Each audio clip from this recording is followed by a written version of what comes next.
pale bloodless skin, fish-like eyes, and a mouth filled with shark-like teeth, as if capable of biting through steel bars. Wang Jun stared at his reflection in the mirror expressionless. I never thought I would become a zombie.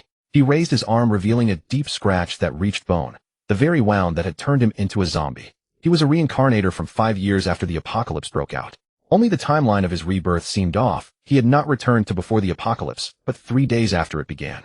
Staring at the scratch on his arm, Wang Jun took a deep breath, feeling a secret relief. But at least I haven't lost my mind like those monsters. I still retain my thoughts. He walked to the window and looked outside. The streets were devoid of any living soul. The once fresh air was replaced by a nauseating mixture of stench, blood, and gunpowder. Blood stained the ground, distant buildings spewed flames and thick black smoke. Wrecked and overturned vehicles littered the road, whose shattered glass from storefronts sparkled along the sidewalks. Only 3 days after the apocalypse, the city had become utterly lifeless. The clamor of daily life was now a nostalgic memory. In the middle of the street, and on both sides, lay severed limbs and half-eaten human corpses left by zombies. Everywhere he looked, it was a scene of hell on earth. Wang Jun felt no great turmoil inside, for he had seen such sights too many times in his past life. He had witnessed even more tragic scenes. Just then a scream shattered the silence of the street. Wang Jun turned his head to look. A woman burst out of a convenience store clutching a pile of food. She ran, glancing back in terror. As she ran, food scattered on the ground, but she dared not stop to pick it up. The moment the woman emerged, zombie after zombie rushed out of the convenience store behind her. Roughly counting, there were no fewer than 20 of them. The zombies chased the woman relentlessly, their speed no slower than hers, even slightly faster.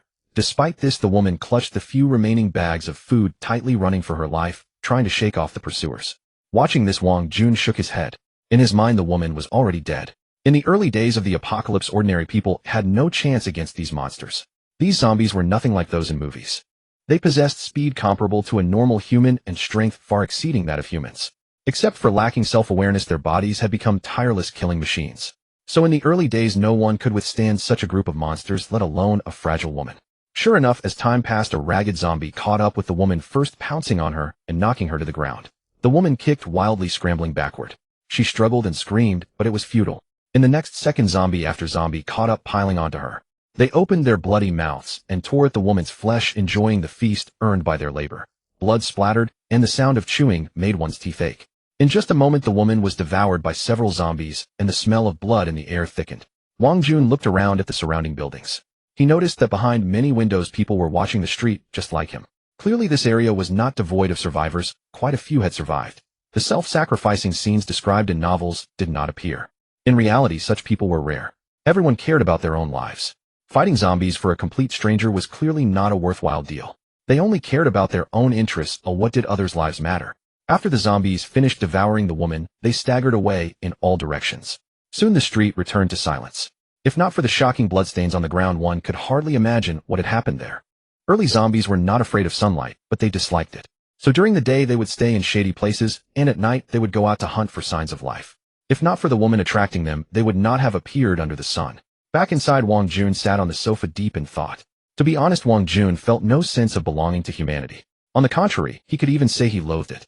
Perhaps it was not obvious now, but as time passed after the apocalypse, the dark side of humanity would be exposed without reservation. In his past life, Wang Jun had survived until 5 years after the apocalypse. The dark side of humanity he had witnessed was utterly appalling.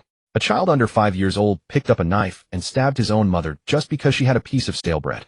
In the slaughterhouse, the bodies of lower-level survivors hung packaged by the upper class and then sold to the lower-level survivors. The ignorant lower-level survivors sang praises for the selfless upper class who gave them hope of survival. Little did they know they were eating the flesh of their own kind. For their own interests, people would do anything, even push their loved ones into the abyss. Too many such things made Wang Jun lose his sense of belonging to this race. In this apocalypse, everyone had a knife pointed at their back. The holder might be your best friend, lover, or family member. While you desperately protect them, they stab you in the back when you least expect it. Perhaps it was fate that I became a zombie in this life. Only by tearing everything down can a new era be built. As a reincarnator, and now a zombie in the early stages, he did not need to live in hiding like humans. Zombies were everywhere, his own kind, so he did not have to worry about danger. Wang Jun decided to use his advantage as a reincarnator's knowledge to lead all races. Because soon after the apocalypse, a global evolution frenzy would begin. Ordinary livestock would no longer be slaughtered. They would turn into top predators, enjoying their former dominance from millions of years ago.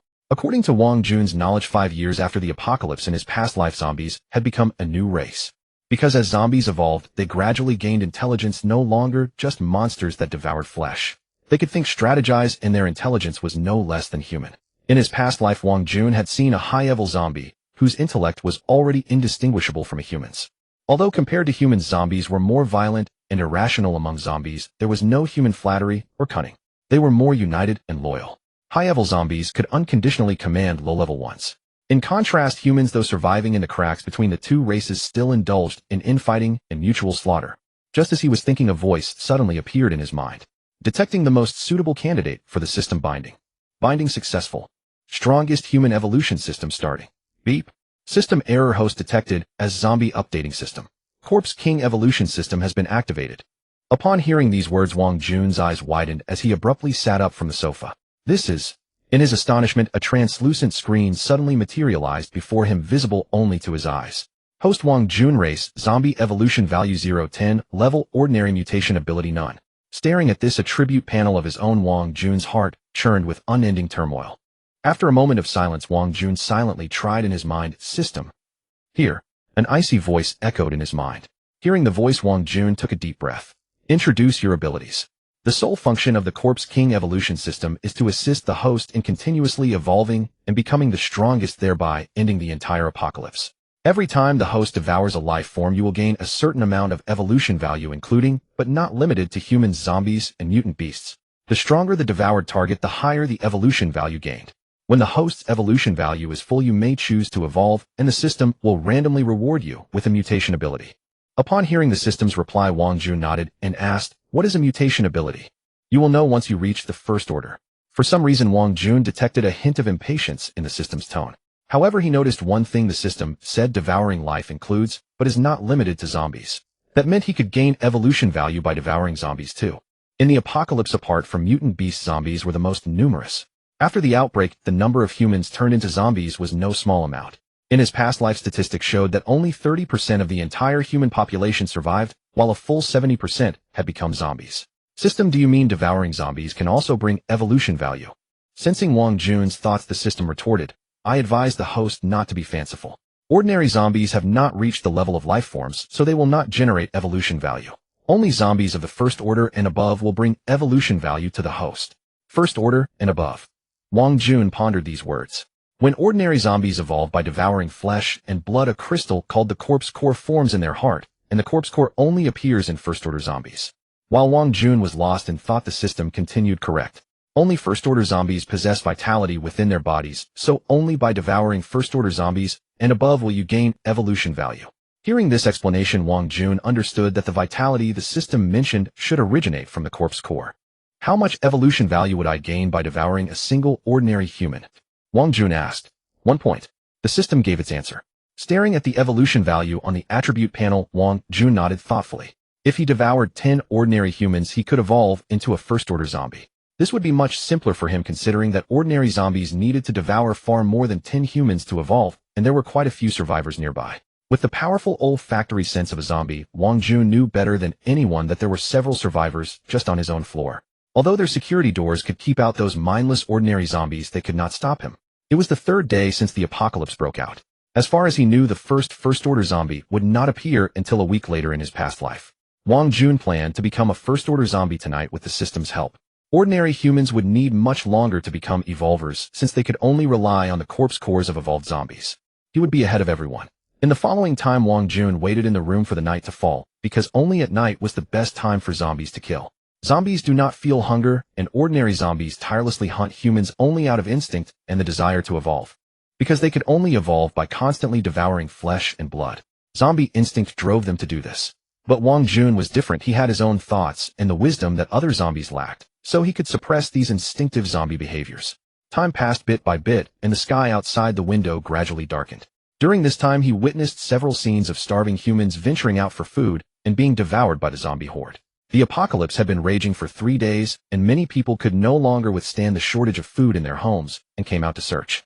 Except for the older generation, young people rarely had the habit of storing food in their homes. Once they finished the meager food left inside, they would become food for the zombies. Either be eaten or starve to death. As for resistance, 1 or 2 zombies could be dealt with, but surrounded by several, no matter how hard you struggled, death was inevitable. Growl, growl. From the street outside the window came the low roars of zombies. Night had fallen and zombies had emerged from the shadows to search for survivors hiding indoors. Soon the first scream pierced the silent night, accompanied by excited zombie roars. Wang Jun also stood up, ready to visit the few remaining survivors in this building. At night, a zombie's sense of smell and hearing would be slightly enhanced. He did not want these survivors to be snatched away by other zombies. Upon reaching the corridor, a thick smell of blood assaulted his senses. The sound-activated light flickered on, revealing a female corpse that had been gnawed beyond recognition. Her clothes were tattered, one leg was missing, and her upper body had been reduced to bare bones by the zombies. Splashes of blood stained the walls on both sides, pooling on the floor into a small lake of blood. She had not even had the chance to become a zombie. Stepping over the corpse, Wang Jun walked straight upstairs. He lived on the 7th floor, and on the 9th floor, he could already faintly hear the weak breathing of survivors. Following the sound, Wang Jun's steps finally stopped in front of a tightly shut security door. Haha! Suddenly a low zombie growl came from behind him. Wang Jun turned around and saw a zombie with a grotesquely decayed face standing behind him. Obviously, he was not the only one who had found the survivor. The zombie in front of him also wanted to share. Wang Jun's eyes turned cold, and he kicked the zombie directly, sending it flying to the stairwell, where it rolled down the steps. But such injuries meant nothing to a zombie that felt no pain. The zombie struggled to its feet, emitting low warning growls from its throat. Seeing this, Wang Jun narrowed his eyes. It seemed this one was not convinced. He walked over to the zombie and grabbed its remaining hair. He dragged it all the way to the glass window in the corridor. Staring at the now obviously distressed zombie, Wang Jun grabbed its legs and shoved it out of the window. 2 seconds later, with a dull thud, Wang Jun knew the zombie had been smashed into a useless heap. If not dead, then crippled. Turning back, Wang Jun faced the closed security door. He took a bent wire. This iron wire was something he had prepared long ago. With his current strength, forcing the door open would still be somewhat challenging. After all, the quality of Chinese manufacturing was no mere boast, and the skill of lockpicking was practically a universal necessity in his past life. Breaking and picking locks, stealing. This seemingly insignificant little tool was used for all of it. He inserted the wire into the keyhole and twisted gently. Before long, with a soft click, the security door swung open effortlessly. He stepped inside. The room was pitch black, but that posed no hindrance to him at all. With the keen olfactory sense of a zombie, he knew there was a living person's presence in the house. His gaze swept the room and finally fixed on a tightly shut bedroom door. Through the door, he could hear heavy, ragged breathing. Wang Jun strode step by step toward the bedroom. He could sense the person behind the door, trembling in terror. He inserted the wire into the lock, twisted it slowly, and entered. In the darkness, a cold gleam suddenly struck toward him, but Wang Jun simply sidestepped to evade it. He had long anticipated such a move from the person inside. It was a petty trick he had grown accustomed to in his past life, so he remained completely unfazed. Focusing his gaze, he saw in the darkness a woman with disheveled hair clutching a kitchen knife and staring at him warily. "Who is it?" The woman's trembling voice betrayed her mental state. In response to her demand, Wang Jun licked the corner of his mouth and let out a low growl. Hearing that growl, the woman's eyes widened in terror. A zombie. Walking out of the room, Wang Jun gently closed the security door behind him and wiped the remnants of blood and flesh from the corner of his mouth. Following the instinct of a zombie, his first human kill did not bring the discomfort he had imagined. Instead, he adapted quickly. Perhaps this was due to the innate brutality buried within a zombie's nature. It was merely consuming a human. Humans devour livestock, zombies devour humans. Everything is a cycle. Moreover, in the apocalypse, cannibalism was not uncommon. In the early days, some cowards who feared death would resort to this when hunger became unbearable. They dared not snatch food from the mouths of zombies, so they would naturally turn their blades against their own kind whom they deemed harmless. As long as it allowed them to survive this apocalypse, what did moral shackles matter? The individualistic heroes of novels and films never appeared in reality. And the apocalypse was never just two adjectives. It was only a pity for the woman in that room. She probably died without understanding how Wang Jun had gotten inside. He glanced at his attribute panel. The evolution value had increased by 1 point. Turning his gaze toward the dark stairwell, Wang Jun lifted his foot and continued climbing upward. He stopped again at the 12th floor. In front of the target door, 2 zombies were loitering. They too had sensed the survivor behind the door, but their pitiful intelligence left them clueless about how to open the security door and devour the human inside. When they saw Wang Jun approaching, the 2 zombies merely glanced at him before turning their heads back, continuing to guard the security door. In their eyes, he was just an unremarkable fellow creature, possibly drawn here by the scent of a living person, hoping to share the spoils. Wang Jun looked at them without any extra thoughts and enthusiastically pulled the 2 zombies into the stairwell. Opening the window, he grabbed one and tossed it out without a word. 2 seconds later, a dull thud echoed, drawing the attention of several zombies roaming downstairs. He turned his gaze to the other zombie, and in its bewildered eyes, Wang Jun threw it down as well. This time luck was on his side. It crushed 2 zombies that had gathered to watch the commotion below. Returning to the security door, Wang Jun picked the lock with the wire as usual. Upon entering the room, he spotted a little boy hiding behind the sofa. The entire house held no one else besides this child. The boy dared not utter a sound upon seeing Wang Jun. He clamped his hands tightly over his mouth, while tears as large as beans streamed uncontrollably from his eyes. His frail body trembled violently from sheer terror, yet even so he dared not make the slightest noise. Seeing this, Wang Jun sighed inwardly. He could not imagine how this boy barely over 10 years old had endured these 3 dark days without his parents. It was unlikely he had been fortunate. Though Wang Jun felt some sympathy, the apocalypse was the apocalypse. He was on the verge of evolution. Blame it on being born into a dark era. All he could do was ensure the boy died without pain. With that thought, Wang Jun walked toward the boy, and with teeth as sharp as a shark's, bit through his neck in one swift motion. Time ticked by. After his evolution value increased by another point, Wang Jun left the room and headed for the floor where the next survivor resided. As night faded and the first rays of dawn rose, Wang Jun emerged from behind a door. His once clean clothes were now soaked in blood and covered in shreds of flesh. Though he felt no physical discomfort psychologically, he found it hard to accept. He checked his evolution value. It had reached 7 points, only 3 short of evolving. But after a night's work, the few remaining survivors in his building had been slaughtered to the last. He had to leave this building and search for other places that might harbor survivors to gather the last 3 points. It's all those brainless zombies' fault. Otherwise, I'd have completed my evolution.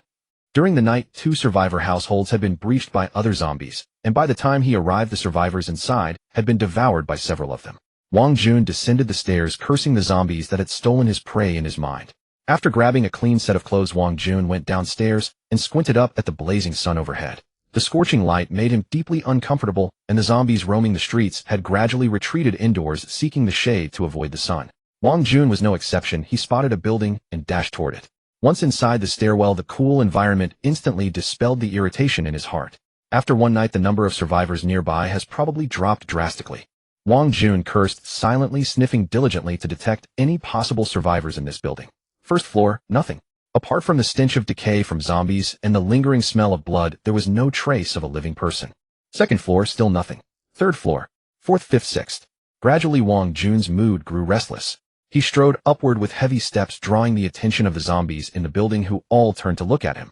By the time he reached the 10th floor, Wang Jun had a steel pipe in his hand. He had picked it up downstairs. The few zombies loitering on this floor looked at their fellow creature wielding a pipe, puzzled, but making no move.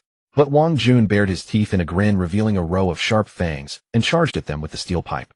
His inexplicable irritation needed an outlet, and unfortunately for them, the zombies in this building became his targets for venting. The steel pipe whistled through the air and slammed into a zombie's forehead. The zombie's skull instantly caved in, black-green fluid and brain matter splattering everywhere as it collapsed without a sound. Its companion, however, immediately roared at Wang Jun. Wang Jun's gaze turned icy. He thrust the steel pipe deep into the roaring zombie's mouth. The immense force drove the pipe through its mouth and out the back of its head. Yanking the pipe free, he swung it again at the other zombies watching nearby. Soon the corridor on the 10th floor was littered with zombie corpses lying in chaotic disarray, their deaths gruesome. Gazing at the steel pipe in his hand, Wang Jun was astonished to find it still intact. Only a bit of paint chipped off with no dents or bends. Made in China, truly tough, Wang Jun remarked before continuing his ascent.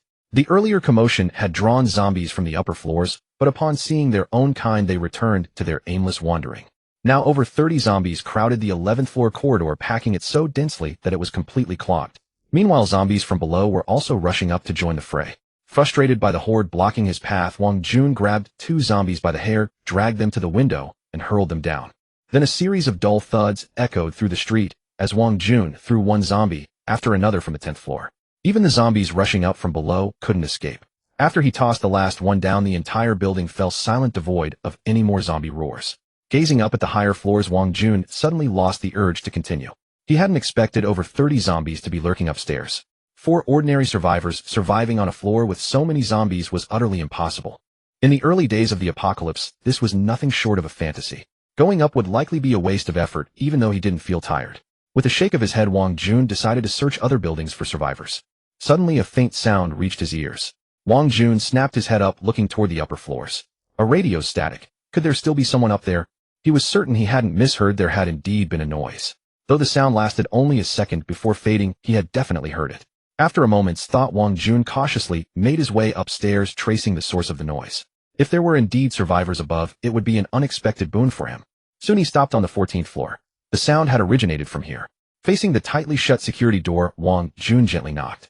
He strained his ears, but the corridor was deathly silent, so quiet that a pin drop could be heard. Then Wang Jun faintly detected soft footsteps from behind the door. The steps were so light that only his enhanced zombie hearing could pick them up. Someone was indeed inside, and they were approaching. Wang Jun raised an eyebrow. Anyone who could survive several nights in a zombie-infested building was no ordinary person. After a moment, he tightened his grip on the steel pipe, pulled out a wire, and inserted it into the lock. In his past life, he had escaped death countless times in the apocalypse, not just through luck, but through his own strength. Moreover, his zombie body was now superior to humans in every way. Regardless of who was inside, as long as they weren't an evolved being, Wang Jun was confident he could crush them. With a soft click, he was about to open the door when it was suddenly yanked back from inside. The force was immense, nearly rivaling that of a zombie. Frowning, Wang Jun wedged the steel pipe into the gap. Now the other party couldn't close the door. As the pipe slid in, the pulling force vanished instantly. Clearly the person realized that shutting the door was no longer possible. Grinning, Wang Jun pulled the security door open and stepped inside. In the narrow hallway stood a man wielding a cleaver, wearing a black short-sleeved shirt that revealed defined arm muscles. But his wary expression turned to sheer horror the moment he saw Wang Jun. A zombie. He couldn't comprehend how a zombie could pick a lock and cleverly use a pipe to jam the door. Just then a noise came from the inner room. Wang Jun tilted his head toward the sound. Clearly there was someone else in the apartment besides this man. The thought excited him. Evolution was within reach. It seemed fate hadn't abandoned him after all. Suddenly a blade slashed toward his neck. Wang Jun instinctively stepped back, dodging the strike. The man's face drained of color. This zombie could actually evade his attack. It was unheard of. Recovering, Wang Jun flashed a cruel smile at the man who dared attack him. Then he swung the steel pipe. As the pipe whistled toward him, the man tried to block with his cleaver, but the impact made his face twist in agony. The sheer force sent the cleaver flying and left his arm limp. Unhurried, Wang Jun closed the security door and advanced step by step. "Wait," the man called out, backing away. "Can you understand me?" Hearing this, Wang Jun raised an eyebrow and paused, staring at the man with a strange expression. This man was sharp. Seeing Wang Jun actually stop, the man's face showed a flicker of shock. But he forced himself to stay calm. "Now that the apocalypse is here, I think we should stick together instead of killing each other. You were human once, and even though you've become this, you're different from those zombies. You understand me, so you're still a human. We're all compatriots. Trust me, the country will send the army to rescue us soon. They'll pay to cure you and help you return to human society." Impatience flickered across Wang Jun's face at the man's words. But clearly this man hadn't truly grasped the apocalypse's brutality. If it were merely about turning people into zombies, national power might still prevail, but that wasn't the case. Soon a global evolution frenzy would erupt. Second-tier zombies could already withstand ordinary gunfire. Third-tier ones feared no conventional weapons, and fourth-tier ones could eat grenades like candy. And it wasn't just zombies. Mutant beasts were beyond ordinary imagination. When humans faced giant apes tens of meters tall and pythons hundreds of meters long, they would realize their own insignificance. The steel pipe tapped lightly on the floor, its crisp sound echoing through the room. The man's face shifted, and he suddenly shouted toward the bedroom, "Shiner, take our daughter and run." In that instant, he lunged at Wang Jun, locking him in a death grip. He was resolved to sacrifice himself, buying a sliver of hope for those inside. To let his wife and daughter survive, he was willing to pay with his life. Frowning at the man clinging to him, Wang Jun reached out and seized his neck. His fingers tightened, nails digging deep into the man's throat. Then Wang Jun thrust his fingers into the man's spine and squeezed hard. With a crack, the man's eyes bulged as he went limp, collapsing to the floor. His spine had been crushed. A scream suddenly pierced the air. Wang Jun looked up to see the bedroom door had somehow opened. A woman stood there staring blankly. Her face was haggard, tears streaming down her cheeks. "You damn monster. He'll kill you." Before she could finish, she charged with fists flailing. Wang Jun's face was expressionless as he kicked the man's corpse aside and raised the steel pipe. A dull thud rang out. Mid-charge, the woman crumpled to the ground.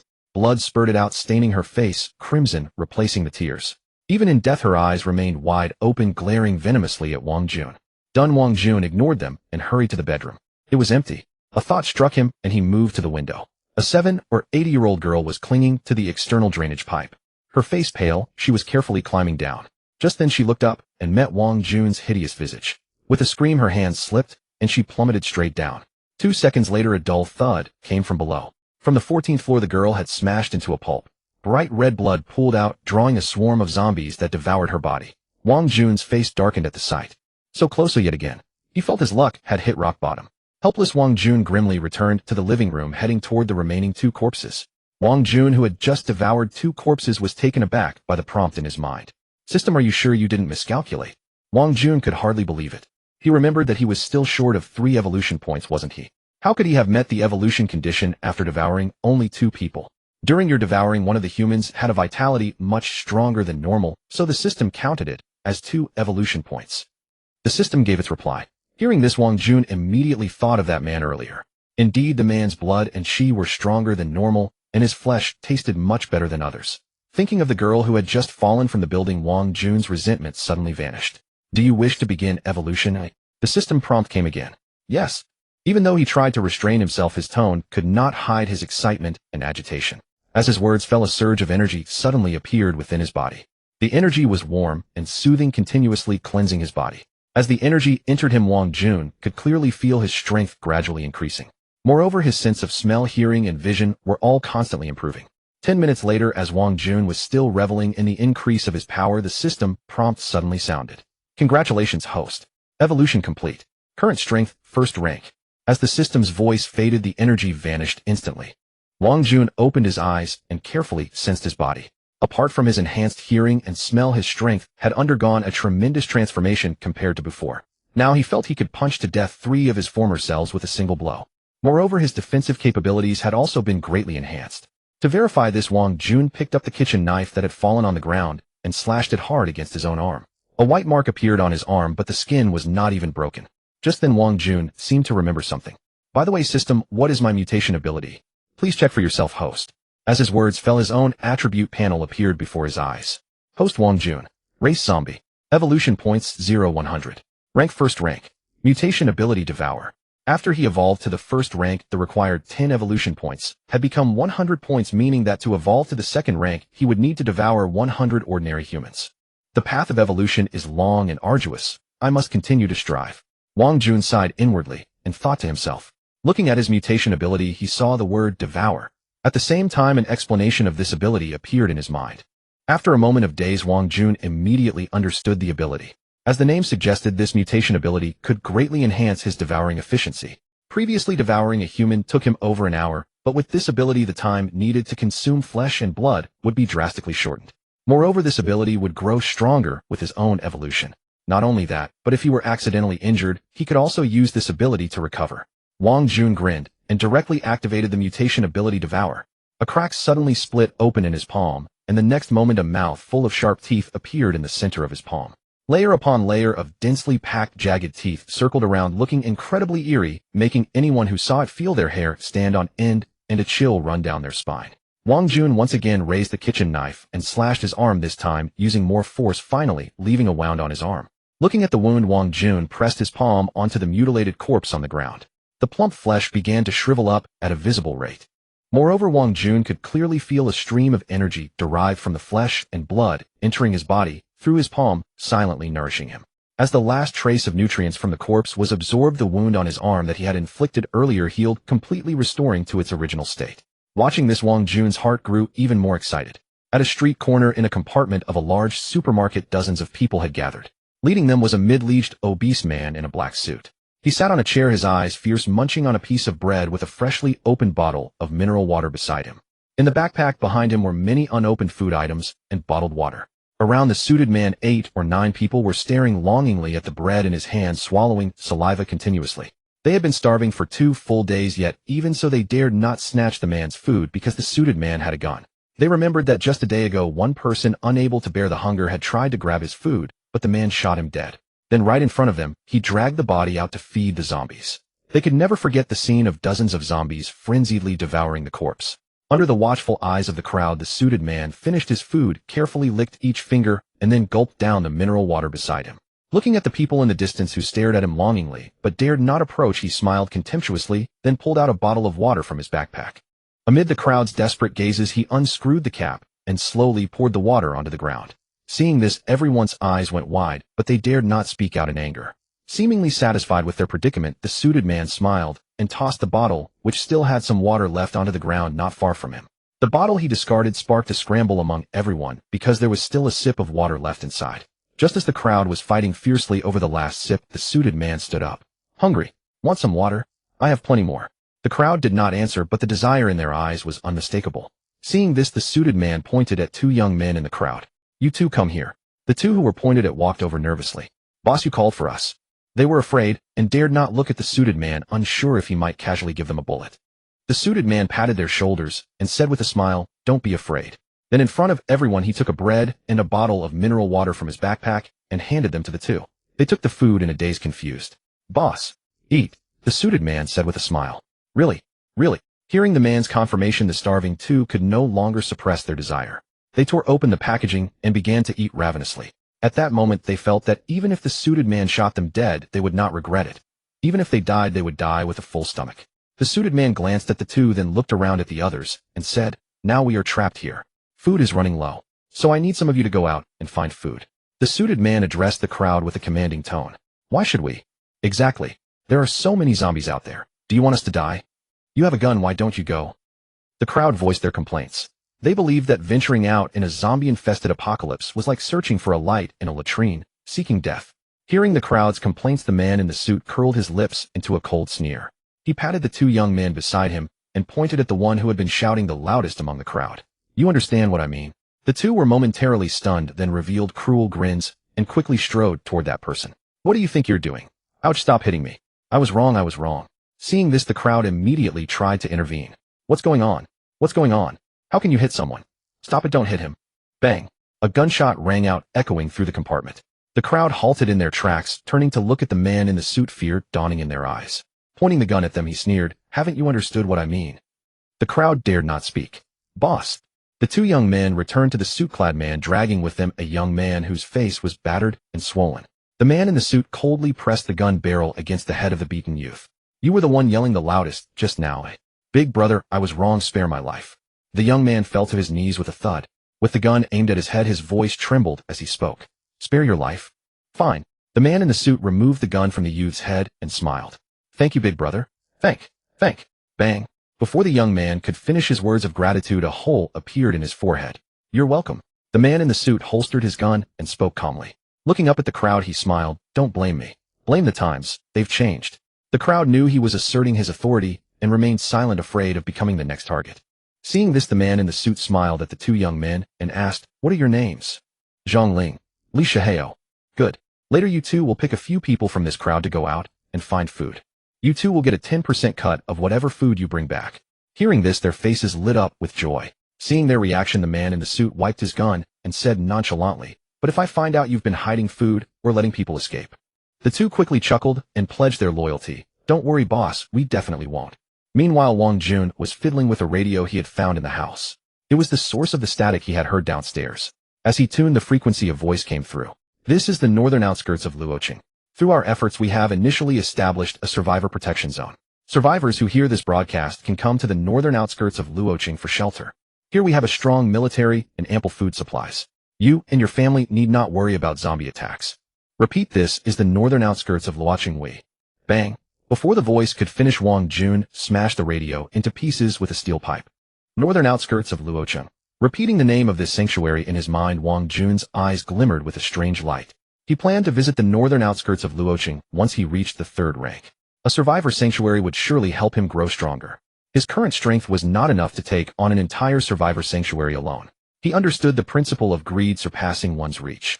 Although his power had significantly increased, he was still no match for powerful firearms. Glancing at the evolution value needed to advance to the 2nd rank, Wang Jun left the house. He needed to accelerate his search for survivors. In the morning, he found 2 more unlucky souls hiding in corners. These 2 added a bit of progress for him. After all, he needed a full 100 evolution points to reach the 2nd rank. Next, Wang Jun arrived at a supermarket, carefully searching for survivors. The zombies along the way avoided him. This was the oppressive aura that high-rank zombies exerted over lower-rank ones. Zombies could distinguish between higher and ordinary ranks, so none dared provoke him. As he walked, he suddenly felt something grab his ankle. Looking down, he saw a zombie with its lower body missing, clutching his foot and opening its mouth to bite. Wang Jun frowned and swung his steel pipe down. With a thud, the zombie's head was crushed. For an ordinary zombie, killing it was effortless for Wang Jun, now a 1st-rank zombie. After disposing of the reckless undead, he looked around. Seeing the scattered food precious to ordinary people, he shook his head and left the supermarket. Stepping onto the street, since evolving to the 1st rank, his aversion to sunlight had diminished significantly. In the following hours, Wang Jun wandered aimlessly, pondering where the most people would gather. After much thought, aside from residential areas and hospitals, schools came to mind. Residential areas were too scattered, making survivor searches inefficient. Hospitals, though densely populated, were places where ordinary people could hardly escape after the outbreak. Now 4 days into the apocalypse, hospitals likely held no survivors, only zombies. Considering this, Wang Jun found a supermarket and took a local city map. He had made up his mind to go to a school. Despite the large population, schools had complex terrain, giving ordinary people a chance to hide. According to the map, the nearest school was 30 kilometers away. It was the closest school. Though 4 days had passed since the apocalypse began with tens of thousands of students, at least a batch should have survived. Their contribution alone would allow him to evolve to the second rank. As he mused, a sudden howl echoed through the street. A whoa! The sound was long and piercing like a wolf's howl. Wang Jun snapped his head toward the source. A first-rank mutant beast. The sound came from another street. A first-rank mutant beast already, and a wolf at that, only 4 days into the apocalypse. Wang Jun thought in surprise. Compared to humans and zombies, mutant beasts seemed to be the darlings of this apocalypse. They didn't need flesh to evolve, they only had to wait. Natural evolution. And their pace was no slower than that of zombies or humans. Suddenly a clamor of footsteps arose. Wang Jun saw zombies emerging from the shadows, gathering in groups, and rushing toward the direction of the howl. They were drawn by the flesh of the first-rank mutant beast. Devouring it would allow them to evolve directly. Evolution had driven the horde into a frenzy. In just a short while, hundreds of zombies had already begun rushing toward the source of the sound. The scene was spectacular, grand in scale. Wang Jun trailed behind the tide of the undead, following the direction of the wolf howl. Inside the room, Wang Jun narrowed his eyes as he gazed at the towering figure in the distance. Earlier, when he heard the wolf howl, he had assumed it was a mutant wolf. But now, witnessing its true form, he realized he had underestimated it. On the street atop an abandoned bus stood a three-turtle husky. Its body was as tall as a single-story building. Its black and white fur gleamed with luster, and its blue eyes sparkled with vitality. Facing the surging tide of the undead swarming toward it, it showed no fear. Instead, its canine face bore an expression of utter control. A whoa! The husky howled again at the sky, its entire being radiating an aura of dominance over the world. Around the abandoned bus, no fewer than several hundred zombies had gathered, and their numbers were still increasing. The flesh of a first-tier mutant beast. I wonder how much evolution value it can bring me. Wang Jun had already decided to hunt this husky, but he didn't act rashly, quietly waiting for the right moment. Though it was only first year, Wang Jun knew it wouldn't be as easy to kill as it appeared. Its three-turtle frame could crush an ordinary zombie with a single swipe. But ants could kill an elephant. A few zombies might not pose a threat, but in large numbers they could still cause trouble. By now the zombies had piled up densely surrounding the bus in an impenetrable mass. A zombie climbed onto the bus roof, but before it could stand, a massive paw slammed down. The husky crushed half of the zombie's body into pulp with one swipe. Yet as more zombies scrambled onto the roof, a human-like impatience crept onto the husky's face.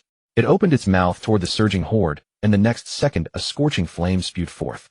Dozens of zombies in close proximity were instantly incinerated to ashes. The surrounding zombies caught fire, as well, slowly consumed by the flames. In just moments, a large clearing was created around the bus. Inside the room by the window, Wang Jun's eyes widened in shock as he witnessed the husky breathing fire. This is a divine beast. In his past life, he had heard of mutant beasts that could command clouds and mist-wielding powers only found in myths. At that stage, such beasts were no longer called mutants, but divine beasts. Moreover, not only beasts but humans and zombies could also have a chance to possess such abilities. However, the probability of mastering these elemental forces was extremely low, only 1 in tens of thousands.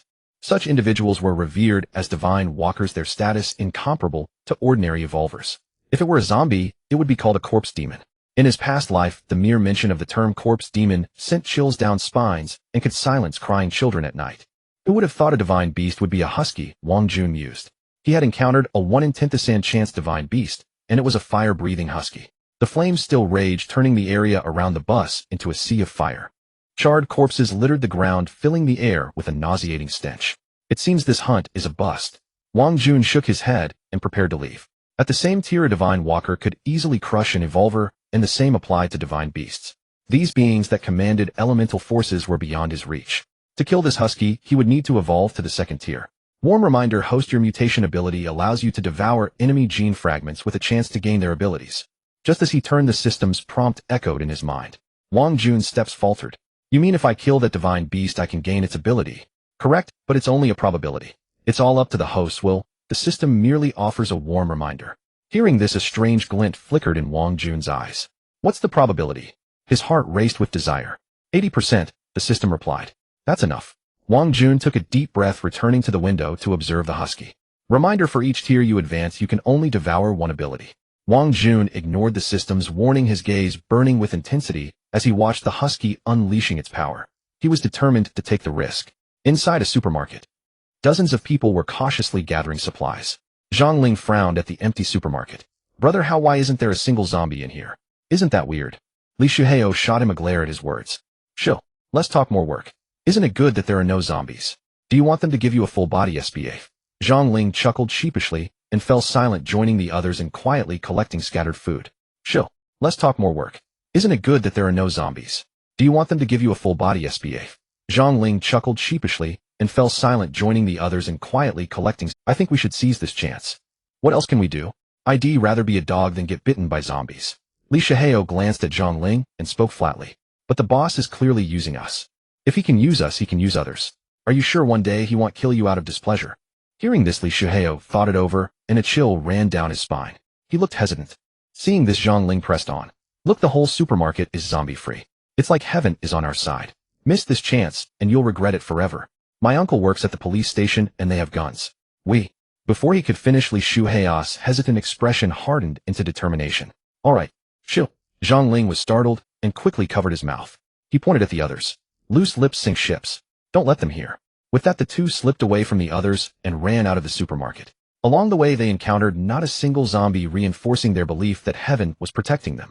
Only after reaching the outside of the supermarket did Li Shuheo catch his breath. He tugged at Zhang Ling's clothes. Where's your uncle's police station? Which way do we go? Brother, how? What's wrong? Li Shuheo looked up in surprise. Zhang Ling was staring in one direction, his face pale, with terror, his legs trembling. Curiously, Shuheo followed his gaze. One glance and his mouth gaped wide enough to swallow an ostrich egg. What did he see? A fire-breathing husky. Slap. Li Shuheo slapped himself hard across the face. The searing pain on his cheek reminded him that he was not dreaming. He had truly seen a fire-breathing husky. This world is getting stranger and stranger. A three-meter husky, and it can even breathe fire. Zhang Ling stood petrified, staring into the distance, muttering under his breath. Don't just stand there.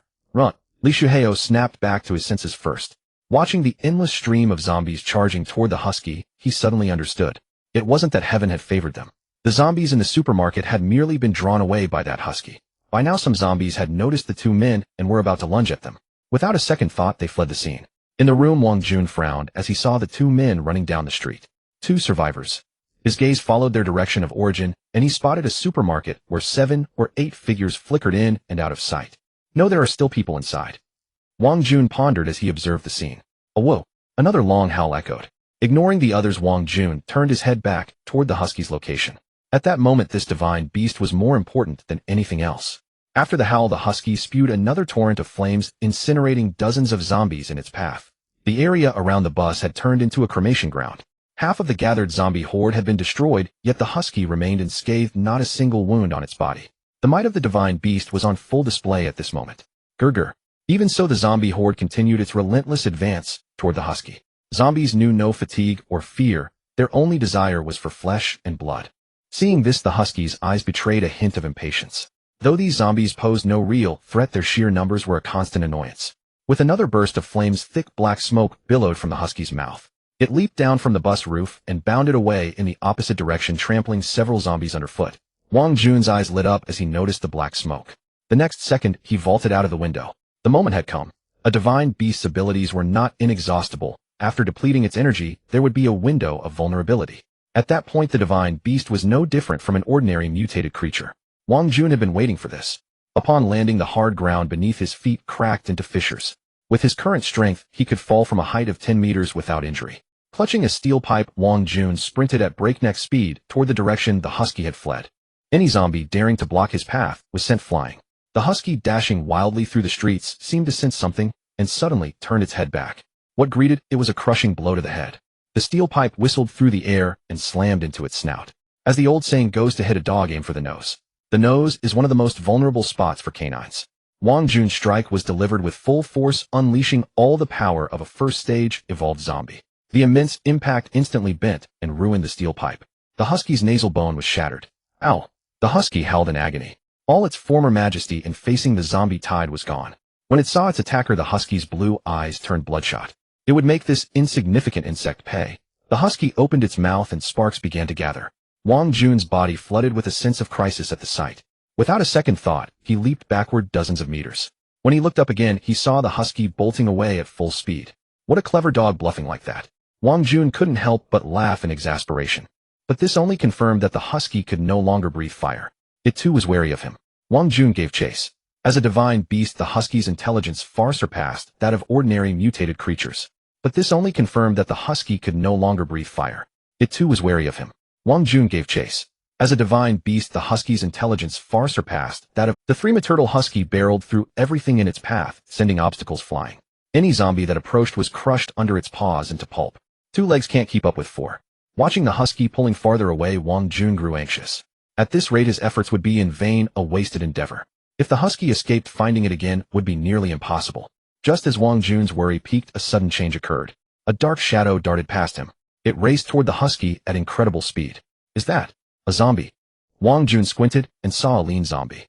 Its speed surpassed his own, even exceeding the husky's pace. A first-stage evolved zombie, and a speed type at that. Wang Jun was taken aback. He recalled that in his past life, the earliest first-stage evolved zombies appeared a week after the apocalypse broke out. Yet now, on the 4th day, an evolved zombie had already emerged. Could my rebirth have altered the timeline? Despite his surprise, his pace never slowed. By then, the speed-type evolved zombie had already caught up to the husky. It leaped onto the husky's back, digging its 10 sharp claws into the flesh to secure itself. The husky howled in pain, its speed faltering. Wang Jun seized the opportunity and accelerated. The zombie tore at the husky's hide with its claws, leaving bloody gashes. The husky let out a pained roar. With a sudden jerk, it flung the zombie off its back. At that moment, Wang Jun arrived. Without a word, he drove his fist into the husky's abdomen. Strike while the iron is hot. A surge of immense force erupted, causing the husky's towering frame to stumble and nearly fall. It turned to face Wang Jun and the evolved zombie, its red eyes blazing with fury. Its appearance was now pitiful. A dent marred its snout, blood dripping steadily from its nose. Its once glossy fur was covered in bloody scratches. Never before had this divine beast suffered such humiliation. It would run no more. It would tear these 2 insignificant vermin to shreds and burn them to ashes. The next moment, the hashiki suddenly opened its mouth. Tiny sparks gathered in its mouth like fireworks about to burst, dazzling to the extreme. Wang Jun sneered inwardly at the sight. A beast is a beast, thinking it can use the same trick again. This time, whoever dodges is a coward. Wang Jun clenched his fists and was about to charge forward. However, someone else was faster than him. A dark shadow suddenly attacked the hashiki from the side. Another evolved zombie crashed into the hashiki at incredible speed. The hashiki's towering body staggered. Its mouth, originally aimed at Wang Jun, turned toward that evolved zombie. The next second, a torrent of flames burst from the hashiki's mouth. Seeing this, Wang Jun's eyes widened in fury, and he instantly retreated several meters away out of the flames' range. Even so, the clothes on his chest were instantly burned away by the high temperature. The flesh on his chest melted, revealing the crimson muscles beneath. Even though he couldn't feel pain, Wang Jun felt a lingering fear. If that flame had hit him directly, he would have been either dead or crippled. As the flames dissipated, black smoke billowed from the hashiki's mouth. A burnt smell filled the air. The evolved zombie that had been directly hit had turned into a charred black corpse. A first-order evolved zombie died instantly in the face of a divine beast species. It didn't even cause a ripple. Wang Jun looked at the hashiki and felt the urge to retreat. Greed often comes at a cost. Risking one's life for the sake of gaining its ability was not worth it. But things often don't go as planned. The hashiki, already in a frenzy, was still unsatisfied after killing that evolved zombie. It turned to look at Wang Jun, its crimson eyes blazing with fury.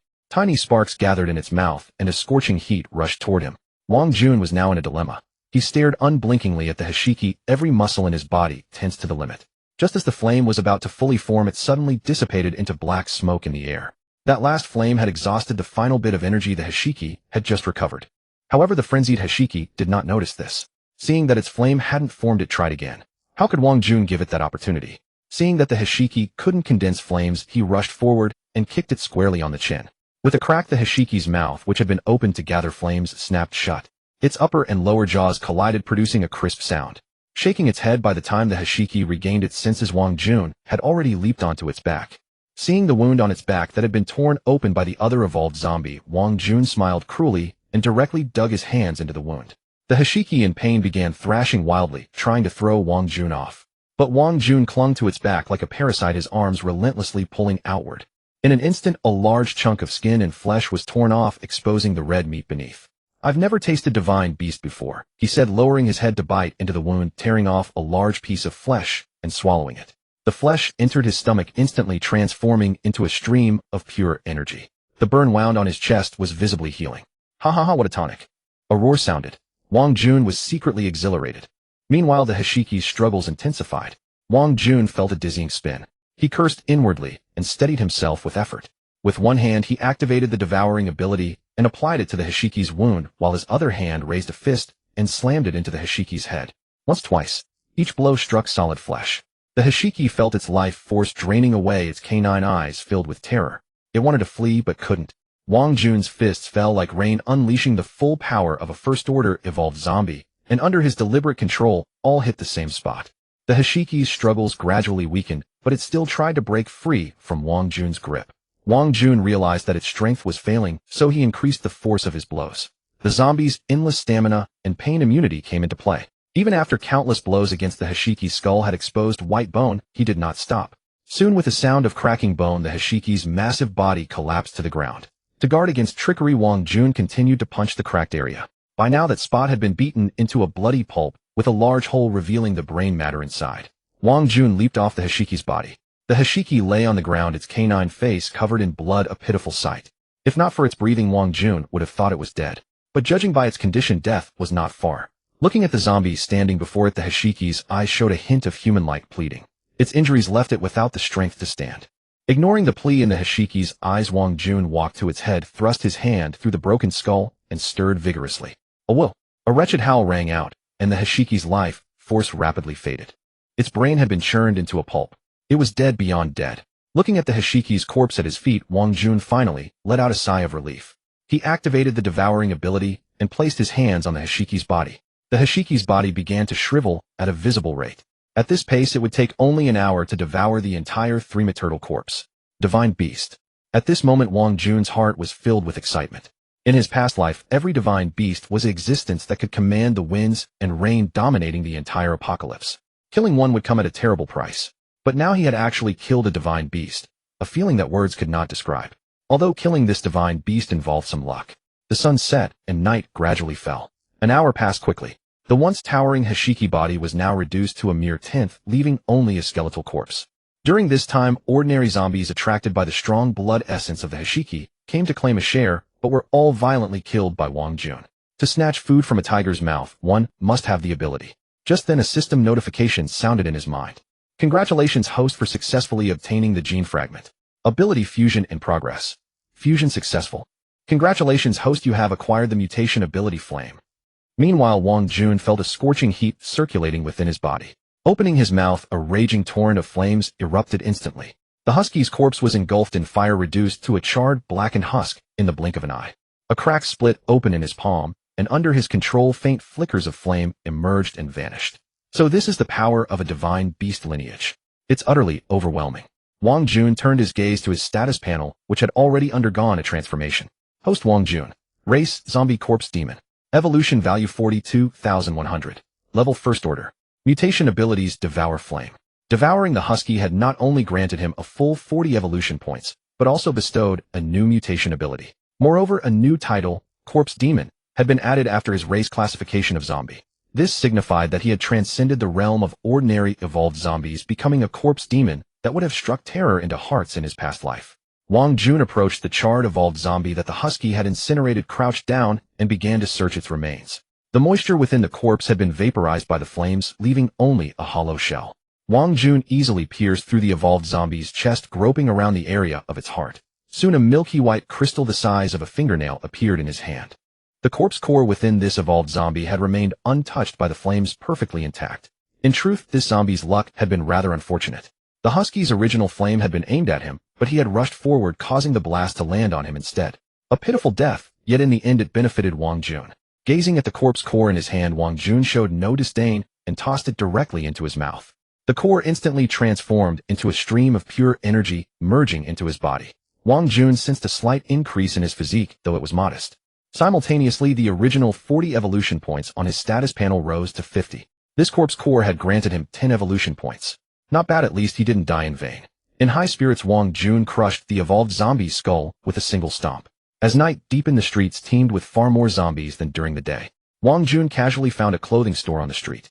Too lazy to pick the lock, he shattered the glass window with a punch. After changing into a clean set of clothes, he strolled leisurely back in the direction he had come from.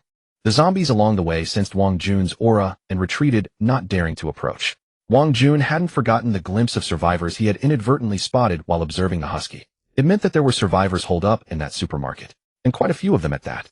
Now that he was only 50 evolution points away from evolving to the second order, he felt an urgent need to gather them.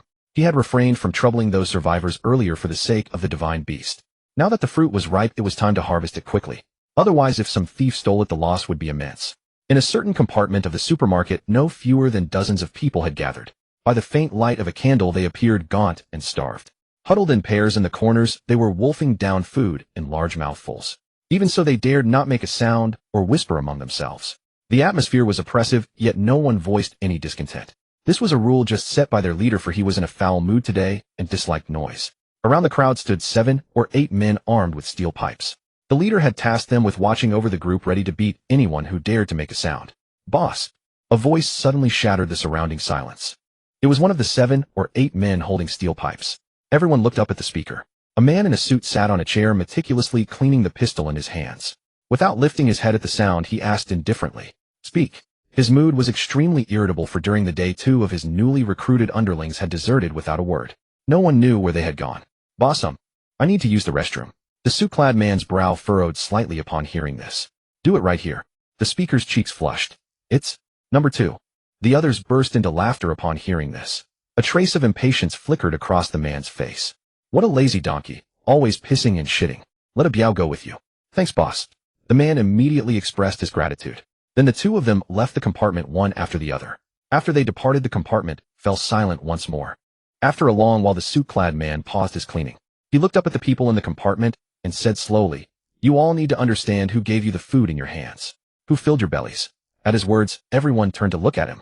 As the saying goes, when you drink water, remember the one who dug the well. But today 2 people betrayed us. I won't dwell on this matter, but I won't tolerate it next time. If it happens again, I'll skin them alive with my own hands. The people below exchanged uneasy glances, none daring to speak. But then one of the suit-clad man's underlings suddenly barked at the crowd. "The boss asked you a question. Did you hear that?" The steel pipe struck the ground with a crisp clang. Cowed by the men's tyranny, a series of weak, reluctant voices finally rose. "We heard." The suit-clad man looked at his 7 or 8 men, a satisfied smile spreading across his face. These men seemed far more loyal than the 2 who had left during the day. "Let me make this clear, I don't keep freeloaders. So tomorrow all of you will go out to find food. You can't just sit back and enjoy the fruits of my men's labor, can you?" At this, everyone's expressions shifted slightly. One person bravely raised a hand and asked, "Boss, we don't have weapons. If we run into zombies, wouldn't that be? Why else would they stay under the suit-clad man's oppressive rule instead of leaving?" It was fear of zombies, fear of death. The suit-clad man glanced at the speaker and said flatly, "Then it means you deserve to die." In the supermarket, under the moonlight, 2 faint figures could be seen. A young man was crouched on the ground, straining with a face red from effort. With a groan, a nauseating stench filled the air. "Damn it, what did you eat that smells so foul? It's disgusting." A biao leaned against a shelf, pinching his nose, looking at the crouching young man with utter disdain. "What do you expect? That shit smells like roses, eh?" The young man shot back without backing down. The surroundings were eerily quiet, with no sound other than their exchange. The zombies that had been in the supermarket during the day had already been lured away by the husky. "Hurry up and finish. I've got a bad feeling my heart's pounding for no reason." A biao didn't banter with the young man. Instead, he warily scanned their surroundings. Hearing this, the young man pulled up his pants and walked over to a biao, patting him on the shoulder. "Do I look like a zombie to you?" As he spoke, he jokingly mimicked a zombie's twitching movements, sidling up to a biao. "Who is it?" A biao suddenly shouted, raising the steel pipe in his hand. "Idiot, there's someone behind you." A biao's expression turned grave as he slapped the young man across the face. "Damn it, stop playing tricks and stand right there." A biao gripped the steel pipe and stepped forward, ready to teach the stranger a lesson. But the figure did not lunge at them. Instead, it approached calmly, its clothes clean and neat. This suggested an ordinary person, not a zombie. Facing a mere human, a biao felt confident with his steel pipe in hand. As a biao drew near, the stranger removed his sunglasses, revealing a pair of white eyes. At this moment, Wang Jun, aside from retaining some unique zombie traits, appeared almost normal. Disguised as such, no one would suspect he was a flesh-eating zombie, except for the slight difference in his skin tone. A biao reached Wang Jun and was about to raise his steel pipe when he saw Wang Jun's eyes. Their gazes met, and a biao's heartbeat skipped a beat. "Zombie, zombie." He dropped the pipe in terror and tried to flee. Wang Jun covered several meters in a single stride, grabbing a biao's neck with one hand. A biao struggled and screamed in panic, a stench of urine emanating from him. Wang Jun looked down to see a puddle of yellow liquid on the ground. Scared himself? Such a small coward, yet so bold with his words. Wang Jun felt a bit speechless. Meanwhile, the young man in the distance was terrified out of his wits, frozen in place. Wang Jun twisted a Biao's neck, breaking it, then activated his devouring ability. The flesh and blood of a Biao transformed into streams of pure energy that flowed into Wang Jun's body. His body visibly shriveled like a deflating balloon. By the time Wang Jun reached the young man, a Biao had become a dry skin and bones corpse drained of all nutrients. Beneath the skin, not a trace of flesh remained. Wang Jun casually tossed the dried corpse at the young man's feet. The young man, who had never witnessed such a bizarre scene, collapsed onto the ground in terror. Mom. Oh. The entire supermarket echoed with the young man's screams. Seeing Wang Jun approach, he immediately knelt and kowtowed repeatedly. Brother Zombie, please don't eat me. I have an old mother and a young child at home. My mother has kidney failure, and I need to support them.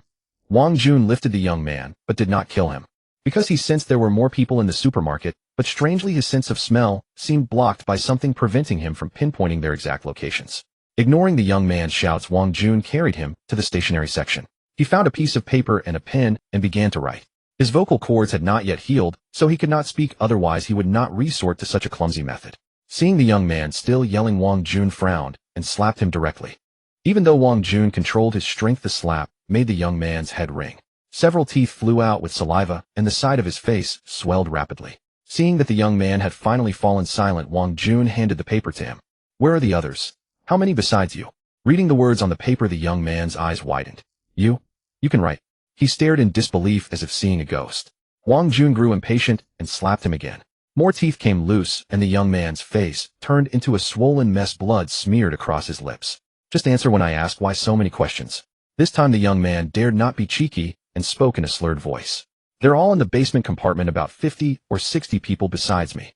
Hearing this, Wang Jun felt a surge of joy. He was only 50 evolution points away from advancing.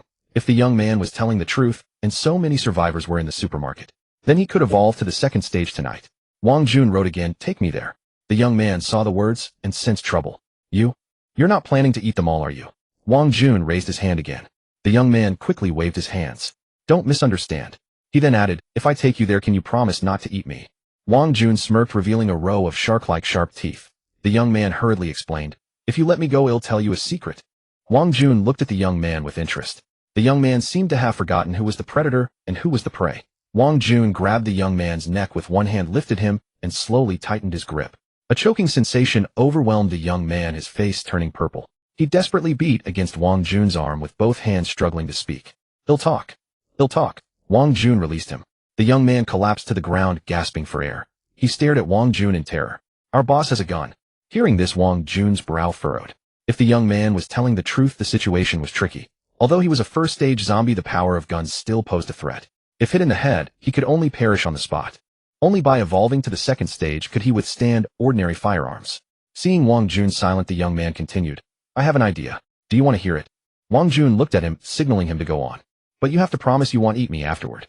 Wang Jun squinted, silently staring at the young man. At this point, the young man regretted his words, wanting to slap himself. Damn, why did I have to open my mouth? After a long pause, Wang Jun nodded. The young man could hardly believe it. You really mean to let me go? What a fool, Wang Jun thought. When I want to eat you, you bargain. Oh, when I spare you, you don't believe it. Annoyed, he wrote again. Speak quickly before I change my mind. Seeing those words, the young man scrambled to his feet. We can do this first, then when we get inside we do that. Wei is it? If you please me tonight, you won't go without food, the man in the suit said, lifting her chin with a gentle touch as he eyed the woman before him. Though her face was smudged with grime, a closer look revealed her delicate features. The woman named Wei, hearing the suit-clad man's explicit words, remained silent, her eyes cast down as she lightly bit her lip. The man, undeterred, began to grope her. She let out soft moans at his touch, her cheeks flushing. Emboldened, the man grew more impatient, his hands wandering lower with heavy breaths. Just then a knock echoed on the iron door of the cubicle. Bang, bang, bang. A young man's voice called from outside, Boss, open up. It's me. Startled by the sudden noise, the previously eager man flinched, his face twisting with anger. Damn it. Someone go open the door. That reckless bastard. He cursed, then turned back to the woman with a grin. Come, let's continue. Wang Jun stared in silence at the iron door smeared with dried zombie blood. The blood on the door seemed aged long since, dried and caked onto the metal. He hadn't expected these people to know how to use zombie blood to mask their scent from the undead. Without the young man's guidance, he would have had to tear the entire supermarket apart to find this place. Soon the iron door swung open. A middle-aged man appeared behind it. Spotting the youth, he paused, then burst into laughter. Did you get beaten up by a Biao again for messing around? Haha, your face is swollen like a pig's. But as he laughed, the middle-aged man sensed something amiss. The youth had left with a biao, yet now returned alone. Not only was a biao missing, but there was also a stranger trailing behind him.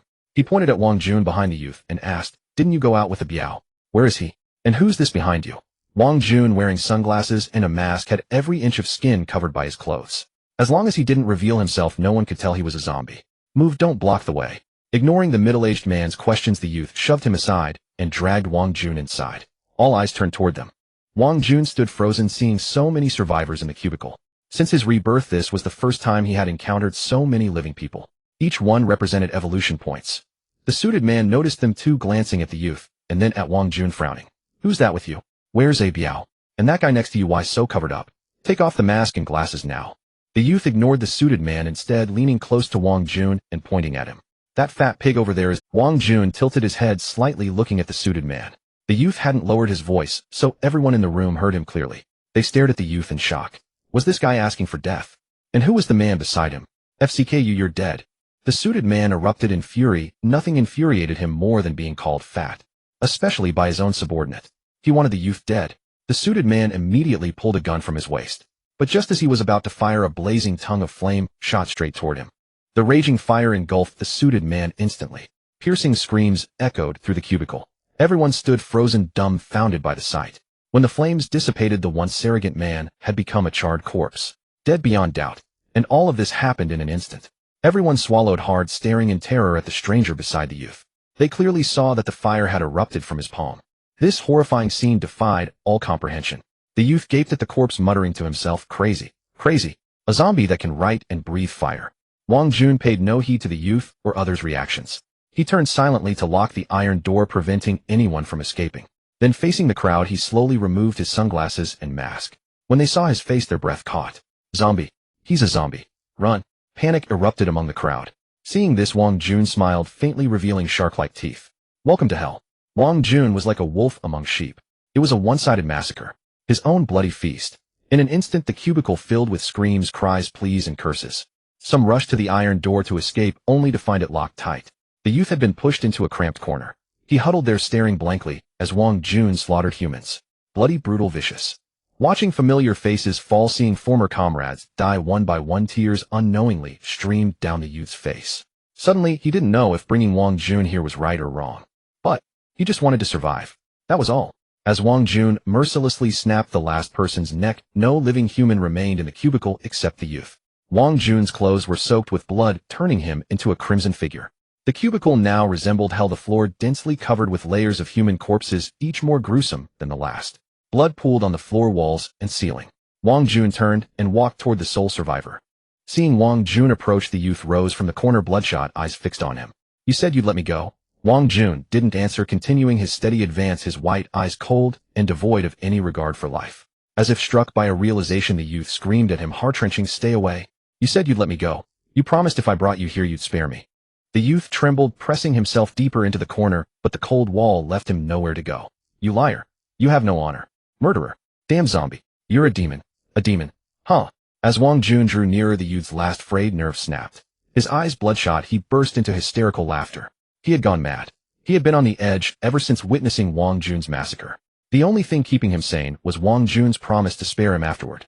Now that promise was broken. The meaning that held him together was gone. He was utterly insane. Wang Jun approached expressionlessly and crushed the youth's head. Thus no one survived in the cubicle. As for the youth's talk of honor before death, Wang Jun sneered. Talking about honor in this lawless apocalypse. Utterly ridiculous. The air was thick with the pungent scent of blood.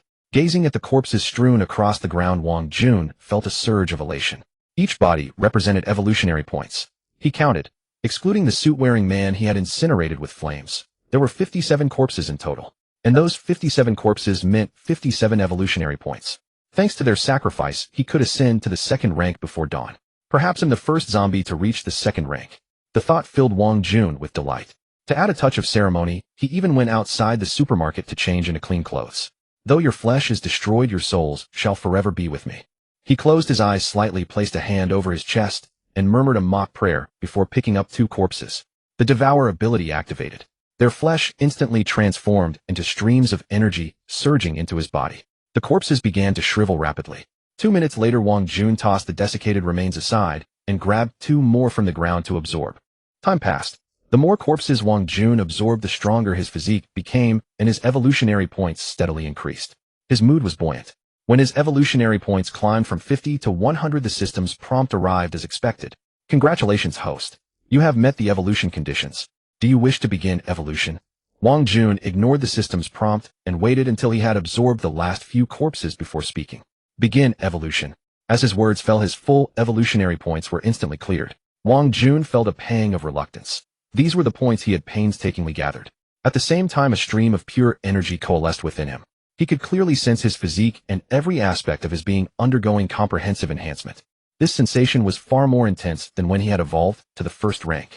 Time slipped away as Wang Jun immersed himself in the evolution process, unable to tear himself away. Congratulations, host, evolution complete. At the system's prompt, he opened his eyes. He eagerly opened his attribute panel to see what mutation ability he had gained upon reaching the second rank. Host Wang Jun race, Zombie Corpse Demon Evolution Points, 91,000 rank. Second mutation abilities, Devour Flame Bone Mutation. After evolving to the second rank, his original 100 evolution points had been reset to 9. When he saw the evolution points required for the third rank, his eyes widened. 1,000 evolution points. That was 10 times what he needed for the second rank. Wang Jun asked in surprise, System, does the required evolution points multiply by 10 each time I evolve? Not exactly. The evolution points required are the most reasonable and suitable manifestation of energy assessed by the system for the host. Therefore, the situation you fear will not occur. Hearing the system's reply, Wang Jun breathed a sigh of relief. If it were true, he would be troubled. It wasn't obvious now, but as his rank increased, ascending to higher levels would become an insurmountable chasm. Fortunately, the system's answer eased his mind. Turning to his mutation abilities, he saw a new one-bone mutation. At the same time, information about this ability flooded his mind. After absorbing the details, Wang Jun's face lit up with joy. He suspected his luck today was extraordinary. With this ability, his offensive methods would leap forward. Without exaggeration, aside from Flame Bone Mutation, was the most suitable ability for him. Wang Jun activated Bone Mutation. Instantly, his bones began to tingle. The next moment, sharp bone spurs burst through his skin, forming a white bone armor that fully encased his body. Moreover, he felt no discomfort. The bone armor moved with his will, shifting continuously. Finally, a long blade formed from white bone appeared in his hand. Wang Jun swung it at the wall a few times, leaving deep gouges while the bone blade remained unscathed. According to the information on bone mutation, he could tell that if the system had a physical form, Wang Jun would have kissed it right then. This ability was perfectly suited to him. Calming his excitement, he turned and left. The locked iron door couldn't stop him. With the strength, if the system had a physical form, Wang Jun would have kissed it right then. This ability was perfectly suited to him. Calming his excitement, he turned and left. The locked iron door couldn't stop him. With the strength of a second-rank zombie, he tore the door and its frame clean off. If the system had a physical form, Wang Jun would have kissed it right then. This ability was perfectly suited to him. Calming his excitement, he turned and left. The locked iron door couldn't stop him. With the strength of a second-rank zombie, he tore the door. This was undeniably good news for any humans who might still be surviving nearby. Fewer zombies meant more living space and lower risks when venturing out for food. At least they wouldn't be besieged by hundreds of zombies. Now the empty streets were traversed only by Wang Jun. The azure sky stood in stark contrast to the dilapidated city below. The entire city looked desolate and ruined. Along the way, he encountered a few wandering zombies, but before he could approach, they fled like mice seeing a cat. They could only cower in dark corners, trembling. It was no wonder. Wang Jun was 2 full ranks above these ordinary zombies. The oppressive aura of a higher-ranked zombie kept them from daring to come near. His next destination was a school 30 kilometers away. Walking 30 kilometers would take until the afternoon, even for a second-rank zombie. Suddenly, Wang Jun's eyes lit up. He thought of a method that, if feasible, would drastically shorten his travel time. Wang Jun activated Bone Mutation. In an instant, the clothes on his back were torn apart by bones. He controlled the bones to form a large skeletal wing structure, then directed his flesh to create a membrane covering the skeleton. The bone wing was initially complete. Wang Jun tried flapping it, and a gust of wind swept around him. Looking at the somewhat imposing wing behind him, he grinned. Hey, it actually works. Wang Jun leaped into the air. The power of the second-tier zombie caused cracks to appear on the ground. The bone wings behind him, larger than his entire body by more than 3 times, flapped under his control. Accompanied by the howling wind, Wang Jun's figure gradually ascended. The buildings beneath him grew smaller and smaller. Wang Jun's heart raced with excitement. Since ancient times, humanity has dreamt of having a pair of wings to soar freely in the sky. Hence, many flying tools were born. And now he had achieved it through his own abilities. With overwhelming excitement, Wang Jun could no longer contain his exhilaration. A chilling zombie roar echoed throughout the city. Mom, look! There's a zombie flying in the sky. A little girl in a building shouted, pointing at the sky. A woman nearby quickly covered her daughter's mouth. Chill. Don't make a sound. That's not a zombie, it's a big bird. No adult could mistake it for anything other than a zombie, but for her daughter's sake, she told a kind lie. She did not want her daughter to be exposed to the harsh realities of the apocalypse too soon. The girl nodded innocently. The woman looked up at the flying zombie with a complicated expression and sighed. This world is becoming more chaotic. Mom, didn't Dad go to find food? When will he come back? Dad.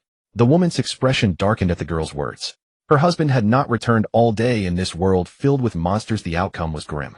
Yet she still patted her daughter's head, managing to force a smile. Don't worry, Dad will be back soon. Is Dad going to find the police to rescue us? The woman was taken aback and forced a bitter smile. Maybe. Wang Jun cautiously glided through the air, controlled by his bone wings at an altitude of several dozen meters. With his current abilities, he could only glide at low altitudes in the city. Going higher was impossible. The strong updrafts made controlling his flight extremely difficult. After all, it was his first time mastering the ability to fly, so he was not very familiar with it. After determining the direction of the school, Wang Jun flapped his bone wings and flew swiftly. Zhengyang Middle School, located south of Luoqing at the foot of Xingyang Mountain, is one of the most renowned middle schools in Luoqing. This is a private school with abundant teacher resources and a large number of students. From elementary to high school, the school offers comprehensive services. It is a sanctuary that countless students in Luoqing dream of attending. Only the top students or the children of wealthy families could attend here. The poor remained impoverished while the rich became even wealthier. However, after the apocalypse broke out, the school, which once had tens of thousands of students, now barely had 1/10 left, with the survivors trembling in corners. Although some zombies had left the school, thousands still roamed around. For a school with a large number of students, the danger level here was far more severe than outside. In a small conference room, hundreds of people gathered together. They might be the last batch of survivors from Zhengyang Middle School after the apocalypse broke out. With hundreds of people crowded in the small conference room, it felt somewhat cramped. They had rosy faces holding food and whispered in small groups. I wonder what the principal will announce suddenly in the meeting. Who knows? Whatever it is, I trust my dad will send someone to rescue me. Wow, your dad is really nice. Do you think the school hasn't contacted the rescue team yet? I don't know. But didn't the principal say yesterday that the rescue team is on the way? Maybe we can be saved today. Sigh, I hope so. My dad donates so much money to the school every year, he can't let me die here. Wow, I miss my mom's braised meat. In the corridor outside the conference room, a fat, middle-aged man wore a grim expression. He was the principal of Zhengyang Middle School, over 40, wearing a pair of gold-rimmed glasses, appearing quite gentlemanly. The principal looked seriously at the man beside him and whispered, "Are you sure you're not joking?" The man's expression was also grave. He was the gym teacher at Zhengyang Middle School. The principal and he were the only two survivors among the hundreds of teachers. The others had been torn to pieces by zombies in the days since the apocalypse began. Principal, who would dare joke about something so serious? Our remaining food can only last until tomorrow at most. Principal, you have to think of a way. Otherwise, how can you give those many students an explanation? What if their parents are still alive? How will you explain it to them? The principal's face turned dark. The apocalypse had pushed his nerves to the limit. Upon hearing the man's words, he suddenly snapped, "I'll think of a way. Zhang Wenhao, don't forget who put you in this position. Why does everything have to be my responsibility? What is the school paying you for? As a gym teacher who has better skills than you, who has abilities that surpass yours, you must set an example." Zhang Wenhao stared blankly at the principal, instantly understanding the principal's intention. He wanted him to go out to find food, to go to the place where tens of thousands of zombies existed in the school, to search for enough supplies for the survival of over 100 people. This was not just sending him to find food, it was clearly sending him to his death. Zhang Wenhao could no longer hold back and shouted, "What can I do with all the zombies outside? I'm just an ordinary person. You have the ability. You have the guts. Then you go outside to find food. Don't think I don't know your little schemes. You've done plenty of despicable and scrupulous things. Do you want me to expose everything now so the students can see what kind of scum their beloved principal is behind their backs?" "You." The principal pointed at Zhang Wenhao, shaking with anger. This was not their first argument, but this time the principal didn't expect Zhang Wenhao to be so emotional. Their quarrel drew the students waiting in the conference room to peek out. "Principal, Teacher Zhang, what happened?" Seeing the students alarmed, the principal glared fiercely at Zhang Wenhao, snorted coldly, and then walked toward the conference room. Zhang Wenhao followed the principal, his expression complex. He was thinking whether he should just get rid of this old fool. As long as he died with the authority he had established among the students over time, he would become the sole leader. He had many ways to make the naive students obey him. As the principal entered the conference room, the students who were whispering all looked up at him. "Principal, have you contacted my father?" "Yes, Principal, it's been days. When will the rescue team arrive? I can't stand staying in school for another moment, or I want to go home." "Principal." Listening to the students' complaints, the principal wore a blank expression and did not speak. After a long while, when the conference room became quiet again, the principal knocked on the table and pretended to be serious, saying, "Students, I have some very bad news to share with you. Currently, we do not have much food left." As the voice fell, everyone turned their gaze towards the principal on the podium. The conference room was eerily quiet, enveloped in an unusual silence. The principal scanned the room and then spoke in a deep voice. "Therefore, we must now reduce the food supply, and everyone is obligated to go out and search for food. Otherwise, we may face a food shortage before the rescue team arrives." Once this was said, the students began to murmur among themselves. "How can this be? The principal can't be lying to us, can he? I don't want to go find food. There are so many zombies outside. Isn't that just asking for death?" At that moment, a boy wearing a jacket suddenly spoke up. "Principal, the maintenance fee my dad donated to the school was not a small sum, but most of it has probably been pocketed by you, hasn't it?" "What do you mean by that, student?" The principal looked at the boy with a displeased expression. What do you mean? Others may fear you, but I am not afraid.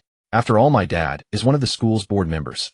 Do you realize what your words imply?" The jacketed boy snorted coldly, not waiting for the principal's response before continuing. "You want us, a group of students, to find food with so many zombies outside? Are you trying to send us into the stomachs of zombies to become their waste?" He shifted his tone, looking at the principal with an incredulous expression. "Or do you want to find a batch of students to act as scapegoats to ensure the remaining food is sufficient?" As these words dropped, it was like a bombshell, causing the students to chatter in confusion, their expressions towards the principal difficult to describe. The principal's face turned exceptionally grim. This was indeed part of his plan. Being publicly exposed by the jacket boy made it difficult for him to maintain his composure, yet he dared not lash out. After all, the jacket boy just mentioned that his father was one of the school's board members. The position of a board member at Jingyang High School was not something just anyone could hold. Those who held this position were all renowned, top wealthy individuals in Luoqing. If the apocalypse were to end one day and the jacket boy were to tell his father about his current actions, it could very well lead to trouble for him. The principal fell into deep thought. He needed to come up with a statement that could satisfy both sides. Sometimes people are like this, hesitating when faced with difficulties, and the final outcome is often beyond their own expectations. The principal looked at the students who were immersed in discussion and shouted sternly, "Everyone, please be quiet." After saying this, the principal looked at the jacket boy and spoke with righteous words. "I don't care who your father is, but you must understand one thing: this is the apocalypse. As the principal of Jingyang High School, I have the duty to organize everyone to survive in the school. In the current situation, we must work together to face this crisis, or else, when the food runs out, we will be trapped here and starve to death. Of course, you can choose not to go, but you must understand whether you will have the face to take the food that everyone risked their lives to gather afterwards." Before the jacket boy could retort, the principal took out a box from under the table. "Now everyone can draw lots to decide who will go out to search for food today." Soon the first student stepped forward to draw lots. With a leader, the other students also lined up one after another. Before long, everyone except the jacket boy had completed the drawing as instructed by the principal. All of them stared at the slips of paper in their hands, lost in thought. At this moment, the principal spoke up. "The number written on the slip represents your order, from 1 to 10. Starting today, the student who draws number 1 will go out to search for food. The student who draws number 2 will go the next day, the student with number 3 the day after, and so on until the rescue team arrives. What about you? Aren't you going out?" The jacket boy noticed that the principal had not drawn a lot and couldn't help but question. The principal did not answer, casting a faint glance at the jacket boy before turning and leaving the conference room without looking back. Let him draw lots. What a joke. The one who sets the rules wouldn't follow them like an ordinary person. The students in the conference room exchanged glances. "What number did you draw?" "I got number 6. "I got number 8. "Sai, I got number 3. "What are you all complaining about?" "I'm number 10. "Maybe we won't even need to go out to search for food because the rescue team will have arrived by then. Clearly we are all going to our deaths. It's just a matter of time." Yet the students looked with envy at the person who drew number 10. "Wow, you're so lucky. You've got the luck of a European. Come over and share some of that luck with me." Unlike these people, several students present had grim expressions. They silently stared at the slips of paper in their hands. They had drawn number 1, meaning they would have to face the zombies outside today and search for food for others. "Hey, you actually drew number 1. At that moment, a girl approached a boy, and upon seeing the number on his slip, she exclaimed. Surrounding classmates immediately gathered around, laughing and joking. "Really? You guys have to go find food today.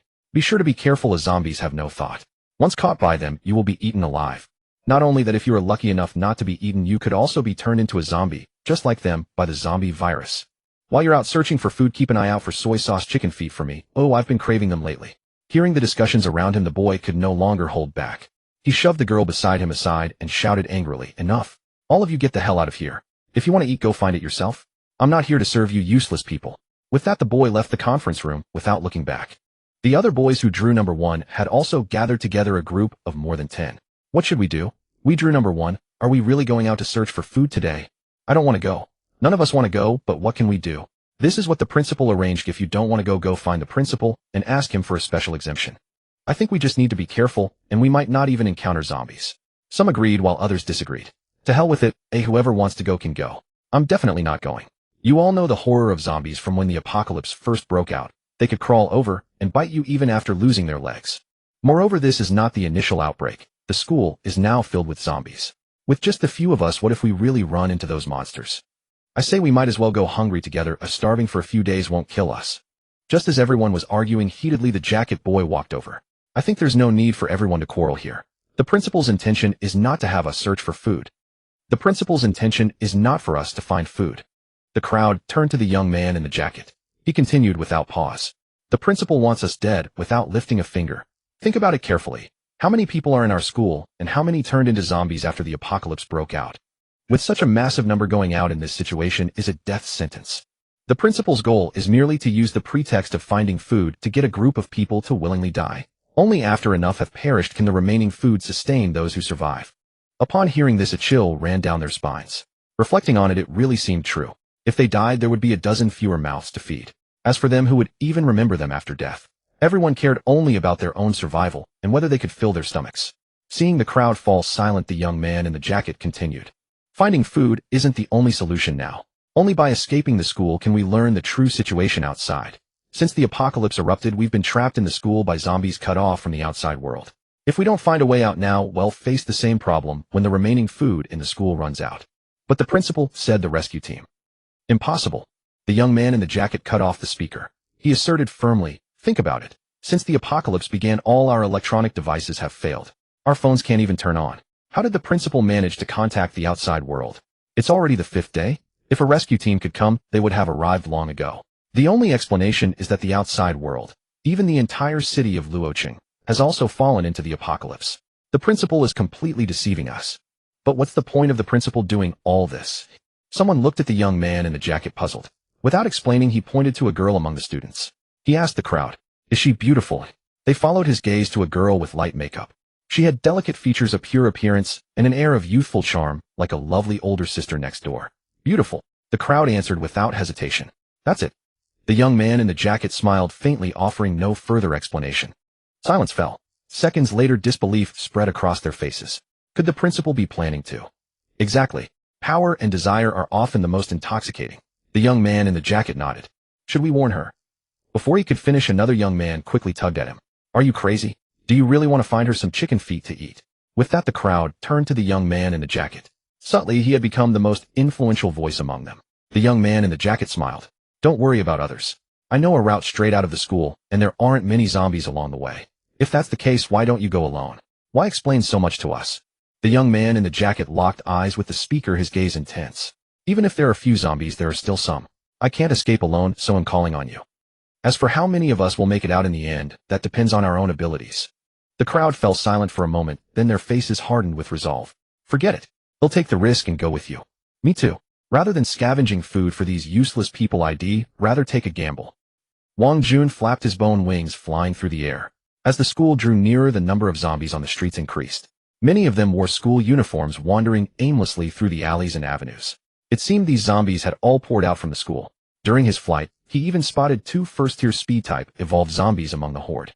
But before he could descend, the 2 evolved zombies sensed the oppressive aura of a higher-tier zombie from Wang Jun and fled instantly. This left Wang Jun quite frustrated. He could only fly swiftly toward the school, his head down. By now he could faintly make out the school's silhouette.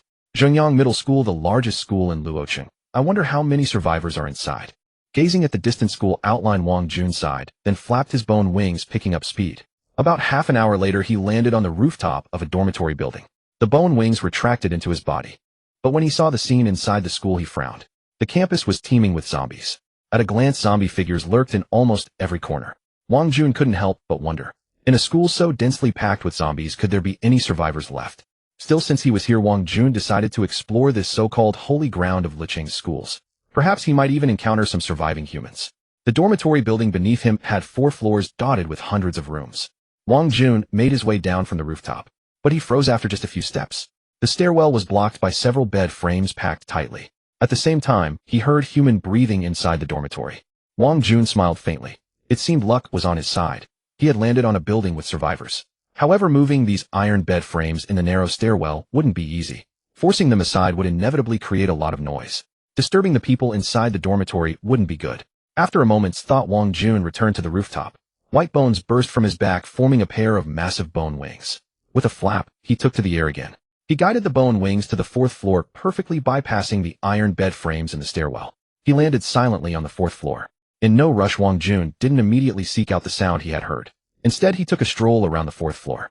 Finding no survivors there, he turned and headed for the 3rd floor. On the 3rd floor, the sound grew clearer. It was indescribable, hard to put into words. Wang Jun's expression turned peculiar. He naturally recognized the meaning behind the sound. But were young people really this carefree these days? Could the apocalypse not dampen their spirits? Wang Jun followed the sound.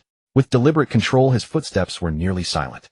Soon he stopped outside a dormitory door. He listened intently to the sounds coming from inside. It seemed someone inside was playing poker. 4 twos, 2 jokers. The cards slammed onto the table, the noise echoing. After a while, a slightly weary voice came from behind the door. You're really something. I concede defeat. Through the crack in the door, Wang Jun could clearly see the scene inside the dormitory. On the bed lay a young couple, the girl's eyes like a pool of spring water, gazing affectionately at the boy beside her. Been good having you by my side, feels so good, full of security. After the ceasefire, the girl's hand kept drawing circles on the boy's chest, her face full of shyness. The boy chuckled softly, looking at the girl with tenderness in his eyes. He kissed her and said, with me here you have the whole world. Bingu is so amazing. The girl looked at the boy with admiration. Wang Jun, standing outside the door, could no longer bear to watch. How could they be so cheesy? Did they really think that just because it was the apocalypse no one would call them out? Wang Jun's pale eyes shifted, and then a bone spike extended from his fingertip, silently lifting the chain latch behind the door. Today he was going to teach this young couple a proper lesson. The dormitory door creaked open as Wang Jun pushed it, and his figure appeared at the entrance. Oh! The girl screamed in fright at the sight of Wang Jun standing in the doorway. She shrank back behind the boy. Bingu, there's someone behind you. The boy was also startled by the girl's scream. He turned around in confusion to look behind him. Wang Jun flashed him a smile. What the hell? It's a zombie. Seeing Wang Jun's face, the boy's complexion turned pale instantly. He yanked the girl in front of him. The girl's screams grew louder. Roar, roar, roar. The zombies outside seemed to respond to the girl howling excitedly. By the time Wang Jun walked out of the dormitory, his clothes were stained with some blood. He didn't use his devouring ability on this couple. Instead, he dispatched them into his stomach in a more brutal manner. Wiping the corner of his mouth, Wang Jun turned and headed downstairs. The entire dormitory building seemed to have only these 2 people left. He found no one else. 2 evolution points were better than nothing. Reaching the ground floor, Wang Jun yanked open the locked door and strode away nonchalantly. The zombie horde that had gathered downstairs because of the girl's screams scattered upon sensing Wang Jun's presence. Roar! Just then a mighty zombie roar echoed across the campus. Hearing this roar, Wang Jun's pupils contracted sharply. A second-stage zombie. Bone wings extended from his back, and Wang Jun flew swiftly toward the direction of the roar. In a certain room outside the meeting hall, it seemed to be a storage area for sports equipment devoid of any people. The room was thick with dust. A dramatic scene was unfolding inside. Zhang Wenhao, I advise you not to do anything rash. Otherwise, when the rescue team arrives, it'll make sure you pay dearly. The principal was cornered by Zhang Wenhao, pointing at him angrily. Faced with the principal's threat, Zhang Wenhao let out a derisive laugh. Do you really think I'm one of those gullible students who would fall for your lies and be manipulated by you? I've seen through your little schemes long ago. Today is your death day. Even if the heavenly king himself came, he couldn't save you. I said it. Zhang Wenhao's eyes turned ruthless. Without another word, he charged forward with a fruit knife. The sound of the blade piercing flesh echoed incessantly. The nearly 50-year-old principal was no match for the robust Zhang Wenhao. The clothes on his chest were instantly soaked with blood. Clutching his stomach, the principal stared at Zhang Wenhao in shock. He never imagined that Zhang Wenhao, who had always obeyed him, would have such audacity. You really dare? What wouldn't I dare? This is the apocalypse. Do you still think you're the lofty principal? As long as I keep my mouth shut, who would know you were killed by me? Once you're dead, the surviving students will be under my control. As for you, rest in peace. Hearing this, the principal's face changed. Just as he was about to speak, Zhang Wenhao's fruit knife had already stabbed forward. Blood spurted out, and Zhang Wenhao quickly stepped back to avoid getting splattered. The principal fell to the ground, glaring at Zhang Wenhao with venomous eyes. What he had meant to say was that if Zhang Wenhao wanted his authority, he could have stepped down. There was no need to kill him at all. Oomph. The old bastard is finally dead. Just then a deafening zombie roar suddenly came from within the campus. It was overwhelming and terrifying. Zhang Wenhao's heart trembled at the sound, and the knife in his hand almost slipped. What the hell is that? Zhang Wenhao's face changed slightly. Not daring to stay, he turned and ran out. With trembling hands, he locked the equipment room to prevent anyone from discovering the scene inside. Only after reaching the outside of the meeting hall did he let out a long sigh of relief. Hearing the faint murmurs of students inside the meeting hall, Zhang Wenhao smiled. Everything still belongs to him now. Pushing open the door, he walked in. The students saw Zhang Wenhao and all turned to look at him. His face was stern with a hint of sorrow in his expression. Upon closer inspection, there were even glistening tears in his eyes. He looked at the hundreds of students below him in silence. A student noticed something was wrong with Zhang Wenhao and spoke up. "Teacher Zhang, what's wrong?" "Yeah, Teacher Zhang, what happened?" Hearing the student's somewhat concerned questions, Zhang Wenhao was overjoyed inside. But on the surface, he remained impassive. His voice hoarse, he said, "The principal. The principal sacrificed himself." "Oh, how is that possible? How did the principal die?" Hearing Zhang Wenhao's words, the students below buzzed with discussion. Zhang Wenhao didn't speak, waiting until the meeting hall gradually quieted down. With a pained expression, he said the principal went out ahead to scout the way for the student who drew number 1 to set an example for everyone and was killed by zombies. This was the story he had concocted on the way. By attributing the principal's death to zombies, no one would ever suspect he was the killer. As his words fell, the students below erupted into an uproar. How could this be? The principal is dead. So the principal was truly great. I was just bad-mouthing him behind his back. I'm such a jerk. So the principal wasn't avoiding the lottery. He was ready to go find food before us all along. The principal is our pride. Listening to the students' clamor, Zhang Wenhao tapped the table to silence them. Everyone quiet down. The principal sacrificed himself heroically for us. He is our role model. But we are still alive, and we can't dwell in grief forever. We must carry on the principal's will and strive to live on. I believe that is what the principal would have wanted most. From now on, I will lead everyone to continue living, and the principal will forever live in our hearts. Behind the school, dozens of people were sprinting for their lives. A young man in a jacket at the front of the group roared furiously. "Hurry! Don't look back! Keep running forward!" Roar! Behind them, hundreds of zombies had gathered. They clung stubbornly to the group's tail, pursuing relentlessly. I twisted my ankle. Just then a sudden mishap occurred at the back of the group. A male student sat on the ground, clutching his ankle in agony, tears nearly spilling from the pain. Huazi, another male student in the group, saw this and turned to rush back and save him. But before he could take 2 steps, the jacket-clad boy grabbed him firmly. "Are you out of your damn mind?" But nothing. The zombies are almost upon us. Get moving now." With that, the jacket-clad boy ignored him, lowered his head, and caught up with the rest of the group. The other boy hesitated for a moment, then cast a sympathetic glance at the injured one before turning away, without a look back, following the jacket-clad boy. Watching the zombies draw ever closer, the injured boy's face was etched with despair. "Don't leave. Save me. I don't want to die." To survive, he gritted his teeth, struggled to his feet, and hobbled desperately after the others. By now the zombies had already closed in. The sound of footsteps behind him was dense and overwhelming, and a foul, rancid stench flooded his nostrils. Seized by despair, he turned his head to look back. The nearest zombie was now less than 20 meters away. At such a close distance, the horde could cover that ground in less than 5 seconds. He could even clearly see the shreds of flesh hanging from the zombies. He barely had time to let out a heart-wrenching scream before he was swallowed by the hundreds of undead. The fleeing group naturally heard their companions scream. Their faces turned pale, but they dared not slow down even a little. They knew that if their pace slackened, the zombies behind would catch them, and they would be mercilessly engulfed and devoured by the horde. Roar! Just then a thunderous zombie roar suddenly echoed from behind. The group's hearts jolted violently as they turned to look. At the rear of the zombie horde, a 3-turtle zombie had abruptly appeared. That zombie was burly, with bulging muscles that seemed to burst from its frame, making it stand out starkly within the horde. From a distance, it looked like a small giant. What the hell is that thing? A chill of terror ran through the group, and their running speed unconsciously quickened. The jacket-clad boy stared at the peculiar zombie, a sense of dread rising within him. Suddenly, the special zombie broke away from the horde and ran toward the roadside. What's it doing? The jacket-clad boy was baffled by its actions. The jacket-clad boy stared at the peculiar zombie, a sense of dread rising within him. Suddenly, the special zombie broke away from the horde and ran toward the roadside. What's it doing? The jacket-clad boy was baffled. Dodge it! The jacket-clad boy bellowed with all his might. But the running group had yet to realize the danger that was descending upon them. They all looked at him in confusion.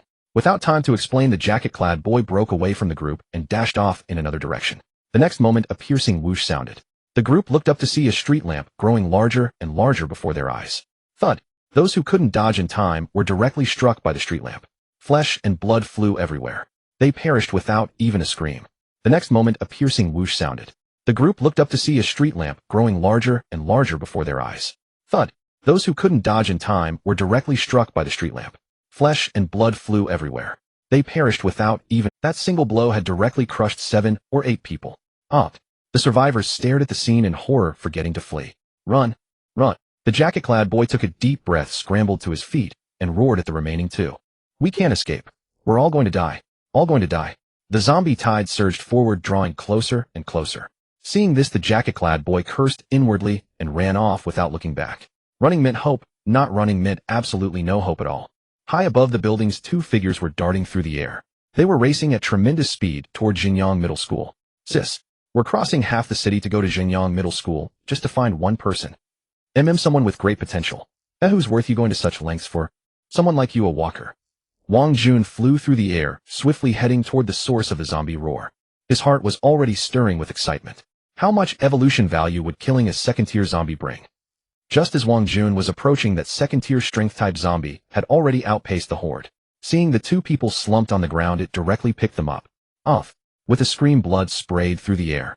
The evolved zombie tore off the upper half of one person in a single bite. The other, still clutched in its hand, was so terrified that he soiled himself. The bloody scene so close to him caused him to faint on the spot. The jacket-clad boy saw the scene behind him and ran even faster. The second-tier zombie naturally noticed this too. It stuffed the 2 humans in its hands directly into its mouth, then roared and chased after the jacket-clad boy. Wang Jun flew in the air, overlooking the scene unfolding below. His gaze locked onto the second-tier strength-type zombie on the ground. As for the running human, he paid him little mind. Between an ordinary human and a second-tier evolved zombie, the latter was clearly more alluring to him. A second-tier strength-type zombie. Indeed, densely populated places like schools are more likely to give birth to high-tier zombies. It's only the 5th day of the apocalypse and a second-tier zombie has already appeared. Wang Jun murmured to himself. He controlled his bone wings and slowly descended to the ground. The surrounding ordinary zombies, sensing Wang Jun's aura, began to roar uneasily. At the same time, the evolved zombie, chasing the jacket-clad boy, also stopped in its tracks. It turned its gaze toward Wang Jun, its eyes filled with pure savagery. The running jacket-clad boy also noticed the anomaly behind him. When he saw Wang Jun descending slowly from midair, he gasped sharply. A zombie with wings. And it could fly. The shock Wang Jun brought to the jacket-clad boy was far greater than that of the second-tier strength-type zombie. There were plenty of zombies running on the ground, but one with wings was a rare sight. At that moment, the jacket-clad boy truly felt the absurdity of this apocalypse for the first time.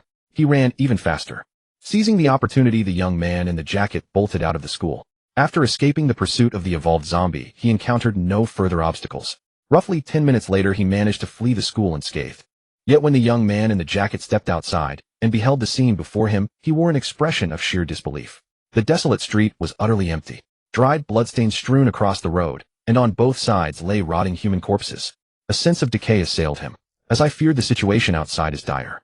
It's not just the school, the entire world has descended into apocalypse. Treading cautiously along the roadside, he cast a glance back at the school and sighed. Of the original group of over a dozen, only he had escaped. Gazing at this city, both familiar and alien, the young man in the jacket felt a surge of bewilderment. His home lay in another city hundreds of kilometers away. A distance that might take mere hours in peacetime now seemed insurmountable in this perilous apocalypse. Recalling the 2 zombies on campus, he shuddered. One with wings, and another 3 meters tall, like a weaker version of the Hulk. Even though he had escaped the school, the memory still filled him with terror. Moreover, he was still close to the school. If those 2 zombies gave chase, he would be in grave danger. With this thought, he resolved to leave. But he had barely taken 2 steps when he froze in place. He spotted 2 zombies emerging from a corner a dozen meters away. They had their backs to him, wandering aimlessly. What rotten luck, he thought bitterly. Having just escaped the tiger's den, he had now fallen into the wolf's lair. The young man dared not move, praying the zombies wouldn't notice him. But his luck seemed to have run out. The zombies twitched and spotted him. Damn it, how did they see me? Is this a joke? He cursed, picking up a brick from the ground. This was a one-way street flanked by low walls. Climbing over them was impractical. Given the zombie's speed, he would be dragged down the moment he lifted a leg. His only options were to return to the school or kill the 2 zombies. They ran and howled, their roars echoing down the street. Subtle footsteps emerged from the surroundings. One by one, zombies crawled out from every corner. The young man's face turned ashen. It's over. These zombies could call for reinforcements. On a rooftop, not far from the school, 2 figures stood silhouetted against the wind, chatting with smiles. The man had a resolute face, a sharp crew cut, and wore a gray tracksuit. The woman had delicate features and a high ponytail. In her hand, she held a tang sword that gleamed with chilling sharpness. They gazed at the scene within the school. Sis, you've hit the jackpot this time. 2 second-tier zombies on campus. TSK. And one of them even has wings. Unbelievable. The woman remained expressionless, watching the school scene coldly. When she spotted Wang Jun's figure, her brow furrowed slightly. One is a second-tier strength type, evolved zombie. The other's wings don't seem natural, more like a special ability. You mean? It looks like a corpse demon. At the mention of corpse demon, the man's expression shifted. Then let them fight. Don't provoke them. That thing is far more troublesome than ordinary evolved zombies. Our main goal is to find someone, the woman said calmly, a hint of wariness in her eyes. The man nodded at her words. Right, sis, do we enter the school now, or wait until the corpse demon leaves? The woman curled her lips and spoke slowly. No need. The target has escaped on his own. Escaped? You mean that young guy just now? The woman smiled and pointed in a direction. Following her finger, the man grinned. This kid sure is unlucky. Escapes a second-tier zombie at school only to be surrounded by a horde in no time. Stop laughing. He's going to be one of us. Go now. If he dies, you're cleaning the toilets for a month. The man grumbled discontentedly, as expected from my own sister, so ruthless. With that, he leaped from the rooftop and sped toward the young man in the jacket. The woman watched silently as the zombie horde closed in on him, a smile playing on her lips. Finally found you, the special divine walker from the past life, the prophet. Damn it, it's over. Watching the zombies draw nearer, the young man's face turned pale, cold sweat beading on his forehead. Roar! Suddenly a zombie lunged at him and sank its teeth into his arm. What the hell? He winced in pain. With the brick in hand, he smashed it viciously against the zombie's head. Again and again, until the brick shattered and dark brown blood oozed from the zombie's skull, yet it refused to let go. Go to hell! He roared, kicking the zombie away with all his might. At the same time, a chunk of flesh was torn from his arm. Blood gushed out, revealing the white bone beneath. A searing pain shot through him. Seeing his wound, his face turned ashen. It's over. Being bitten by a zombie meant death. Even if he survived, he would be turned into one. He had known this since the apocalypse began. Looking at the surrounding zombies, he knew he wouldn't even have the chance to become one. They would tear him apart and devour him. Clutching his bitten arm, he slowly closed his eyes. There was no escape. He had thought escaping the school would bring safety, but fate was cruel. He had barely slipped the tiger's jaws before falling into the wolf's den. Roar! The zombies' howls echoed around him. They were getting closer. He squeezed his eyes shut, curling up in a corner, his body trembling uncontrollably. Tears streamed down his face against his will. Oh, crying are we? A mocking voice suddenly sounded beside him. He snapped his eyes open. Standing next to him was a man in a gray tracksuit, looking at him with a grin. You are? There, don't cry. Once I take care of these scum, I'll take you away. As soon as the words fell, a zombie lunged forward. The jacket-wearing young man shouted, watch out. Oomph. The man snorted coldly, reaching out to grasp the zombie by the throat. Yet what followed made the jacket-wearing young man's eyes go wide. A white radiance emanated from the man's hand. In the next instant, the zombie screeched and disintegrated into ashes within his grip. The jacket-wearing young man stood frozen, stunned. Clearly what was happening defied his understanding. Is he a god? For some reason, that thought flashed through the jacket-wearing young man's mind. As the zombie turned to ashes, the man shook his hand and smirked at the approaching horde. Trash is just trash, what a hassle. They'll finish you all in one go. Haori, sacred light. The man roared. Immediately white light surged from his body, an intimidating aura rising. Blinded by the radiance akin to the blazing sun, the jacket-wearing young man squinted instinctively, raising his arm to shield his eyes. He felt that if he kept looking, his eyes would be seared by the intense brilliance. Roar! Roar! The zombies' cries echoed around him. After an unknown stretch of time, silence suddenly fell. The jacket-wearing young man lowered his arm, staring blankly at the scene before him. The horde that had gathered was gone, leaving only piles of ash on the ground. A gentle breeze swept through, scattering the remains. Hey, cat, got your tongue. Awestruck by my handsome bearing. The man walked up to the jacket-wearing young man, grinning. But his forehead was slick with sweat, his breath heavy, and his tone less casual than before. Clearly that move had drained much of his energy. At the man's question, the jacket-wearing young man nodded dumbly. The man found it a bit amusing. Just then he noticed the wound on the jacket-wearing young man's arm. He frowned slightly. Were you bitten by a zombie? The jacket-wearing young man instinctively pulled his arm behind his back. Well, the man chuckled. Look at you acting like a scaredy cat. It's just a zombie bite, you're not dead yet. What's there to fear? The jacket-wearing young man hesitated, about to explain, but was cut off. Enough, come with me. My sister can cure you. Your sister? Yeah, a powerful second-tier divine walker. Divine walker? What's that? Think of them as gods among humans. That white light you emitted. Exactly, that's my ability. Haori, sacred light. Impressive, right? The jacket-wearing young man couldn't help nodding. As they walked and talked, any stray zombies they encountered were reduced to ashes by the man's white light. The jacket-wearing young man watched in astonishment. When they reached the rooftop from before, the man, seeing the woman's back, silently grumbled. What a show-off. Sis, I brought him back safe. The woman turned and walked toward them. The jacket-wearing young man froze at the sight of her. She was beautiful but not with a soft, delicate beauty. Her brows carried a heroic spirit. This commanding presence reminded him of a female soldier he had once met on the battlefield. Hello, Lin Lang. Lin Lang was taken aback. How do you know my name? Do you know me? The woman smiled and shook her head. Well, now we do. She winked at Lin Lang. Lin Lang's cheeks reddened. He scratched his head sheepishly. By the way, who are you? My name is Qin Rumo. The woman said, then gestured to the man. The one who saved you is my younger brother Qin Yi. Lin Lang turned to look at Qin Yi, who nodded with a smile. Oh sis, this kid got bitten by a zombie. Do you still have any corpse cores? Any later, and hell turn into a zombie. Qin Rumo raised an eyebrow, her gaze falling on the wound on Lin Lang's arm. In that short time, the skin around the bite had turned from red to a dark purple, exuding a putrid smell. Seeing this, Lin Lang's expression changed. He looked at Qin Rumo, gritting his teeth. Can you save me? Qin Rumo smiled. Don't worry, once you become a divine walker, the zombie virus won't affect you. The term divine walker echoed in Lin Lang's ears again. Lin Lang's eyes were nearly pleading. How do I become a divine walker? Not everyone can become one. Only one in tens of thousands, extremely rare. Qin Rumo handed him a milky white crystal the size of a fingernail. This is called a corpse core from an evolved zombie. Eat it, and you'll become a divine walker. Lin Lang took the core, puzzled. Evolved zombie. The three-turtle zombie you saw at school was a second-tier evolved zombie. Qin Rumo explained patiently. Lin Lang shuddered at the memory of that terrifying zombie. He also realized the preciousness of the corpse core in his hand. You too. Exactly. Qin Yi and I crossed the entire city to reach Xingyang Middle School, all for you. Understand? Lin Lang nodded slowly. Though he didn't fully grasp their intentions, he sensed they meant him no harm. Otherwise, Qin Yi wouldn't have saved him from the zombie horde, nor would he have any reason to give up the corpse core. He looked at the corpse core in his hand, gave Qin Rumo a grateful glance, then tossed it into his mouth. He had expected it to taste awful given it came from a zombie. But the moment it hit his tongue, it dissolved without any odor. Is that it, eh? Lin Lang looked at Qin Rumo. She nodded.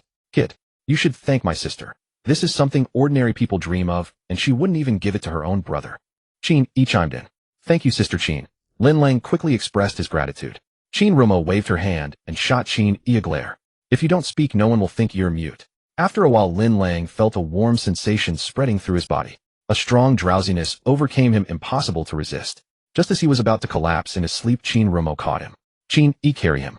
We're leaving. Not again making me do the heavy lifting. Qin Yi reluctantly hoisted Lin Lang and followed Qin Rumo. Sis, what ability do you think hell awakened? At this, a hint of reminiscence flickered in Qin Rumo's eyes. She uttered two words softly. Prophet. Prophet. Is it as powerful as my Haori's sacred light? The prophet is not a combat type, it's a predictive ability. It can foresee fortune and misfortune, know the unknown. When the ability grows strong enough, it can even precisely predict when a person will die, how, where. Everything eludes the prophet's foresight. So this kid is a dark horse. Obviously, or I wouldn't have dragged you all the way across Luoqing to find him. By the way, sis, what's the name of the next divine walker we're looking for? Lin Xiao, a girl. Hey, that's great. The strength zombie fixed its gaze on Wang Jun as he descended from the sky, its eyes brimming with savagery. It sensed danger in Wang Jun, recognizing him as a fellow second-tier zombie. With a guttural roar, the strength zombie bellowed at Wang Jun. It then yanked a street lamp from the roadside and charged forward. Second-tier zombies had yet to develop intelligence, driven only by territorial instincts. Xingyang Middle School was the domain of this second-tier strength-type zombie. Faced with Wang Jun's intrusion, it had no choice but to slaughter him to defend its territory or be slain itself. Sensing the provocation, Wang Jun smiled cruelly. Since advancing to the second tier, he had yet to test his newfound strength. This opponent served as the perfect sparring partner. From the very beginning, Wang Jun had never taken this second-tier evolved zombie seriously.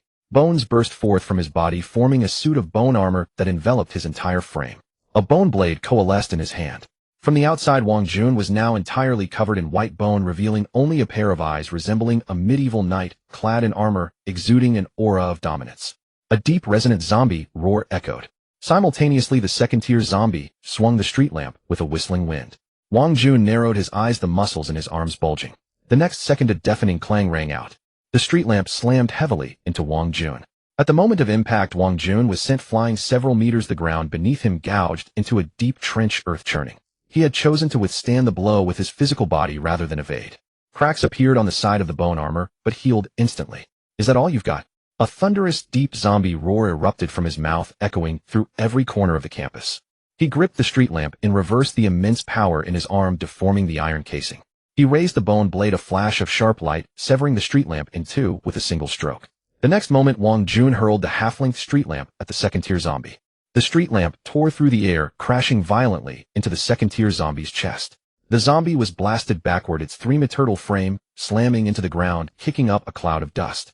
In that instant, the disparity in strength was evident. Gazing at the zombie's figure through the dust, Wang Jun retracted the bone blade, replacing it with a layer of bone studded with sharp spikes covering his fists. He intended to crush this second-tier strength-type evolved zombie with sheer force. He would shatter every bone with blow after blow, then reduce it to ashes with flames. From the dust, the second-tier zombie staggered to its feet, roaring as it charged at Wang Jun.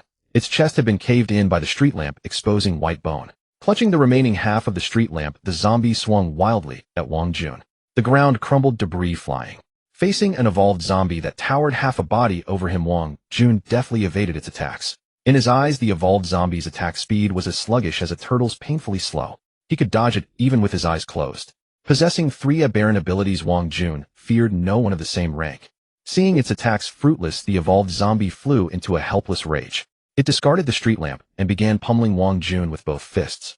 As you wish. Wang Jun swung his own fist to meet it. Fists collided. To the evolved zombie, Wang Jun's fist seemed pitifully small. It envisioned Wang Jun being crushed into pulp. At the moment of impact, Wang Jun felt a tremendous force, stumbling back several meters. Flesh fragments flew past his peripheral vision. As expected of a strength-type evolved zombie, quite the punch. Wang Jun shook his numb arm, looking up at the zombie. The distant zombie's entire arm had been blasted off by the punch. One arm hung limply at its side, exposing bone. Its fist, the size of a human head, was still clinging to bits of flesh. The zombie grew more enraged, its eyes bloodshot, snarling and hissing at Wang Jun. But this time it didn't recklessly charge. Having evolved to the second tier, it was no longer mindless, like an ordinary zombie possessing intelligence akin to a wild beast. This insignificant insect, before it was not to be fought, continuing like this could mean its death. Suddenly a sense of fear emerged in the evolved zombie's mind. Afraid. Wang Jun raised an eyebrow, seeing the zombie hold its ground. Seeming to sense its thoughts, Wang Jun strode toward it. Tisk, second-tier zombies already developing consciousness. No wonder they'll form a new race in the future. Such an astonishing rate of evolution. As he walked, flames materialized in his palm, coalescing without dispersing. Under the scorching heat, the air around Wang Jun began to warp. He had toyed enough. It was time to send this second-tier zombie to its grave. Seeing the flames suddenly ignite in Wang Jun's hand, the evolved zombie roared incessantly. A sudden unease and a threat to its life washed over it. Hearing the zombie's roars, Wang Jun smiled. He hurled the condensed flames at the zombie while charging forward at lightning speed. Seeing the incoming flames, the evolved zombie hastily raised its other arm to block. The flames struck the zombie, erupting into a blaze. The impact point was scorched black flesh curling. Sensing Wang Jun closing in, the zombie turned and fled without a second thought. It was afraid territory could be reclaimed, but life once lost was gone forever. Trying to run. Wang Jun was already behind the zombie. Seeing it attempt to flee, he let out a cruel laugh. He slammed his fist into the zombie's leg. A crisp crack echoed. The zombie's leg bone shattered under the blow, bending forward at an unnatural angle. Losing its balance, the zombie crashed to the ground. It kept emitting warning growls at Wang Jun. But Wang Jun paid no heed. He had said he would beat it to death, and he would keep his word. He leaped onto the zombie, conjuring the bone blade. Aiming at the zombie's other arm, he swung down. Black blood splattered as the arm was severed cleanly. Seeing the zombie's legs still thrashing, Wang Jun wasted no time pounding them into pulp with his bare fists. Now the evolved zombie was utterly defenseless, left only with a mouth still snarling at him. They say the skull is the hardest bone in the human body. Would a second-tier evolved zombies be even harder? Wang Jun was determined to test that theory. A cruel smile curled his lips. He raised his fist and brought it down heavily on the zombie's face. With a single punch, a torrent of black blood splattered from the mouth of the evolved zombie. As he raised his fist, thick, viscous black blood clung to its surface, forming a crimson line that slowly trickled down. At this moment, the second-tier zombie's appearance was utterly grotesque. His face was smeared with black blood, with shattered flesh mixed with broken teeth plastered across it, creating a horrifying sight. One side of his cheek had caved in, revealing the dark red gums beneath. Even so, the second-tier zombie's bloodshot eyes still glared viciously at Wang Jun. Growling. Hearing the evolved zombie's low growl, Wang Jun's expression turned cold as he swung his fist down again. The power of his transformation into a corpse demon was unleashed without restraint. Growl. I said growl. One punch. Two punches. With each blow, Wang Jun delivered copious amounts of black blood, and shredded flesh were hammered off the second-tier evolved zombie's head. The zombie's body began to thrash violently. But without limbs, his struggles were futile. The second-tier evolved zombie was now like a fish out of water, completely at Wang Jun's mercy. Wang Jun paid no heed, his movements unceasing, his punching speed only accelerating. Suddenly a crisp crack of bone rang out. Gradually the zombie's struggles weakened until he lay motionless on the ground. With a dull thud, the final punch was mercilessly delivered. The second-tier evolved zombie's head burst open like a watermelon, spilling yellow and white matter across the floor. Wang Jun stood up expressionless as he surveyed his handiwork. The zombie's head had been driven into the ground with spiderweb-like cracks spreading across the surrounding concrete floor, winding and twisting. Then a sharp bone blade extended from his fingertip. The bone blade was as thin as a cicada's wing, like a razor-sharp scalpel glinting with menace. Wang Jun effortlessly sliced open the zombie's chest. Gazing at the still faintly beating heart within, he reached in and tore it out. With a firm squeeze, the heart burst, and a milky white crystal flowed out along with the blood. Discarding the shriveled heart, he shook his hand and looked at the crystal shimmering in the sunlight, finally allowing a smile to spread across his face. The core of a second-tier evolved zombie obtained without effort. He recalled when he had first hunted a second-tier zombie in his past life. It seemed to be 6 months after the apocalypse erupted. But in this life, on the 5th day, he had already slain this top-tier second-tier zombie. In high spirits, Wang Jun swallowed the core directly. It transformed into a surge of pure energy, nourishing his body. As the energy faded, he felt a slight improvement in his physique and furrowed his brow. Is this core fake? It feels no different from the energy I got from a first-tier core. Warm reminder: the host has now evolved into a corpse demon, transcending the realm of ordinary evolved zombies. Hence, consuming ordinary evolved cores will only yield a minor boost in power. At that moment, the system suddenly chimed in to clarify Wang Jun's confusion. Hearing the prompt, Wang Jun nodded in understanding. No wonder the gain was so meager. It was because he had grown stronger. Then he checked his evolution points. They had increased by 50 points compared to before consuming the core. This second-tier core was equivalent to devouring 50 ordinary humans. Not bad. It was another small step closer to evolution. After eliminating the sole second-tier zombie at Xingyang Middle School, Wang Jun was in an excellent mood. He glanced at the corpse of the evolved zombie on the ground and casually tossed a ball of flame to incinerate it into ashes. Then he turned and walked back into the school. Teacher Zhang, something terrible has happened. Come quickly. Less than 10 minutes after Zhang Wenhao had finished speaking from the podium, a boy burst into the meeting room shouting at the top of his lungs. The surrounding students turned to look at him, utterly bewildered. Zhang Wenhao, who had been chatting with the girl, adopted a serious expression and addressed the boy. What's wrong? Why the panic? The boy seemed to have run all the way, now leaning against the doorframe, bent over, gasping for breath. Outside. Outside. Zhang Wenhao stamped his foot in frustration. What's outside? Spit it out. Outside. The boy swallowed hard, still trembling with fright. There are zombies heading this way outside. This little thing has you this flustered. Zhang Wenhao laughed scornfully and slapped the boy on the head, sending him stumbling. The surrounding students chuckled too. Our gate's already locked, don't worry, they can't get in. Exactly, there were zombies gathered here before, hundreds of them, a dense mass, and they still couldn't break in. Hearing the casual chatter, the boy's face turned pale as he waved his hands frantically. No, not hundreds, not just one or two. So many, countless zombies. What? Zhang Wenhao's expression shifted drastically. He shoved the boy aside and rushed toward the gate. The students hesitated before following. When they reached the gate, the sight before them left everyone frozen in shock. It's over. Oh my God. How can there be so many? The gate was now packed with zombies, densely crowded. And from behind the horde, more zombies kept streaming in. The gate groaned under the strain, creaking ominously. How is this possible? Zhang Wenhao's face flushed crimson at the scene. He had just taken charge, and now they were surrounded by a zombie horde. Was even heaven against him? Just then he noticed that the zombies at the front weren't staring at them, but were fixated on a room upstairs. He followed their gaze upward. It was the direction of the sports equipment storage room. The principal's body, whom he had killed, lay inside. Still warm even. At that moment, an absurd thought flooded his mind. Could it be that these zombies were all drawn by the principal's blood? With this realization, Zhang Wenhao's face turned ashen. He looked utterly defeated. His vision began to blur. Darkness crept in. Teacher Zhang, what's wrong? He fainted from fear. Let's get him back. Forget that. We need to figure out what to do. Amidst the chaos, the students' clamorous voices reached his ears. Zhang Wenhao's heart jolted. He tried desperately to open his eyes, but he couldn't. Throughout his journey, Wang Jun fortuitously discovered dozens of survivors within the school. Most of them were huddled in obscure corners, gaunt and starving from hunger, their surroundings dark and damp. Not a single zombie in sight, nor even a ghostly shadow. Had it not been for Wang Jun's keen sense of smell, he would never have found them.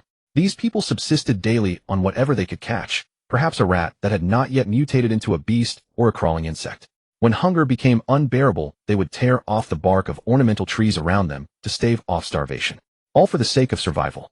Wang Jun even discovered a boy of about 13 or 14 on the overhang of a foul-smelling restroom. When Wang Jun spotted him, the boy was still crouched by the pit, scooping up the yellow substance with his hands. One could only imagine what he had been eating these past days. Wang Jun mercifully spared the boy, choosing not to kill him. The moment he laid eyes on the child, he turned away, without a second glance, unwilling to go to such lengths for a paltry amount of evolution points. At that moment, Wang Jun was walking through a teaching building, searching for any humans who might be hiding. Suddenly, the sound of chaotic footsteps echoed from all around. Simultaneously, zombie roars continuously rang out in the distance, each one louder than the last, plunging the entire school into a cacophony of noise. Wang Jun looked down and saw a massive horde of zombies emerging from dark corners, all moving in the same direction. At the sight, his brows furrowed. A zombie riot. What happened? Driven by curiosity, he followed the herd, heading in the direction they were advancing. His speed far exceeded that of the zombie horde. Along the way, zombies, sensing Wang Jun's presence, kept a distance of over 2 meters, creating a clear zone around him. He did not stop until he reached a cluster of dormitory buildings. Before him, the zombies were packed tightly together. At a glance, there were at least several thousand. Heads bobbed in a dense, swarming mass. Anyone with trypophobia would likely faint at the sight. Moreover, more zombies kept converging from behind. Gazing at the closed iron gate in the distance, Wang Jun's mind stirred. Enormous bone wings burst from his back, and he flew directly into the air. The ground lay fully exposed beneath him, and he seemed to have discovered the cause of the zombie riot. Because he saw dozens of human figures on the other side of the gate behind the door. They were wielding clubs, continuously driving away the zombies clinging to the gate. At the sight, Wang Jun broke into a smile. So this is where you've been hiding. He had wondered how such a large school as Junyang Middle School could have only a few survivors. They had all taken refuge here. The iron gate seemed to have reached its limit, emitting a harsh grating sound. It seemed as if it would be pushed open by the zombie horde at any moment. Seeing this, Wang Jun hesitated no longer and flew straight over. If the gate gave way, all the zombies outside would surge in like a flood. Faced with such a massive horde, the few dozen people inside would be instantly overwhelmed, not even a bone left. If it were just tens or hundreds of zombies, Wang Jun believed he could control the situation. But with thousands pouring in all at once, even he could do nothing. He could only watch helplessly as the horde devoured the evolution points that rightfully belonged to him. As he neared the iron gate, Wang Jun could faintly hear the voices of those inside. Holy crap! Look up in the sky. What the hell is that? A zombie with wings. Stop talking nonsense. He's flying over here. A few of you get some rocks and knock him down. Otherwise we're all dead. Hearing this, Wang Jun smirked contemptuously. Dozens of ants trying to bite an elephant to death. He wondered if they were naive or pitiful. Soaring over the high wall, he entered the dormitory complex. He's in. Run. Don't run. If we don't drive those zombies away from the gate, we're all going to die here today. Someone tried to stop them, but with Wang Jun's entry, everyone had already descended into chaos. The cries of the crowd mingled with the roars of the surrounding zombies. Zombies. Zombies are coming in. We're going to die. At that moment, a girl's scream rang out from a building. Following her scream, the sound of dense footsteps and human clamor erupted from upstairs. Wang Jun looked up and saw figures moving in a meeting room on the upper floor. One by one, people appeared in the corridor above, peering down in terror at Wang Jun's form. The entire corridor fell into disarray. At the sight of these people, Wang Jun's breath quickened. Surprises often came when least expected. He had thought there were only a few dozen in the building, but there were even more upstairs. Roar! Wang Jun let out an excited bellow. He then swiftly lunged at a fleeing human. Seizing the man who was about to speak, Wang Jun twisted his neck. Activating his devouring ability, the man instantly turned into a dry corpse, his flesh and nutrients drained by Wang Jun. Tossing the desiccated body aside, Wang Jun charged at others. Meanwhile, without the students holding it back, the iron gate began to wobble precariously. The zombies behind kept pressing forward. Finally, with a crash, the chain on the gate snapped under the strain of the horde. Countless zombies surged in like a flood.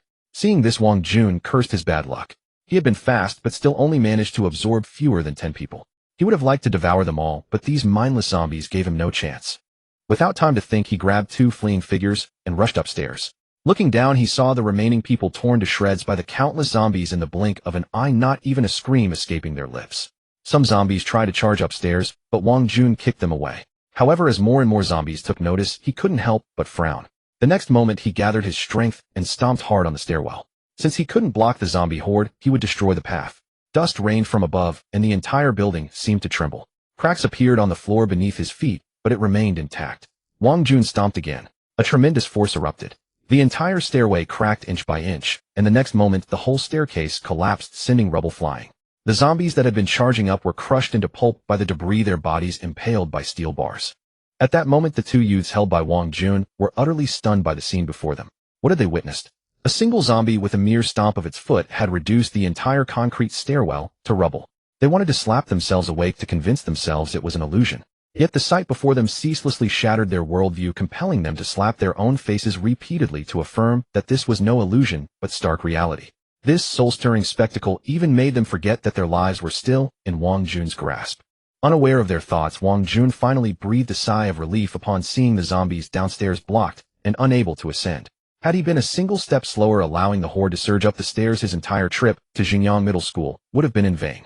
Turning his gaze to the two silent youths in his grip, Wang Jun wasted no words. With sheer force, he effortlessly crushed them to death. His devouring ability activated instantly. Their bodies withered, their flesh and blood transforming into a stream of pure energy that surged into his own being. Glancing back, he saw the conference room door tightly shut. Through the crack, he spotted several pairs of eyes watching him. These people had a penchant for voyeurism. A smirk touched Wang Jun's lips as he strode toward the room. Drawing closer, he heard the cacophony of human breaths, murmurs, and the pounding of hearts within. Halting before the door, Wang Jun stood still as the prying eyes vanished. He pushed, but the door wouldn't budge. Frowning, he peered through the gap and saw a towering pile of desks and chairs barricading it from within. As the door shifted, panic erupted inside. That zombie's here. Don't fear, we've blocked it with desks. It's just one zombie but can't get in. The whole building just shook. What happened outside? Didn't the zombies on the ground floor charge up? Outside, Wang Jun overheard their chatter and let out a contemptuous sneer. Did they think flimsy metal desks could stop him? How laughable. Wang Jun pushed again, this time with all his might, muscles bulging in his arms. The barricade trembled. A second later, the door slowly gave way. The wood groaned under the strain as the piled desks began to slide back. The door's opening. We're doomed. Quick. Everyone help block the door, or we're all dead meat. Seeing the door inch open, those inside could no longer stay put. With a clatter, dozens of people leaped up and rushed toward the door. Simultaneously, a tremendous force surged from within, catching Wang Jun off guard. United, the crowd's strength nearly overwhelmed him. As the door began to close again, Wang Jun's eyes turned icy. These fools dare to challenge me. Wouldn't it be easier to wait quietly for me to devour you, sparing you the misery of scavenging through this apocalypse? As the door began to close again, Wang Jun's eyes turned icy. These fools dare to challenge me. Wouldn't it be easier to wait quietly for me to devour you, sparing you the misery of scavenging through the— like blocking doors to you. Find him done playing. Dare to hold the line through the flames. The fire erupted upon landing, turning the entrance into a sea of blaze. The people inside recoiled in horror, scrambling away. One unfortunate soul too close to the fire was instantly engulfed in roaring flames. Save me. Within 3 seconds, he became a human torch, his screams piercing the air. Seeing this, everyone fled from him, terrified of being caught in the inferno. Soon he was reduced to a charred corpse, a gruesome end. Fire. This zombie can breathe fire. The crowd stared at Wang Jun outside, their faces pale with shock. They had seen him cast the flame, yet such a thing was beyond their comprehension. Through the hole head punched, Wang Jun surveyed the scene. Spotting the scorched remains on the floor, he silently lamented the waste. Yet another loss of evolution points. Gripping the doorframe, he ripped the entire structure away with a single pull. Wang Jun stepped inside, flinging the obstructing desks aside one by one. Cries of pain erupted as flying furniture struck people. He showed no mercy, even deliberately hurling desks into the crowd. The confined room descended into chaos as people scrambled for cover. Those who dared to dash for the exit were caught and hurled back. Striding to the podium, Wang Jun fixed his pale eyes on the dozens below, his gaze frigid. He was in a foul mood. Thus he refrained from killing them outright, opting instead for a game of courage. The crowd huddled in a corner, their eyes fixed unblinkingly on Wang Jun. They began to realize the zombie was different from the bloodthirsty ones outside. Ordinary zombies would lunge at humans eagerly, but this one had merely walked to the podium, watching them coldly. What did this zombie want? The question echoed in their minds. Wang Jun's lips curled into a grin as he observed them. At the sight, a chill ran down their spines, their hairs standing on end. An inexplicable dread seized them. Why is it smiling? It's terrifying, someone whispered. I don't know. Find a chance to run. Wang Jun paid their murmurs no mind. The windows were all sealed by the people themselves, a self-inflicted dead end. As for escaping through the door, Wang Jun would make them regret that choice profoundly. He then pointed at a random unfortunate soul in the crowd and beckoned. The chosen one stood bewildered, glancing around only to see others look away. Swallowing hard, he crept to the podium. Z-zombie. Boss. His legs trembled, his voice quivering with sheer terror. Wang Jun ignored him. Instead, he picked up a piece of chalk and scrawled a few large characters on the blackboard behind him. Wanna live. At this sight, everyone's eyes widened in shock. Even the young man standing beside Wang Jun gaped in astonishment. What had they witnessed? This zombie could not only spew fire, but also write. Once again, Wang Jun shattered their understanding of the world. Their previous perception of zombies was utterly demolished by Wang Jun in that moment. Gazing at the characters on the blackboard, the crowd offered no reply. None were willing to be the first to step forward. Yet Wang Jun hadn't expected them to answer anyway. He continued to write on the board. I am giving you a chance to survive. Play a game with me. At this, someone in the crowd timidly spoke up. Is that true? What game? Wang Jun glanced at the speaker, then wrote. Rest assured, I am a man of my word. This game is called the Hero's Game. There are no rules, no restrictions. My only demand is this: kill everyone around you. The last one standing shall be called the hero, and I will fulfill my promise and set him free. Upon reading this, the crowd buzzed with discussion. What kind of hero's game is this? It's clearly forcing us to slaughter each other. He's a demon. I will never agree to play this game. I think even the last survivor will be killed by him. Exactly, he's not human, but a man-eating zombie. What integrity does he have?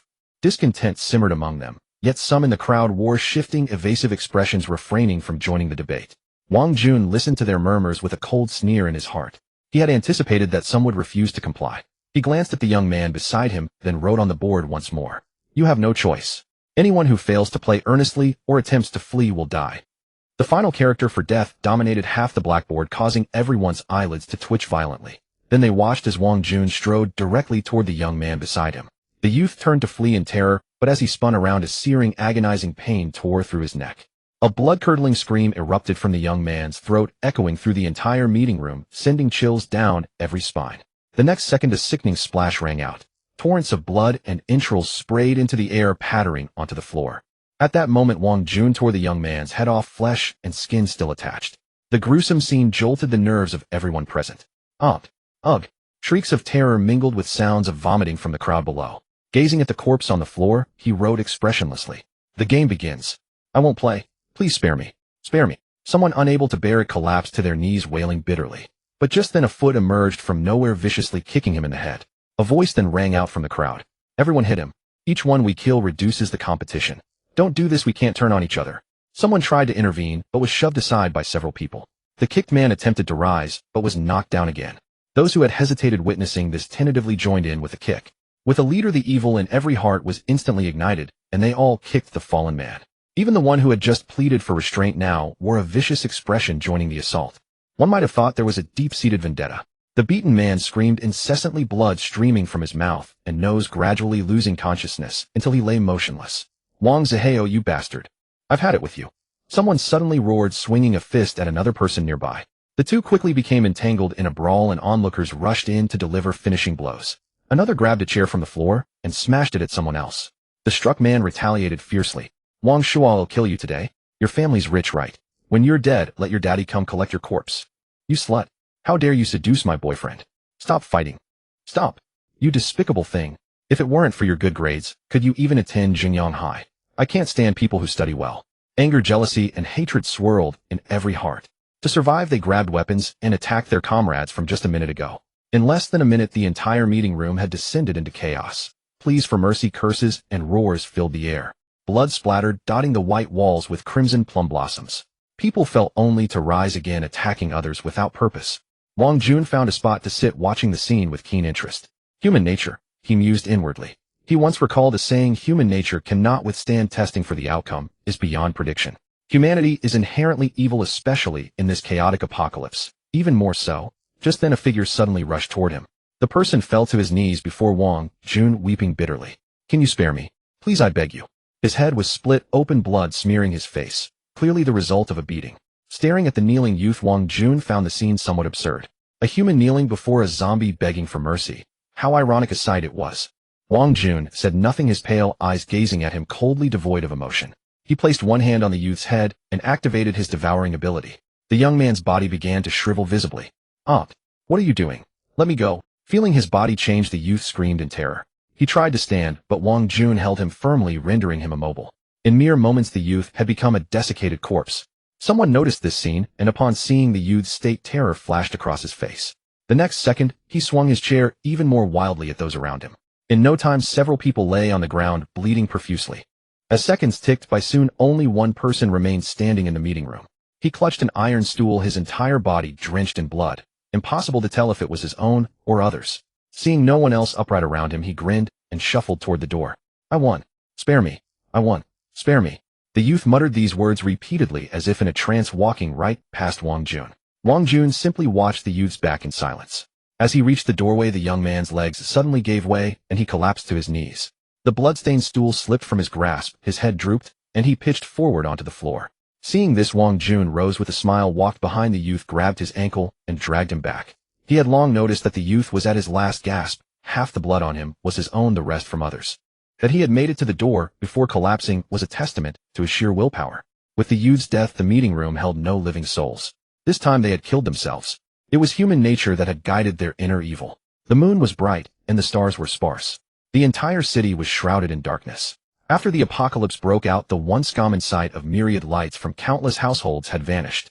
Silence, decay, and desolation enveloped the city. Shadows of figures flickered on the streets, their mouths emitting low growls.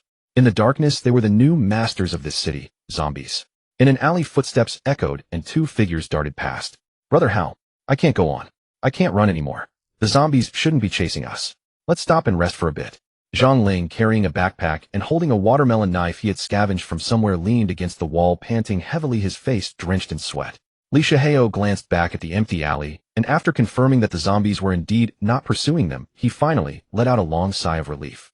He slid down the wall and sat on the ground, wiped the sweat from his forehead, then took a bottle of mineral water from his backpack and gulped down half of it in one go. "Hey kid, are you sure you know what you're doing?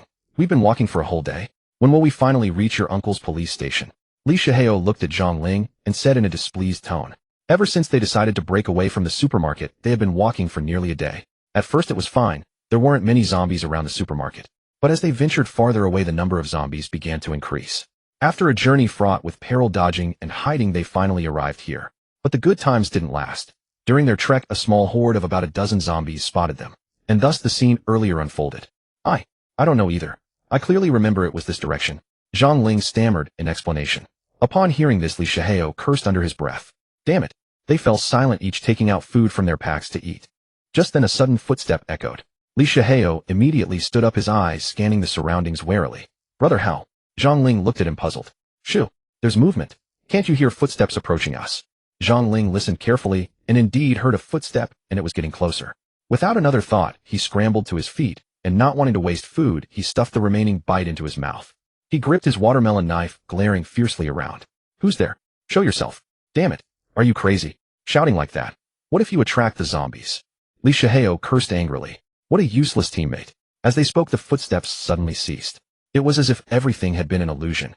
"Brother, how the footsteps are gone." Zhang Ling looked at Li Shihao, his voice trembling with unease. In the pitch-black alley, everything was empty and eerily silent. Even the distant zombie roars that had been audible earlier gradually faded away. "We can't stay here. Something's off. My right eyelid keeps twitching, and I feel terribly uneasy." Li Shihao was also scared. He swallowed hard, then forced himself to speak calmly. As he spoke, he hoisted his backpack onto his shoulders and walked toward the alley exit. Zhang Ling quickly followed behind, his eyes darting nervously around. Suddenly, Li Shihao stopped in his tracks. Caught off guard, Zhang Ling nearly collided into him. "Why aren't you moving?" Zhang Ling asked, somewhat annoyed. "Xiaolingzi do you see someone standing outside the alley?" Li Shuhei's voice came from ahead, trembling with fear, almost cracking. Zhang Ling looked forward, and the next moment his eyes widened. Outside the alley stood an old man in a Chinese tunic suit. He was dressed impeccably with graying hair, and was now smiling and waving slightly at them. "Is that a zombie or a person? I don't know. But showing up here at this hour dressed so cleanly, he can't be anything good." Li Shuhei's throat bobbed as he swallowed repeatedly, cold sweat beading on his forehead. Zhang Ling's face turned pale, and then a sentence that made both their hearts race slipped out of his mouth. That old man. Could he be a ghost? Li Shihao turned to look at Zhang Ling, his expression grim. At that moment, he wanted to smack Zhang Ling with a stick. Can you say something nice?" Zhang Ling looked embarrassed, then suddenly pointed behind Li Shihao and screamed in terror. "Holy crap, he's running over." Li Shihao spun around and saw the old man who had been at the alley entrance now sprinting toward them. The old man wore a sinister smile and moved with surprising speed, nothing like a feeble elder. The sound of his footsteps echoed in the alley. A chill ran down their spines, and their hair stood on end. "Run! What are you waiting for?" Li Shihao shouted in panic. They both dashed deeper into the alley, running with all their might as if their lives depended on it. The old man at the alley entrance stopped and watched them disappear into the depths. A sinister smile curled on his face. After running for what seemed like an eternity, Li Shihao and Zhang Ling finally halted. They were gasping for air, bent over with their hands on their knees, breathing heavily. The frantic sprint had left them feeling as if their hearts were about to explode. "Xiaolingzi, check. Is that old man still following us?" Li Shihao panted. No. No. Zhang Ling looked back and replied. Huff. Upon hearing this, Li Shihao couldn't hold on any longer and collapsed onto the ground, his chest heaving violently. Zhang Ling also plopped down on the ground. After resting for a long while, he spoke up. Brother Hao, why were we running? He's just an old man. We've got a knife and a steel pipe. What's there to be afraid of? Li Shihao sat up upon hearing this. Yeah, he's just an old man. Why be afraid? Thinking this, Li Shihao almost wanted to slap himself. He glared at Zhang Ling, his anger flaring. It was all this kid's fault for creating such a tense atmosphere. If he hadn't said the old man was a ghost, he wouldn't have ended up so pathetic. Back then he was so scared that he only thought of running. He hadn't considered anything else. With that thought, Li Shihao picked up the steel pipe from the ground and started walking back. Brother Hao, where are you going? I'm going back to settle the score with that old man. Li Shihao replied angrily. I'm going too. Zhang Ling's interest was instantly piqued, and he immediately stood up to follow Li Shihao. The two walked back with fierce expressions, unaware of how long they had been walking. Suddenly a thin layer of mist began to appear around them, soaking their clothes. This made them extremely uncomfortable, but as they walked they gradually sensed something amiss. They had been walking for over half an hour, yet they still hadn't exited the alley. After passing a corner, Zhang Ling, seeing the alley stretch before him again, finally couldn't help but speak. Brother Hao, we've been walking for so long, why haven't we left the alley? Just how big is this alley? Li Shihao's brows were tightly furrowed. The two stared at the empty road ahead, momentarily uncertain whether to continue forward. Hey, race an idea, use your knife to leave marks on the wall as we go, and we'll walk a bit further. Li Shihao looked at Zhang Ling and offered his suggestion. Zhang Ling nodded, slashing a mark into the wall with his blade. They continued walking. 10 minutes later, as they turned another corner, both stopped simultaneously. Their expressions turned grim, for there on the wall was a distinct knife mark. Brother Hao, could we have run into that legendary ghost wall? Zhang Ling whispered to Li Shihao. If you don't speak, no one will take you for a mute. Li Shihao retorted darkly. Then approaching the mark, he said, compare the cut with your knife. I suspect someone set us up trying to confuse us here. Hearing this, Zhang Ling quickly stepped forward. But when he compared his own cleaver to the mark on the wall, cold sweat instantly poured down his face. Brother Hao, the cut matches mine perfectly. Hearing the tremor in Zhang Ling's voice, Li Shihao's expression shifted instantly. What? Are you sure? It's exactly the same. Upon receiving Zhang Ling's confirmation, Li Shihao gasped sharply. The mist-filled alley around them was pitch black, as if a monster might lunge out at any moment to devour them. Never having encountered such a situation, the two were panicked, staring at each other in helplessness. Brother Hao, I'm from the countryside. I remember the village elders saying that when you hit a ghost wall, pissing at the corner breaks the spell. Don't know if it's true. Zhang Ling's voice trembled. Hearing this, Li Shihao urged anxiously. Then stop wasting time, drop your pants and piss. Embarrassed, Zhang Ling looked around and said, I'm a bit scared. I can't go. Damn it. Li Shihao cursed loudly. He then unbuckled his belt and began to relieve himself at the corner. The sound of water splashed.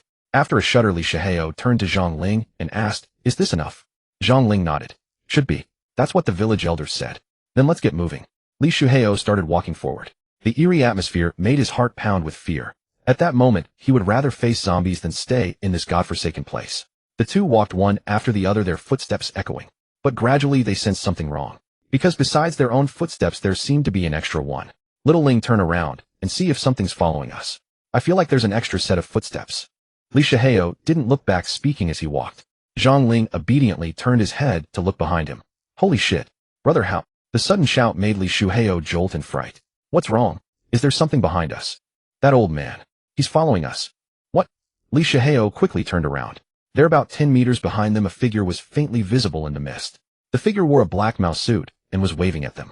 It was unmistakably the old man who had appeared at the alley entrance. Enemies meet face to face. If not for this old man, he and Zhang Ling wouldn't have run deep into the alley nor encountered such a bizarre scene. You old bastard. Stop playing tricks and stand still. Li Shihao bellowed, charging forward with a steel pipe in hand. Yeah, stand still. Zhang Ling, brandishing his knife, followed furiously behind Li Shihao. But when they charged into the mist, the sight before them left them dumbfounded. The area was empty. The old man who had been waving at them moments ago had suddenly vanished. Brother Hao, where did that old man go? Zhang Ling swallowed hard, his eyes darting around. No matter how he searched, he couldn't spot the old man, as if everything had been an illusion. You ask me, who the hell am I supposed to ask? Li Shihao now panicked, cursed. The situation they faced had long surpassed their understanding. Just then a dense sound of footsteps came from behind. They quickly turned to look, and their expressions changed drastically. At the alley corner, a massive horde of zombies suddenly surged forth. There were hundreds, densely packed. They roared and charged towards them. Run! Abandoning all caution, the two sprinted wildly through the alley. The zombies' howls grew closer, drenching them in cold sweat. After turning another corner, a faint light appeared in the distance. Upon closer inspection, it turned out to be two large red lanterns. Approaching, they found it was a residence. Above hung bamboo lanterns with a faint candlelight flickering inside, each bearing a black brush-written character. Eat. Before them was a tightly shut vermilion wooden gate adorned with two gilded lion heads and ring handles below. As they observed, the gate creaked open slowly. No one was behind the door. Through the gate, they could see the courtyard and buildings within. Li Shihao and Zhang Ling stepped back cautiously. Let's go. This is too wrong. Li Shihao turned without a second thought. Tonight had been too strange. First chased by the old man at the alley entrance, then trapped by a ghost wall ambushed by zombies, and now, in the deserted depths of the alley, an ancient mansion suddenly appeared. Everything here reeked of oddity. Just then Zhang Ling pointed ahead. Brother Hao, it's a dead end. The mist had thinned slightly, revealing a towering wall blocking the path. How can this be? Li Shihao's face darkened. Looking back, the vermilion gate still stood open like a monster lurking in the darkness, waiting for them to enter its maw. Brother Hao, what do we do now? Hearing Zhang Ling's voice, Li Shihao frowned. Don't panic. Let me think. Suddenly a change occurred. Dense footsteps echoed from the alley corner. They stared, their faces turning pale. The zombie horde they had shaken off was chasing them again. I'm so fucking done. Damn it. Li Shihao cursed at the sight. A dead end ahead, the horde behind. The only refuge was the ancient mansion. Though uncertain what dangers awaited inside, it was their only option. Either be torn apart by the zombies or face the unknown within the mansion. Without hesitation, they turned and dashed inside. The moment they crossed the threshold, the gate slammed shut with a bang, startling them. Silence enveloped the area. Strangely, once inside, the zombies' roars ceased, as if they had never existed. Brother Hao, I feel like everything here is off. Obviously, this place is bad news. Li Shihao retorted, tightening his grip on the steel pipe. He tried to open the sealed gate, but failed. The gate seemed welded shut, immovable. He turned to Zhang Ling, pale-faced. Looks like we're trapped. Just as Zhang Ling was about to reply, the aroma of food wafted over. Brother Hao, what's that smell? It's amazing. Smells exactly like my mom's braised pork hock. After she passed, it's been 3 years since I last had her braised hock. Hearing this, Li Shihao looked puzzled. What pork hock smell? I don't smell anything. Have you lost it? What do I do? I'm so hungry. Ignoring Li Shihao, Zhang Ling muttered to himself, his eyes growing vacant. He began to stagger towards the source of the aroma. Little Ling, are you crazy? Where are you going? Li Shihao shouted urgently. He ran over and grabbed Zhang Ling's shoulder, trying to stop him. But Zhang Ling's strength had become terrifying. He couldn't be held back. Li Shihao grew anxious but couldn't stop him. Just then a young girl's voice suddenly rang out. Daddy. Hearing that familiar voice, Li Shihao froze. It was his daughter's voice. But he clearly remembered that his daughter had been bitten to death by zombies when the apocalypse first broke out. So who was speaking now? Daddy, Nan misses you so much, the voice came again. Upon hearing this, Li Shihao's eyes reddened instantly. Forgetting everything else, he called out. Nan, is that you? Where are you? Daddy misses you too. His voice trembled as if he might cry. Daddy, come find Nan. Nan is so scared, I miss you. Okay. Stay right there, Daddy's coming now. Li Shihao's eyes slowly grew vacant. He followed Zhang Ling towards the center of the mansion. After walking for an unknown time, he suddenly saw a small girl with pigtails appear before him. The moment he saw the girl, Li Shihao could no longer hold back his tears. Nan. He rushed forward and embraced her tightly. Daddy missed you. So much. Missed you. Nan missed Daddy too. The girl giggled, the scene heartwarming. Meanwhile, Zhang Ling saw a different sight. A middle-aged woman stood smiling in the center of the mansion, holding a tray of steaming pork hock. Seeing Zhang Ling, she waved warmly. Come here. Mom just made your favorite braised pork hock. Coming. Zhang Ling grinned and rushed over. He grabbed the steaming hock, not minding the heat, and took a big bite. As he ate, he mumbled, Mom, the bone in this hock is a bit hard. Next time remember to stew it longer. The woman smiled and nodded. No one noticed a figure appear behind them. A burly man. He wore a blood-stained chef's hat and a blood-soaked apron. In his right hand, he held a sharp butcher's knife, in his left an iron chain. Behind the chain hung several corpses pierced by hooks. His face was covered in fat, and his triangular eyes coldly regarded Li Shihao and Zhang Ling. In his eyes he saw a different scene. Li Shihao, tears streaming, clutched a wooden post studded with iron nails. Even as the nails pierced his body, he held on tightly. Meanwhile, Zhang Ling was gnawing on his own arm. In this short time, half of his arm had been reduced to bare bone. Yet he continued to tear at it, as if savoring a delicacy. Watching this, the butcher smiled. Fresh ingredients have arrived. The butcher approached the two with his cleaver in hand. Unaware of the danger lurking near, they remained oblivious. The chain scraped against the ground with a clattering sound. Gazing at Li Shihao, who was embracing a wooden post with a tender expression, the butcher curled his lips into a smirk. He stepped closer, dipping his finger into the blood oozing from the nails embedded in Li Shihao's flesh, and brought it to his nose to sniff. In the next instant, a look of ecstasy spread across the butcher's face. The fragrance of blood. Truly intoxicating. Chuckling, he placed the blood-stained finger into his mouth and began to suck. As if savoring a delicacy, his eyes lit up and his gaze, toward Li Shihao, grew fervent. Prime ingredients. In the next moment, the butcher raised his cleaver and swung it down without hesitation. Blood splattered everywhere.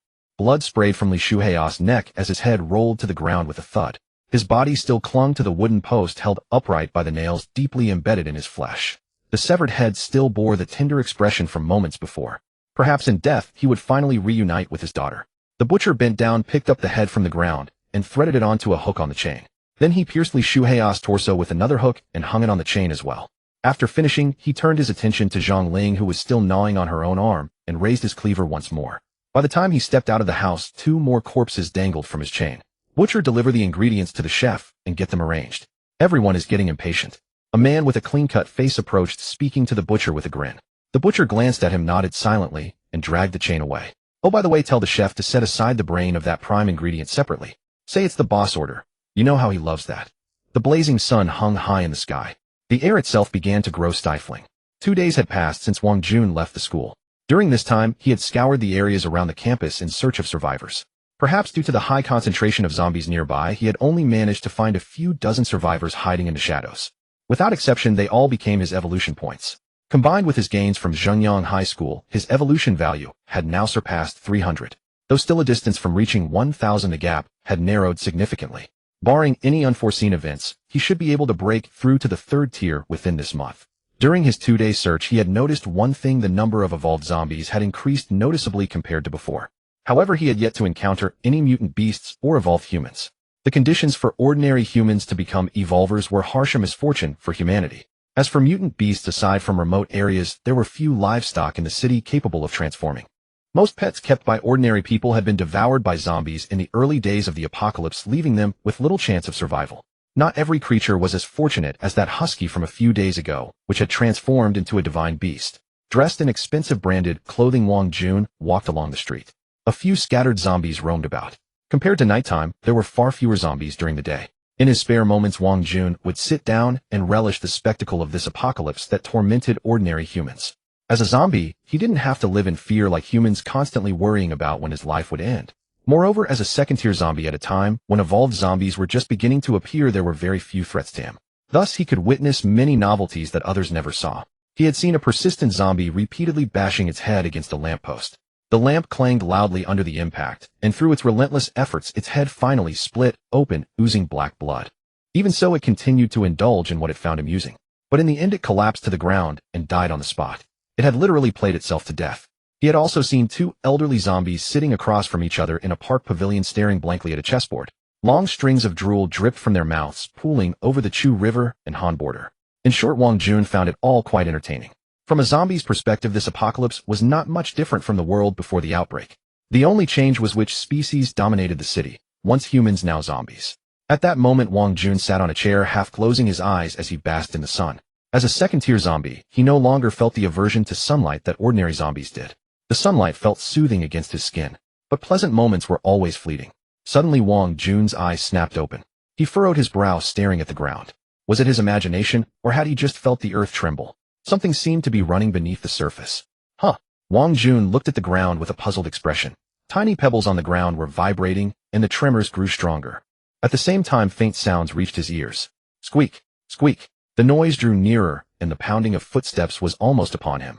As if struck by a realization, Wang Jun's face tightened, and he abruptly turned his gaze toward the roadside. In the next second, a loud bang erupted. Countless manhole covers along the street burst into the air, propelled upward. Black torrents surged from the sewers like geysers. Bone wings tore from his back, and almost the instant the black tide emerged, Wang Jun soared into the sky. He looked down at the scene below, a shiver running down his spine as a long-forgotten word surfaced in his mind. Rat tide. That black torrent was composed of rats from the sewers. Once tiny, they were now each the size of a pre-apocalypse house cat. Their eyes were bloodshot and their teeth razor-sharp. After the apocalypse, rats were no longer creatures to be scorned, but ones to be avoided at all costs. In just moments, the street was covered and dominated by the rat tide. Dense pitch black and stretching as far as the eye could see. And still more rats kept pouring out of the sewers. Their numbers only increased. They charged in one direction, devouring everything edible in their path. Even the zombies roaming the streets were swallowed by the tide, vanishing without a trace. In less than 5 seconds, a zombie could be stripped to the bone by the swarm. From Wang Jun's vantage point, the rat tide already numbered in the hundreds of thousands, and more continued to surge from the sewers. The black tide spread across the land, vast and boundless, with no end in sight. Gazing upon the rat swarm that spread like a plague of locusts below, even Wang Jun felt a shiver run down his spine. Against a tide of rats of this magnitude, not even a second-tier being, but a third-tier one as well, would be slowly gnawed down to white bones by their sheer numbers. No matter how formidable you were, you could not withstand the attrition of millions of rats. Had it not been for his ability to fly, Wang Jun would have surely fallen into grave danger. How many rats lurked within a single city? No one knew. They thrived and multiplied beneath the urban landscape, their numbers beyond imagination. In his past life, such a massive rat tide had exacted a terrible cost from humanity in the early days. Flapping the bone wings on his back, Wang Jun landed atop a building, silently observing the movement of the swarm. Gradually, he noticed the rats were all advancing in one direction. They were converging on Zhengyang Mountain. Wang Jun was perplexed. Zhengyang Mountain was nothing but a barren hill devoid of any living creature save for some weeds. What were they going there for? And why the sudden eruption of such a colossal rat tide? Could they possibly be hollowing out Zhengyang Mountain to turn it into a massive rat nest? As he pondered, his gaze shifted, suddenly locking onto a figure within the swarm. A silhouette as large as a calf was darting swiftly through the mass of rats. Focusing his eyes, he saw it was an enormous gray rat. Within the tide, it stood out starkly from the others. It charged forward, recklessly trampling countless unfortunate rats underfoot. Its eyes were bloodshot, its fur bristled like steel needles, and it dragged a tail as long as its body behind it, resembling a dark red whip. A first-tier rat king. Wang Jun frowned as he watched the creature. At that moment, the ground on the street around a manhole cover suddenly cracked, shattered by a tremendous force. The next second, enormous heads emerged from the sewer, followed by their bodies. Then several more rats of similar size surged out. They quickly plunged into the tide, following the main force. There was more than one rat king in this swarm. Something was amiss. Seeing this, Wang Jun lingered no longer. He flapped his bone wings and flew straight into the air. For just then, he suddenly noticed a portion of the rat swarm surging up the building he was on. Wang Jun guessed that his aura as a second-tier zombie had attracted them. As expected, the moment he took to the air, the security door on the rooftop was blasted open with a loud crash. Immediately, a flood of rats poured out from within, engulfing the entire rooftop in the blink of an eye. In an instant, the swarm piled up several meters high, climbing over each other. They stared with their crimson eyes, chittering madly at Wang Jun, vainly trying to tear at him as he hovered in midair. Witnessing this, Wang Jun's eyes turned cold. A flame coalesced in his palm, and he hurled it directly into the swarm. The fire landed amidst the rats, instantly igniting a blazing inferno. In mere moments, it had incinerated hundreds of them. A pungent, acrid smell of burning filled the air. But the swarm's numbers were simply too vast. The charred bodies of the dead were instantly buried by the rats surging from behind. There seemed to be no discernible decrease. Seeing this, Wang Jun did not linger. He flapped his bone wings, ascending higher, and flew straight toward the city center. At this moment, distancing himself from the rat tide was the wisest course. As for wiping them out, it was unthinkable. Even if he exhausted himself, he could not accomplish it. Unless humanity deployed large-scale weapons of mass destruction, there was no way to deal with a swarm of this magnitude. Looking back, the rat tide was like an endless black wave. Wang Jun accelerated. Soon the swarm vanished from sight, leaving only a faint trace of the receding black tide. As he drew closer to the city center, Wang Jun let out a long breath, gazing down at the ground from high above. With his increasing mastery of the bone wings, he could now fly freely at an altitude of 100 meters. Just then, he spotted a team of 5 or 6 people on the street below. Each carried a backpack stuffed with food. They held long poles, and one wielded a fire axe. However, they looked somewhat disheveled, as if they were fleeing. At the center of the group, a man with a long blade vigilantly scanned their surroundings. His movements were swift. Wherever his blade passed, any zombie that approached the team was instantly decapitated. He was escorting the others. Wang Jun watched the man's performance, narrowing his eyes in surprise. An evolver. He recognized at once that the man was an evolver. Yet Wang Jun was not particularly astonished by the appearance of an evolver. Calculating the timeline, it was about time they started emerging. The only question now was how many there were. And with the rise of evolvers, the era of the evolution surge had truly begun. As time passed, the number of evolved species would skyrocket. After a moment's thought, Wang Jun landed on a building about 100 meters away from them. He silently trailed behind the team. It was not out of compassion. These few people were simply too few in number. Killing them for the meager evolution points would yield no significant gain. What he sought was a bigger catch, the survivor settlement behind this team. Whether they were just a lone wolf squad, Wang Jun could not be certain. But he was willing to gamble. If he was right, it would net him a considerable amount of evolution points. Even if he was wrong, he would lose nothing. He could simply kill them. The group sprinted on. As more and more zombies gathered around them, even the evolver at the front began to find the situation increasingly dire. The others were all ordinary people. He was the only evolver. Though everyone clutched weapons, he was the only one truly capable of carving a bloody path through the horde. The others could handle 1 or 2 zombies on their own, but if surrounded by 5 or 6, they would surely meet their end. As hundreds of zombies closed in, a sense of helplessness washed over them. Someone in the team shouted, "Brother Feng, go on without us. Don't worry about us." "Yeah, Brother Feng, there's no need to put yourself in danger for our sake."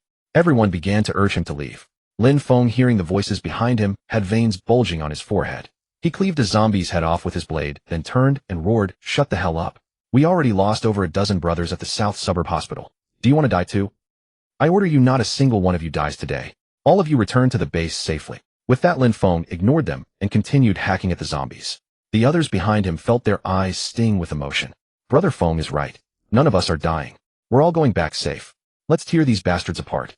Show them what we're made of. They stopped arguing, fired up like they had been injected with adrenaline, swinging their weapons at the isolated zombies on the flanks. They might not be as strong as Lin Feng, but they were doing what they could. Lin Feng led the charge, facing the most zombies. When he saw what was happening behind him, he grinned, his eyes devoid of fear, and swung his long blade again. The blade seemed to have a life of its own. With every flash, zombie after zombie lost its head. In less than a minute, he had carved a bloody path through the 100-strong horde. Seeing the opening, Lin Feng, his sword dripping with blood, bellowed to the team, "They'll hold them off. You go." Hearing this, the others did not hesitate. They charged through the gap Lin Feng had created. No one dared to delay, knowing this was a path to survival. He had risked his life to forge for them. As their figures grew distant, Lin Feng casually dispatched a few more approaching zombies and quickly followed their trail. After they had gone, Wang Jun emerged from a corner. The zombies, attracted by the team, sensing Wang Jun's aura, fled and kept their distance. Wang Jun stepped onto the street, surveying the ground littered with zombie corpses. A smile of intrigue curled on his lips. This evolver was exceptionally strong. Every corpse had been killed with a single clean cut, the severed heads of dozens of grotesque zombies rolling on the ground. For an ordinary first-tier evolver to break through a siege of hundreds of zombies with such ease and emerge unscathed was beyond Wang Jun's expectations. He had also clearly overheard their conversation. His guess was proven right. There really was a base behind this team. Moreover, he had heard the leader mention they had lost over a dozen men at the South Suburb Hospital. So they had escaped from there. But why had they gone to the South Suburb Hospital? To find medicine. That didn't quite add up. There were pharmacies on the streets. There was no need to take such a huge risk by going to the hospital, which was swarming with far more zombies than outside. After much thought, Wang Jun could not figure it out. He glanced toward the South Suburb Hospital, then set off in the direction the team had fled. The priority now was to uproot the settlement behind these people. Several people sprinted along the street.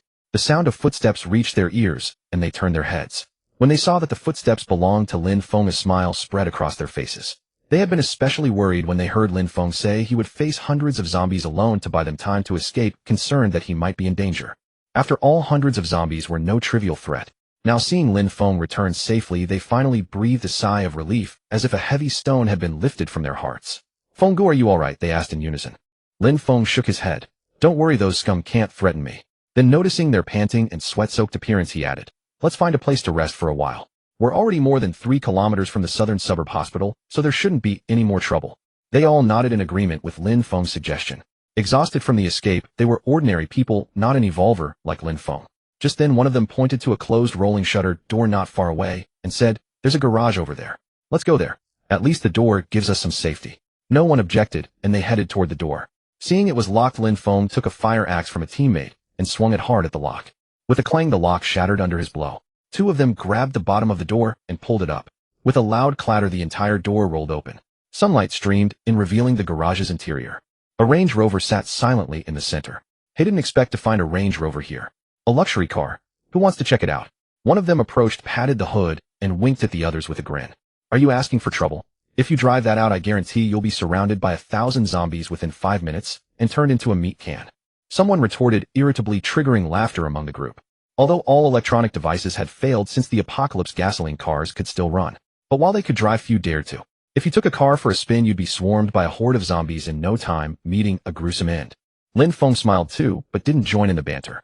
Meanwhile, no one noticed a pale hand slowly emerging from beneath the car. The next moment, it grabbed one man's calf. Startled, he blurted out a curse. "What the hell?"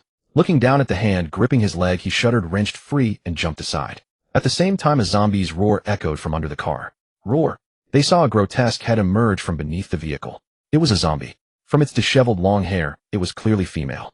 Damn it, how did a zombie get under the car? Scared the hell out of me. The young man who had been grabbed, now standing aside, spoke with lingering fear, patting his chest, as if still shaken. The others held back laughter and teased, maybe she's taken a liking to you.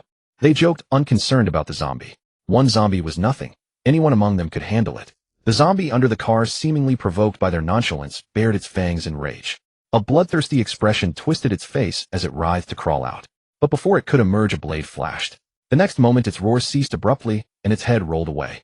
Lin Feng wiped the black blood from his long sword with a stoic expression and said, "All right, let's check the rest of the garage for any remaining zombies to avoid another incident." They nodded and circled the garage. After confirming no more zombies were present, they sat down in a corner, opened their backpacks, and ate to replenish their energy. They ate in silence. The garage was eerily quiet except for the sound of chewing. Suddenly a sob broke the silence. They looked up to see a man in his late 20s, head bowed, eating silently. The sob had come from him. "Old Zhang." Someone called out, but then fell silent. The others looked uncomfortable, yet they all refrained from speaking. Silence returned, and even the chewing stopped. Sensing the awkward atmosphere, Old Zhang looked up, sniffed hard, his eyes red. He forced a smile, and said, "Why are you all staring at me? Eat up so we can head back to base." He pretended to be fine, stuffing food into his mouth. But everyone knew how he felt. They simply chose not to say it. A sigh was heard. Lin Feng walked over, sat beside Old Zhang, and patted his shoulder. "Old Zhang, about Xiao Quan. I failed to protect him. But the zombie that killed Xiao Quan, he'll make it pay. I swear he'll kill it. Not just for Xiao Quan, but for the dozen brothers we lost at the southern suburb hospital." Old Zhang turned to him, eyes red. "Feng, good, tell me the truth. Is there no chance that Xiao Quan is still alive? Even a glimmer?" Lin Feng pursed his lips and fell silent. Seeing this, Old Zhang's emotions broke and tears streamed down his face. Lin Feng, at a loss for words, could only pat his shoulder again. "Feng Gu, can you tell us what you saw in the hospital? Why did everyone except you die in there? What did you encounter? If it was just zombies, there should have been some noise. How did over a dozen people die so silently inside?" Someone suddenly asked. Everyone turned to look at Lin Feng, awaiting an explanation. Lin Feng hesitated, then sighed. "You were outside on standby, so you didn't enter the hospital. That saved you. If we had all gone, and everyone but me would have died." They exchanged glances, silent, waiting for him to continue. Lin Feng turned to them, his throat bobbing, a flicker of fear passing through his eyes. "When we went inside, I saw a monster and a giant heart." "A monster? A zombie?" someone asked in doubt. "No, that thing is no zombie. It's far more terrifying than a zombie. It's a monster." Lin Feng's eyes turned bloodshot as he spoke gravely to the crowd. The crowd was startled by Lin Feng's appearance. Realizing his own loss of composure, he snapped back to his senses, took a deep breath, and said, "Enough talk. It's getting late, let's head back. As for that zombie that killed Xiao Chuan, he'll go back and finish it off in a few days." With that, Lin Feng stood up and began packing. The others exchanged glances and silently followed suit. As for the giant heart Lin Feng mentioned, they tactfully refrained from asking further, fearing he might break down in front of them. They quickly packed up and headed out of the garage. After they left, a figure emerged from behind the garage. Wang Jun gazed in the direction they had gone, pondering Lin Feng's earlier words with a thoughtful expression. "A monster, a heart. Interesting. If even a first-tier evolver is this terrified just thinking about it, then there must be something dreadful in the southern suburb hospital." Wang Jun mused silently, planning to raid this stronghold and then visit the hospital to see what lay inside. If an evolved zombie were there, Wang Jun wouldn't hesitate to crush its head and absorb its core. With that thought, a pair of massive bone wings burst from his back, carrying him into the sky. Meanwhile, the group jogged through winding paths, dodging clusters of zombies, and arrived safely before a convenience store. Lin Feng addressed the group. "Let's gather one more batch of supplies, then head back. 1 minute. Grab whatever you can and be quick." They nodded. Two of them stepped forward, and with a loud bang, they kicked open the store's door. The others pulled out sacks from their pockets and rushed in, heading straight for the food section to loot everything edible. They stuffed whatever they found into their bags without a second thought. They were like a swarm of locusts. Lin Feng glanced at his mechanical watch and urged, 30 seconds left. Move faster." No one responded, but their pace quickened. Suddenly zombie roars echoed. Grr. They turned to see several zombies charging toward them, drawn by the noise of the kicked door. "Keep going, I'll handle them." Lin Feng drew his long blade without looking back. The others ignored the zombies and frantically packed food. The few scattered zombies spotted the figures inside and charged with a roar. Lin Feng charged at them with his blade. As the distance closed, the stench of rotting flesh hit him. Nauseating. Roar. The zombies lunged at Lin Feng, but a flash of cold steel pierced one skull. He yanked the blade free, trailing yellow-white matter, and swung at the necks of the others. Several grotesque heads flew off. The bodies crumpled, spilling black blood. Lin Feng shouted to the group, "Stop searching. Move. The horde is converging on us." As he spoke, everyone emerged with half-filled sacks. Zombie roars erupted from all directions, accompanied by the sound of approaching footsteps. Without waiting for Lin Feng's order, they all sprinted toward their base. Reaching a corner, they finally caught their breath, relieved. They smiled at the sacks in their hands. These supplies could feed everyone at the base for over 3 days. Let's go. They crossed several streets until a sign reading Sunshine Kindergarten came into view. We're back. Someone sighed with relief. They entered the kindergarten and headed to the backyard where 7 or 8 rooms stood. Through the windows, they saw figures inside. Suddenly a door opened, and a boy of about 10 stepped out. Seeing Lin Feng and the others, his youthful face lit up with joy. Brother Feng is back. Everyone gets food. His childish voice echoed through the yard. This kid, Lin Feng shook his head with a helpless smile. At the boy's shout, doors opened one after another. Everyone gathered at their doorways, staring at Lin Feng's group. We're back. Is everyone okay? Lin Feng smiled at them, but no one answered. Awkward silence fell. The crowd's gazes were fixed on the sacks, their greed undisguised. Are you deaf? Brother Feng is greeting you. Show some manners. Someone behind Lin Feng spoke up, indignant. Lin Feng waved it off. The boy, however, politely saluted them with an imperfect military gesture. Thank you for your hard work, Brother Feng. Lin Feng ruffled his hair and returned the salute. He pulled some snacks from a sack and handed them to the boy. Here, take these. This action drew everyone's eyes fixed on the sacks. A middle-aged woman rushed over. Under the crowd's gaze, she grabbed a sack from one of the men. Hey, what are you doing? The man yanked it back. What do you mean? Isn't this food for us? Why won't you give it to me? The woman demanded, puzzled. She reached for the sack again. Brother Feng, the man pleaded, looking to Lin Feng. Lin Feng watched the absurd scene, his face darkening. The woman misreading his silence as consent grew bolder. Listen, you found this food for us, didn't you? Why won't you give it to me? Let go. She tugged at the sack, then tried to bite the man's wrist. Enough! Lin Feng roared. Everyone jumped, turning. He strode to the woman and pulled her aside. Auntie, we risked our lives for this food. You're being unreasonable. Well, distribute it evenly later. Later? When? I don't care, I want it now. She shook off his hands on her hips. And how am I unreasonable? You found the food for us, didn't you? Don't think I'm afraid of you just because you're veterans. Let me tell you something, you lousy soldiers. You're nothing. We taxpayers support you, so you should serve us. The food is ours. You shrew. Who are you calling a lousy soldier? Say that again, and he'll slap you. The men behind Lin Feng were furious. They had served the country faithfully, guarding the borders, and continued serving the people after retirement. Even after the apocalypse, they never forgot their duty or abandoned the people. But now being called lousy soldiers by a sharp-tongued woman enraged them. Lin Feng's face was grim, a bitter ache in his heart. He looked at the woman, took a deep breath, and said to one of his men, give her the food. The others were stunned. Brother Feng, we risked our lives for this. Give it to her. Lin Feng snapped. Reluctantly, they threw the 2 sacks at her feet. That's more like it. She sneered, bending to pick them up. Oh, and leave your backpacks too. Let's see what's inside. At that, Lin Feng lost his composure. He fixed his eyes on her, enunciating each word. Don't push it. She flinched at his murderous glare. Won't want to hit me. Forget it, I won't stoop to your level. She dragged the sacks into the crowd. Come on, everyone, line up for food. 1 portion, each, no more. Hey, you old fool, why are you taking 2 bread rolls? Put 1 back.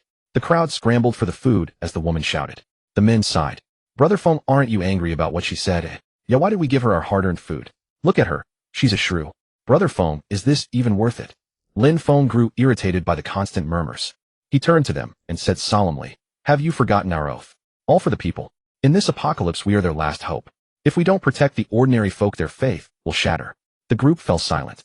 Lin Feng sighed inwardly, seeing their conflicted expressions. He too wondered if it was truly worth it. After Lin Feng handed the food to the woman, she was utterly incapable of controlling the situation. By then, the backyard had descended into chaos, with crowds wildly scrambling for the provisions. The sacks were torn to shreds by frantic hands, and the food that spilled onto the ground was trampled without mercy. Some even came to blows over the spoils. Unbeknownst to all, a solitary figure stood atop the roof of Sunshine Kindergarten, silently observing them. Tsk. Humans can always justify their greed so effortlessly, he mused. Wang Jun let out a sneer of contempt. He had witnessed the entire scene unfolding in the backyard. What caught him off guard was that among those people were a few former soldiers. To be honest, Wang Jun didn't harbor much animosity toward soldiers. In this apocalypse, compared to ordinary people, they were actually more pitiable, especially the low-ranking ones. The identity of a soldier was both an honor and a shackle. Bound by ideals and faith by nation and people, they were forced to suppress the darkness within and restrain their primal urges. In his past life, he had witnessed a soldier fight desperately against zombies to protect an ordinary family, only to be injured. The very people he saved callously abandoned him, leaving his corpse to rot in the wilderness. He had also seen soldiers fight to the last drop of blood during a zombie tide, holding the line to shield countless lives behind them. Yet in the end they were cast aside as disposable pawns by the higher-ups along with the ordinary people and swallowed by the horde. Even he in his past life as a human had been saved several times by these selfless individuals. Wang Jun's eyes flickered.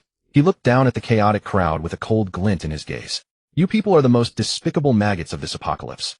With that his bone wings spread wide and he flew straight toward them. Lin Feng and his companions were unaware of what was happening in the backyard. They had arrived at a relatively secluded spot, the warehouse next to the restroom of Sunshine Kindergarten. The people living in the warehouse were patients. This was why they were heading to the southern suburb hospital. The patients' illnesses were unusual, and the medicines they needed couldn't be found in ordinary pharmacies, forcing them to risk the trip to the larger hospital. Staring at the tightly shut warehouse door, Lin Feng and the others felt a mix of emotions. Deep down each of them was wrestling with the same question: was it worth it? For the sake of these patients, their group of nearly 20 veterans had dwindled to just a handful.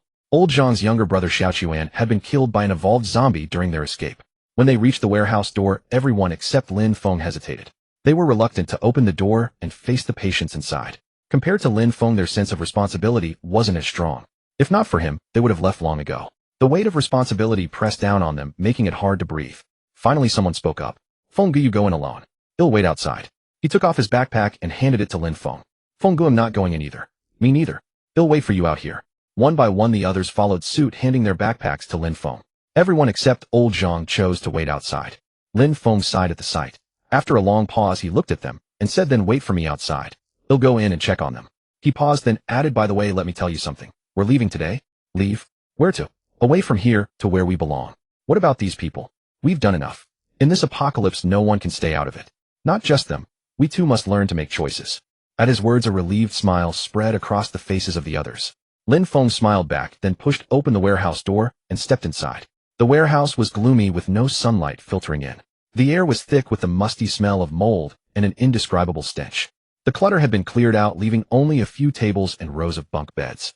Each bed held a figure. In the cramped space, there were no fewer than 20 people. Coughing and labored breathing filled the air. Looking around, everyone appeared sickly. Garbage littered the floor, making the already poor environment even worse. Lin Feng frowned, but said nothing. He had repeatedly told them to maintain hygiene, otherwise their conditions might worsen. But they wouldn't listen, and Lin Feng couldn't force them. Laziness, after all, was also a disease, one that was incurable. When the warehouse door opened, someone looked up. Seeing Lin Feng, a flicker of joy appeared on everyone's face. Fenggu, why is the food so late today? Fenggu, did you find the medicine for us? Fenggu, I feel terrible, like I'm dying. They all called him Fenggu, but their tone lacked any hint of respect. Lin Feng pressed his lips together and said calmly, hey, race today's food. Come and get it. He placed several backpacks on the table, revealing the provisions inside. Seeing the food, they scrambled out of bed, eagerly grabbing the bags, tearing open the wrappers, and eating ravenously. Watching them stuff food into their mouths, Lin Feng's eyes grew complicated, his thoughts unreadable. The others occasionally glanced at him, sensing something off. Usually Lin Feng would come with a smile and speak kindly to them. But today he seemed different, his voice devoid of emotion. They found it strange, but didn't dwell on it. Whatever, as long as there was food. Then someone suddenly asked, Fenggu, did you find the medicine for us today? At that everyone turned to Lin Feng with hopeful eyes. Yeah, Fenggu, the medicine we need isn't sold in ordinary pharmacies. Only in big hospitals like the Southern Suburb Hospital. Now that the apocalypse has hit, we don't have to pay for anything. The hospital's medicine is free for the taking. Right, I'm sure Fenggu got the medicine for us today. Listening to their chatter, Lin Feng's expression grew complicated. Then looking at them, he said flatly, sorry, but there's still no medicine today. As Lin Feng's words fell, a heavy silence settled over the warehouse. The crowd stared at the food in their hands, suddenly finding it tasteless. Just then someone stood up, abruptly drawing everyone's attention. The man who rose pointed his food at Lin Feng, trembling with rage. The next moment he hurled the food to the ground and viciously stomped on it. Do you even know what you're saying? No medicine. Without medicine you're going to let all of us die here. He's right. Two more people stood up, mimicking the first man by throwing their food down and glaring with savage faces. In this world, now it's not like you have to pay for it. You just need to go to the Southern Suburb Hospital to find the medicine. Haven't you been to the Southern Suburb Hospital? Are you deliberately trying to let us die here? Is this on purpose? Lin Feng, we call you Brother Feng out of respect, but do you really think you're someone special? How did the country raise such a piece of trash like you? Lin Feng. Listening to the endless accusations, Lin Feng suddenly found it all absurd. Their words pierced his heart like countless thorns, causing him immense pain. Yet they also solidified his resolve. Unable to hold back, Lin Feng let out a laugh. He looked at the crowd as if they were a bunch of clowns. What are you laughing at? You're still laughing? Does that mean you admit what you've done? Facing their accusations, Lin Feng took a deep breath. His gaze turned icy as he addressed them. What am I laughing at? What I've done. Suddenly Lin Feng roared in fury. I'm laughing at you, trash. I'm laughing at you, maggots. His outburst startled the crowd, and the few who had spoken immediately fell silent. In his rage, Lin Feng's aura as an evolved human radiated outward, plunging them into an icy abyss of inexplicable dread. Do you have any idea that the food you're eating was obtained at the risk of our lives? You say we didn't go to the southern suburb hospital? Then do you know that we lost over a dozen brothers searching for medicine for you, trash? You are more detestable than the zombies outside. The ones who deserve to die are you. The crowd, struck speechless, could only point at him in terror. You? Lin Feng fixed his cold gaze on the man pointing at him, stepped forward, seized the man's finger, and bent it upward. A sharp crack echoed as the finger twisted at an unnatural angle. Oh, murder. Lin Feng is going to kill us. The man with the broken finger collapsed to the ground, clutching his hand and wailing. Lin Feng ignored him, turning his gaze to the others who had spoken earlier. You? What are you trying to do? You're not actually going to kill us, are you? Trembling with fear, the others stammered under Lin Feng's stare. Without a word, Lin Feng looked at the food scattered on the ground and spoke coldly. Did you not hear what I said just now? This food was gathered at the risk of our lives. Pick it up and eat it. The men's faces twisted with disgust. Lin Feng, don't go too far. Food that's fallen on the ground is so dirty even a dog wouldn't eat it. How can you expect us to eat it? Lin Feng was infuriated. In the apocalypse, how many people could even get food? Most had become food for zombies. Some were starving and chewing on tree bark, even eating filth. It was just dirty. What more did they expect? Not eating. Lin Feng bent down, picked up the trampled food, and walked to the man who had spoken. You? The man's voice trembled with fear. In the next instant, Lin Feng forced the food into his mouth. Perhaps due to the force, several of the man's teeth were knocked out and mixed with the food as it was shoved in. Ugh! He retched, spitting out the food along with a few teeth onto the ground. Even what you spat out, you'll eat it. Lin Feng's voice rang in his ear. The man raised his head, glaring at Lin Feng with venomous hatred. If you've got the guts, kill me. I'd rather die than eat that. Lin Feng half crouched in front of him, his tone icy. Death? That's too easy for you. The next moment, he pressed the man's head down hard. With a thud, the man's face met his own vomit. The freshly expelled vomit seeped back into his mouth through his lips. Oh! A blood-curdling scream erupted. He tried to rise, but Lin Feng's grip held him firmly in place. How could an ordinary man match the strength of an evolved human? Holding the man's head down, Lin Feng looked at the others. Are you going to eat or not? Witnessing the fate of the man under Lin Feng's hand, the rest swallowed hard. Well, eat. Well, eat. They scrambled to pick up the food they had discarded, ignoring the dirt, and shoved it into their mouths. Only after they had swallowed everything did Lin Feng stand up. Remember this, no one owes you anything. With that, he picked up the backpack from the table. The food is confiscated. If you want to eat, go find it yourselves. But there are zombies outside. Where are we supposed to find food? And we're all sick. That's not my concern. If you're hungry, go out and search. If you're sick, go to the southern suburb hospital and find your own medicine. With that, Lin Feng flashed them a smile. After all, this is the apocalypse. Nothing costs money, right? The crowd's expressions grew complicated at the familiar words. They had said the same thing to Lin Feng moments ago, and now it was being used against them. How ironic. Lin Feng chuckled and walked out of the warehouse without looking back. As he left, he heard curses erupting from inside. It's all your fault, you useless idiots, for talking too much. Yeah, now that you've pissed off Lin Feng, who's going to give us food? I'd rather die of illness than starve. You deserve to die. Beat him. Kill him. When Lin Feng emerged from the warehouse, he saw the others and smiled. He tossed the backpack to them. They caught the bag in silent understanding. Only the wrinkles at the corners of their eyes betrayed their amusement. They had witnessed and heard everything that happened inside, but they had deliberately refrained from intervening. They had long grown tired of those people's behavior. Lin Feng's actions had finally relieved the pent-up frustration they had been carrying for so long. The chaos in the backyard continued unabated. Several individuals had already fallen into pools of blood. The woman from before was clutching a bundle of food, darting frantically through the yard. Oh, have you all lost your minds? All of you are insane, she screamed as she ran her long hair disheveled across her face. Compared to the others, she looked more like a madwoman. You wretched woman, drop that food, or I'll kill you. A middle-aged man chased after her, brandishing a wooden club. He threatened her incessantly, but suddenly the woman halted, tilting her head to stare blankly at the sky. What is that? She murmured. She spotted a black dot rapidly approaching from the heavens. Afflicted by nearsightedness, she couldn't make out what was flying. It resembled a bat, yet not quite. Huh, got you. The pursuing man caught up, laughing as he reached for her food. As the black drew nearer, she finally discerned its form, a hideous face, a mouth full of fangs, ashen skin, and pale, emotionless eyes. Behind it, a pair of enormous dark red wings beat swiftly as it descended right above her. That's... The food slipped from her hands, and in the next instant terror seized her. Oh, zombie. There's a zombie in the sky. She collapsed to the ground, scrambling backward in sheer panic. Hearing her cries, the man instinctively looked up. A claw lined with fangs filled his vision. Opt. With a sharp crack his head burst like a watermelon, brains splattering everywhere. Wang Jun flapped his bony wings and landed slowly, still holding a headless corpse. The boat's flesh withered visibly. At his arrival, everyone in the yard stood frozen. They stared in disbelief at the bone wings on his back, an absurd thought striking them: all this zombie had flown here. How insane was that? For a moment none could trust their own eyes. But Wang Jun cared little for their thoughts. His sole purpose was to slaughter them all, turning them into stepping stones for his evolution.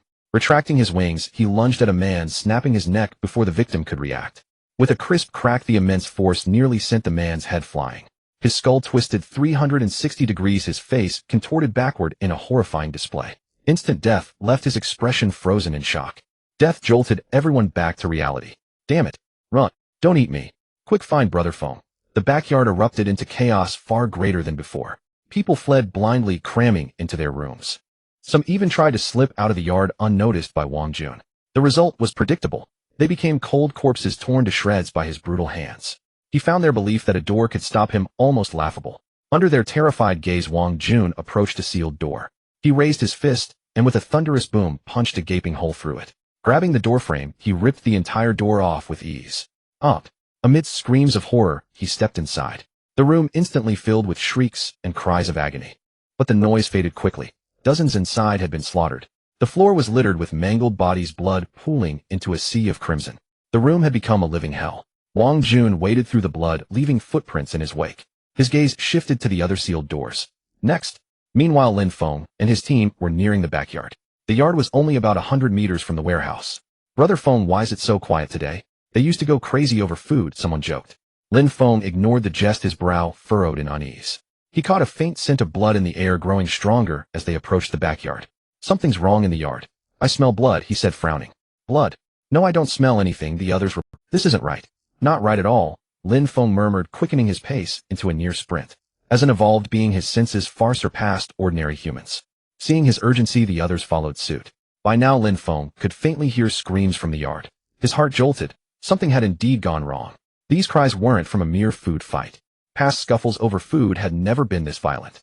He burst into the yard and froze at the sight, bodies strewn everywhere, bloodstains splattered across the ground, and corpses in grotesque poses. Some necks were twisted, heads torn off, others ripped in half, with entrails spilling out. Lin Feng's body trembled, a chilling aura radiating from him. He could hardly believe the scene. The others arrived, equally stunned. Brother Feng, what happened? We were gone less than 20 minutes. How did it come to this? Lin Feng said nothing, silently moving toward a nearby room. At the doorway he paused again. The room was awash in blood, splattered like paint. Over 20 bodies lay in a heap, their deaths as gruesome as those outside. Then he noticed a trail of bloody footprints leading toward another room. His face impassive but his eyes burning with murderous intent, he summoned a long blade and followed the tracks. In the final room, nearly 30 people huddled in the corner, staring in shock at a wall before them. On its surface a single line was neatly carved: "Kill Lin Feng, and you shall be spared." Wang Jun stood beside the inscription, idly picking dirt from beneath his nails. This message was the reason he had not yet slain those within. He had never intended to kill Lin Feng and his companions. His identity as a soldier still stirred a flicker of compassion within him. In both this life and the previous one, the fate of these people invariably seemed so pitiable. Abandoned by the higher-ups, forsaken by those they protected, such betrayals were countless. Thus he wished to teach Lin Feng and his group a harsh lesson, forcing them to confront the nature of humanity in the apocalypse. Lin Feng's excessive kindness was something Wang Jun could scarcely bear to witness. In the early days of the apocalypse, humanity's darker side had yet to fully emerge. But given time, Lin Feng would surely be dragged to his death by these very people. By delivering this lesson now, Wang Jun sought to repay the debt from his past life, when he had been saved numerous times by these righteous souls. So he placed the choice in the hands of the survivors, tasking them with confronting Lin Feng, pitting human against human. Kill Lin Feng, and there was a chance to live; resist him, and they would face certain death. Wang Jun believed they would make the right decision. Desperate to survive, their inner malice would soon be laid bare. A faint rustle of footsteps sounded outside the door, and a smirk curled at the corner of Wang Jun's lips. Just as I expected, he murmured. Such a naive fool. He turned and stepped out of the room. Meanwhile, those inside exchanged uneasy glances. Should we really heed that zombie's words? Someone whispered. A sigh and a bitter shake of the head followed. Do you think Fenggu is easier to deal with than that flying, riding zombie? At this, silence fell over the group. After a long pause, a voice sighed softly. I just want to survive, that's all. Elsewhere, Lin Feng's gaze turned icy as he surveyed the carnage in the rooms he passed, his fury reaching its peak. These people were survivors they had risked their lives to rescue. Now they were all dead. A nameless rage festered within Lin Feng's heart. Just as he neared the end of the corridor, the sound of footsteps suddenly echoed. Lin Feng halted, his eyes fixed on the last room. Moments later, a figure emerged from within. Standing 2 meters tall, the being was drenched in blood that dripped steadily to the floor. As he took in the creature's face, it was unmistakably a zombie. The moment their eyes met, Lin Feng erupted in fury. "It's you. He'll kill you." The instant he saw Wang Jun, Lin Feng's eyes turned bloodshot. Without a word, he raised his blade and charged. Watching Lin Feng rush toward him, Wang Jun sneered without moving a muscle. He didn't even need to use skeletal mutation. The raw power of a second-tier corpse fiend alone would crush him. How could a mere first-tier evolver's blade hope to pierce the flesh of a corpse fiend? His body was now impervious even to conventional firearms, let alone a simple knife. The long blade whistled through the air, striking Wang Jun's shoulder with a sharp clang that numbed Lin Feng's hand. Lin Feng's eyes widened in disbelief. He knew well the force behind that strike. A full-powered blow from a first-tier evolver could tear through iron. Yet it had failed to even cut the zombie's skin. He immediately withdrew, leaping several meters back, eyeing Wang Jun warily. He had assumed this zombie was merely an evolved one, but now it was clear it was far more than that. For a moment, Lin Feng was torn, uncertain whether to advance or retreat. Wang Jun, in contrast, regarded Lin Feng with amusement. The commotion had drawn the attention of others in the distance. "Feng Gu," they called out, raising their weapons to rush over. Seeing this, Lin Feng barked angrily. "Don't come any closer. Get out of here.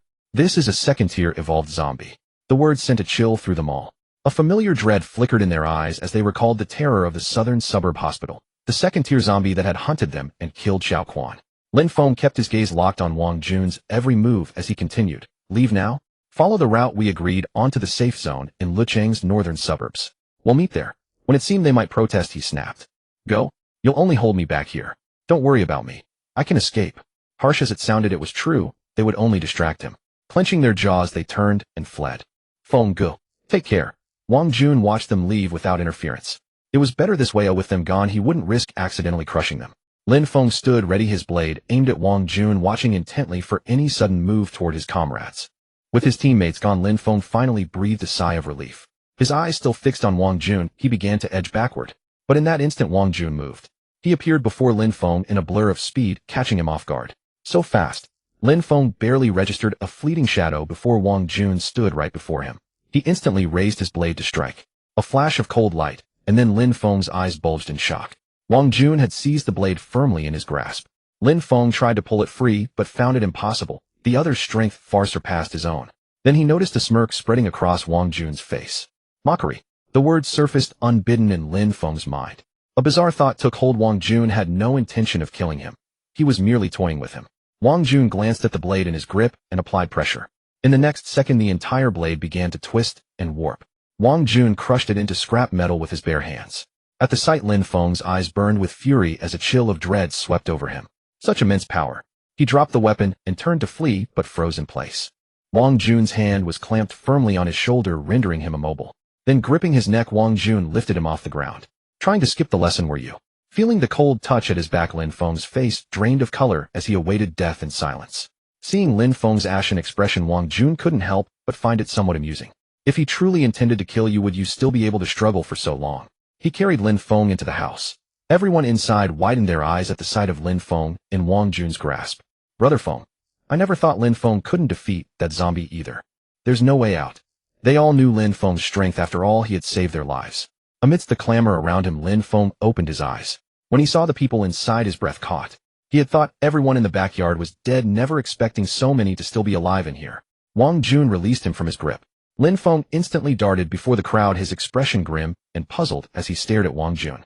This zombie was strange, stranger than any he had encountered before. Given the carnage in the backyard, he doubted Wang Jun had shown mercy. He had witnessed the bloodshed in each room firsthand. Yet, curiously, why were these people unharmed? Moreover, the creature hadn't killed him either, instead bringing him here. At that moment, Lin Feng's gaze toward Wang Jun turned fearful. He couldn't fathom what this zombie wanted. It seemed to possess its own thoughts. Then Wang Jun turned and closed the door, leaning against it with an indifferent air. Just then, Lin Feng felt someone embrace him. He whipped around only to see everyone crowding around him. "What are you doing? Let me go? That's an evolved zombie." "Brother Feng, I'm sorry. To survive, you have to die." "Sorry." Hearing their words, Lin Feng was utterly bewildered, having no idea what was happening. Suddenly, a fist slammed into his face. Then came blow after blow. Each punch was heavy, clearly without restraint. It seemed they intended to beat him to death. As the saying goes, 2 fists can't fight 4 hands, let alone a siege of nearly 30 people. Even an evolver's body began to ache all over. Unable to bear it any longer, Lin Feng dodged the incoming fists and kicked the person in front of him. That man was sent flying 4 or 5 meters by Lin Feng's kick. He collapsed to the ground, clutching his stomach and moaning in pain, unable to stand. Lin Feng's sudden fury stunned everyone. Seizing the moment, he broke free from the restraints behind him and put distance between himself and the crowd. He glared with bloodshot eyes and roared at them. "Have you all lost your minds?"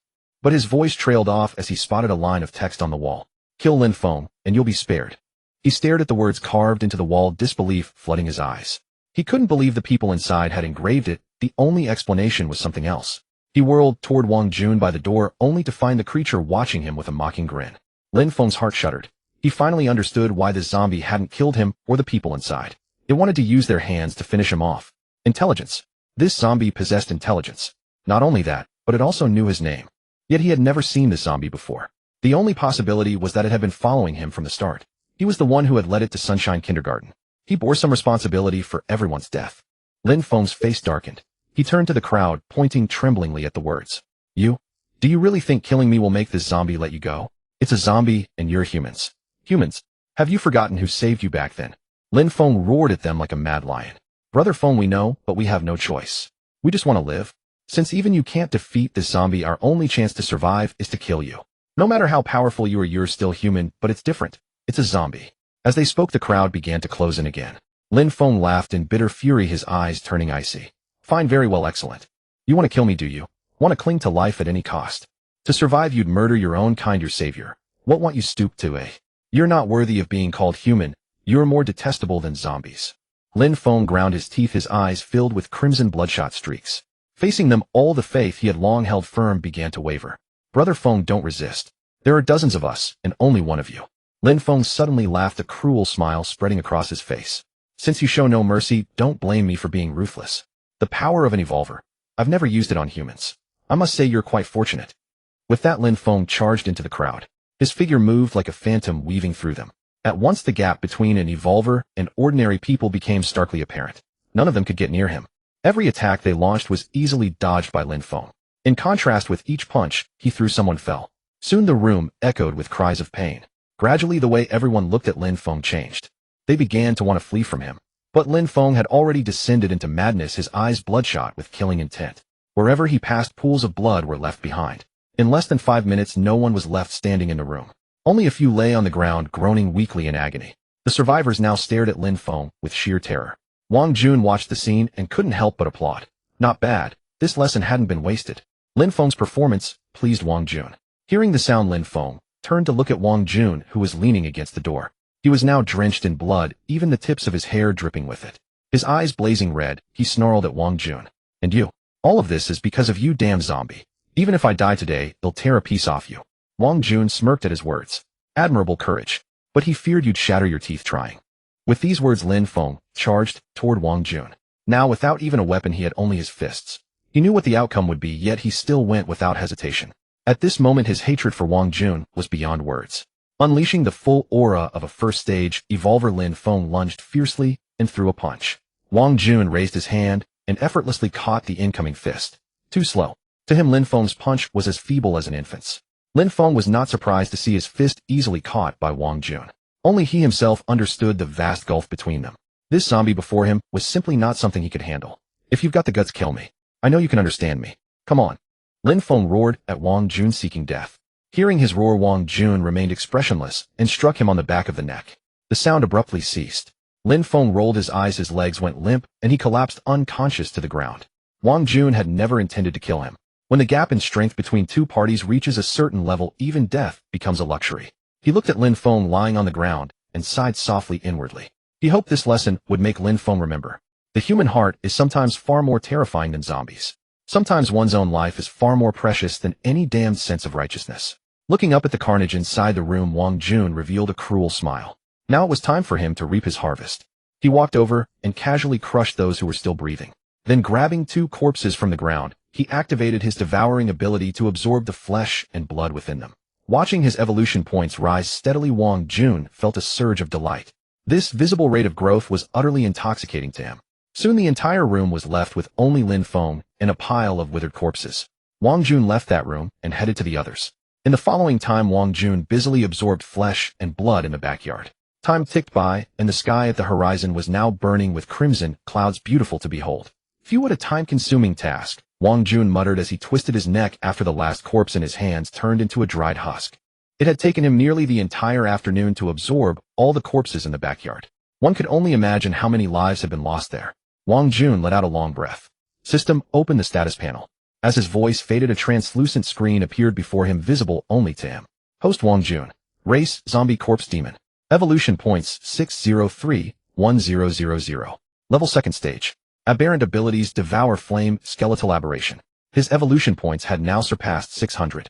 Among these, he had also discovered a group of people in the warehouse, about 20 or so. When he arrived, they were still fighting. Without surprise, they had now become his evolution points. Thus, the trip to Sunshine Kindergarten had brought him over 200 evolution points, meaning more than 200 people had perished here. Wang Jun looked up at the sunset clouds, thought for a moment, and then returned to the last room. Looking at Lin Feng lying on the ground, Wang Jun used his fingernail to carve a message on the floor beside him. Satisfied with this, he turned and walked out of the room. In the open space of the backyard, Wang Jun activated his skeletal aberration, unfurling massive bone wings behind him, which began to flap under his control. The bone wings lifted Wang Jun into the air, and he flew off toward the sunset clouds. Next, it was time to check out the southern suburb hospital. The monster that had terrified Lin Feng out of his wits, and the giant heart he had mentioned. Hearsay was not enough. Only by going there himself would he know what lay inside. Wang Jun had a vague premonition that this trip to the southern suburb hospital might bring him an unexpected surprise. Not far from Sunshine Kindergarten, in a room, 5 or 6 people paced back and forth anxiously. It's been so long, why hasn't Brother Feng caught up yet? Don't worry, a good man lives long. Brother Feng will definitely escape. Oh, we have to trust him. Trust? But it's been almost an afternoon, and there's no word from Brother Feng. How can I trust that? Even if he escaped, could he have been running for an entire afternoon? Could something have happened to Brother Feng? Shut up. Listening to the clamor, old Zhang suddenly stood up and said, "What's the use of just guessing? I suggest we go back and check. If Brother Feng isn't at the kindergarten, well, follow the plan and head to the northern outskirts of Luoqing. Once there, Brother Feng will surely find a way to reach us." Hearing old Zhang's words, everyone nodded in agreement. It was indeed a good plan. But what if Brother Feng isn't at the kindergarten? No ifs. If we don't go, worrying here is useless. I agree with old Zhang's suggestion. Yes, no matter what, we have to find Brother Feng. After a brief discussion, they made up their minds and headed back to Sunshine Kindergarten. After an unknown time, Lin Feng slowly opened his eyes. When he saw his surroundings, he immediately stood up, his face tense and muscles taut. Memories from before his unconsciousness gradually resurfaced.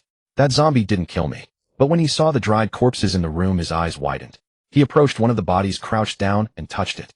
The flesh and blood inside these people have vanished, leaving only skin and bones. What on earth happened? Lin Feng's face turned grim.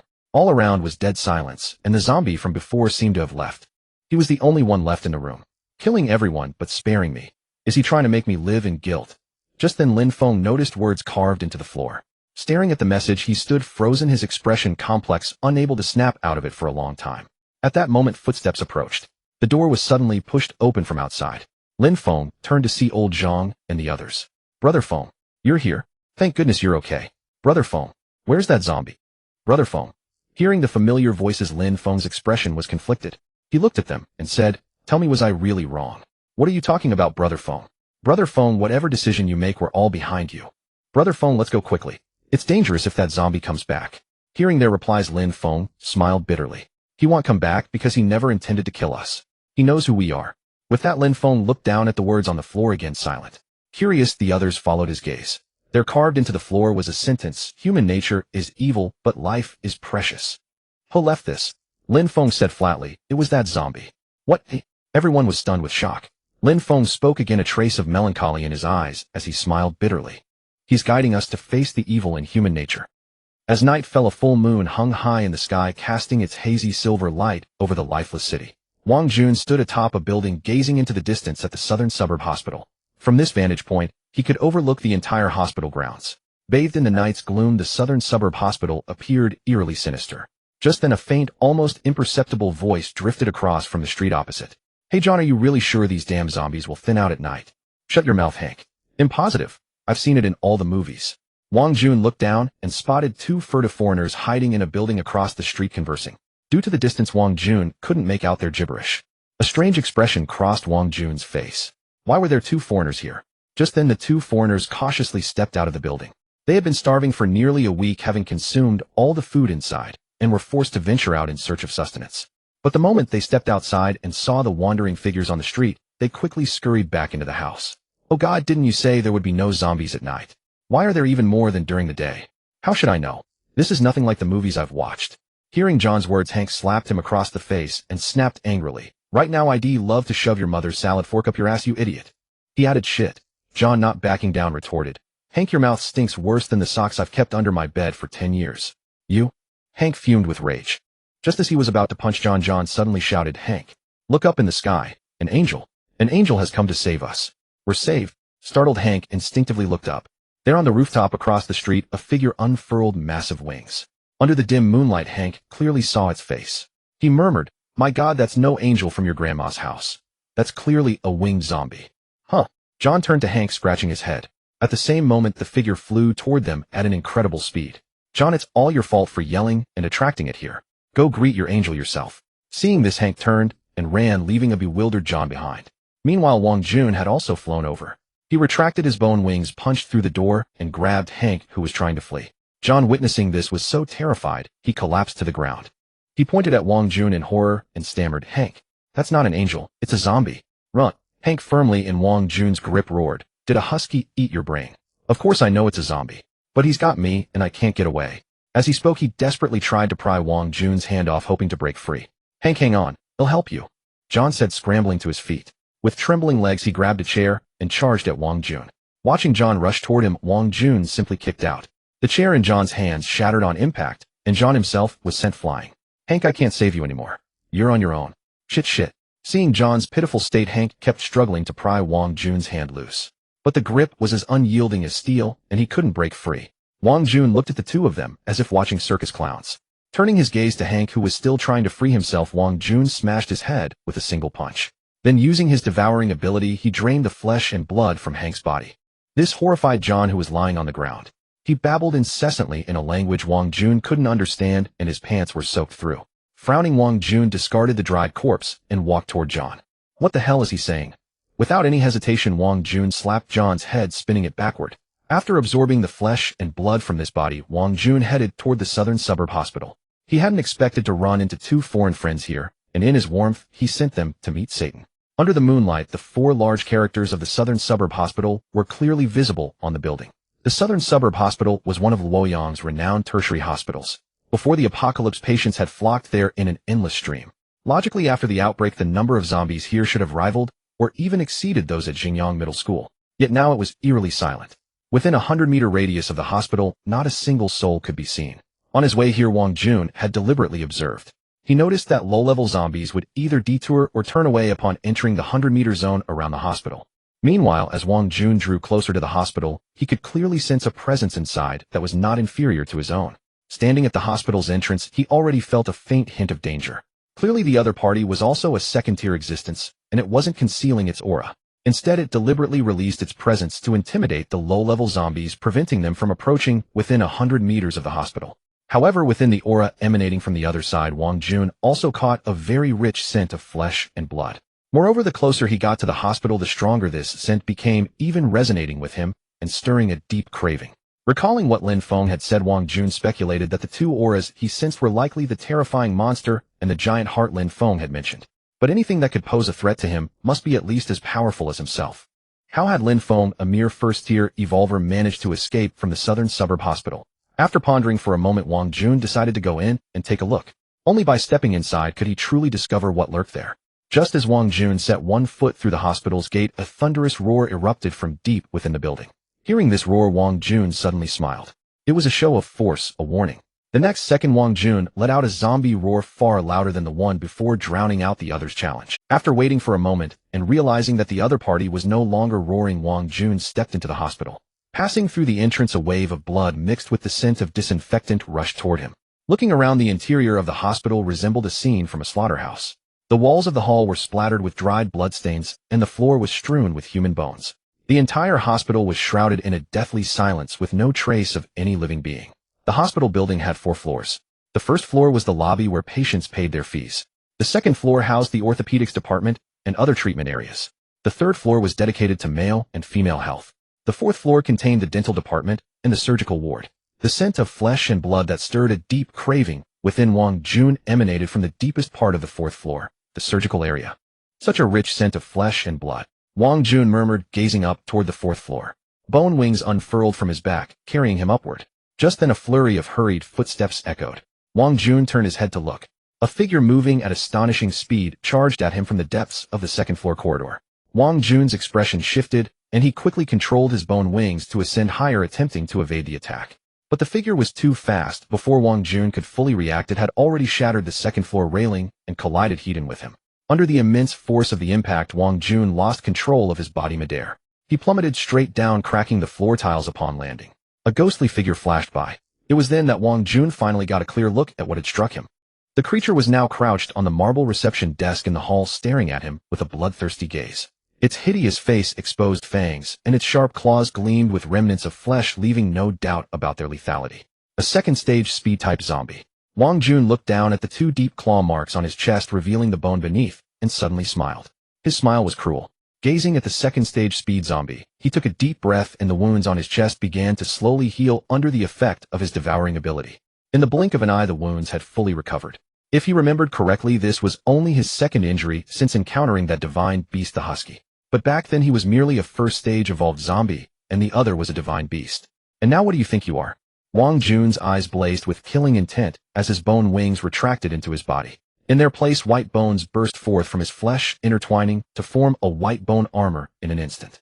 The aura of a second-stage corpse demon radiated from Wang Jun, making him appear like a demon crawling out of hell. As if sensing Wang Jun's presence, the evolved zombie let out an uneasy roar. Scared now? Too late. Wang Jun smiled cruelly. A sharp bone blade extended from his wrist, gleaming with a cold light. Wang Jun took a step forward, leaving a trail of afterimages as he appeared directly before the speed zombie. Wang Jun was faster. The speed zombie hadn't even registered his movement before he was standing right in front of it. The bone blade flashed with cold light as it swept toward the zombie's neck. If the speed zombie failed to dodge this strike, its head would be completely severed. The speed zombie's reflexes were not slow. Seeing the incoming bone blade, it quickly tried to evade. But how could a strike delivered with Wang Jun's fury be so easily dodged? Despite the speed zombie's desperate attempt to avoid it, the bone blade still sliced off a chunk of flesh from its neck, revealing the dark red blood vessels beneath the skin. Though the strike didn't sever its head, it completely cut through its vocal cords. Roar! The speed-type evolved zombie let out a silent roar of fury at Wang Jun. Enraged, it swung its deadly claws toward Wang Jun's face. The sharp claws streaked past his eyes, but Wang Jun raised his bone blade to parry sparks flying from the clash.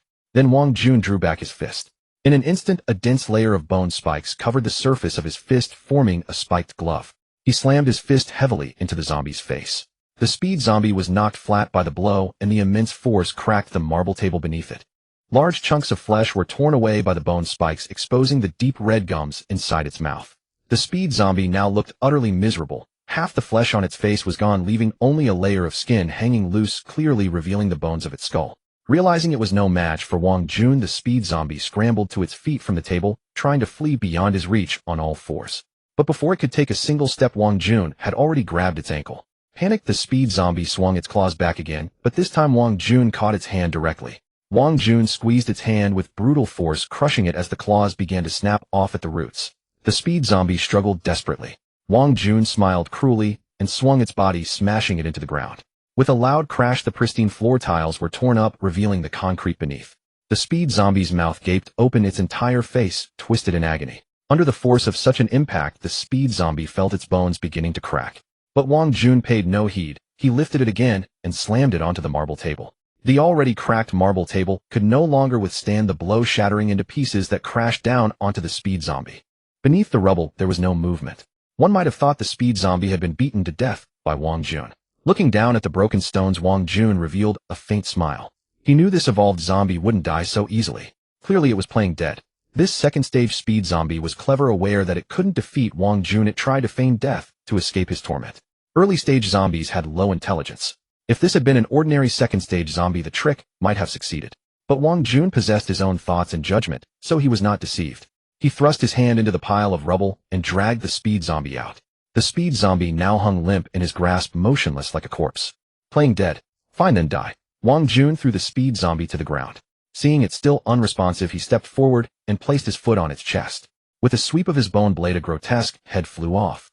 The poor speed zombie died, still believing it could fool Wang Jun, unaware that its petty tricks had long been seen through. Wang Jun raised his hand, and a bone blade as thin as a cicada's wing extended from his fingertip, resembling a sharp scalpel, its edge like autumn frost gleaming with a cold light. He easily sliced through the flesh over the chest of the speed-type zombie, then reached in and pulled out its heart. Tearing open the membrane, encasing the heart, a corpse nucleus came into view. Wang Jun tossed it directly into his mouth. As the nucleus dissolved into a surge of energy that merged into his body, his evolution value increased by another 60 points. Perhaps it was due to the delay of the apocalypse. The corpse nucleus from this speed-type zombie granted him 10 more evolution points than the one from the second-tier strength-type zombie he had encountered at Xinjiang Middle School. Not bad. Having dispatched this zombie, Wang Jun turned and headed upstairs. To prevent a recurrence of such unexpected incidents, Wang Jun chose not to retract his bone armor. Instead, it remained wrapped around his body, ensuring he would not fall victim to carelessness. Moreover, as he walked, he constantly felt as though something within the hospital was watching him. But when he looked around carefully, there was nothing in sight. It all seemed like an illusion. This feeling was inexplicable, like walking down a dark street at night knowing you are alone, yet constantly sensing someone following you. Yet when you turn around, there is nothing behind you, not a single shadow. Such a sensation was deeply unsettling. Wang Jun made it all the way to the 4th floor without incident. The surroundings were empty, and after the speed-type zombie's death, everything seemed to fall into silence.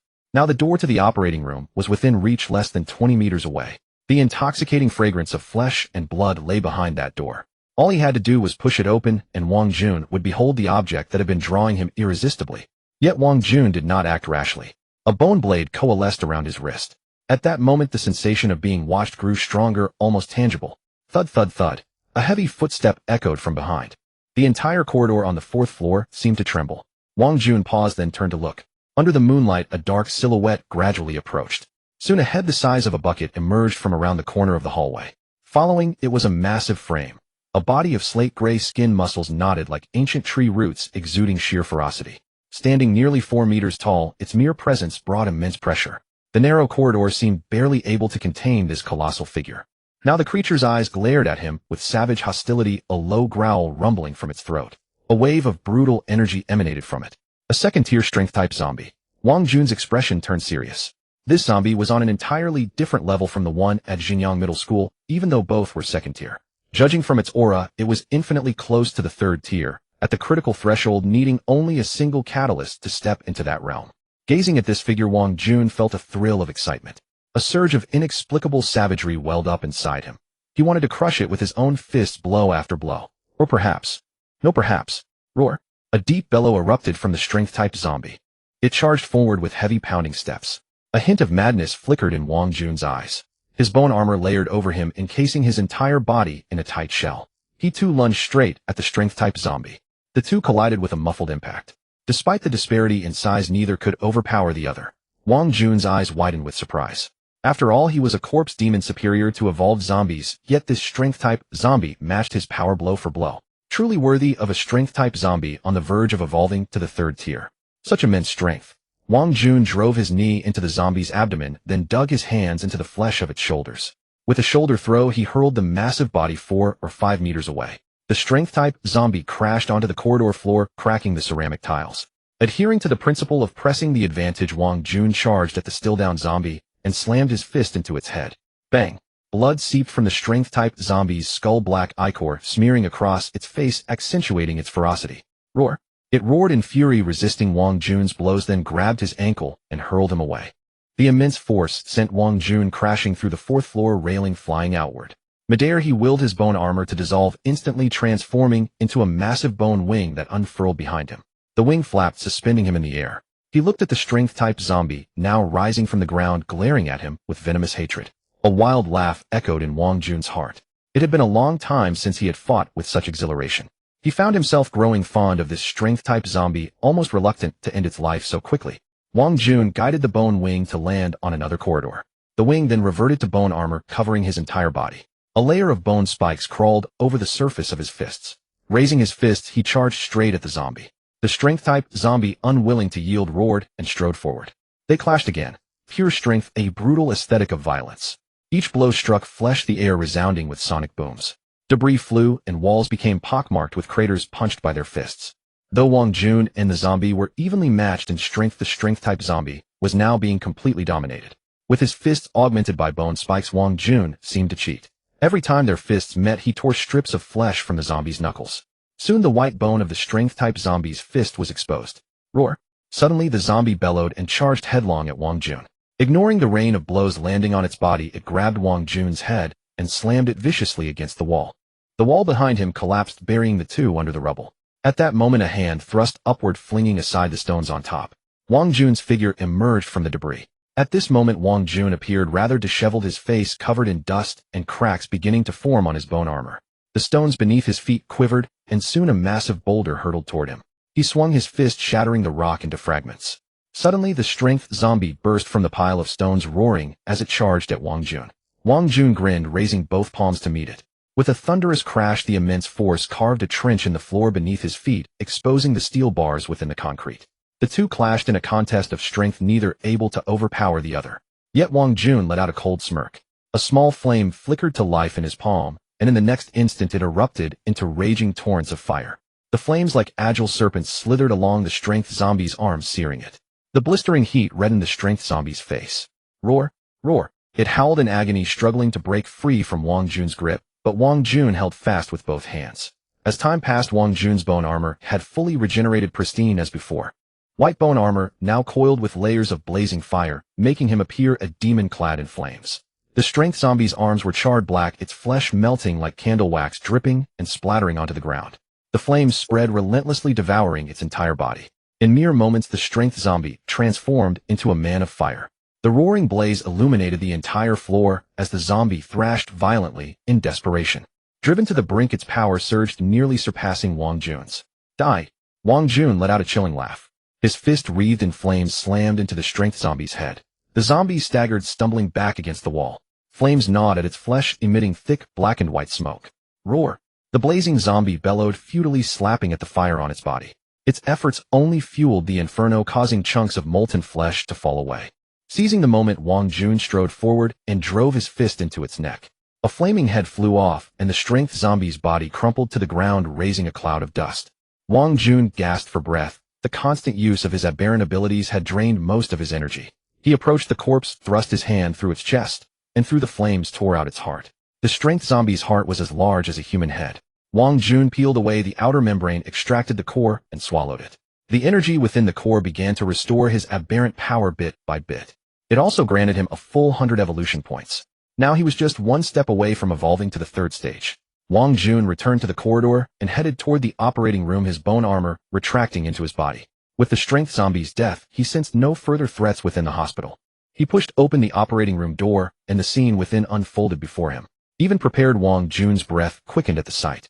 An overwhelming richness of flesh and blood filled the air. A colossal heart hung from the ceiling, beating with a rhythmic thump. The deafening heartbeat echoed like thunder in his ears. The heart was so massive it nearly filled the entire room. Dense, tangled blood vessels wrapped around it, intertwining to channel nutrients. Looking down, he saw the floor littered with countless corpses, humans, first-stage evolved zombies, and even several aberrant beasts. Wang Jun stood frozen, struck speechless by the shock. Even he had never encountered such a thing before. In his past life, he had neither heard of nor seen any record of it. Detected extreme flesh and blood energy. Host is advised to absorb it. At that moment, the system's prompt echoed in his mind. Wang Jun was startled. This heart had even awakened the system. System, do you know what this is? He silently asked, gazing at the heart in the operating room. Blood-enveloped heart, the system replied. Blood-enveloped heart. Wang Jun frowned, the name unfamiliar to him. What is a blood-enveloped heart? It is the creation of the 100-faced butcher. At every birthplace of the 100-faced butcher, it plants a blood-enveloped heart. Once the heart has absorbed sufficient nourishment, the 100-faced butcher will consume it. Hearing the system's words, Wang Jun's heart trembled. The 100-faced butcher. He knew this name. According to records, the 100-faced butcher was not a creature of any known kind, but rather an aggregate born from despair, wandering the world. It possessed immense psychic power, invincible to any below the 5th stage. The only way to counter it was an ice-type walker. The 100-faced butcher could not be killed, for it could be reborn from human despair, thus it could only be sealed. Some speculated that the sole method to destroy the 100-faced butcher was to annihilate all of humanity. Detected extreme flesh and blood energy. Host is advised to absorb it. The system's voice rang out again. Wang Jun fell silent for a moment. Then he stepped forward, pressing his palm against the heart, and activated his devouring ability. As the old saying goes, men die for wealth, birds die for food. With opportunity before him, Wang Jun had no reason to hesitate. He cared little for the 100-faced butcher. He believed that in time he would surely reach the 5th stage and beyond. If not, he could encounter an ice-type walker or divine beast, devour their ability, and claim it as his own. When he eventually faced the 100-faced butcher, he would simply seal it. He refused to believe that an aggregate of despair could defy the heavens. As the devouring ability took hold, Wang Jun felt streams of pure flesh and blood energy flowing from the heart into his body. He checked his evolution points. His evolution points were skyrocketing wildly, 1.2 points. In mere moments, he had gained nearly 100 points. Yet the blood-enveloped heart before him remained almost unchanged. It still pulsed violently, its thunderous thud echoing in his ears.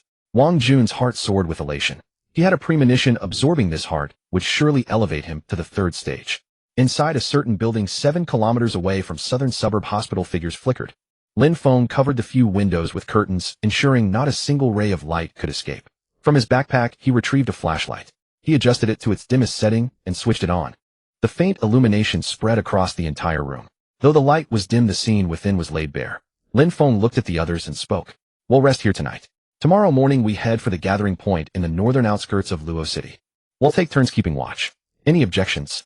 The group shook their heads. Lin Feng nodded, then silently retrieved food from his pack and began to eat. The others exchanged glances before doing the same. No one spoke, they ate in silence. The stillness around them was unnerving. Then someone stood up and said, Feng Gu, I'm going out to take a leak. At his words, several others rose as well. Me too. Together. They looked at each other a bit awkward. Lin Feng was indifferent. Go ahead, but do it in this room. Don't go outside. They nodded and left the room together. Now alone, Lin Feng watched their retreating figures. He lowered his head and took a bite of his food, his expression complex, lost in thought. Sai, ever since Feng Gu came back from that kindergarten, he's become quiet and withdrawn. You can say that again. Cut him some slack. Anyone who's been through something like that would be scarred. Feng Gu said that zombie had intelligence. Is that true? You'll have to ask Feng Gu about that. With a rustle, they headed back inside. One of them lowered his voice. Honestly, I think it's better those people are dead. At least we don't have to carry that dead weight. I don't know what Feng Gu was thinking. All they do is eat. They're useless. Chill. Keep your voice down. They re-entered the room to find Lin Feng engrossed in a book, reading by the dim flashlight. They were taken aback. They hadn't known he had such a hobby. Feng Gu reading.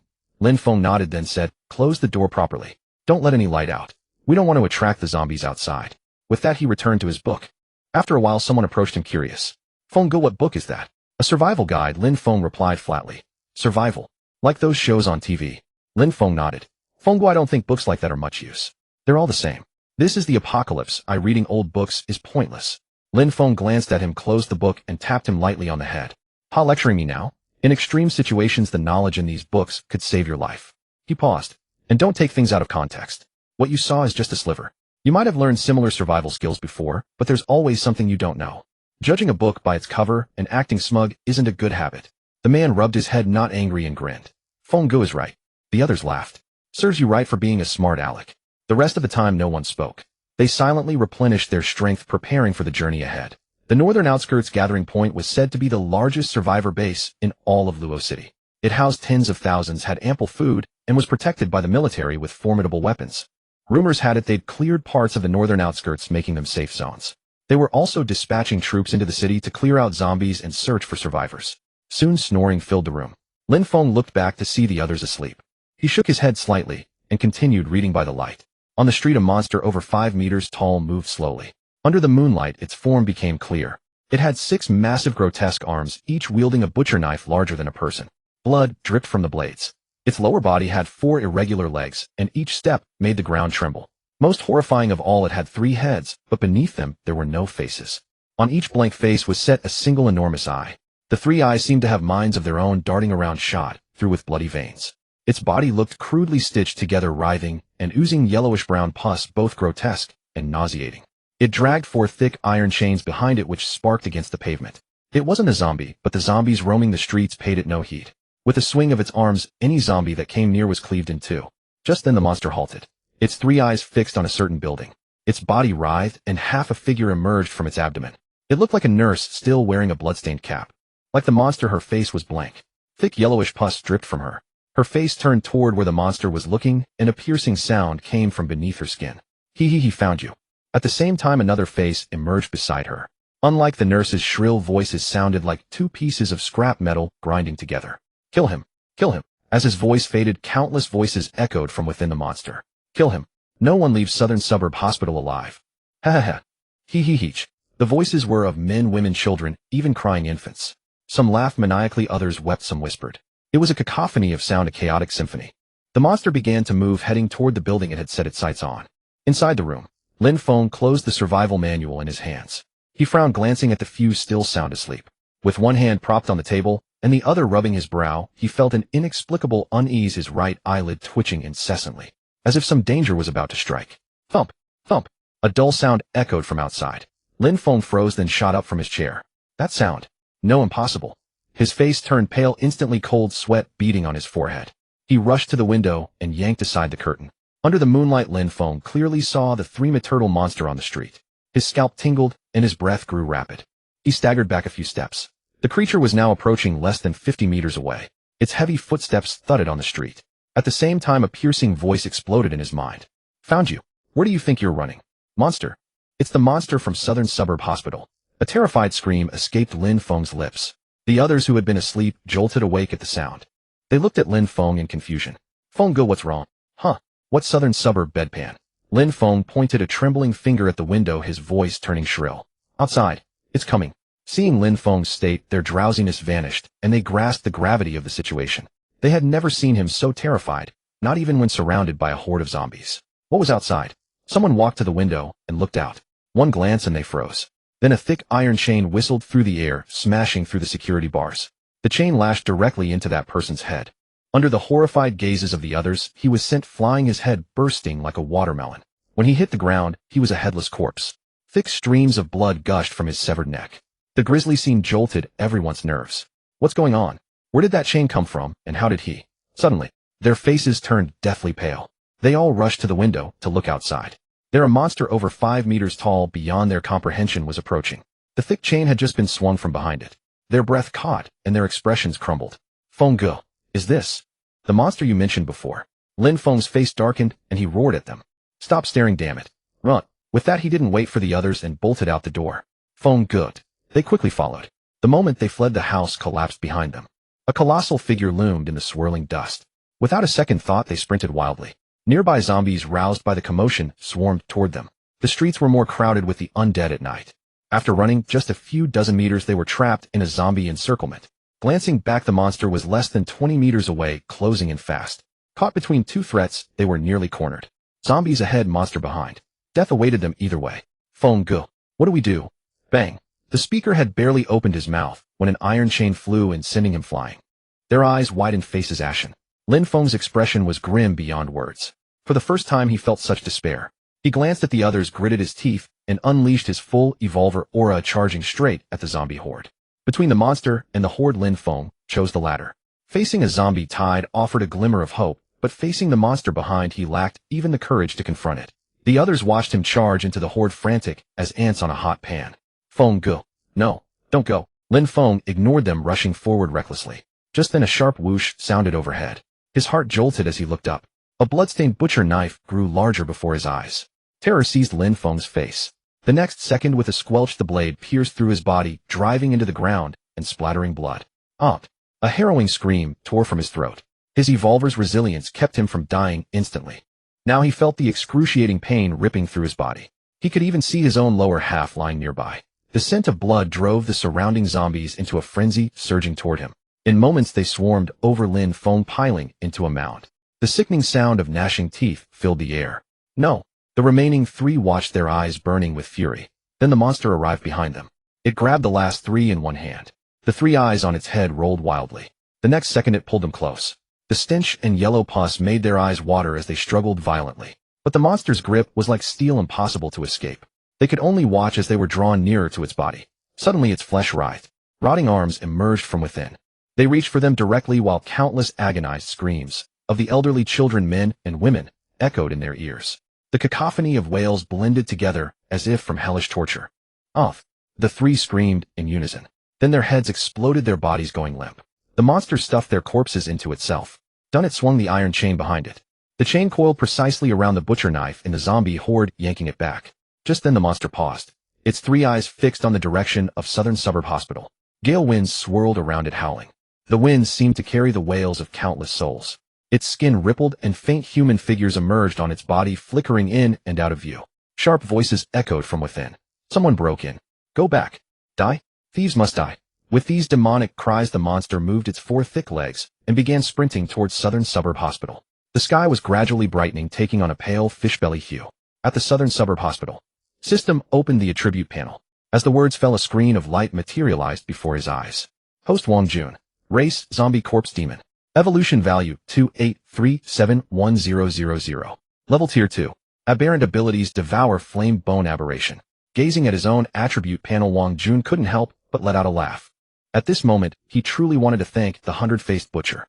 Overnight, the evolution value brought by this heart had already exceeded the total gains of these past days. It had even far surpassed the value needed to evolve to Tier 3. One could imagine the immense flesh and blood energy contained within this heart. After nearly a full night of absorption by Wang Jun, only 1/10 of the heart remained. Congratulations, host. You have met the evolution conditions. Do you wish to begin evolution? The system's prompt echoed in his mind once more. Wang Jun had lost count of how many times the system had prompted him. Almost the entire night the system's chime would sound in his thoughts from time to time. He didn't answer. Staring at the heart reduced to 1/10 of its size, he resolved to absorb it all in one go. Half an hour later, as the heart completely turned into a shriveled skin, Wang Jun stood up. Looking at the overflowing number in his evolution value bar, he suppressed the restless excitement in his heart and murmured inwardly, System, begin evolution. As the words fell, the evolution points instantly shrank by 1/3, causing Wang Jun's heart to ache. At the same time, a warm and gentle energy appeared throughout his body, ceaselessly scouring his form. This evolution was more surging and intense than the previous 2, bringing Wang Jun such pleasure, he could barely suppress a moan. He felt every muscle in his body becoming incredibly solid. His muscles and bones had far surpassed the Tier 2 level and were still condensing. He now had a feeling that if he used his bone armor to face the Tier 2 strength zombie from before, even if he stood still and let it hammer him, his bone armor wouldn't suffer any damage. This was a leap in power. The entire evolution process lasted nearly 10 minutes before gradually ceasing. Wang Jun walked out of the operating room, found a mirror outside, and observed the changes brought by his evolution to Tier 3. First, his height had shot up considerably. He now stood at 2 meters and 20 centimeters. Although his stature wasn't even as tall as the previous Tier 2 zombie, the energy contained within his body had far surpassed it. The color of his skin hadn't changed much, it remained pallid, devoid of any trace of blood. His mouth was still filled with shark-like sharp teeth, unchanged. But what astonished him were his eyes, which had turned from their original white to pure black. There was not a speck of white around his pupils. They were like 2 profound, deep-set stars, captivating and mesmerizing. Paired with the fierce teeth in his mouth, he now resembled a demon from hell, both ferocious and terrifying. System. Wang Jun wanted to ask the system to open the attribute page to see what aberrant ability he had gained, but the moment he spoke, he suddenly froze. The next second, his eyes flew wide open. His hands instinctively covered his mouth, his gaze filled with disbelief. Was that him speaking? System. Wang Jun tested his voice again. Here. The system's reply came clearly in his mind. This time Wang Jun truly heard his own voice. Although it was a bit halting, not very fluent, he had definitely heard it. Forcing down his elation, Wang Jun called out again, System. Here. The system answered again. Ha ha ha. Hearing the system's reply, Wang Jun suddenly burst into laughter. I can speak. Roar. Overwhelmed with joy, he couldn't help but let out a bellow. A mighty zombie roar erupted from his mouth, spreading outward from the Southern Suburb Hospital. At this moment, Wang Jun was still unaware of what this zombie roar signified.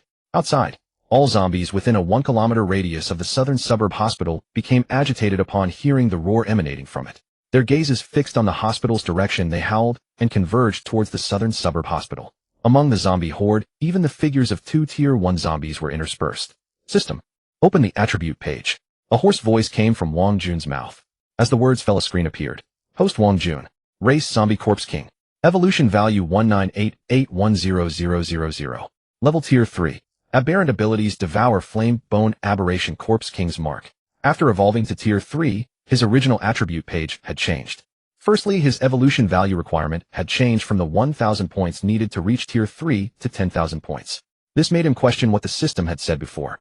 A complete and utter liar. However, when he saw that the Corpse Demon after Zombie had changed to Corpse King, he was momentarily stunned. Joy followed immediately. This meant he had now reached the highest echelon among zombies, the King's level. In truth, the ability to control zombie hordes wasn't possessed by every zombie. Precisely speaking, it was a talent unique to the Corpse King. In his past life, it was known as the King's Will. Corpse Kings were even rarer than human prowlers. Some zombies, even upon evolving to a high tier, could never transform into a Corpse King, while others were born as Corpse Kings able to instinctively command zombie hordes from Tier 1. Of course, there were also some exceptional zombies that could control zombies even without being a Corpse King. These zombies were usually corpse demons, and controlling hordes was their special ability. Moreover, the number they could control was far less than that of a Corpse King. In his past life, when Wang Jun was still human, there were only a few dozen Corpse Kings in the entire apocalypse.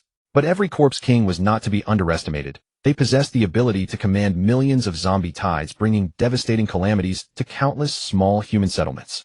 Now he too had transformed into a Corpse King. This signified that his future potential would soar to the heavens.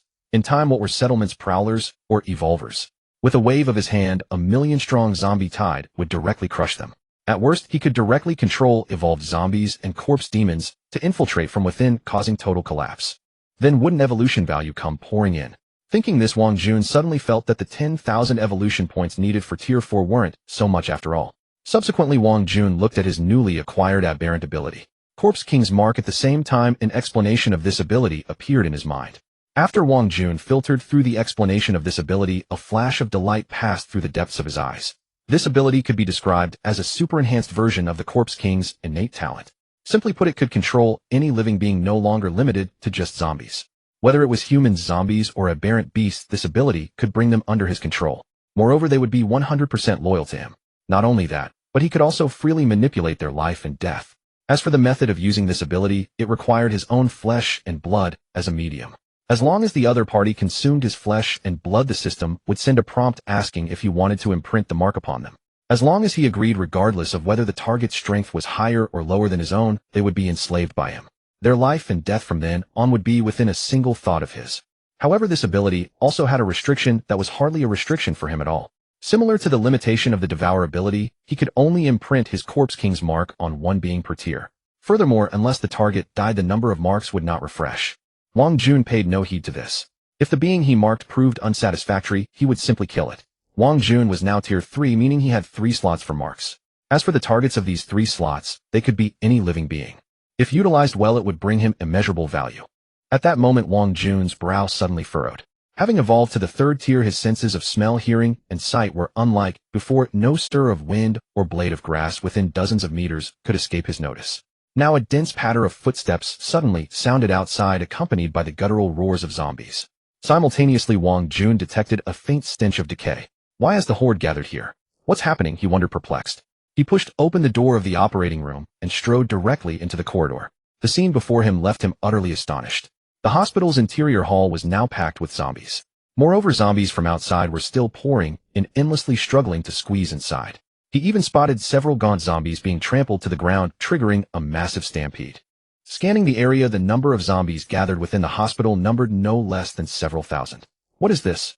Wang Jun murmured, frowning at the sight. These zombies seemed to be drawn by something. Just as Wang Jun was pondering, 2 evolved zombies, each 2 meters tall, suddenly burst in through the door. They flung aside any zombies daring to block their path. Only when they reached the forefront of the horde did they halt. Together with the rest of the horde, they tilted their heads upward, gazing at Wang Jun standing on the corridor. Their eyes brimmed with madness and bloodlust, even tinged with a fervent heat. At that moment, a faint, intangible message surfaced in Wang Jun's mind. The source of this message was the horde below. Wang Jun instantly grasped its meaning. The message was brief, so brief it was but a single word, yet its significance was extraordinary. King. Wang Jun looked down at the horde again, and suddenly understood their purpose. It must have been his own roar that had drawn them here. They had come to celebrate his birth. The birth of a zombie king. At this thought, the corners of Wang Jun's mouth curled upward. A roar far more formidable than before erupted from his throat. As Wang Jun's roar resounded, the horde below grew restless and roared in unison with fervor. The cacophony of roars pierced the clouds, seeming to scatter the gathered mist above. Meanwhile, a kilometer away from the southern suburb hospital, a figure as massive as a small multi-story building was sprinting down the street. Its 3 eyes were fixed intently on the direction of the southern suburb hospital. As it ran, 4 iron chains trailing behind it whipped out with sparks, obliterating the heads of any zombies in its path. Just then the rampaging monster abruptly halted. Instantly its aura turned violent, and the 6 butcher knives in its hands slashed wildly at the surrounding buildings. Torrents of blood surged into its eyes, staining its 3 pupils a deep crimson. A series of shrill voices emanated from within its body. The sin of the heart is gone. That thief stole our heart. Kill him. Kill him. He'll flay his skin. The monster's flesh writhed and faceless heads flickered beneath its skin. Its sprinting speed abruptly increased, plowing through hundreds of zombies along the way. Wang Jun closed his eyes. After evolving to the level of Zombie King, he could perceive faint ethereal threads connecting ordinary zombies and evolved ones. These threads extended from each zombie, densely encircling him. They varied in thickness, and a rough count revealed over 1,000. The Zombie King's control is tied to these threads within the zombies. The more threads I can manipulate, the greater the number I can command. And this horde of over 1,000 below isn't my limit. It's barely half. Wang Jun murmured, opening his eyes and gazing at the horde. This means I can currently control around 3,000 zombies. With that, he focused on the thinnest thread among the horde, and with his will, as Zombie King tugged it. The next second, a small hunched figure emerged from the crowd. It was still clad in a primary school uniform. A school kiddie. Wang Jun frowned and severed the thread. The tottering zombie child immediately froze in place, standing motionless. Repeating the trick, he selected 2 of the thickest threads from the horde. By now, Wang Jun had formed a hypothesis. As he tugged those 2 threads, the 2 evolved zombies from the horde leaped directly onto the corridor. They strode up to Wang Jun, heads bowed. Studying the 2 figures before him, he issued a command within one zombie's mind. Kill the other evolved zombie before you. At this order, one evolved zombie raised its hand, without hesitation, piercing straight through the other's chest. It yanked out a heart from within. The other zombie offered no resistance, for both were now under Wang Jun's control. Wang Jun took the heart from the attacker's hand. Tearing open the fleshy membrane, a corpse core appeared in his palm. He swallowed it directly, though a first-tier core provided pitifully little evolution value. Wang Jun did not have them slaughter each other further. With a wave of his hand, he dismissed the 2 zombies. The sole fatal weakness of a zombie was its head. The heart was merely where the corpse core condensed. Losing the core did not kill them, but it stripped them of any chance for evolution. In his past life, some had tried this method to deprive all low-tier evolved zombies of further evolution, hoping to solve the problem at its root. But they did not know that after evolving to the 3rd tier, the corpse core migrates from the heart to the brain. To obtain their cores, one must kill them. In the early stages, ordinary zombies evolved far faster than humans. By the time humans grew strong enough to hunt them, their zombie counterparts had already reached the 3rd tier or beyond. This unreliable rumor led countless human evolvers seeking shortcuts to their doom. This latest verification confirmed Wang Jun's theory. Through the spiritual threads on the zombies, the Zombie King could precisely control each one. This was his own discovery, for in his past life, he had never heard of any Zombie King capable of such precise control over every individual zombie. Perhaps their early intelligence was too low to conceive of it, or perhaps later, when their intellect grew, their power made them disdain this ability. Either was possible. But for Wang Jun, this ability held great potential and was worth exploring. Used well, it might yield surprises. Wang Jun looked at the surging sea of zombies below without a flicker of emotion. It's not the number that matters, but the quality. Although these zombies appeared numerous apart from the 2 first-order evolved zombies, the rest were mere cannon fodder. They might be adequate against ordinary humans, but against evolvers, these zombies were far from sufficient. Before becoming evolved zombies, the only tactic ordinary zombies had against evolvers was the human wave strategy, using their overwhelming numbers and fearless spirit to exhaust the evolver's stamina. Just as he was thinking, Wang Jun's brow suddenly furrowed as he turned to look outside the door. He sensed a chilling aura emanating from beyond the hospital, rapidly approaching. This aura.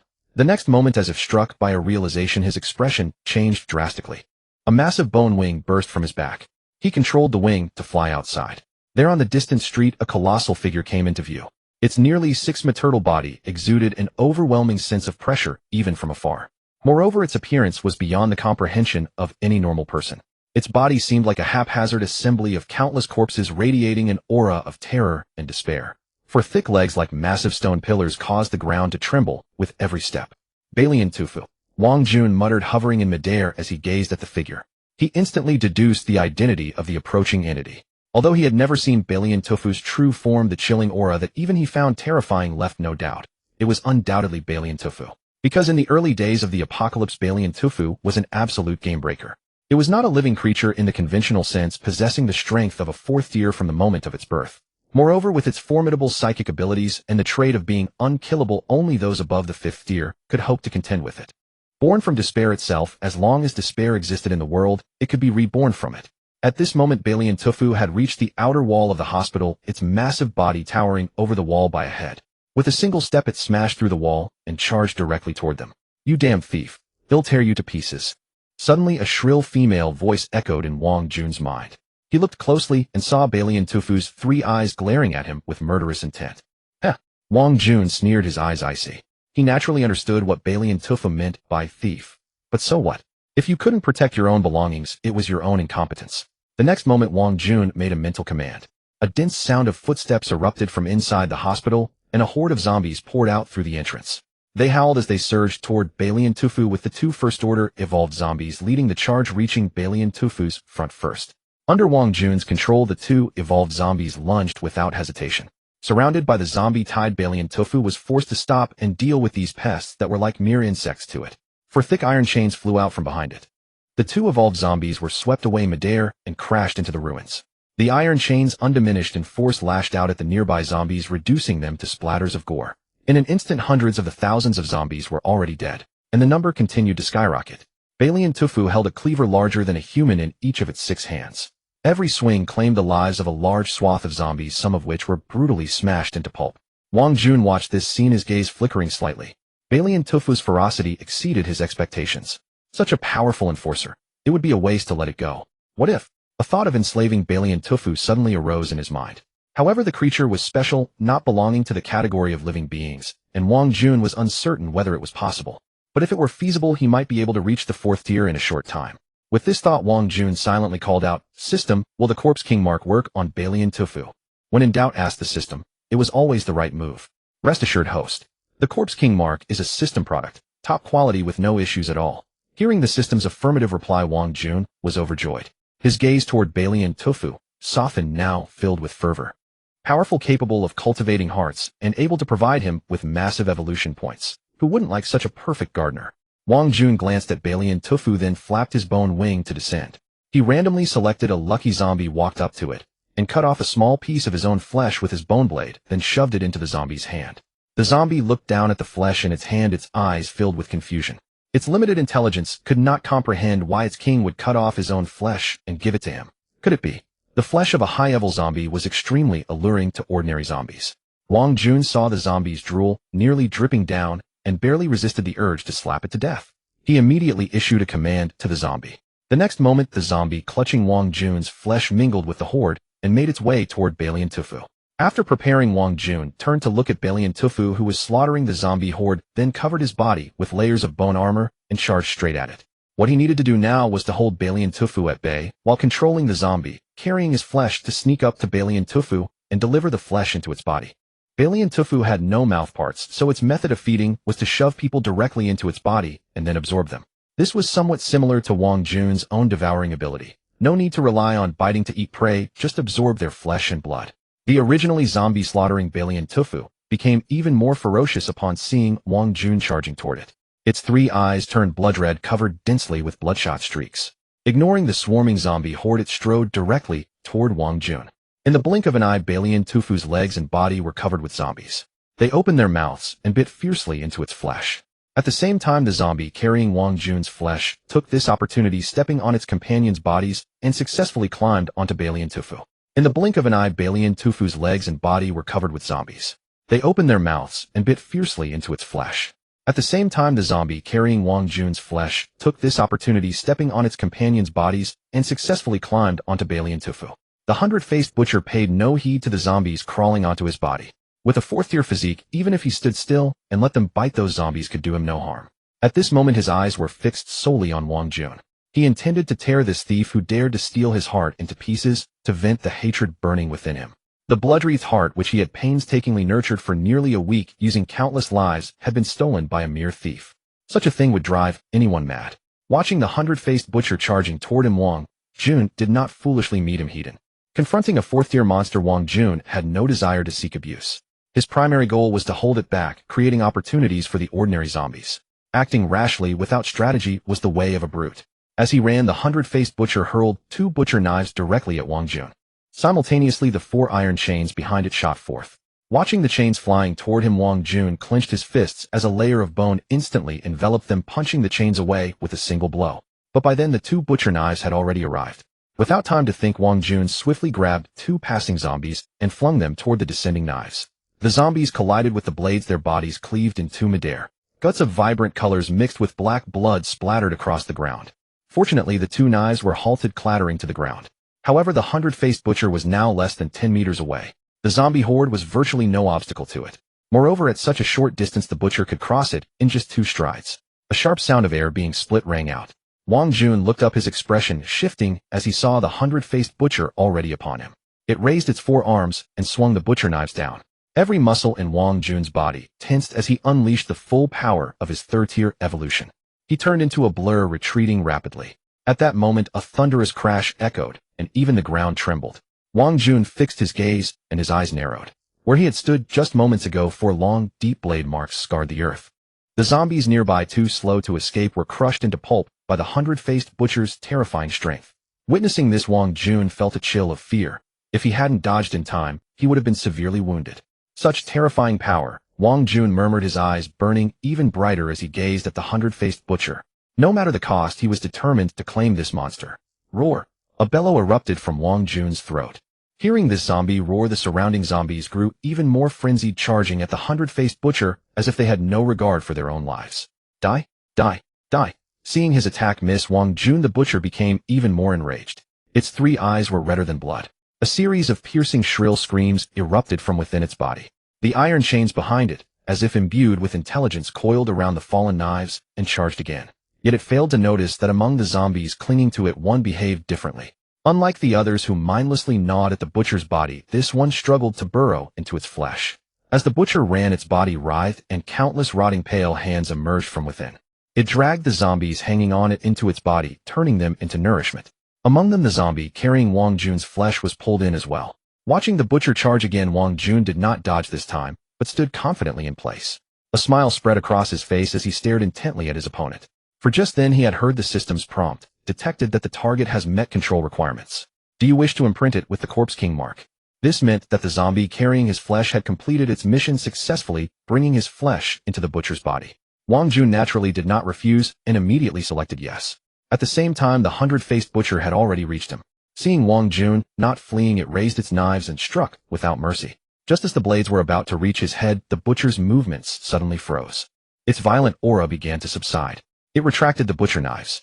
Its 6 arms hung limply at its sides. The 3 eyes, once bloodshot with rage, slowly returned to normal. Its body writhed, countless faces and arms flickering beneath its skin. Each convulsion squeezed out foul-smelling yellowish pus. Its 3 eyes rolled wildly as its gaze toward Wang Jun grew confused. At the same time, Wang Jun felt a change in his arm. He turned to look, and a golden mark had appeared on it. This golden pattern coiled around his arm, forming a ring. Curious, Wang Jun examined the golden mark. System, what's this? Host need not worry. The golden mark represents the number of targets you have currently imprinted. Each successful imprint generates 1 mark, and when the imprinted creature dies, the mark disappears. Hearing the system's explanation, Wang Jun felt relieved. He glanced at the golden mark on his arm and nodded. Though it had no practical use, it was rather pleasing to the eye, adding a touch of elegance to his appearance. Wang Jun looked at the 100-faced butcher beside him. After successfully imprinting it, he could sense a mental link between them. Through this link, he could control the butcher remotely. The 100-faced butcher was also staring at Wang Jun. Wang Jun smiled and beckoned it to come closer. Though puzzled, the butcher complied. The Corpse King mark ensured its absolute loyalty to Wang Jun, leaving it no choice but to obey his every word. It bent down, lowering its heads before Wang Jun. Looking at the 3 heads, Wang Jun curled his lips. Then he slapped it across the face. A crisp sound rang out. The butcher was stunned, its eyes darting in confusion as it stared at Wang Jun. What? You wanted to kill me just now, and now you can't take a little lesson? Wang Jun crossed his arms, his hoarse voice carrying through the air. As his words fell, the butcher's abdomen began to writhe. Then a faceless woman wearing a nurse's cap crawled out from within. Thick yellow pus dripped from the tips of her hair, a nauseating sight. Of course I can. Master, being struck by you is my honor. A voice emerged from beneath the woman's skin, dripping with venom. What a god-awful sound. Wang Jun looked with disdain at the woman emerging from the 100-faced butcher's body. Hearing his words, the 100-faced butcher's eyes swiveled. Then his abdomen writhed and the woman retracted back inside, followed by the emergence of a gaunt, withered old man. This old man was bald, his body as thin as a skeleton wrapped in skin. Yet like the woman, his face was featureless, a blank, smooth expanse. Master. The old man's voice came from beneath his skin. Compared to the previous woman's venomous tone, his voice grated like 2 pieces of raw iron scraping together, even more piercing. It clawed at the heart like a cat's scratch. Wang Jun quickly stopped him. Enough. Shut up. He hadn't felt much hearing the hundred-faced butcher's voice before, but now it sent a chill down his spine. Let me ask you, what is your mental attack method? Wang Jun had long heard that the hundred-faced butcher's greatest strength wasn't his physical power, but his mental force. Yet just now he hadn't seemed to use any mental abilities, which piqued Wang Jun's curiosity. The hundred-faced butcher's eyes darted around, glancing at the surrounding zombies. Wang Jun immediately understood his meaning. He was asking for permission since these zombies were also Wang Jun's minions. It's fine, unleash your strongest mental power to your heart's content. Kill as many as you want, Wang Jun said with a smile. The hundred-faced butcher had already slaughtered nearly half the horde. Now only about 500 zombies remained on the field. They were just zombies after all. The apocalypse had no shortage of them. Hearing Wang Jun's affirmation, the hundred-faced butcher straightened his back, his three eyes fixed on the surrounding zombies, brimming with murderous intent.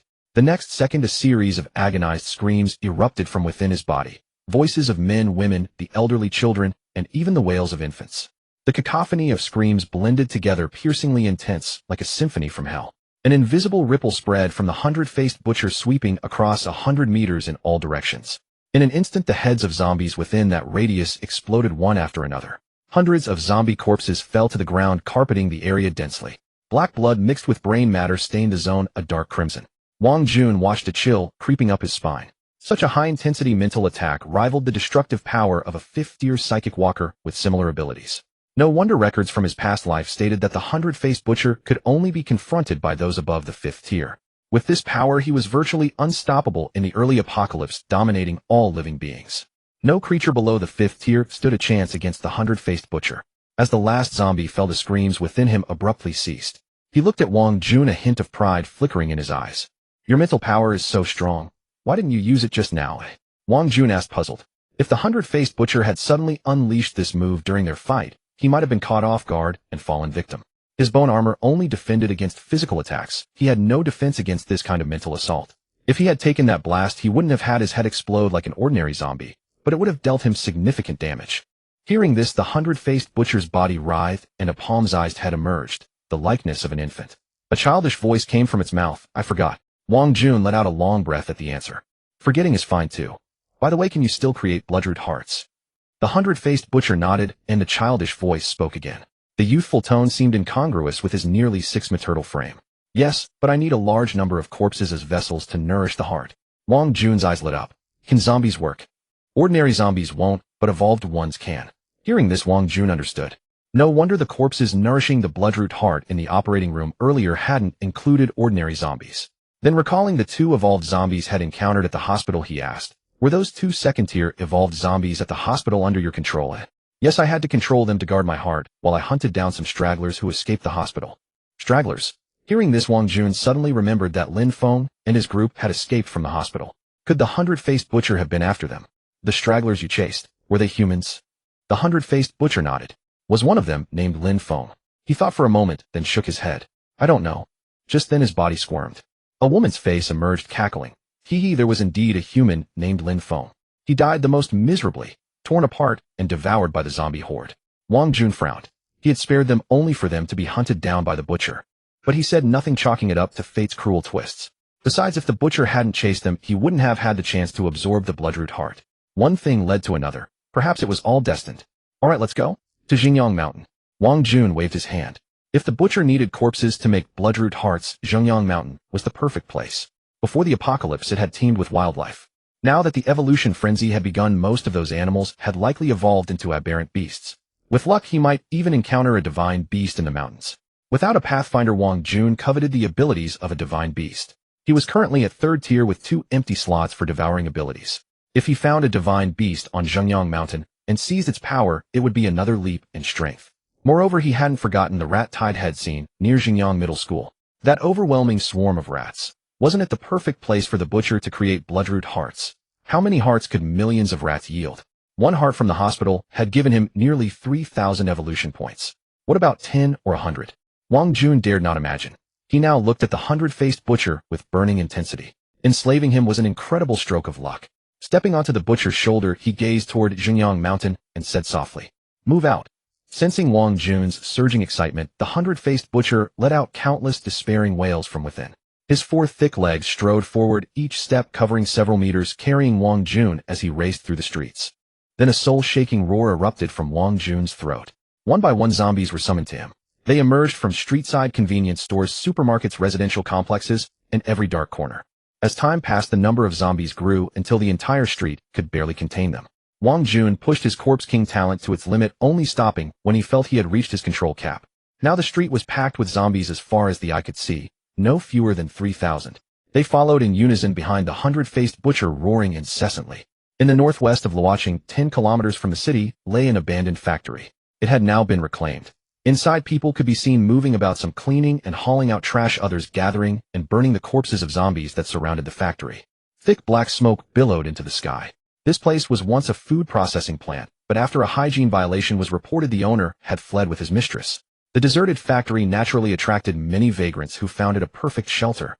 Since it was far from the bustling city center, only a few zombies had appeared here after the apocalypse broke out, making cleanup relatively easy. 4 guards stood at the factory gate, each holding a black rifle. They were on high alert, watching their surroundings intently to ensure no rogue zombies approached. A rumbling sound came from the distance, and 2 trucks appeared on the road heading their way. Seeing the trucks, the guards at the gate hurried to remove the barbed wire roadblocks. Good work. Qin Yi leaned out of the window to greet them. No trouble at all, the guards replied in unison. The 2 trucks drove straight into the factory. As they stopped, Qin Yi stepped out of the front vehicle, followed by 5 or 6 robust men. Their auras were extraordinary. All of them were first-order revolvers. Looking at the sturdy men before him, Qin Yi instructed, "Unload the food from the trucks into the warehouse and take the equipment to the lab where my sister and old Bai work." They nodded and began sorting the supplies. Just then, footsteps approached, and a man carrying a rifle walked over. Seeing the supplies, he grinned at Qin Yi. "Brother Qin, quite a haul today." Qin Yi turned and smirked. "Well, if it isn't Xiao Liuzi. Your turn on guard duty." Liuzi chuckled, pulling out a crumpled pack of cigarettes, but Qin Yi waved him off. He tossed Liuzi a pack of luxury cigarettes. "Don't act poor with me." Liuzi's eyes lit up as he caught it, a satisfied smile spreading across his face. He laughed. "All right, Brother Qin, I'll get back to my post. Enjoy your day." Qin Yi cursed playfully and kicked his backside. "Smoker, you'll die from lung cancer before any zombie gets you." Liuzi ran off laughing. "Im revolver. Ever seen one die from smoking? Don't be cocky. You'd be the first." Qin Yi shook his head, smiling. Liuzi was one of the survivors he and Qin Rumo had rescued from zombies. He was a lively fellow, a soldier before the apocalypse. His only vice was a heavy smoking habit, and he always asked Qin Yi to bring him cigarettes from supply runs. After Liuzi left, Qin Yi's gaze shifted to his truck. He unlocked the rear compartment, and a stench of blood hit him. Inside lay a black cat, over a meter long, bound tightly with ropes. Blood oozed from beneath the bindings where the flesh was torn. Seeing Qin Yi, the cat snarled, its fur bristling like steel needles. "Don't be scared, little kitty," Qin Yi said with a grin, stepping in and dragging it out despite its menacing growls. The cat struggled violently, the ropes cutting deeper into its wounds, causing fresh blood to flow. Qin Yi snorted, his eyes filled with murderous intent. A white light emanated from his hand as he brought it close to the cat's head. "Behave, or he'll make you a corpse." Fear flickered in the cat's eyes as it sensed the light. It looked at him pitifully and stopped struggling. Qin Yi dispersed the light. He carried the cat toward a closed room inside the factory. Inside, 2 graceful figures stood side by side. "Focus on the energy within you, concentrate, and try to channel it," Qin Rumo was patiently instructing a young girl. The girl nodded earnestly. She stared intently at a rat the size of a domestic cat, her face flushed with effort as she tried to establish a mental link with it. The girl, Lin Xiaoxiao, looked about 17 or 18, her face still youthful. Despite her age, she was significant, one of the few psychic walkers in Luocheng.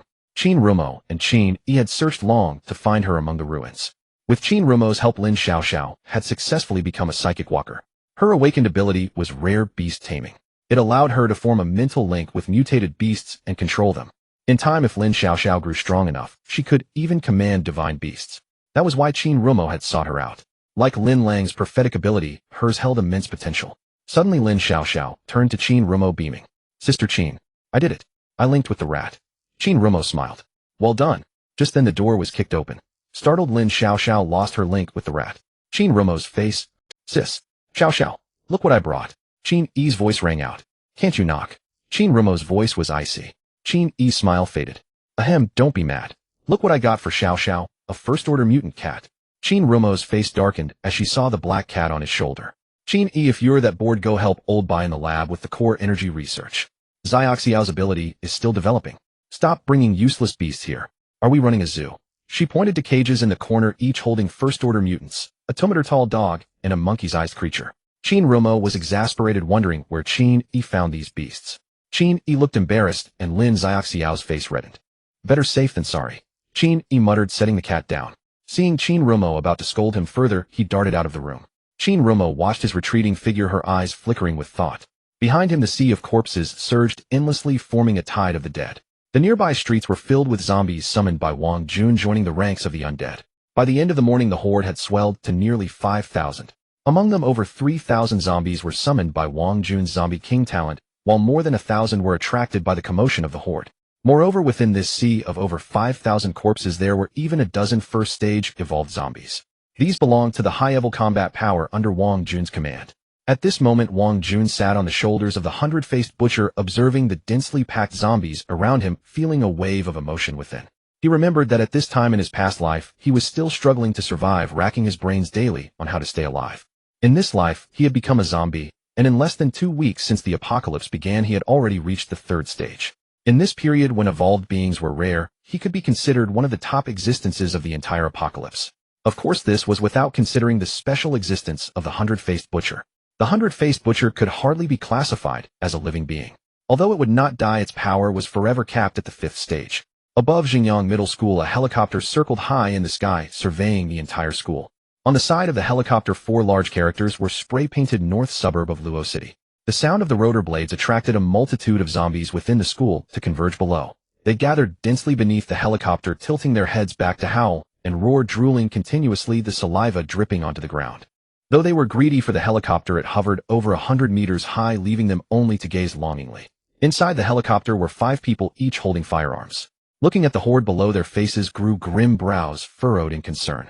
The situation inside the city seems much worse than we imagined, the helicopter pilot remarked, observing the zombies scattered throughout the school, venting his frustration. I heard Wang Yang constantly suggested this operation. I wonder if his brain has been kicked by a donkey. With so many zombies in the school, why are we even here? What? You don't know that his son is still trapped in the school? Someone replied in astonishment. His son? Isn't this operation meant to check if there are any survivors left in the school? I didn't know any of you were unaware. I heard it's his son named Wang Zihai who has been trapped in the school since the outbreak began. His father acts like a madman, suggesting daily that the base send people to rescue his son. Now that the base is finally stabilizing, he's gone to report it to the higher-ups again. In the end, the higher-ups could no longer tolerate it and sent us to take a look. He sighed, gazing at the horde below. With so many zombies in the school, I honestly think the chances of his son still being alive are slim, otherwise they wouldn't have sent us here. It seems that sending us here is just a formality to appease him, another added. After all, Wang Yang is a business tycoon in Luo City, and his influence is quite significant. He has contributed a lot to Luo City in the past. The higher-ups have no choice. They can't keep rejecting him, as that would seem too heartless. Hearing this, someone immediately echoed with a sigh. Exactly. If the higher-ups truly cared about Wang Yang's son, they wouldn't have sent just us. A single helicopter can only carry so many people. In front of the helicopter door, a machine gunner wearing a steel helmet and sunglasses spoke casually. Not just Wang Yang, many wealthy heirs from Luo City are in this school. Let's just wait and see. If we really don't find any survivors, then so be it. The helicopter's fuel won't last long enough for us to stay here too long. The pilot nodded and began to fly the helicopter in circles above Xinjiang Middle School. One of the crew members pulled out a loudspeaker and adjusted it to maximum volume. We are the rescue personnel from the north suburb of Luo City. If there are any survivors in the school, please find a way to gather on the rooftop, or our helicopter will take you away. Repeating, we are the rescue personnel from the north suburb of Luo City. The voice echoed throughout the campus, but the only response was the roars of the horde. The entire school was devoid of human presence apart from the zombies. After circling a few more times and confirming there was truly no one in the school, they finally decided to leave. Let's go back, but seems there really are no survivors in the school. Just as the helicopter was about to exit the school and prepare to return, the pilot's voice suddenly came through. Look, what is that thing? The pilot's tone was filled with shock. The others looked out, and their expressions changed in unison. They saw that on the street 3 to 4 kilometers away from Zhenyang Middle School, the horde was densely packed. In the center of the horde stood a massive figure towering at 6 meters. However, due to the distance, they could not see clearly. Let's fly over and take a look. It could be an evolved zombie, someone suggested. Exactly. If we kill it, we might also become evolved beings. Their eyes sparkled with excitement, and a greedy smile appeared on their faces. As the apocalypse progressed, evolved beings and evolved zombies gradually came into view. When the gathering place in the north suburb of Luo City was established, the base had previously faced attacks from several evolved zombies. Compared to ordinary zombies, humans could still put up a fight. However, the power of evolved zombies left them astonished. Bullets capable of shattering ordinary zombies merely penetrated the flesh of evolved zombies. Unless their heads were blown off, there was simply no way to deal with them. It was only after sacrificing hundreds of lives that they managed to eliminate those evolved zombies. Later, the bodies of the evolved zombies were sent to the base for research. After countless days and nights of study by scientists, they discovered a core within the hearts of the evolved zombies, leading to some human trials. They found that the core contained a type of energy completely beyond their understanding. This energy was harmless to the human body. Ordinary people who consumed the cores of evolved zombies had a 100% chance of becoming evolved beings. This also gave rise to the first batch of evolved beings in the north suburb of Luo City. Wang Jun leaned against the hundred-faced butcher's shoulder, half closing his eyes, humming a tune from before the apocalypse. After evolving to the third stage, he could now speak. At that moment, the hundred-faced butcher suddenly halted. A sharp female voice emanated from within him. Master, there is a helicopter flying overhead. After consuming humans, the hundred-faced butcher would gain some of their memories, so it had knowledge of helicopters. Hearing the hundred-faced butcher's words, Wang Jun opened his eyes and looked up at the sky. A helicopter roared across the sky, heading straight for them. Wang Jun straightened up on the hundred-faced butcher's shoulder, a faint smile curling at the corner of his lips. Time for work. As the helicopter drew nearer, those aboard spotted the hundred-faced butcher and Wang Jun perched on its shoulder. The moment they saw the hundred-faced butcher's visage, their eyes widened in utter disbelief, as if they'd seen a ghost. Holy shit, what the hell is that thing? Doesn't look like an evolved zombie. Even with all their experience, they couldn't help but cry out in shock. Never had they encountered a monster like the hundred-faced butcher. But when they spotted Wang Jun sitting on its shoulder, a soft exclamation escaped them. Look, there's another zombie sitting on that monster. Forget it. Ace, lower the chopper to 500 meters. Let's show these bastards what we've got. At the machine gun, a man snarled, his eyes gleaming with cold, manic fury. The pilot immediately descended. The others raised their rifles, aiming at the hundred-faced butcher below. As the helicopter dropped to a certain altitude, tongues of fire spat from their muzzles. Rat-a-tat-tat. None wasted bullets, firing precise bursts into the zombie horde below, popping heads one after another. Except for the madman at the machine gun. He swept the weapon wildly, spraying the horde and the hundred-faced butcher alike. He cared nothing for ammunition loss. Laughing maniacally, his bullets formed a storm of metal, shredding the zombies on the street. In moments, hundreds of corpses lay dead around the hundred-faced butcher. Many more were torn into fragments. Without their heads destroyed, they weren't truly dead, only dragging their broken remains across the ground, crawling and writhing. Wang Jun had already ducked behind the hundred-faced butcher's massive frame. Its 6-meter body shielded him from countless incoming bullets. Compared to the carnage around it, the hundred-faced butcher's spot became a safe haven. Watching the devastation, fury blazed in Wang Jun's eyes. He slapped the hundred-faced butcher's thigh, his voice icy. Can you bring it down? The butcher held its 6 cleavers before it, clanging as they deflected bullets. At Wang Jun's words, a hoarse, sinister voice echoed from within its body. Too high. Unless I use a mental attack. Indiscriminate, area-wide. Wang Jun's expression stiffened. He didn't agree. These men had fired indiscriminately from high altitude for so long, killing only a few hundred zombies. But if the hundred-faced butcher used an area-wide attack, even if it killed those men, it would also decimate the zombie horde. A poor trade. And if he flew out from behind it to drag the helicopter down, all the bullets would converge on him. Though he was at the third tier, ordinary bullets couldn't harm him, but Wang Jun didn't want the hassle. After a moment's silence, he said, "Can you throw me up to that chopper?" Simple. The hundred-faced butcher understood at once. It coiled its iron chains around Wang Jun and hurled him with immense force. The next second, his body shot through the fire net like a cannonball straight toward the helicopter. Wind whistled past his ears. Midair, feeling the momentum fade, Wang Jun activated his bone mutation. A pair of skeletal wings unfurled from his back, steadying him. Seeing the helicopter just 100 meters above, he flapped his wings, climbing higher. None aboard noticed. They kept firing at the hundred-faced butcher and the horde below. Chelan, load the RPG. Blast that monster's cleavers away, or we can't hit him. The machine gunner roared. Chelan slung his rifle and grabbed a shoulder-fired rocket launcher. He loaded a shell, his voice grim. We've only got 3 rockets. Make them count. The machine gunner grinned savagely. Don't worry. Just then someone exclaimed, "Hey, isn't that evolved zombie that was on the monster gone? Who cares? If he shows his face, he'll turn him into Swiss cheese." The machine gunner's tone was flippant, his arrogance undimmed. Suddenly the helicopter lurched. He nearly lost his grip and fell. He spun around, cursing, "Ace, what the hell are you doing?" The others scowled too. A fall from this height would pulverize them. Ace, sweating coldly, stammered, "It's not me. Someone's grabbed the skid." "What? We're hundreds of meters up. You're dreaming." As they argued, a pale hand reached up from below, gripping the landing skid. Then a hideous head appeared in view. "Zombie." Their breath caught. Wang Jun grinned at them. "Hello." His bone wings turned into sharp spikes, piercing the fuselage and pulling him into the cabin. At that moment, their eyes bulged with rage. "Quick, kill him." They swung their guns toward Wang Jun. But before they could pull the trigger, bone spikes shot out, piercing their bodies. Blood gushed forth. Wang Jun noticed the RPG in one man's hands and raised an eyebrow. He yanked the launcher away. A shoulder-fired rocket. What's the grudge? His hoarse voice rang out like a death sentence. Pale, bleeding, and in agony from the spikes in their chests, they couldn't speak. Only glare at him with venomous eyes. A click sounded. Wang Jun turned to see a helmeted man clutching a grenade, the pin already pulled.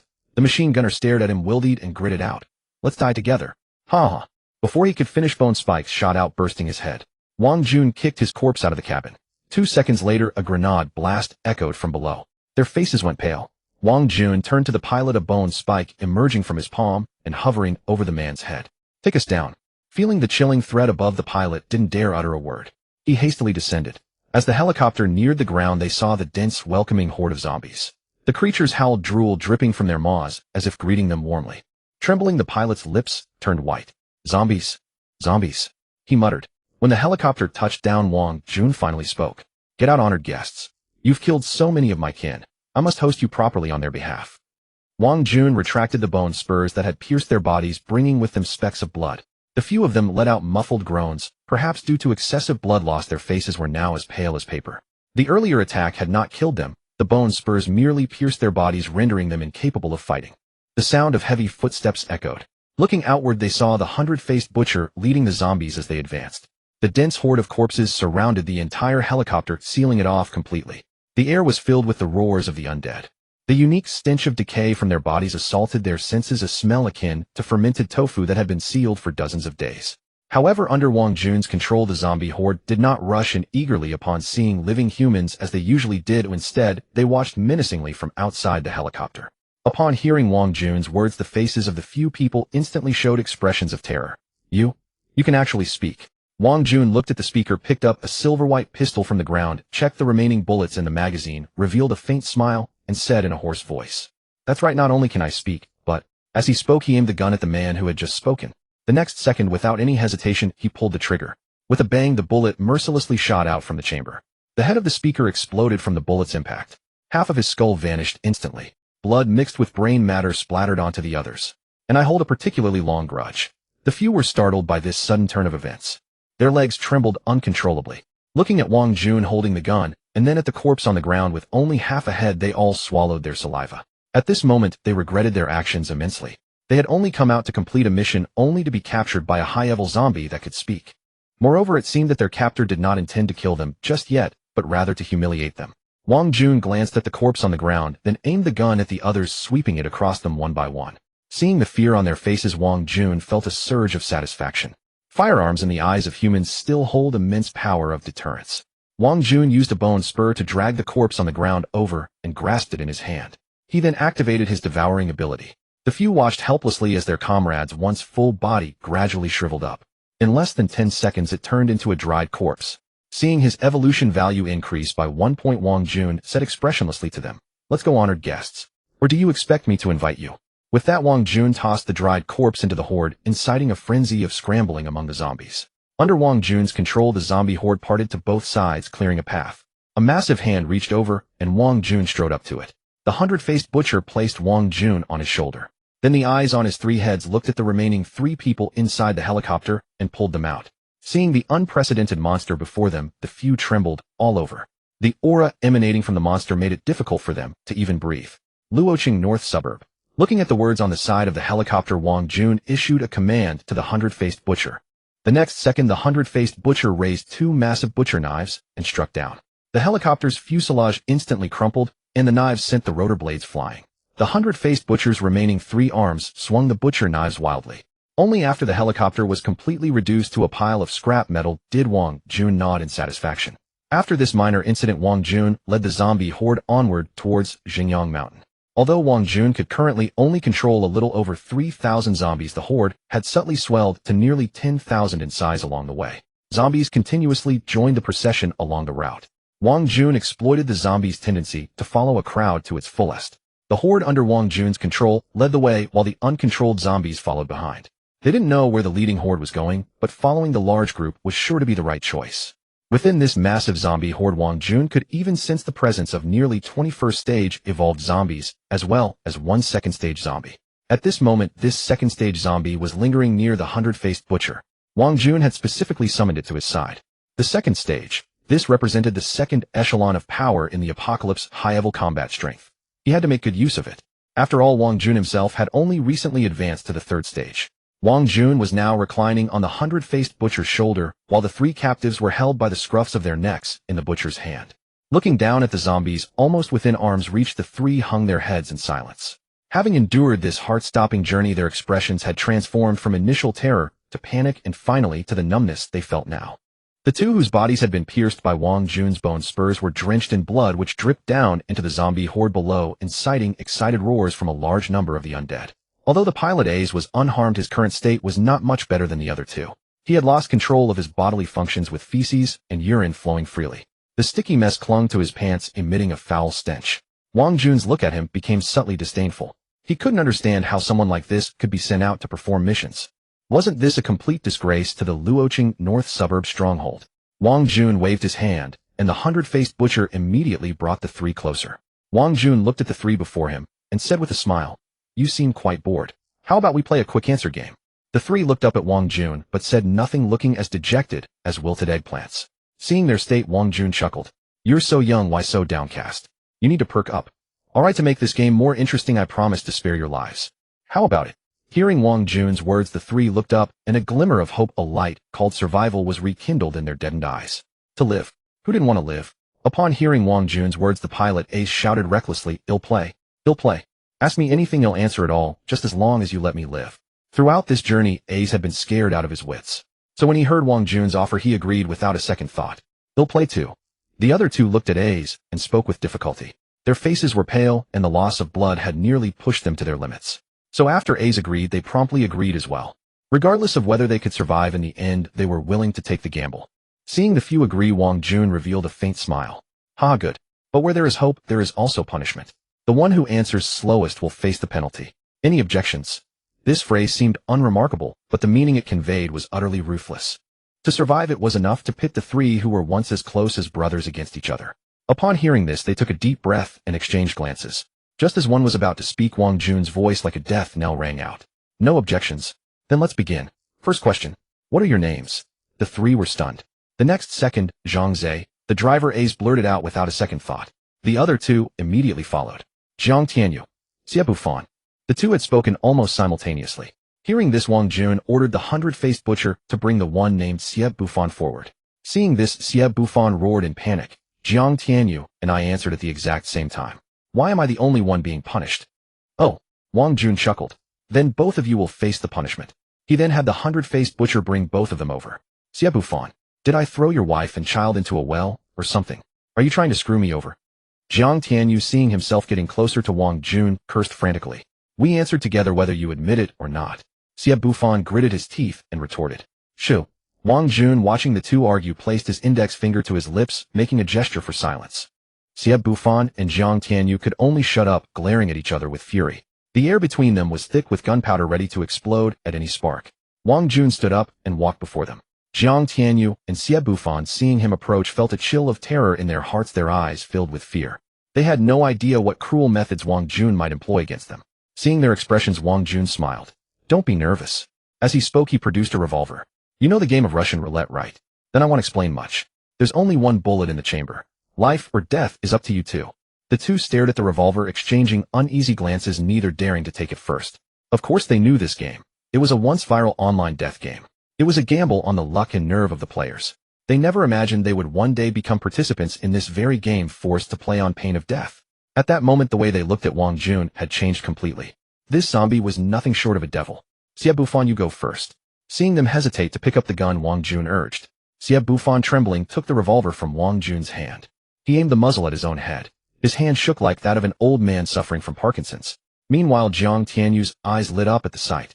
His gaze followed the revolver in Xie Bufan's hand, his breath quickening as he silently prayed and shouted in his heart, "Let it be a hit." Just then Wang Jun's voice suddenly cut in. "Hey, don't point it at yourself. You need to. Point it at him." The next second, Jiang Tianyu watched as Wang Jun moved the muzzle from Xie Bufan's head gradually, aiming it at him. "You?" Jiang Tianyu stared at the dark, empty muzzle before him, his eyes wide. This game could be played like this. Seeing the terror in Jiang Tianyu's gaze, Xie Bufan burst into manic laughter. His hand gripping the gun was trembling, but this time it was from excitement. The thrill of a narrow escape, a sudden turn of fortune. Brother, rest assured. If I survive, I'll take good care of your daughter back at the base. Hearing this, Jiang Tianyu closed his eyes in despair. Xia, if I die, I'll haunt you as a ghost. The next second, Xia Bufan pulled the trigger. Click. The gun didn't fire. What? Xia Bufan's face fell. On the other side, Jiang Tianyu's eyes snapped open. Haha, heaven hasn't forsaken me. He broke into a frenzied laugh. He snatched the revolver from Xia Bufan's hand, and without a moment's hesitation aimed it directly at his forehead and fired. Bang! The gunshot rang out. Xia Bufan's head exploded completely. His body crumpled lifelessly to the ground. Yellowish brain matter mixed with blood splattered all over Jiang Tianyu. Still try to kill me? In your next life? I won. Huh. Jiang Tianyu didn't care about the gore on him. Seeing he had truly hit the mark, he laughed like a madman. Wang Jun, witnessing this, also showed a hint of a smile. Meanwhile, Zhang Zhe, still held by the 100-faced butcher in the distance, was stunned. Events often take unexpected turns. At first, seeing Xia Bufan as the first to raise the gun, he thought he was doomed, but then Wang Jun changed the rules, turning the gun on his opponent, making Jiang Tianyu the underdog. And just when he thought Jiang Tianyu was about to die, the gun didn't fire, only for Jiang Tianyu to turn the tables and kill Xia Bufan. He imagined if he had been the one playing this game, would he have fainted from fright. The sheer gamble between life and death was enough to make his blood run cold just thinking about it. With a thought from Wang Jun, the 100-faced butcher grabbed the laughing Jiang Tianyu again. Wang Jun's voice rang out once more. That was a thrilling show just now. I hope the next one will be even more exciting. Second question. How many survivors are there in the northern suburbs of Luocheng specifically? This question left both men baffled. 100,000. Around 100,000. Jiang Tianyu answered first. Zhang Ze's face changed instantly. In truth, neither he nor Jiang Tianyu knew the exact number. But a normal person would instinctively think before answering. Yet in that split second, Jiang Tianyu had blurted it out. It was clearly a wild guess. He had just thrown out a vague number. I object. He's lying. The exact number isn't 100,000. Zhang Ze panicked. The image of Xia Bufan's death was still fresh in his mind. His body was barely cold.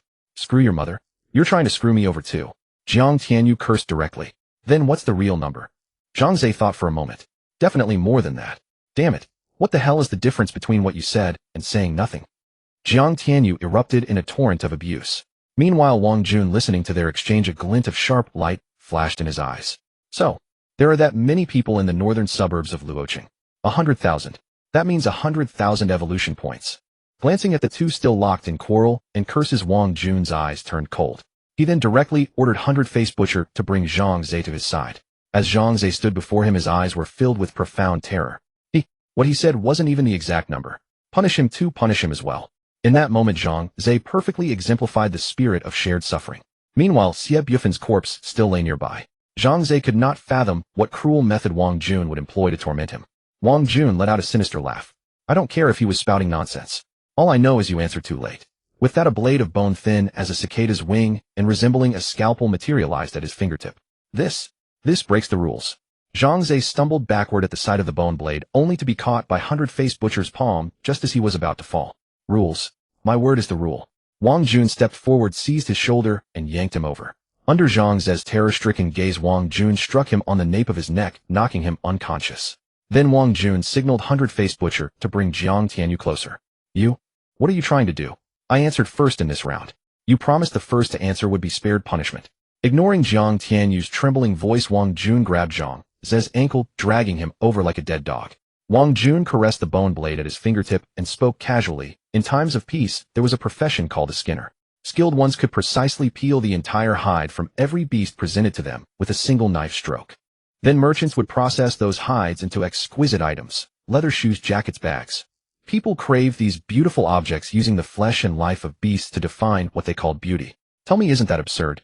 And when the apocalypse came, you who once stood high now find yourselves at the bottom of the food chain. Yet you label zombies and mutant beasts as monsters and demons. In the end, humans have always cared only for themselves. In a sense, your hypocrisy is sickening. You? What exactly do you want? Jiang Tianyu's expression wavered as he listened, his unease growing. Wang Jun gestured with the bone blade over Zhang Ze's head, then smiled at Jiang Tianyu. How about I make you a genuine leather hood for free? What?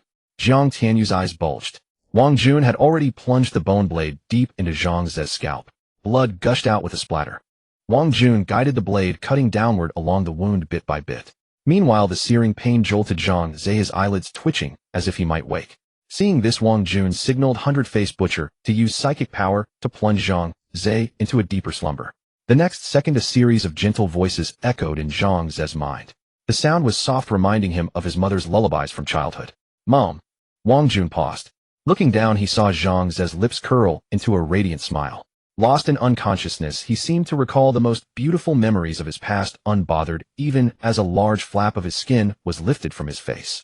Wang Jun nodded in satisfaction. Hundred-Faced Butcher's psychic power was indeed useful. This allowed him to focus solely on his art of skinning. Wang Jun precisely guided the bone blade, cutting along the scalp and severing the facial muscle fibers. Soon the skin of Zhang Ze's face had completely detached, its surface riddled with blisters of various sizes. Wang Jun withdrew the blade, and amid the gushing crimson blood and fat, tore the entire face off. The sight made Jiang Tianyu gasp in terror, his heart chilled, and his eyes brimming with fear. Wang Jun held the skin in his hand, admiration in his eyes. Though flawed and somewhat thick, it was overall a rare piece of art. The expression on the face was lifelike, rivaling the human skin mask sold before the apocalypse. Only his was made of real human skin. Meanwhile, Zhang Ze's face was now utterly disfigured. Crimson muscle tissue lay exposed, the facial veins still faintly pulsing. The entire nasal bridge was gone, the gums bared, and the lips had vanished. His blackened white eyeballs, freed from the restraint of eyelids, seemed ready to fall out at any moment. At first glance, it was both hair-raising and nauseating. After toying with the mask for a moment, Wang Jun turned to look at the terrified Jiang Tianyu. Give it a try? It might be a bit big, but I believe it will suit you. With that, Wang Jun approached him holding the human skin mask. No, don't. Jiang Tianyu struggled violently in sheer terror. Be good. Wang Jun smiled as he forced the mask onto Jiang Tianyu's head. Ugh. The thick, bloody stench made Jiang Tianyu vomit. His vision turned crimson as blood from inside the mask seeped into his eyes. Off. Jiang Tianyu wailed in agony. Meanwhile, Hundred-Faced Butcher had already taken Zhang Ze back. As the psychic hypnosis wore off, Zhang Ze's vision slowly returned. He felt an excruciating pain on his face with liquid constantly flowing over it. When he saw Jiang Tianyu, a blood-curdling scream erupted. My face is gone. The scream, so shrill it cracked, drowned out Jiang Tianyu's cries. A sharp whoosh sounded and Zhang Ze turned his head. A razor-sharp bone spike came into view. The next moment, with a piercing sound, the spike impaled Zhang Ze's head, abruptly cutting off his screams. Wang Jun picked his ear, a flicker of impatience in his dark eyes. It's just your skin used to make a mask. Why scream like a ghost? Seeing this, Jiang Tianyu dared not even breathe. He endured the clammy sensation of the mask clinging to his face, terrified that Wang Jun might, in a fit of displeasure, crack his skull open too, or peel his face off. After Wang Jun absorbed the corpses of Xie Bufan and Zhang Ze, he casually tossed the withered remains into the horde. The horde instantly erupted like a boiling pot, with a swarm of zombies rushing forward like fish scrambling for bait, tearing the two dried carcasses into pieces in an instant. Even though only skin remained devoid of flesh and blood, the adorable zombies still gnawed on the bones with relish. Some even fought fiercely over a leg bone. Hovering in midair, Jiang Tianyu's scalp tingled at the sight. Before he knew it, the main horde had already arrived near Xinjiang Middle School, following the route Wang Jun had planned. After crossing 2 streets, they would reach the school. At this moment, the Xinjiang mountain range gradually came into view. Based on the horde's current pace, he estimated it would take about half an hour to fully arrive. Meanwhile, the road gradually became littered with the remains of rat carcasses of various sizes. This path was also the route once taken by the nearly million-strong rat tide. By now, everything edible nearby had been devoured by the previous rat tide. Not a single zombie was seen along the way. Seeing this, a glint flickered in Wang Jun's pitch-black eyes. The next moment, a tremendous corpse roar erupted from his mouth. In an instant, the tens of thousands of zombies scattered in chaos. The leading 3,000-plus zombies, which were under Wang Jun's direct control, all turned around and headed toward Xinjiang Middle School. The zombies that had been attracted by the commotion, seeing the leaders change direction, followed behind. I wonder if the rat tide has already occupied the entire Xinjiang mountain. Before entering the mountain, I must also bring the zombies from Xinjiang Middle School into my ranks. Wang Jun had already made his own plans in secret. Although the Balian Butcher possessed 5th-tier combat power, he still felt uneasy facing the massive rat swarm. Thus, he had to make thorough preparations. The number of zombies in Xinjiang Middle School was considerable. If he could recruit them into his forces, he would have a fighting chance, even if they truly encountered the rat tide. At that time, the pressure on both himself and the Balian Butcher would be greatly alleviated. Wang Jun gazed at the vast horde behind him. Along the way, he had continuously attracted zombies along the path, and now the horde had reached a size of 15,000. The streets were densely packed with zombie figures, cramming the entire road to the brim. Well, at that moment, a voice sounded. Wang Jun turned his head to see Jiang Tianyu still being held in the Balian Butcher's grip. Oh, I almost forgot about you. The third question right. Let me think. Hearing this, Jiang Tianyu's masked face was trembling. Why are there still questions? Aren't they all dead already? What's the point of answering then? Who will accept the next punishment? Although his expression was hidden, his trembling voice made his mood easy to guess. Can I ask questions just because they're dead, oi? Wang Jun's slightly mocking voice reached Jiang Tianyu's ears. But you promised. Jiang Tianyu's voice was trembling. Don't worry, I'll ask you a few more normal questions, and then I'll let you go. I'm a man of my word. Wang Jun said with a smile. After a pause he added, everyone who knows me says the same. Hearing Wang Jun's words, Jiang Tianyu felt as if a heavy burden had been lifted from his heart, and the stone pressing on his mind finally fell to the ground. Just now when he heard that Wang Jun still had questions, he was almost scared to death. After witnessing Wang Jun's methods of torture, he couldn't bear to stay another moment. Especially the human skin mask he was wearing now with its sticky bloody feel was about to drive his senses to the brink of collapse. Go ahead, ask. Jiang Tianyu suppressed the fear in his heart and said with forced composure. How many evolvers are there in the north suburb of Luoqing? What is the highest tier? Jiang Tianyu thought for a moment and replied, about 100 or so, all seem to be first-tier evolvers. At this point only he was left, so Jiang Tianyu was not as anxious as before. Wang Jun almost couldn't help but laugh upon hearing this. He was now relieved. Although 100 or so evolvers sounded like a lot, if they were all first-tier, the threat level was almost zero. He could easily send a few second-tier zombies to kill all these evolvers. Therefore, what Wang Jun needed to guard against in the north suburb of Luoqing was not these evolvers, but humanity's thermal weapons. In the current situation, the threat they posed to him was far greater than that of the evolvers. Wang Jun nodded and said with feigned satisfaction, good. What about the current military strength in the north suburb of Luoqing? Apart from some people unwilling to fight, the base is almost capable of total mobilization. When the base was first built, we were attacked by zombies. At that time, the zombie horde was about 20 to 30,000, but we wiped them all out. The base has dozens of tanks, over a dozen armed helicopters, civilian aircraft, armored vehicles, and countless firearms and ammunition. Actually, we are just temporary soldiers recruited in the north suburb of Luoqing after the apocalypse, not regulars. Jiang Tianyu answered honestly. At this point, to survive, he had spilled everything he knew. After hearing Jiang Tianyu's words, Wang Jun's brows furrowed. Indeed, the military strength of a base was not as weak as he had imagined. Under this barrage of firepower, without a horde of hundreds of thousands, it would be impossible to take down the Luoqing north suburb settlement. For now, time was still sufficient. There was no need to rush the attack on the north suburb. It would require careful planning. With that thought, Wang Jun waved his hand, signaling the Balian butcher to bring Jiang Tianyu before him. He lifted the mask from Jiang Tianyu's head, revealing his blood-stained face. You're going to let me go? Seeing Wang Jun remove the mask, Jiang Tianyu asked nervously. Wang Jun said nothing, simply nodding silently. Directly, he snapped Jiang Tianyu's neck, while the latter gazed at him with hopeful eyes. As Jiang Tianyu's corpse fell to the ground, a contemptuous smile curled at the corner of Wang Jun's lips. Let you go? What were you thinking? Although everyone who has met me says I keep my word, they are all dead. After absorbing Jiang Tianyu's corpse, Wang Jun once again tossed the dried remains into the horde. He looked up. At the same time, the towering gate of Zhengyang Middle School came into view. From outside the gate, one could faintly see a large number of zombies wandering inside the campus. After a few days, Wang Jun returned to this place once again. At this moment, he was pleasantly surprised to find that the number of zombies on campus had increased considerably since he left. He figured that zombies from outside had wandered in by accident. Seeing this, a smile appeared on Wang Jun's face. My little darlings, I've come to take you to do something big. Ha ha. Seeing this, Wang Jun revealed a smile. My little darlings, I've come to take you on a grand adventure. Ha ha. Roar. A corpse roar erupted from Wang Jun's mouth, instantly echoing throughout the entire campus. As his roar sounded, the horde of corpses behind him immediately began to roar in response. The overwhelming roar of over 10,000 zombies triggered a chain reaction, stirring up waves of responses from surrounding zombies. Some stragglers who had fallen behind earlier heard the call of the horde and gathered back. At the same time, dense footsteps began to sound from within the campus. Looking closely, a large number of zombies inside the campus had already gathered together. Hearing the roars from outside, they surged toward the campus entrance. They wore uniform campus clothing, and beneath their grayish-blue skin beat a heart that though still burned with fervent passion. Under the influence of Wang Jun, the Corpse King, several figures among the horde, half a body taller than the other zombies, flashed by. Seeing this, Wang Jun couldn't help but smile. I didn't expect that in just a few days Zhengyang Middle School would have a few more first-order evolved zombies. What a pleasant surprise. By now the zombies inside the campus had surged to the gate. They pressed against the iron fence, countless hands reaching through the gaps, clawing wildly. Harsh, frenzied roars tore from their throats. The iron gate creaked, and by now the zombies inside the campus had surged to the gate. They pressed against the iron fence, countless hands reaching through the gaps, clawing wildly. Harsh, frenzied roars tore from their throats. The iron gate creaked and groaned under their relentless pressure on the verge of collapse. Seeing this, Wang Jun reached out and patted the hundred-faced butcher beneath him. The hundred-faced butcher understood instantly.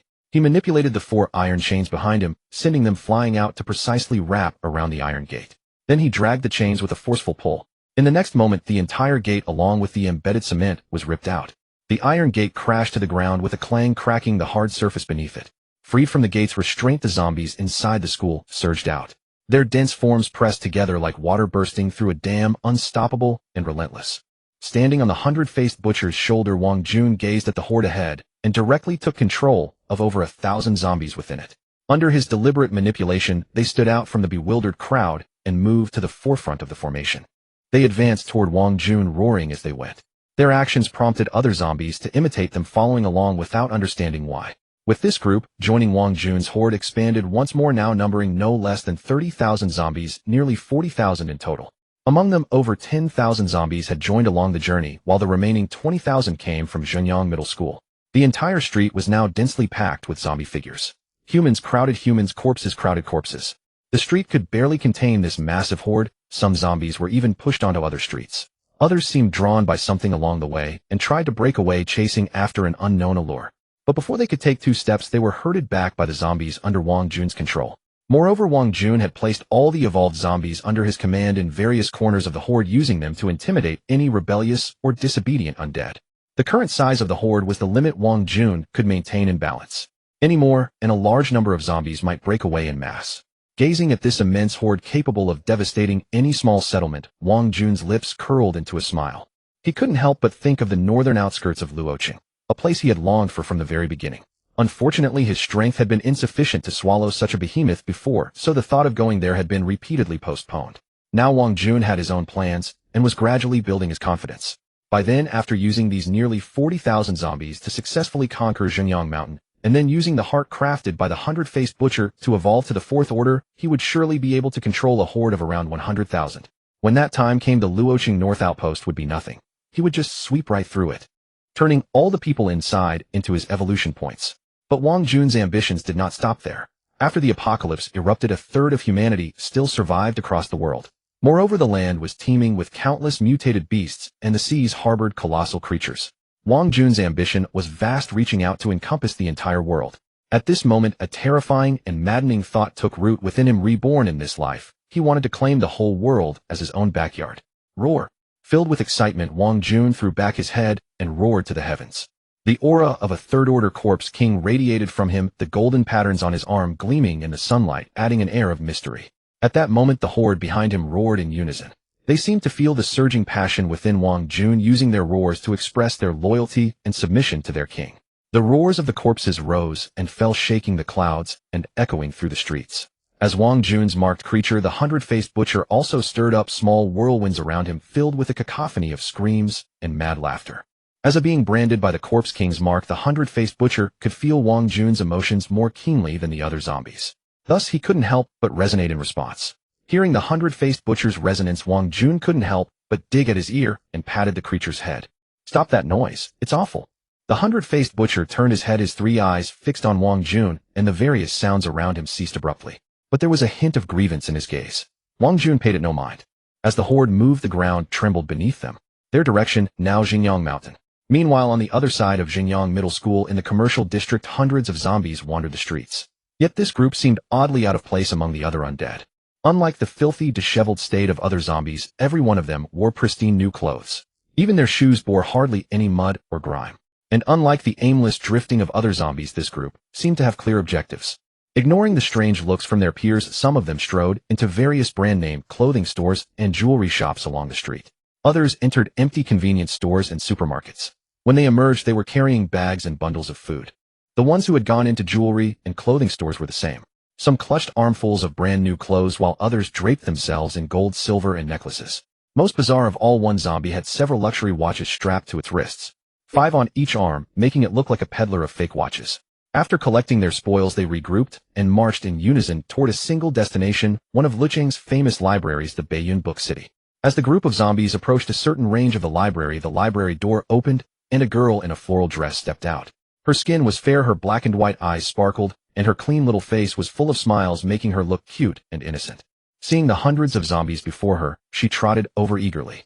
But what happened next was astonishing. The zombies acted as if the girl didn't exist, not attacking her. Instead, their gazes toward her were filled with fear. The clothes today are really nice, the girl said, looking at the zombies carrying new outfits, a brilliant smile spreading across her face. As she smiled, her neat white teeth were revealed. At first glance, it seemed like a simple expression of a girl's delight, nothing unusual. But that was only if you didn't look at her teeth. Her teeth, like those of a zombie, were as sharp as a shark's. The moment she smiled, those teeth shattered the image of innocence and cuteness. Then she turned her attention to the jewelry the other zombies had brought back. She casually grabbed 2 thick gold chains from around a zombie's neck and draped them over her own pale neck. Looking at the zombies before her, she asked in a sweet voice, "The book says girls love to be beautiful. Look at me. Am I beautiful now?" The zombies stared blankly, baffled, as if they didn't understand the concept of beauty. Seeing this, the girl frowned slightly and focused her mind. Instantly, the previously unresponsive zombies burst into applause. "Forget it, you're all just blocks of wood. Only good for clapping and motionless machines." Taking the food from the zombies, the girl turned and walked back into the library, her tone tinged with disappointment. Inside the library, the once neatly arranged books now lay scattered across the floor, some torn to shreds. In a corner, 3 young men huddled together.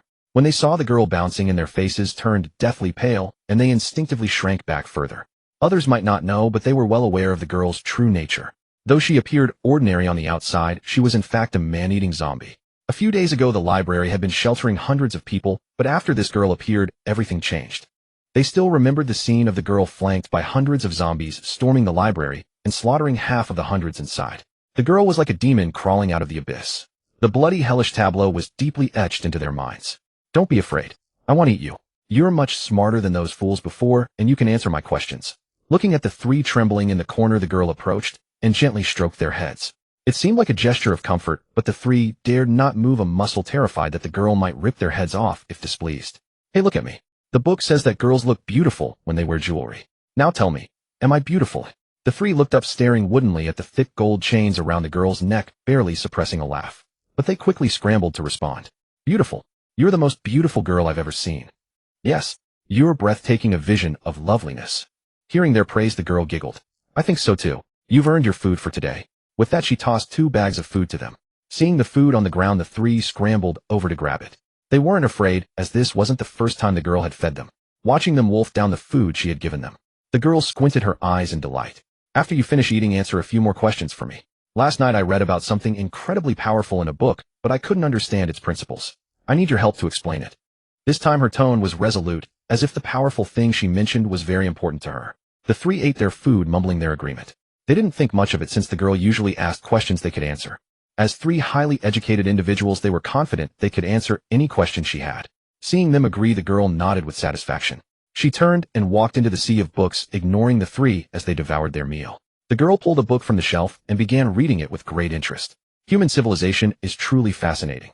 This was the book she was currently obsessed with. It was thin, but its meaning was obscure to her, so she had kept the 3 men to translate it. The power of the weapon described in the book filled the girl with longing. Once the 3 had finished their food, she turned her gaze to them. "Tell me, what is nuclear fusion? And how are nuclear weapons made?" Hearing her question, the 3, who had been so confident moments before, froze in shock. They couldn't believe their ears. Nuclear fusion. The method for making nuclear weapons. Who knew that? Seeing their silence, the girl frowned. "Why aren't you answering me? The book says this thing called a nuclear weapon is incredibly powerful. I want it. Tell me how to make it now." "Well..." The 3 exchanged glances, cold sweat beading on their foreheads. 3. The girl snapped the book shut with a loud clap, her tone turning icy. 2. The 3's minds raced frantically, desperate to the point of wanting to stomp their feet, but even if their CPUs smoked, they couldn't come up with an answer. "What?" As the word fell, the 3 looked up in terror, their faces drained of all color. "No need to answer. Your time is up." The girl's cold voice rang out. The 3's expressions shifted in panic, and they fell to their knees with a thud. "Please give us more time. We can definitely answer this question. Goodbye." The girl ignored them, calling out toward a cubicle in the library. As her voice faded, a plump zombie in a white chef's uniform with a hideous face stepped out from the cubicle. He was stout, with 2 bulging eyes, completely white, and his face covered in countless bumps resembling a toad. His large belly nearly tore his chef's uniform apart. Upon seeing the ferocious zombie, the 3 individuals were so frightened that they lost control and began to bow repeatedly to the girl, begging for forgiveness. "Please give us a little more time. We beg you." The sound of their heads striking the floor echoed loudly, and in just a moment a puddle of blood appeared on the polished surface. One can only imagine how much force they were using. The girl looked at the 3 individuals, bowing unfazed. Her eyes were cold and her lips moved as she addressed the chef zombie beside her. "Dubai, start preparing today's feast." The girl's voice was frigid. In the terrified gaze of the three, the chef zombie reached out its chubby hand, grabbing one of their ankles and beginning to drag them towards the adjacent compartment. "Oh, I don't want to die. Please spare me, spare me." The three struggled desperately, their hands frantically clawing at the floor in a futile attempt to escape the zombie's punishment. Their nails scraped against the floor, producing a piercing sound that echoed in the library. As the chef zombie dragged them, their nails began to crack and eventually broke off at the root. With their fingers connected to their hearts, the three immediately let out painful wails. The floor was marked with streaks of dark red blood. After the three were dragged into the compartment, a heart-wrenching scream suddenly erupted from within. It sounded as if they were subjected to some brutal torture. Hearing the screams, the girl turned her gaze towards the compartment, her eyes narrowing in delight as she unconsciously licked her lips with her crimson tongue. However, the screams of the three only lasted for a moment before they abruptly ceased. Following that, rhythmic sounds began to emanate from the compartment. The noise resembled the chopping sound of a kitchen knife slicing through meat, as well as the squelching sound of a blade penetrating flesh. At that moment, the girl seemed to realize her own loss of composure. She quickly covered her mouth with her small hand, her lively eyes darting around. "I almost forgot him, milady," the girl spoke with a hint of self-reproach. Then she jumped down from her chair and skipped over to the compartment door. At that moment, the scene inside the compartment came into view. It resembled a flesh and blood cultivation chamber. The red backdrop was splattered with dark red blood, and the parts that weren't stained hinted that the original walls were white. The room was filled with the remains of human corpses, with headless bodies hanging from the ceiling by ropes. These corpses lined the corners of the room, occupying a third of the space inside, resembling dried sausages. In the center stood an iron long table, which was also the chef zombie's workstation. 3 corpses lay beside the table. At that moment, the chef zombie lifted one of the corpses onto the iron table, vigorously swinging a kitchen knife to process its ingredients. The sounds that had just been heard were from the chef zombie chopping the body, the noise occurring when the blade penetrated the flesh. As the chef zombie's knife rose and fell, a torrent of fresh blood gushed from the corpse on the table, instantly staining the last remaining patch of white on the wall. In another inconspicuous corner of the room, there were 2 pyramids made of stacked human skulls. The number of heads in the pyramids was considerable, stacked nearly a meter high. These 2 pyramids of skulls indicated that the number of deaths in this compartment was definitely no less than 100. Each skull bore a twisted and grotesque expression. Their unblinking eyes all stared in unison at the door, giving off an eerie chill. At that moment, there was a loud crash and a head rolled to the girl's feet. "Dubai, I've told you so many times the kitchen must be kept clean and tidy." The girl pouted, bent down to pick up the head, and walked slowly to the pyramid of skulls, placing the head on top. Looking at the stack of skulls before her, the girl clapped her hands and smiled. "Now it looks much nicer." Then she glanced at the chef zombie who was preparing the ingredients. "Dubai, place the feast on my table when it's ready and wait for me to come back and eat. I'm going out for a bit." With that, the girl walked out of the compartment. After a while, a deep zombie roar echoed from within. Hearing Dabe's response, a smile appeared on the girl's lips as she jogged out of the library, heading towards the nearby community across the street. The 3 individuals who could answer her questions had become her feast, so she needed to see if there were any other people around who could help her, a girl who loved to read. As she walked along, ordinary zombies stepped aside upon seeing her figure. The girl arrived at the somewhat desolate community, starting to wander aimlessly. "Is anyone there? I'm a homeless girl. Is there anyone to save me?" she called out as she walked through the community. However, there was no one responding to her except for the zombies scattered around. This made the girl frown in displeasure. Then she entered one of the buildings and began knocking on doors using the phrases she had learned from her books. "Is anyone inside? The community is delivering warmth. I know you're in there. Don't hide. Hurry up and open the door for me." A horde of 30,000 zombies moved down the street, like a tidal wave shaking the ground. As far as the eye could see, there were abandoned vehicles blocking the road. To allow the horde behind him to pass smoothly, Wang Jun stood on the shoulders of the 100-faced butcher, leading the horde while directing the butcher to clear the way. This street was the only shortcut to Xingyang Mountain, and if they went around it would waste time. Therefore, they could only clear the vehicles one by one. The 100-faced butcher swung the 4 thick iron chains behind him, sending the abandoned vehicles flying off the road. In some vehicles, shadows of zombies could still be seen, but each of them was emaciated and appeared underdeveloped. They were the first batch of zombies from the early days of the apocalypse. Although they were the initial batch, they were restrained by seat belts and could not leave the vehicles, so they could only roar helplessly inside. Wang Jun felt pity and could only send them to their deaths, wishing that in their next lives they would be reborn into a good family and never be trapped in a car again. Just then, Wang Jun suddenly paused. He patted the 100-faced butcher on the head, signaling him to stop. The 100-faced butcher was somewhat confused, but complied nonetheless. At that moment, Wang Jun's gaze turned towards the nearby commercial district. His eyes flickered slightly as he took a deep breath through his nose. Then a smile appeared on his face. It's the scent of fresh blood. There are living people in the commercial district. Roar. Wang Jun let out a guttural cry toward the zombie horde behind him. As his roar echoed through the air, every single zombie halted in unison. Lead the horde toward Zhengyang Mountain and wait for me at the foot of the mountain. He'll return shortly. Wang Jun patted the head of the hundred-faced butcher as he gave the order. Yes. A hoarse, aged voice resonated from within the hundred-faced butcher, and then he resumed clearing the vehicles strewn across the road. Wang Jun then transmitted another command to the zombie horde.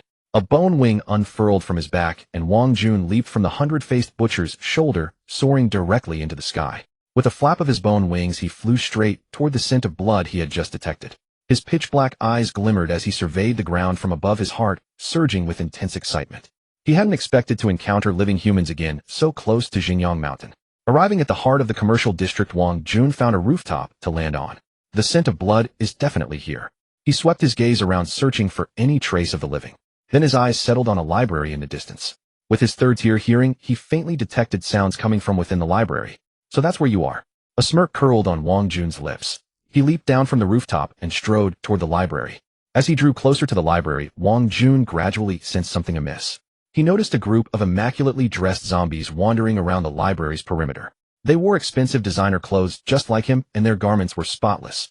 Nothing like the typical undead should appear. It was utterly bizarre. Moreover, some of the zombies wore gold and silver jewelry around their necks. The accessories gleamed brilliantly under the sunlight, impossible to ignore. One zombie in particular, with 10 watches strapped to its arm, made it hard for Wang Jun not to notice. Frowning, Wang Jun approached the zombie with 10 watches on its arm and yanked it over. Roar. The zombie's erstwhile arrogance instantly wilted under Wang Jun's gaze. It cowered obediently in his grasp, not daring to move a muscle. Was this zombie a counterfeit watch seller in its past life? Wang Jun mused suspiciously. He then attempted to use his zombie king talent to seize control of the creature. But as he latched onto its spiritual chain, he suddenly froze. Within the zombie's spiritual chain, Wang Jun saw a strand far finer than his own. The zombie's spiritual chain had already been hooked by that delicate line. This meant the zombie was under someone else's control. Wang Jun's eyes flickered as a conjecture formed in his mind. Could there be another zombie king here? Or perhaps a psychic zombie demon? With a casual slap, he exploded the zombie's head and strode directly toward the nearby library. Meanwhile, a girl who had been knocking on doors suddenly paused. She lowered her hand, and a faint smile bloomed on her delicate face. One of my controls is gone. Someone killed my servant. It seems I have another visitor to answer my questions. With that thought, the girl happily ran downstairs. She was convinced that humans had killed her zombie minions. After all, what reason would a zombie have to slay its own kind? All along the way, Wang Jun discovered that every zombie around the library was already under someone's control. A surge of brutality rose within him. Though he could forcibly wrest control of these zombies, he chose not to. Instead, Wang Jun slaughtered them all. His goal was to lure out the zombie demon, or zombie king, that controlled them. A controller could sense the life and death of its puppets. Thus, after these zombies died, their master would surely be unable to sit idly by. When one's minions are all slain without exception, anyone would come to investigate. From the spiritual chain, Wang Jun could tell that the other entity's rank was lower than his own. Since it was weaker, it was time for it to die. Now, standing at the library's entrance, Wang Jun could clearly smell the thick coppery scent of blood wafting from within. By now, Wang Jun no longer held any hope of finding living humans here. The moment he realized a zombie demon or king capable of controlling zombies lurked within, he understood he had been deceived. No human could survive in the presence of such beings. Dare to trick me, then die all of you. Staring at the sealed library door, Wang Jun let out a savage grin and kicked it with all his might. With a thunderous crash, the door, flimsy as paper against his third-tier strength, flew off its hinges. The scene inside the library unfolded before him. The floor was littered with torn books, their pages spread everywhere. A desk stood in the hall, piled high with books, beside which sat an unlit lamp exquisitely crafted. At the center of the desk lay a white porcelain plate. On it were strips of torn flesh, the nerves still faintly twitching, appearing remarkably fresh. Just then a subtle noise came from a side room. Wang Jun glanced toward the side room, sensing the aura within, and let out a disdainful chuckle. Another first-tier evolved zombie. Ignoring the zombie in the side room, he first approached the desk, pinched a strip of meat, and placed it in his mouth. A succulent flavor burst on his palate, and Wang Jun nodded in satisfaction. Lifting the plate, he ate as he walked toward the side room. Upon entering, he paused at the sight within, though his heart remained largely unruffled. Only a flicker of surprise crossed his mind. Quite the twisted taste you have. Gazing at the mutilated corpse hanging from the ceiling, Wang Jun chuckled. He ventured deeper into the side room. In the corner, a zombie in a chef's uniform cowered. Ignoring it, Wang Jun leisurely roamed the space. He moved as if through his own private garden, utterly unbridled. Approaching two pyramids made of skulls, he kicked them over with a single blow. The scattered heads rolled chaotically across the floor. Why bother making them so neat? Saving them for the next generation. Wang Jun snorted, crushing a skull that rolled to his feet under his boot. At that moment, the chef zombie in the corner, upon seeing the skull pyramids toppled, let out a hoarse growl from its throat. These were its master's prized possessions, and though it could clearly sense the terrifying aura emanating from Wang Jun, it felt compelled to make some noise to ensure it wasn't treated as mere air. Oh, you're not convinced. Hearing the low growl from the first-tier evolved zombie, Wang Jun strode over, grabbed it, and hoisted it up. Upon seeing the zombie's visage up close, Wang Jun instantly regretted his action and hurled it away. A wave of revulsion washed over him, and he wiped his hand repeatedly on his clothes. You look like a toad. How can a zombie be so hideous? Disgusting. The chef zombie clambered to its feet, its bulbous eyes fixed on Wang Jun, issuing a constant warning growl from its throat. It could not defeat Wang Jun, and the oppressive aura of a superior being emanating from him rendered it utterly incapable of resistance, leaving it to vent its impotent rage. Had it not already pledged allegiance to another master, it would have knelt before Wang Jun then and there. Seeing this, Wang Jun activated his innate talent as a corpse king, forcibly wresting control of the chef zombie. The zombie's gaze grew dazed, and in the next moment, under Wang Jun's command, its knees bent, and it knelt directly. It began to kowtow violently on the ground. The thudding sound echoed continuously, and the floor tiles cracked, spreading outward like a spiderweb. In less than a moment, the skin on the chef zombie's forehead was torn open, revealing the white bone beneath.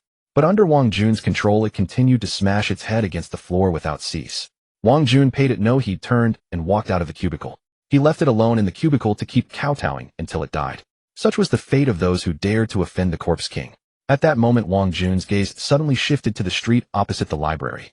For in his perception, an aura was rapidly approaching. So it comes. A faint smile curved on Wang Jun's lips as he slowly walked out of the library. Then bone wings unfurled from his back, carrying him to the library rooftop. Meanwhile, elsewhere, a girl walked along the street. Her expression was no longer the calm indifference of before. Instead, it was filled with resentment. Who the hell is it? The girl muttered through clenched teeth. In her perception, she had not been too concerned when the first zombie under her control died. After all, an ordinary zombie could still be killed by a normal person wielding a weapon, provided they had no fear. But as one zombie after another under her control perished, she began to realize something was wrong. What human could kill hundreds of zombies so quickly? Even an evolved human could not do that. The opponent was probably not human, perhaps a mutated beast or another high-tier zombie. The enemy was provoking her. As a sentient zombie, the girl knew she was different from other zombies, and this realization filled her with fury. Just then her steps suddenly halted, and an alarming aura erupted from within her. Dubai. The girl forced out these two words with difficulty. Just moments ago, her mental link with Dubai had abruptly vanished. This meant the enemy had forcibly seized control of it. Dubai was her only evolved zombie, a treasure she cherished, and now the enemy had taken it from her. How could she not be enraged? The girl quickened her pace. Soon she arrived at the periphery of the library. Yet the scene before her only deepened the fury in her eyes. Outside the library, hundreds of zombie corpses lay scattered in disarray. They were dressed in fine clothes, some even wearing flashy gold chains like her own. All these zombies, without exception, belonged to her underlings. But now not a single one remained alive. Their heads had been twisted off with brutal force, bent at grotesque angles. Some had their heads completely missing, apparently smashed apart by sheer violence. Seeing this, the girl seemed to recall something and hurriedly dashed into the library. Meanwhile, on the rooftop, Wang Jun frowned as he watched the girl's retreating figure. His expression was complicated. A human? No, there's a zombie aura on this girl. He then dismissed that thought. No, that's not right either. How could a zombie have a human appearance? This girl is very strange. After a moment's thought, Wang Jun leaped from the rooftop and followed the girl into the library. This girl, who possessed a human appearance yet emitted a zombie aura, had piqued his interest. As soon as the girl entered the library, she heard the thudding sound coming from a cubicle. Her expression shifted, and she rushed into the cubicle. There she saw the chef zombie kneeling on the ground, repeatedly smashing its head against the floor. The floor had already been dented into a pit filled with pools of black blood. Dubai. The girl cried out and hurried over. She grabbed the chef zombie, but its control was no longer in her hands. Wang Jun's command had not been lifted. No matter how hard the girl pulled, the chef zombie remained unmoved, continuing to slam its head against the ground. By now the chef zombie's skull had already cracked. If this continued, this evolved zombie would likely kill itself by smashing its head in less than a minute. The girl's face darkened. She could not control the chef zombie. Just then footsteps sounded behind her, and she spun around abruptly. There, a figure over 2 meters tall was approaching. A first-tier psychic zombie devil. A voice light and tinged with surprise came from the newcomer. Who are you? The girl's eyes flickered with a strange light as she beheld the figure. The moment she laid eyes on the newcomer, only two words came to mind: terrifying. Her perception clearly told her that his strength far surpassed hers. Compared to him, she was like a mere star vying with the brilliant moon. The gap was so vast it filled her with despair. Moreover, his aura made her almost incapable of resistance. She even felt an impulse to kneel and worship him. Wang Jun studied the girl before him, a look of curiosity on his face. "Tsk, not only do you have a human appearance, but you also possess your own intelligence. I've never seen a zombie like you." Wang Jun stepped up to the girl, lifted her chin, and marveled. He had never heard of or seen such a bizarre zombie, not even in his past life. The girl gritted her teeth, fury blazing in her eyes. She understood now this high-tier zombie was the one who had killed all her subordinates. But the aura he exuded prevented her from offering even a hint of resistance. She dared not even move. This was not merely the oppression of power, but a crushing force of spiritual energy and rank. Seeing the anger in her eyes, Wang Jun chuckled softly. "You seem to hate me. You wish you could kill me, but you can't. Because I also see fear in your eyes. Is it because I forcibly took your control?" As he spoke, Wang Jun glanced at the chef zombie, now kowtowing feebly. He extended his hand, and in the next instant a small flame appeared, dancing on his fingertip. "No." Seeing the flame at Wang Jun's fingertip, the girl seemed to recall something and instinctively tried to stop him. But it was already too late. Wang Jun had already flung that spark onto the chef zombie. As Wang Jun evolved to the third rank, his flame ability had also grown, now far more powerful than before. Upon contacting the chef zombie, the once faint spark instantly erupted into a raging inferno. The fire illuminated the entire compartment, clinging to the chef zombie and turning him into a human torch. Roar! The chef zombie began to howl. The girl wanted to rush over, but Wang Jun firmly gripped the back of her neck. "You seem very concerned about that zombie. He's not just your subordinate, is he?" Hearing this, the girl twisted her head and glared at Wang Jun with fury. "If you have the guts, just kill me." Wang Jun shook his head with a smile. "You intrigue me. How could I bear to harm you?" From the first moment he saw this girl and learned she was a spiritual-type corpse demon capable of controlling zombies, Wang Jun had already conceived the idea of subjugating her. An appearance indistinguishable from a human, yet a zombie at heart, possessing her own consciousness. The combination of these traits nearly made Wang Jun's eyes burn with desire. Wang Jun looked at the chef zombie, engulfed in flames. By now the flesh on its body had melted away, dripping down like molten wax in streams of blood. As the fire raged, the zombie's roars gradually faded, its life heading toward extinction. "If you still retain human consciousness, I'd guess the zombie might be your relative." "Relative?" Hearing Wang Jun's words, the girl instinctively wanted to refute him, but she found herself unable to speak. His words plunged her into deep thought. The girl gazed at the zombie being consumed by flames, its life ebbing away, a complex look in her eyes. Though she didn't know the zombie's identity, she always felt an inexplicable connection with Big White. Moreover, Big White was the first zombie to follow her after she gained her own consciousness. Big White was her subordinate, but held a place in her heart far above other zombies. "What exactly do you want?" The girl ground out through clenched teeth, her sharp fangs faintly visible. Wang Jun also noticed this detail. He looked at her teeth with some surprise. "So you still retain some zombie traits, huh?" The girl remained silent. Meanwhile, the chef zombie in the distance slowly collapsed. Its body had been scorched to a charred black. "Submit to me. You can be of great help to me." Wang Jun looked at the girl, and as he spoke, the will of a third-rank zombie king pressed down upon her. He sensed the spiritual chains on the girl and used his zombie king talent to stir them. Soon the girl's gaze began to grow vacant. Seeing this, Wang Jun revealed a faint smile, but the next second his smile gradually faded. He looked at the girl, whose previously dull eyes had regained clarity. "You want to control me? Dream on." The girl suddenly wrenched free from Wang Jun's grip, and with a loud crash, she smashed through the library wall and fled outside. Though only first rank, her strength was already comparable to an ordinary second-rank evolved zombie, and her spiritual power had reached the peak of the second rank. Such was the terror of a corpse demon. Wang Jun watched the girl's retreating figure, a smile tugging at the corner of his lips. Interesting to actually break free from the zombie king talent's control. He looked at the golden patterns on his arm and murmured to himself, "Though your strength isn't yet worthy of my mark, who can blame me for liking you more and more? Final grant you one slot." With that, Wang Jun dashed straight outside. He left a trail of afterimages in his wake. The speed of a third rank was like the wind vanishing from the spot in the blink of an eye. On the street, the girl was sprinting. She kept turning her head as she ran, checking if Wang Jun was pursuing her. But just then a teasing laugh suddenly sounded in the girl's ear. "Where do you think you're running to?" The girl was startled, her expression shifting sharply as she hastily stopped. Before her, not far away, stood Wang Jun, smiling at her. How is this possible? When did he get ahead of her? The girl was terrified. She turned and fled in another direction. But the moment she turned, a voice sounded right behind her. A chill ran down her spine. Running any further would be impolite. The girl twisted her head and found herself face to face with Wang Jun's amused expression. Her breath caught in her throat, and the next second, she felt herself forcibly pinned to the ground. Her face met the dirt in a close encounter, the pain nearly bringing tears to her eyes. You attacked by surprise. No martial virtue. Wang Jun pressed one hand on the girl's head. Hearing her words, his expression turned odd. You know quite a bit even about martial virtue. Learned it from books. The girl retorted, struggling to free herself from his grip on her head, but to no avail. Wang Jun's strength was like a mountain, pinning her firmly to the ground, rendering her immobile. Stop struggling, isn't it better to submit to me? You should know becoming the servant of a third-rank zombie king is your honor. The girl gritted her teeth. Dream on, you'll never control me. You killed my man, but you can't kill my spirit. Kill one of me, and 1,000 more will rise. Wang Jun shook his head. Did you learn that from a book too? The girl said nothing. Wang Jun was speechless, feeling that this girl with a zombie's appearance was rather unorthodox. If it weren't for his interest in her form, how could he have tolerated her for so long? After a moment of silence, a bone blade as thin as a scalpel formed at his fingertip. Out of the corner of her eye, the girl saw the bone blade in Wang Jun's hand and squeezed her eyes shut, her lashes trembling slightly. Seeing this, Wang Jun couldn't help but let out a soft laugh.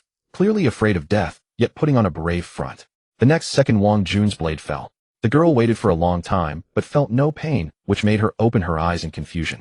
What she imagined didn't happen. Instead, she saw Wang Jun holding a bloody piece of flesh in his hand. Looking up, she saw a hollow wound on Wang Jun's arm, which was healing at a visible rate. In the blink of an eye, it had fully recovered. Sensing the energy contained in the bloodied flesh in Wang Jun's hand, a strange glint flickered in the girl's eyes. Third rank in the flesh of a zombie king. It was a great temptation for a first-rank corpse demon. Seeing the girl's expression with drool nearly spilling from her lips, Wang Jun found it amusing. As the girl was dazed, Wang Jun shoved the piece of flesh into her mouth. Meanwhile, the system's notification sound rang out as expected. Target detected. Do you wish to imprint it? Yes. Wang Jun immediately agreed. At that moment, he looked at his arm and saw another golden line slowly appearing beside the first one. The two golden lines intertwined with each other, creating a unique beauty when combined with the muscles on Wang Jun's arm. With the birth of these golden lines, a spiritual link also formed between Wang Jun and the girl. At this moment, Wang Jun could control the girl's life and death at will. He released his grip on the girl. She stood up, looking at Wang Jun with a complex expression. After a long while, she uttered 2 words, master. Wang Jun didn't think too much of it and nodded lightly. Follow me. As he spoke, Wang Jun turned and walked towards the library. The girl lowered her head, following him, gripping the hem of her floral dress, feeling inexplicably uneasy. At that moment, she looked like a little wife who had made a mistake and was preparing to go home and face the consequences. They returned to the library, where Wang Jun sat at the desk, rhythmically tapping his index finger on the surface. The girl kept her head down, not daring to look at Wang Jun. He glanced at the books on the desk, frowning slightly. Complete Dictionary, National Treasures, Rude Girlfriend, Fundamentals of Humanity, Elementary School Handbook. Among them was a book titled Grinning War God. Flipping through a few books, he noticed some words had been underlined with red pen. Wang Jun looked up at the girl, a hint of amusement in his tone. Do you usually read these kinds of books? The girl nodded, her voice as soft as a whisper. You seem to enjoy human literature. The girl raised her slightly dirty face, which had traces of mud. It's not that I like them, but the books written by humans can enhance my understanding and allow me to gain deeper insights into humanity. For example, I've also read the Tao that can be told is not the eternal Tao. Hearing her response, Wang Jun was taken aback. This is a book written by human sages, but can you understand it? The girl shook her head. I can't understand it, but there are annotations below, so I can only grasp a little. Then what is the next line after at the beginning of humanity? Human nature is inherently good. Without a moment's hesitation, the girl answered. On what basis do you believe it to be inherently good? Upon hearing Wang Jun's question, the girl immediately spoke up, because. But as the words came to her lips, she couldn't articulate her reasoning. Because. The book says so. After a moment's hesitation, she found a suitable justification for herself. Then why did the person in the book define humanity as inherently good? Wang Jun continued. Upon hearing his words, the girl furrowed her brow in thought. After a while, she cheerfully ran up to Wang Jun and pinched his shoulder, saying, I don't know, whatever master says is what it is. Wang Jun squinted comfortably. Did you also learn massaging and flattery from books? I picked this up on my own. It's the residual consciousness I have from being human. Upon hearing this, Wang Jun turned his head. You've retained human consciousness. The girl nodded, just a little. Wang Jun's lips curled into a smirk. So do you think you are human or a zombie now? A zombie. The girl responded without hesitation, her tone firm. Since you've retained human consciousness, why do you think you're a zombie? Because humans make me feel an innate sense of disgust and revulsion. The scent of their flesh is delectable, it's food. It also prompts my evolution. Zombies are so wonderful, so adorable. They really are quite adorable. Wang Jun nodded in agreement. After a while he stood up from his chair. The girl was only a little over 1.6 meters tall, perhaps not too short before the apocalypse, but now she couldn't even reach Wang Jun's chest. Wang Jun examined the girl in front of him, gently lifting her face with his fingertips, murmuring, "So beautiful." A delicate face, a prominent nose, a pair of captivating almond eyes, and long black hair, cascading down her back.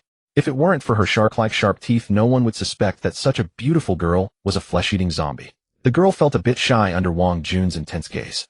At the moment he marked her with the Zombie King imprint, she had already become Wang Jun's possession. "I have a task for you," Wang Jun's voice echoed. Upon hearing his words, a flicker of excitement passed through the girl's clear eyes. However, Wang Jun's next sentence immediately turned her mood serious. "If you fail, just die. I no need to come back to see me." "What task?" the girl asked curiously. "Do you know the northern suburbs of Luo City? I want you to infiltrate it using this human appearance.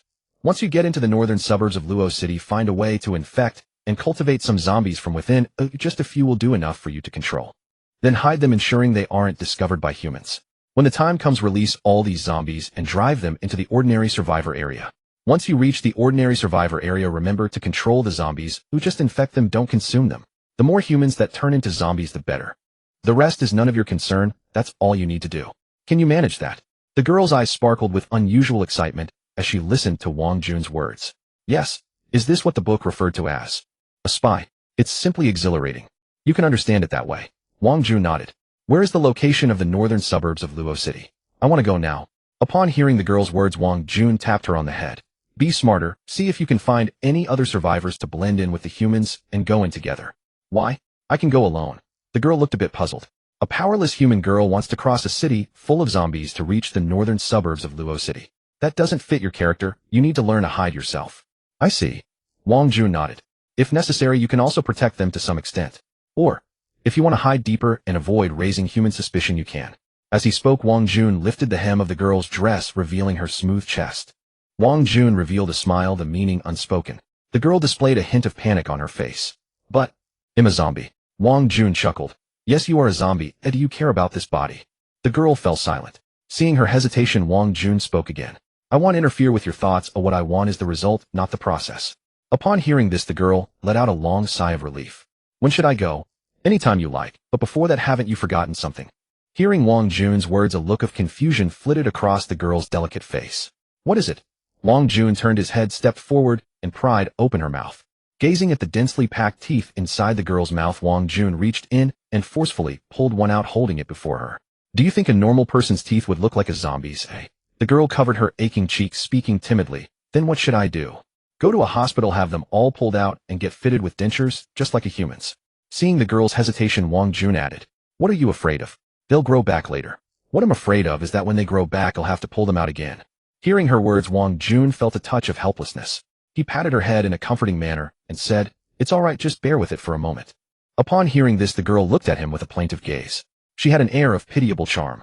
Wang Jun pretended not to notice. He walked over to a bookshelf and began browsing. "What are you doing?" the girl asked, puzzled. Wang Jun didn't answer. After selecting books to his satisfaction, he brought them over. Returning to the desk, Wang Jun laid out the books in a row. The weaknesses of human nature. Self-control. Psychology. The art of conversation. These are. Seeing the books on the table, the girl grew increasingly confused about Wang Jun's intentions. "Didn't you say you liked reading? Take these with you on the road." Wang Jun stuffed the books into the girl's arms. Though bewildered, she hugged them and nodded blankly. "Remember, from now on, you're not a zombie. You're a delicate human girl." The girl nodded blankly at his words. "I'm human, not a zombie." Satisfied, Wang Jun nodded. He tugged at the thick gold chain around her neck and said, "Change your clothes and throw away that thing you're wearing." Just then, Wang Jun suddenly looked at the girl with a meaningful expression. The girl felt a shiver run down her spine under his gaze. "What's your name?"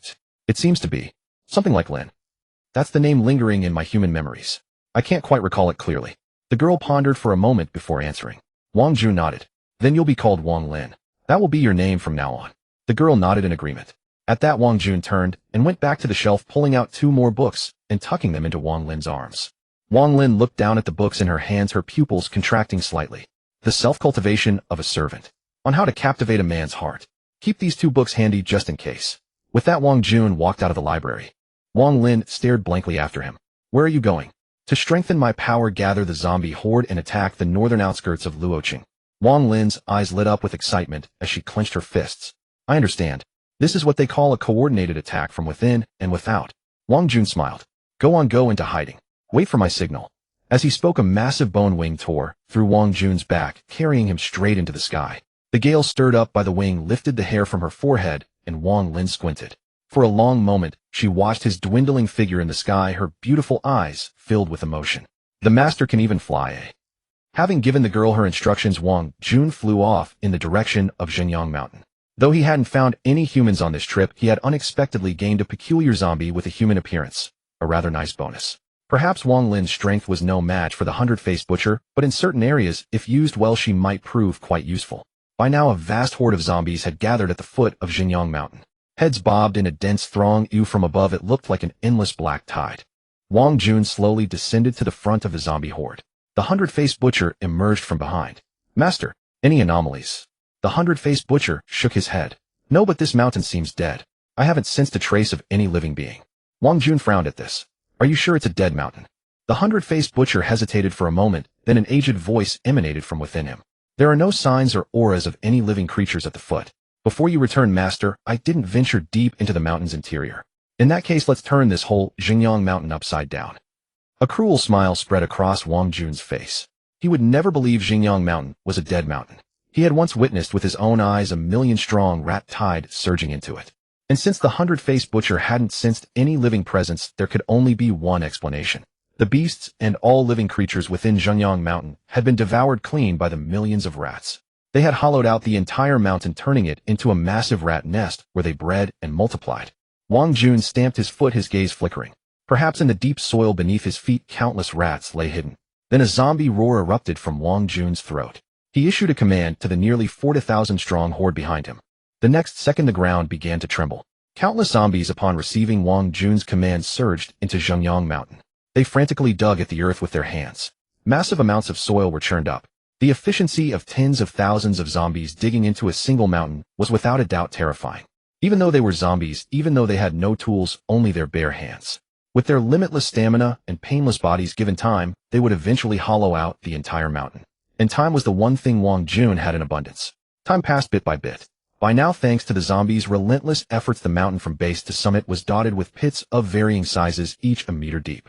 At the same time, some rats from the shallow soil layers began to appear. They were dug up from the earth by the zombies, and then torn to shreds by the horde. Blood stained the soil beneath their feet. Seeing this, Wang Jun was even more certain that the rat tide was hiding within the mountain. Under his control, the zombie horde dug out pits with even greater frenzy. It was then that Wang Jun also noticed white bones hidden in the bushes on the mountain's surface. These skeletons varied in size. Some were only a few dozen centimeters long, while the larger remained stretched 2 to 3 meters. Without exception, they were all the bones of beasts. Seeing this, Wang Jun understood immediately that his guess had been correct. The entire mountain had been gnawed bare by the rat tide, leaving not a blade of grass. All the beasts inside were dead, and the rat tide, having devoured the flesh and blood of these beasts, was surely far more powerful than when he had first encountered them. Perhaps even more mutated rat kings had been born. Passing the white bones of these mutated beasts, a bloodstained school bus came into view. On its side was the emblem of Zhenyang Middle School. Wang Jun approached the bus and peered through the shattered window, frowning at what he saw. The interior was empty, the vehicle filled with dried bloodstains. The blood had turned black, indicating that death had occurred long ago. Gazing toward the direction of Zhenyang Middle School, Wang Jun could roughly guess what had happened. This bus must have driven up here shortly after the apocalypse began. They had fled the city's zombies, thinking the mountains offered a better chance of survival due to the sparse population. What they hadn't anticipated was that while the mountains held few zombies, the wild animals thriving there would prove fatal. At that time, the animals in the mountains were in the critical stage of mutation, craving flesh and blood. Their arrival was nothing short of a boon for the creatures of Zhenyang Mountain. Master, there's a python skeleton here. Suddenly, the voice of Balian Tufu rang out from nearby. Wang Jun hurried over and saw a massive carcass lying quietly on the grass. It was a python skeleton nearly 20 meters long. All its flesh had vanished, leaving only bare white bones. The bones were covered in visible bite marks, dense and innumerable. Sensing the aura lingering on the skeleton, Wang Jun frowned. A second-rank mutated python. From the residual energy, he could tell that the python's strength had been around the second rank. Yet despite such formidable power, now only a skeleton remained to prove it had ever existed. A million rats sweeping through left nothing alive. Each individual rat might be easily crushed, but when their numbers reached a critical mass, they became a catastrophe. Moreover, the current rat swarm was merely larger than before. They had not yet become true mutated beasts. Wang Jun could even imagine that if every rat in the swarm were a mutant, even this second-rank python would have left no bones behind. Squeak. Suddenly a gray rat darted out from beneath the python skeleton, a rotting chunk of flesh in its mouth. Seeing Wang Jun, its blood-red eyes swiveled. The next moment it lunged directly at him. It seemed to regard Wang Jun as prey. Humph! Wang Jun snorted and crushed the rat under his foot, turning it into a smear. A creature not even evolved into a mutant dared to attack him, utterly reckless. After dispatching the rat, Wang Jun's gaze flickered as he stared at the hole from which it had emerged. As if struck by an idea, he instructed Balian Tufu, turn over that skeleton. At his command, Balian Tufu strode forward and kicked the 20-meter-long skeleton aside. Squeak, squeak. With the bones moved, a dense chorus of squeaks erupted. Wang Jun looked closely and saw beneath the skeleton a mass of gray-black rats huddled together, no fewer than several hundred. Upon seeing Wang Jun, the rats opened their bloody maws and charged at him. After the apocalypse, these rodents no longer fled at the sight of humans. They had become the masters, and ordinary people were merely their food. Vermin. Before Wang Jun could act, a sharp female voice rang out from within Balian Tufu. Wang Jun turned to see a woman in a nurse's cap emerging from Balian Tufu's belly. As her voice fell, Balian Tufu stomped directly onto the rats. With 4 thick legs moving, each step crushed over a dozen rats. In less than half a minute, the entire swarm lay dead beneath Balian Tufu's feet. Indeed, women have always hated rats no matter the era. Glancing at the nurse-capped woman on Balian Tufu's belly, Wang Jun silently remarked. He then turned his attention to the ground where the rats had been. There he saw holes of various sizes. As Wang Jun observed, a small head suddenly poked out of one hole. Another rat. It sniffed the air, its red eyes fixed unblinkingly on Wang Jun. A rat nest. The thought crossed Wang Jun's mind. Condensing a spark of flame at his fingertip, he aimed at the rat and flicked. The flame struck the rat, and in an instant the tiny spark erupted into a blazing fire. A piercing shriek echoed. When the flames died, only a charred residue remained. Gazing at the ground holes again, Wang Jun smiled. Dig. Excavate this area. I want to see where these rats can hide. At his command, the nearest zombies staggered toward him. Within moments, nearly 300 zombies had gathered around. The zombies crowded around the hole, encircling it, and began digging frantically. Under Wang Jun's deliberate control, 300 zombies digging simultaneously at one spot proved highly efficient.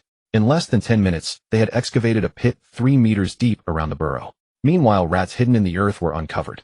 The moment they emerged, they were torn apart by several zombies. Having tasted the sweet reward, the horde continued digging even without Wang Jun's orders. As they dug deeper, more and more rats appeared one after another. This delighted the busy zombies, who transformed into expert rat catchers. Time passed, and the 3-meter pit became 5 meters deep. So far, aside from the increasing number of rats in the soil, nothing else had changed.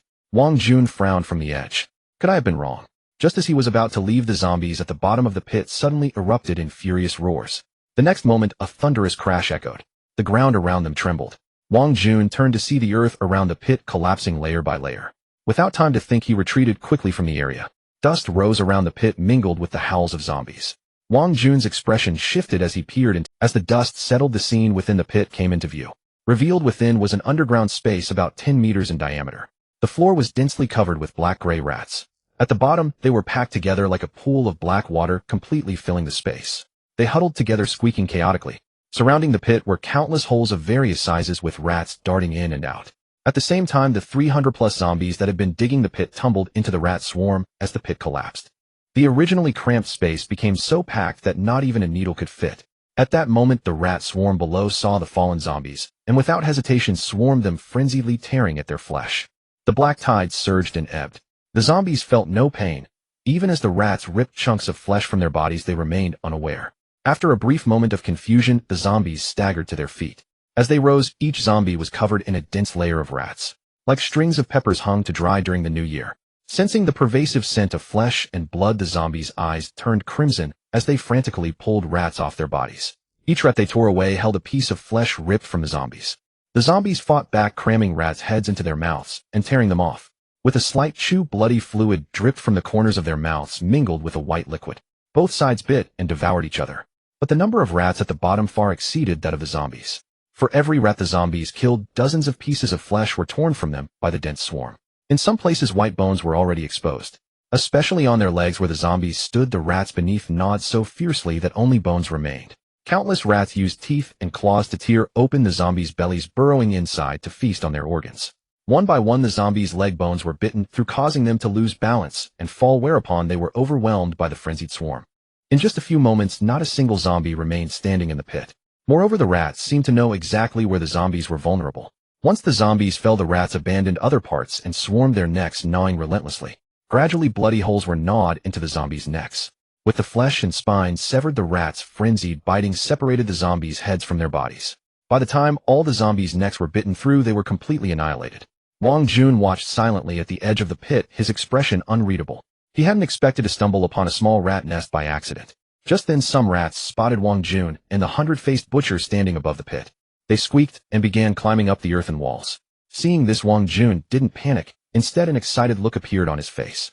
Can the tens of thousands of rats in this pit be used to create a blood coil heart? Yes. And the flesh and blood energy contained within is even greater than that in the hospital. An ancient voice emanated from within the 100-faced butcher. Hearing this, Wang Jun's smile stretched nearly to his ears. It's up to you. With that, Wang Jun silently retreated behind the 100-faced butcher. Creating a blood coil heart required fresh flesh and blood. His own abilities lacked a way to kill these tens of thousands of rats while preserving their bodies intact. Only the 100-faced butcher could achieve this. The 100-faced butcher's 3 pitch-black eyes swiveled as they gazed at the rat swarm surging up from below. The next moment, an invisible wave emanated from his body. Countless voices of human despair echoed from within him. Mixed in were some inexplicable roars. A long-lost mental attack. The advancing rat swarm suddenly froze in place. In the next instant, the heads of hundreds of rats in the front exploded. Squeak. The rats behind saw this and halted, falling into chaos. A hint of human-like hesitation flickered in their crimson eyes. And this was only the beginning. With the death of the first wave, a chain reaction seemed to unfold. One by one, the heads of the rats behind exploded. The fluid from their skulls splattered across the ground, creating a picture painted in flesh and blood. Under the 5th-tier mental attack of the 100-faced butcher, over 1,000 rats died in just moments. And the number continued to climb. The rats arriving later, seeing their kind dying for no apparent reason, seemed terrified and scrambled to retreat into the pit. But Wang Jun, standing guard nearby, wouldn't let them escape. He had positioned himself at the pit's edge early on. Wang Jun spread his hands and flames ignited in his palms. Blazing torrents of fire erupted from his hands, engulfing the entire pit in a sea of flames. The rats that tried to flee back into the pit were all burned to black cinders. They became dried rat husks. Roar! The thick scent of blood from the dead rats drew some nearby zombies. They rushed over, hoping to get a share. Wang Jun turned his head and frowned at the approaching zombies. Troublesome. These were zombies not under his control. Wang Jun diverted one hand, aiming the flames from his palm at the oncoming horde. The fire clung to the attacking zombies, turning them into human torches. In the blink of an eye, dozens of zombies were reduced to charred corpses. However, as the rats continued to die, the thick, bloody smell permeated the air, drawing more and more zombies toward the area. Seeing this, Wang Jun began to feel a headache coming on. Although these zombies were meant to be cannon fodder against the million-strong rat swarm later, he didn't want to lose them here. With that thought, he let out a zombie roar. As the roar faded, thousands of zombies came thundering in from a distance. They ignored the dead rats around them and charged straight at the uncontrolled zombie group. Under Wang Jun's command, they split into 2 groups. One group grabbed the approaching zombies and dragged them to areas with less blood scent, so they couldn't smell the blood. The other group joined hands to form a 100-meter-wide circle around the pit, sealing it off to keep other zombies away. Any zombie that dared approach was promptly dragged away by the controlled zombies. Although this method appears simple and brutal, it effectively curbed the tide of the approaching zombie horde. With the swarm of zombies blocking the way, Wang Jun no longer paid attention to the undead. At that moment, flames continued to burn around the pit, reducing any mouse that dared to flee into the pit to ashes. The focus shifted to the 100-faced butcher. After the interlude, it was evident that among the original tens of thousands of mice, most had perished under the butcher's formidable mental assault. The ground was densely covered with the corpses of mice. Sensing danger, the remaining mice began to squeak in panic and scattered in all directions. Some even grouped together in 3s and 5s, rushing through the flames. Their fur was singed away by the fire, yet they fearlessly escaped from this place. They weaved their agile and small bodies through the legs of the surrounding zombies. Watching these mice escape, right under their noses, the zombies roared in frustration. Wang Jun, witnessing this scene, felt somewhat helpless. Even if he wanted to block them, he lacked the strength. Although 8 out of 10 of the original tens of thousands of mice had been killed by the 100-faced butcher, thousands still managed to escape. Their erratic fleeing paths left the zombies grasping at thin air. My! At that moment, Wang Jun suddenly let out a soft exclamation. He noticed that the fleeing mice, after breaking free from the zombie encirclement, regrouped and headed towards the mountaintop. They were not fleeing aimlessly. Seeing this, a glint of sharp light flashed in Wang Jun's dark eyes, and he couldn't help but feel puzzled. Why are all these mice running towards the mountaintop? Could it be that all the mice are there? With this thought, Wang Jun decided to wait until the 100-faced butcher successfully refined the first blood-encircled heart from the dead mice before heading up the mountain to investigate. When the flames subsided, the scene in the pit was revealed.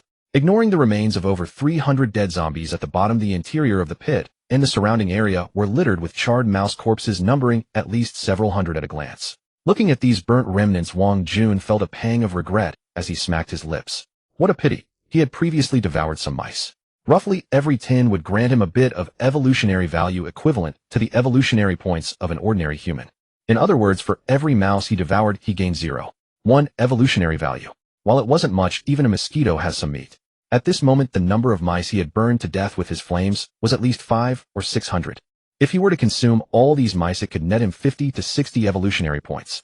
Just then, an aged voice sounded from behind. Wang Jun turned to see the 100-faced butcher approaching. Master, with the tens of thousands of dead mice, I can already create one blood-encircled heart. Should I wait until all the mice are exterminated before starting the production? Or, upon hearing this, Wang Jun's eyes brightened, and he eagerly began urging the 100-faced butcher. Let's start the production now. Wang Jun was very eager for this blood-encircled heart, a package of flesh and energy. This item maximizes the conversion of the blood and flesh energy contained within living beings. For example, if he were to use his devouring ability to consume all the bodies of these tens of thousands of mice, he would only gain about 1,000 evolutionary points. However, if these tens of thousands of mouse corpses were transformed into blood-encircled hearts by the 100-faced butcher and then absorbed by him, the effect would be different. According to his estimates, the blood-encircled heart made from the bodies of these tens of thousands of mice could provide him with nearly 2,000 evolutionary points. This was almost double the value he would obtain through his devouring ability. The 100-faced butcher fell silent after hearing Wang Jun's words. He positioned himself at the center of all the mouse corpses. As the 100-faced butcher began to prepare for the creation of the blood-encircled heart, Wang Jun stood quietly to the side watching. He was also curious about how this blood-encircled heart was crafted by the 100-faced butcher. At this moment, Wang Jun's gaze suddenly became somewhat peculiar. He saw the 100-faced butcher's body beginning to writhe. A large amount of yellowish-brown, foul-smelling pus was being squeezed out from within him. At that moment, faces began to emerge from various parts of the butcher's body. Each face bore a strange smile. Their gazes were fixed on the densely packed mouse corpses on the ground. In the next second, the faces on the 100-faced butcher vanished. Subsequently, numerous red spots began to appear all over his body. These spots were only the size of a fingernail, but there were so many that they nearly covered the 100-faced butcher's entire body. What is this? Wang Jun, watching from the side, couldn't help but furrow his brows. It was simply nauseating and creepy. The changes in the 100-faced butcher's body continued. After the emergence of the red spots, his body began to turn red. Streams of white smoke started to emanate from him. In the next second, under Wang Jun's astonished gaze, those red spots began to enlarge. Gradually, they swelled to the size of glass balls. At this moment, the 100-faced butcher looked like a gigantic toad covered in red flesh lumps. Suddenly, a series of piercing laughter erupted from within the butcher. Elders, children, women. Various voices mixed together, nearly shattering one's eardrums. As the laughter rang out, the red lumps on the 100-faced butcher began to grow larger and larger, culminating in a soft popping sound. Immediately afterward, all the red lumps on the 100-faced butcher began to burst one by one. A massive amount of pus erupted from within. Witnessing this scene, even Wang Jun couldn't help but frown. The transformation was still ongoing. As all the red lumps on the 100-faced butcher exploded, thin red lines the size of a pinky finger extended from within him. They moved like conscious red snakes floating chaotically in the air. Then they burrowed into the mouse corpses on the ground. As these red tendrils penetrated the mouse bodies, the once plump corpses began to visibly shrink. The blood and flesh energy within these mouse corpses was being absorbed by the red tendrils that had emerged from the 100-faced butcher. An alternative devouring ability. Seeing this scene, a look of surprise flashed across Wang Jun's brow. At this time, the red tendrils that emerged from the 100-faced butcher's red lumps exhibited effects similar to his devouring ability. Both absorbed the blood and flesh within living beings. However, the 100-faced butcher's method was quite unique, and the preparation time was somewhat excessive. Continuing to observe, countless red tentacles drained the blood and flesh from the mouse's corpse, leaving behind only a skin. Even the bones within were absorbed by the tentacles. At this moment, the red tentacles, having absorbed the flesh and blood, seemed to possess a semblance of self-awareness. They severed their connection with the 100-faced butcher and directly extracted themselves from his body. Strangely, the countless red lines that lost their host floated in the air without falling to the ground. Consciously, they began to gather and intertwine. In the blink of an eye, the lines formed a heart the size of a head. The remaining red lines drilled out from within the heart, wrapping around the ground to create a support structure, suspending the entire heart in midair. Countless red lines formed veins attached to the surface of the heart. With a thump, as the first heartbeat resonated, the heart woven from red lines began to beat incessantly. Following that, lines drilled out from the heart's interior. They sought out the mouse's corpse on the ground and plunged directly into it. The corpse that was pierced by the lines began to wither gradually, just like before. Gradually, these lines transformed into the veins surrounding the heart, continuously drawing nutrients from the mouse's corpse to provide the heart with flesh and blood energy for its growth. So amazing. After witnessing the entire process of the 100-faced butcher creating the blood-wrapped heart, Wang Jun couldn't help but marvel. This alternative method was something he had never heard of before. At that moment, the 100-faced butcher approached, looking completely normal again. Master, as expected, the first blood-wrapped heart has been successfully created. However, the heart still needs to grow. It will fully mature in about a week. Hearing the 100-faced butcher's words, Wang Jun nodded. Although the blood-wrapped heart was currently only the size of a head, far smaller than the one he had seen in the hospital in the southern suburbs, the 100-faced butcher also mentioned that the heart was freshly created and not yet mature. Once the heart has absorbed all the surrounding mouse corpses, it is likely to transform into a true blood-wrapped heart. Wang Jun scanned the area and noticed several zombies becoming restless upon sensing the aroma of the blood-wrapped heart. However, before they could approach, they were dragged away by other nearby zombies. Seeing this, Wang Jun frowned. Can the heart be carried with me? The 100-faced butcher shook his head. There is no way. The heart can only grow where it is planted. Hearing the 100-faced butcher's explanation, Wang Jun felt a bit disappointed. If the heart could be carried with him, it would have been equivalent to a mobile source of sustenance for him, ensuring that the energy within him would be inexhaustible. To prevent unnecessary trouble, Wang Jun pondered and commanded hundreds of zombies to surround the entire blood-wrapped heart. Among them was also the figure of a first-tier evolved zombie. Under Wang Jun's deliberate arrangement, it stood upright in the center of the zombie horde, quietly guarding beside the blood-wrapped heart. After arranging everything, Wang Jun began to gather the surrounding zombies. The roars of the zombies echoed throughout the mountain. One by one, the zombies swayed forward in response to Wang Jun's call. Soon, all the zombies present on the mountain converged together, totaling over 30,000. They packed the foot of the mountain tightly. Some were still covered in dirt. Clearly, some zombies had been summoned while searching for traces of the mice in the dirt. Looking at the massive horde before him, Wang Jun leaped onto the shoulder of the 100-faced butcher, his expression spirited. With such a large horde of zombies, he felt unafraid even in the face of a million-strong rat tide. Moreover, among these 30,000 zombies were not just ordinary zombies. There were also 2 second-tier evolved zombies and over 50 first-tier evolved zombies. Just the combat power of these was enough to counter 100,000 rats. Not to mention the presence of the 100-faced butcher. He was the highest combat strength against the rat horde. As for the ordinary zombies, they were merely cannon fodder against the rat swarm. What Wang Jun truly desired was the flesh and blood energy brought by the million-strong rat horde. With the sustenance of over 1 million flesh and blood, he could definitely evolve again. It was even possible to evolve to the 5th tier with the aid of the blood-wrapped heart created by the 100-faced butcher. Looking at the horde in front of him, Wang Jun beckoned with his finger. Soon a first-tier evolved zombie squeezed out from the horde. It held a struggling mouse in its hand. The mouse squeaked and continuously bit at the arm of the evolved zombie. But even though it wasn't even an extraordinary creature, it could handle ordinary zombies, yet it couldn't even pierce the skin of this evolved zombie. Its once invincible claws could only leave faint marks on the evolved zombie's arm.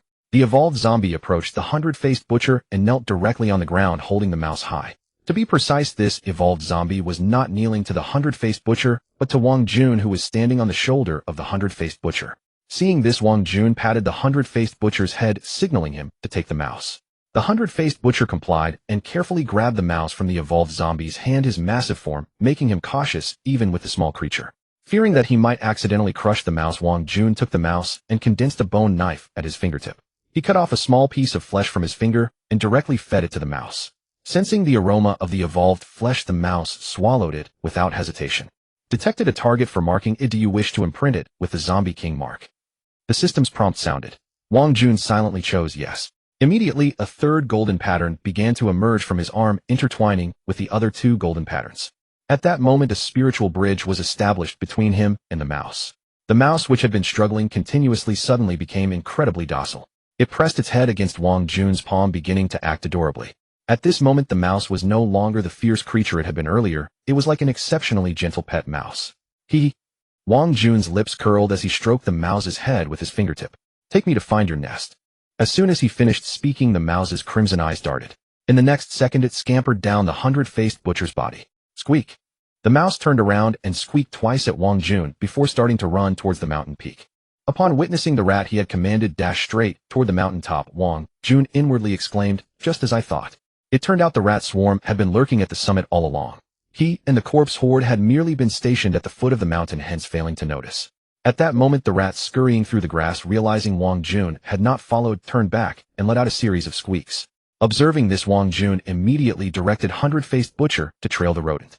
The creature's 4 robust legs propelled it forward, each stride covering nearly 3 meters. In the blink of an eye, it had caught up to the rat ahead. Simultaneously, Wang Jun emanated the aura of a corpse king. Roar! The horde of corpses behind him, sensing his presence, erupted into frenzied howls. They followed Wang Jun, clustering together as they surged toward the summit. Nearly 40,000 zombies gathered, dispersing throughout Xinjiang Mountain. The spectacle was immensely grand. At this moment, the mountains and fields were covered with zombies, the vegetation crushed inch by inch under the colossal horde. Some of the more irritable zombies directly uprooted the trees blocking their path. As the massive horde passed, countless birds that had yet to evolve into mutated beasts were startled into flight. Wang Jun, standing atop Hundred-Faced Butcher's shoulder, gazed into the distance at the mountaintop. As the horde gradually neared the summit, Wang Jun could now see bones strewn across the flattened grass. The number of skeletons exceeded those spotted at the mountain's base. Nearly every 10 meters a set of remains lay. These remains were all animal carcasses in the process of transforming into mutated beasts, and some had even already evolved, only to meet a brutal end at the jaws of the rat tide. Clearly this was a path the rat swarm had once traversed. Squeak! Ascending further, the figures of rats began to flicker through the surrounding grass. They poked their heads out from the vegetation, warily eyeing Wang Jun and the zombie horde. At this point, holes the size of human heads started appearing on the ground. Wang Jun could distinctly sense the aura of flesh and blood beneath these cavities. They were concealed underground in the shallow soil in staggering numbers. Within some holes, he even detected the essence of tens of thousands of living creatures. This number was comparable to the largest rat burrow he had discovered at the mountain's base. All signs indicated that he had gradually arrived at the heart of the rat tide's lair. The zombies behind him, upon spotting the rats scattered across the mountain, displayed a bloodthirsty demeanor. They opened their maws and began pursuing and tearing into the rats darting about. Witnessing this, Wang Jun broke into a smile. Since he had located the rat swarm's stronghold, it was time to slaughter freely. The next second, a colossal roar that echoed through the entire mountain range emanated from Wang Jun's throat. Roar! He issued a core command to the tens of thousands of zombies behind him. That command was to kill every rat in sight, sparing none, but only to kill, not to consume. For he still required the carcasses of these rats to craft blood-wrapped hearts. These rat bodies were evolution points that belonged solely to him. He did not wish for them to be devoured entirely by these ordinary zombies. To prevent the rats killed by zombies from becoming infected with corpse poison and turning into zombie rats, Wang Jun thoughtfully instructed the zombies to tear off the rats' heads after slaying them. This ensured that their bodies could only be used by him to create blood-wrapped hearts, leaving them no chance to become zombie rats. Upon hearing Wang Jun's roar, all the zombies charged madly toward the rats scurrying across the mountains and fields. Blood immediately permeated the air. Following Wang Jun's directive, every zombie grabbed the rats and crushed them to death. By now the mountainside was littered with rat carcasses. Just as the horde was in the midst of a massive slaughter, an unexpected change occurred. The ground suddenly trembled, and then from a nearby burrow emerged a gray rat the size of a calf. Simultaneously, a torrent of rats began to surge out of the surrounding burrows. Their numbers were so vast that they flowed out like black tides. With the appearance of this colossal rat, the swarm that had been fleeing from the zombies suddenly turned and lunged at the horde. At that moment, as if under control, they fearlessly pounced onto the zombies, tearing at their flesh. The rats, emerging from underground, then joined the original swarm, biting into the horde. On the mountainside, aside from the ubiquitous zombies, a massive black tide had also appeared. Tens of thousands of rats simultaneously assailed the zombie horde. The two forces clashed. A deluge of black blood and shredded flesh flew into the air, filled with the squeaks of the rat swarm and the bloodthirsty roars of the zombies. The ground was continuously covered with rat bodies crushed by zombies. Meanwhile, within the horde, zombies were constantly overwhelmed by the dense rats, eventually gnawed down to white bones. A first-tier rat king. Spotting the calf-sized rat emerging from the burrow, a glimmer of delight shone in Wang Jun's eyes. This rat had evolved into a mutated beast, reaching the first-tier level. To the swarm, which still straddled the line between ordinary animals and mutated beasts, it was the sole sovereign. However, Wang Jun knew that such rat kings were not solitary. In the rat tide he had witnessed before, there had been 5 or 6 first-tier rat kings. Now several days had passed, and the tide had even slaughtered everything on Xinjiang Mountain.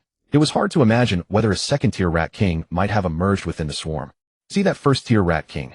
Wang Jun patted Hundred-Faced Butcher's head, pointing at the distant rodent. The creature's eyes swiveled, locking onto the rat. A hoarse male voice emanated from within its body. Master, shall I kill it? Hearing this, Wang Jun let out a cruel smile, but remained silent. Yet as Wang Jun's servant hundred-faced butcher naturally sensed the almost tangible killing intent radiating from his master. Without a word, it lifted its foot and strode toward the first-tier rat king. A powerful mental force emanated, sending an invisible ripple outward from hundred-faced butcher. Instantly along its path, every creature affected by its mental attack, except Wang Jun, had its head explode. Brains splattered and a vast amount of blood stained the ground. In an instant, thousands of nearby rats were reduced to twitching corpses. Even the zombies were caught in the blast, with nearly 100 perishing. This scene stirred no emotion in Wang Jun's heart. It was merely a few dead zombies. He still had plenty. At this moment, he lounged comfortably on hundred-faced butcher's shoulder, savoring this imperial pleasure. Now with his own minions, he often need not exert himself. Master, one of your subordinates has gone ahead. A first-tier evolved zombie. Hundred-faced butcher suddenly halted, its voice echoing. Wang Jun sat up straight, gazing toward the first-tier rat king. In the distance, a first-tier evolved zombie had also spotted the rat king and was swiftly approaching it. Seeing this, Wang Jun spoke. Take a rest. There's no need to waste mental energy. Let that first-tier evolved zombie wear it down first. You clear out the surrounding ordinary rat swarm to ease the pressure on our horde. After all, we'll soon face a tide of 1,000,000 rats. We must minimize our losses. After saying this, Wang Jun paused and added, but keep an eye on that evolved zombie's corpse. Once it falls, I don't want its body devoured by the rat swarm. Hundred-faced butcher nodded, understanding Wang Jun's intent. It was simply about obtaining the corpse core within that evolved zombie. Even in death, it must bring some value. At that moment, a zombie roar issued from the first-tier evolved zombie's throat. As the roar faded, 2 more first-tier zombies charged up from below. The 3 first-tier zombies fixed their bloodthirsty gazes on the first-tier rat king. They lunged at it. Witnessing this, Wang Jun clicked his tongue, knowing you can't handle it alone and calling for backup. Not bad. Meanwhile, the first-tier rat king was indiscriminately slaughtering ordinary zombies. Upon seeing the 3 first-tier zombies charging at it, it immediately sensed a warning of danger. At the same tier, although mutated beasts were slightly stronger than evolved humans or zombies, due to their massive bodies, the difference wasn't overwhelming. Moreover, as a rat king, it commanded tens of thousands of rats, and had no need to risk a life-or-death struggle with those 3 first-tier evolved zombies. Thus, upon their approach, it let out a sharp squeak. The next second, the surrounding rats, heeding the call, surged in like mad.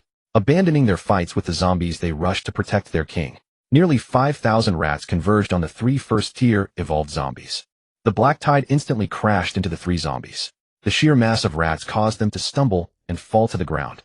Countless rats then pounced on them, tearing with their teeth. However, their defenses were far from the fragility of ordinary zombies. The sharp teeth and claws that could easily pierce the flesh of common zombies left only white marks on the bodies of these 3 first-tier evolved zombies.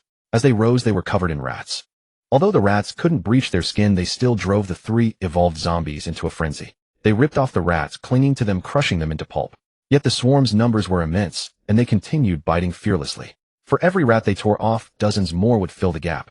Soon the clothing on the 3 evolved zombies was torn away piece by piece, revealing their grayish blue bodies. It seems our little friends are in trouble, Wang Jun murmured as he watched the 3 evolved zombies besieged by thousands of rats.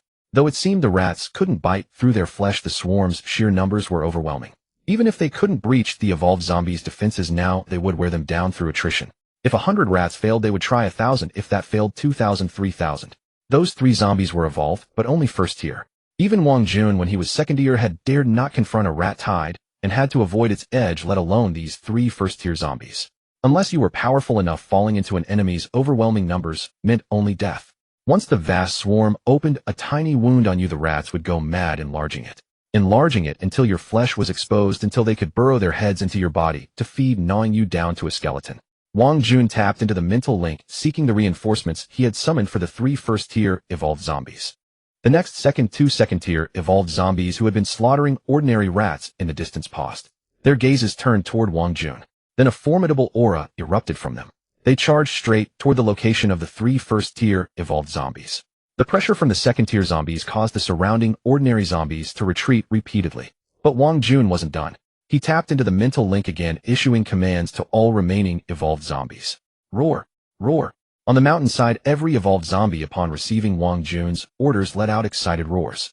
They too ran toward the besieged first-tier evolved zombies. In an instant, the figures of evolved zombies flashed swiftly through the underbrush. Any rat swarm they encountered along the way was brutally trampled to death. After this, Wang Jun clasped his hands behind his head, found a comfortable position, and continued lounging on hundred-faced butcher's shoulder. Gazing at the spirited first-tier rat king in the distance, Wang Jun smiled. Soldiers face soldiers, generals face generals. A dozen first-tier evolved zombies plus 2 second-tier ones. I wonder if you can withstand that. Then he continued, directing hundred-faced butcher to clear the surrounding ordinary rats, savoring this leisurely moment. Amidst the densely packed rat swarm, each step hundred-faced butcher took crushed several rats. Its 4 iron chains whipped around, snapping rats' bodies apart. Its 6 massive cleavers swung, carving trenches into the ground. Dust flew as rats trying to flee into burrows were smashed to death by the cleavers. Be gentle, I'll leave some intact bodies. If you turn everything into mush, how am I supposed to make blood-wrapped hearts? Seeing hundred-faced butcher constantly reducing rats to pulp, Wang Jun couldn't help but tap its head in reminder. Hundred-faced butcher didn't argue, simply altering its method of attack. It allowed rats to climb onto its body. Then its form writhed and countless pale arms extended from within, dragging the climbing rats inside. After crushing their heads, it ejected their bodies back out. Though Wang Jun found this somewhat nauseating, he said nothing, tacitly approving the act. Then with a flick of his fingers, he sent out flames, incinerating surrounding rats to ash. It was a small amusement for him. Meanwhile, all the evolved zombies that had received Wang Jun's command had arrived within the perimeter where the 3 earlier evolved zombies were surrounded by the rat swarm. Under Wang Jun's deliberate control, more than a dozen first-order evolved zombies, without the slightest hesitation, plunged straight into the rat swarm. The arrival of these dozen first-order evolved zombies greatly dispersed the original rat tide. Their formidable power forcibly tore a gap in the 1,000-strong rat swarm. In the blink of an eye, hundreds of rats were torn to shreds by the evolved zombies. Meanwhile, the other 2 second-order evolved zombies under Wang Jun's orders were also on their way to find the first-order rat king. Along the way, the power of the 2 second-order evolved zombies was like entering an unguarded territory. All the rat swarm could do was use their numbers and lives to temporarily block their steps and slow their pace, but they couldn't even harm them. To kill a second-order evolved zombie, an ordinary rat swarm would need at least hundreds of thousands of rat lives to sacrifice. The current tens of thousands of rats, though sufficient to deal with first-order zombies, were far from enough to handle them. In the distance, after those 3 evolved zombies were trapped in the rat swarm, the rat king no longer paid them any attention.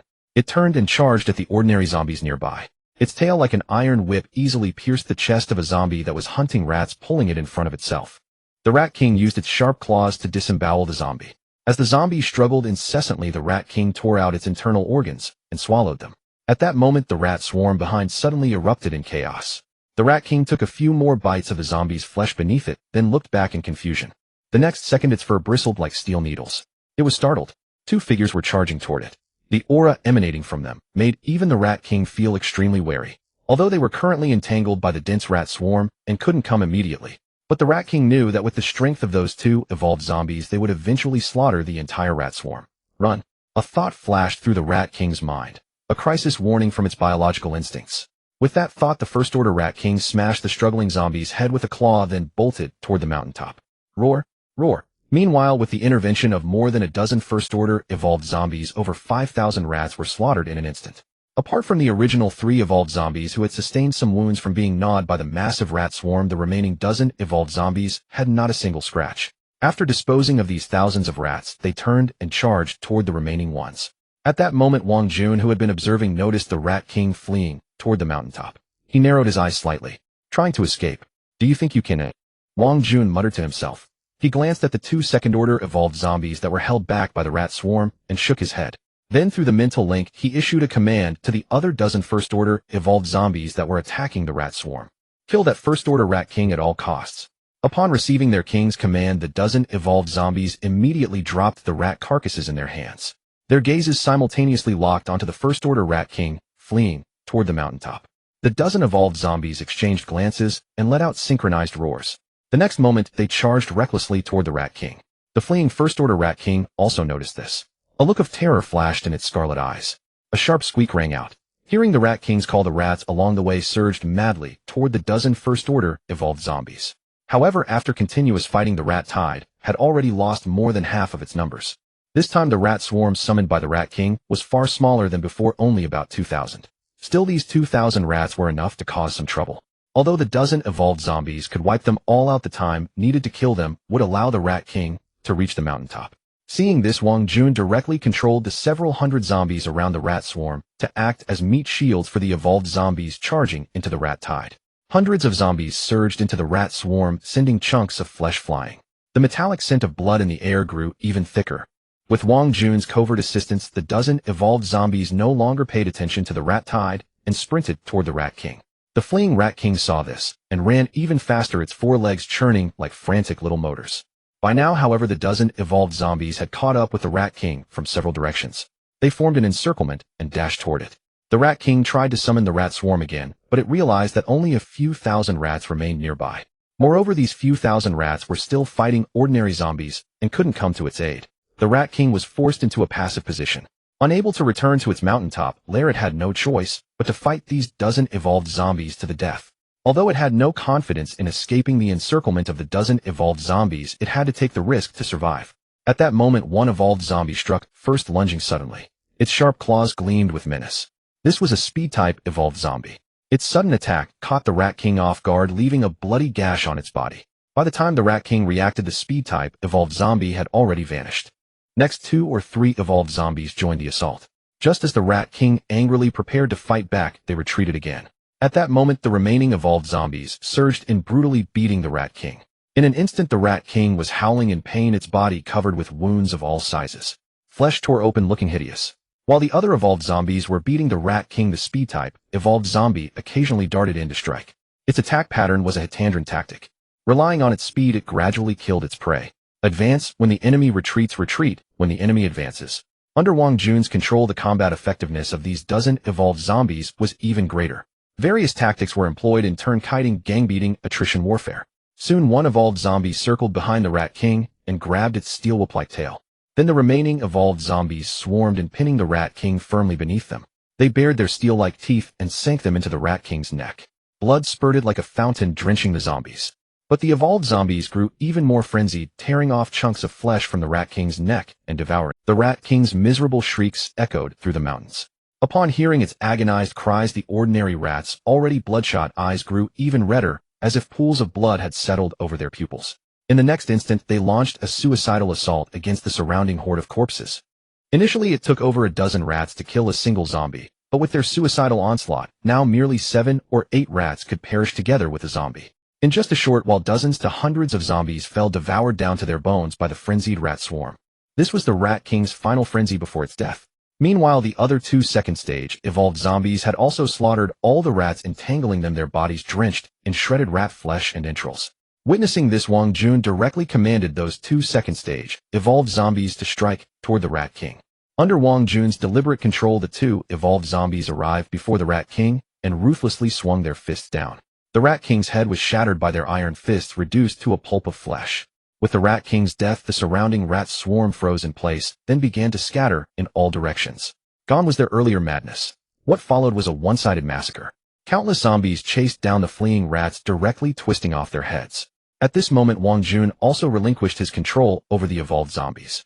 Having lost Wang Jun's control, they too charged wildly into the rat swarm. Meanwhile, the 2 second-stage evolved zombies dragged the calf-sized Rat King's corpse before Wang Jun.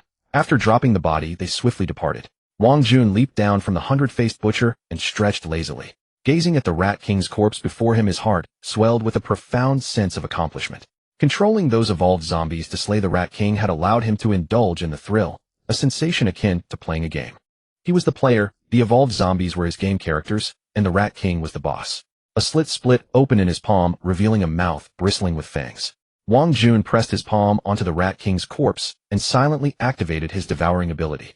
As the devouring ability took effect, the Rat King's corpse began to wither. The flesh beneath its skin transformed into a stream of pure energy that merged into Wang Jun's body. After the corpse was completely absorbed, leaving only skin and bones, Wang Jun checked his evolution points. He saw that his original evolution points had increased by 30. Recalling the divine beast husky he had devoured earlier, which had only granted him 50 evolution points, he mused, as expected from a Rat King capable of controlling tens of thousands of rats. Not bad, almost on par with that husky. Wang Jun sighed inwardly. Lifting his gaze to the battlefield, he saw that the original rat swarm had been reduced by nearly 90%. Close to 100,000 rats had been slaughtered by the zombie horde under his command. Silently assessing the remaining number of his zombie forces, Wang Jun breathed a quiet sigh of relief. This battle only cost about 4,000 zombies, which is within expectations. The death ratio was not too high and fell within Wang Jun's acceptable range. This result was achieved only because he had controlled the evolved zombies and ordered the 100-faced butcher to assist the ordinary zombie horde. Without him relying solely on the zombie's instincts to fight against this 100 Softhausen-strong rat swarm would have at least doubled the death toll. Even the evolved zombies would have suffered some casualties. Just then a rat suddenly ran over from the direction of the mountaintop. Unlike the scattered rat swarm around it, this rat headed straight toward Wang Jun. Seeing it, Wang Jun's eyes lit up. He quickly ordered the surrounding zombies to clear a path and commanded them not to harm this rat. This rat was the same ordinary one that had previously led the zombie horde to the mountaintop. It was also Wang Jun's third marked creature. Now the rat scurried over and climbed onto Wang Jun's shoulder in one smooth motion. Its body heaved violently and hot air puffed from its nostrils. Even though it could not speak, Wang Jun could sense its urgency. Clearly it had discovered something on the mountaintop and had rushed back without pause to report to Wang Jun. Wang Jun pulled the rat off his shoulder and established a spiritual connection with it. Communicating mentally with the rat was convenient. Even though it could not speak or had yet to develop intelligence, Wang Jun could understand its meaning. This was also one of the abilities of the Corpse King's mark. Squeak, squeak. The rat in his hand began to squeak incessantly. As Wang Jun listened, his brow gradually furrowed. He had roughly grasped the information the rat was conveying. The rat said that on the mountaintop there was a cave where all the rats were holed up. This cave, artificially excavated before the apocalypse, had now become the habitat for 1,000,000-strong rat tide. Moreover, the rat also told him. Just now the most powerful rat king in the swarm had evolved to the third stage. The commotion halfway up the mountain, the battle between his zombie horde and the rat swarm, had also been noticed by that third stage rat king. As for why it had not led the swarm to attack earlier, it was because it was in a critical stage of evolution and had no choice but to allow the zombie horde to slaughter the hundreds of thousands of rats. Now that third stage rat king was announcing its birth to the swarm, it was estimated that before long the true 1,000,000-strong rat tide would surge here. Not only that third stage rat king, but there were other rat kings inside the cave. There were 2 second stage rat kings and 4 first stage rat kings. The remainder consisted of 1,000,000 rats. Furthermore, inside the cave were nearly 100,000 female rats still giving birth to offspring without pause. After hearing the rat's report, Wang Jun frowned slightly. 1 third stage, 2 second stage, 4 first stage. And counting the first stage rat king that just died, that makes 8 rat kings, not far from what I saw before. The evolution speed of the rat swarm is truly terrifying. They've already produced a third stage so quickly. Moreover, the rat said that nearly 100,000 female rats in the swarm were continuously birthing offspring. Considering that a single female rat could give birth to 3 to 6 pups, and rats have an extremely fast growth cycle, from pup to adult in less than 2 months, this would provide the rat swarm with an endless supply of labor. An endless supply of labor. At this thought, Wang Jun's brow gradually relaxed. Exactly. Female rats can produce an endless labor force. This terrifying reproductive ability means I will have countless blood-wrapped hearts. I have the 100-faced butcher, and if I enslave that third-stage rat king. At this thought, Wang Jun suddenly grew excited. He turned his head slightly to look at the 100-faced butcher standing nearby, a meaningful smile curling at the corner of his lips. Rat king, female rats breeding offspring, 100-faced butcher, countless blood-wrapped hearts. Since that's the case, let's see whether your rat horde or my corpse legion is more formidable. Wang Jun murmured to himself, his gaze sweeping over the corpse army that covered the mountains and fields. Looking at the rat in his hand, he gently stroked its head and said in a calm tone, "Your mission is complete. Now make a contribution for me." With that, Wang Jun exerted a slight pressure with his hand, directly crushing the rat until it spat blood and breathed its last. His devouring ability activated, absorbing the flesh and blood within the rat's body, which withered into a desiccated carcass in the blink of an eye. He casually tossed the rat's corpse to the ground and strode onto the shoulder of the 100-faced butcher. Meanwhile, with the death of that rat, the third golden stripe on his arm slowly faded, reverting to just 2. And in the spot where the mark had been, a vacancy opened up once more. For this empty position, Wang Jun already had a choice in mind. That was none other than the rat king that had just evolved to the 3rd rank. But 1,000,000-strong rat horde. That's a bit troublesome. After a moment of thought, Wang Jun finally made a decision in his heart. Roar.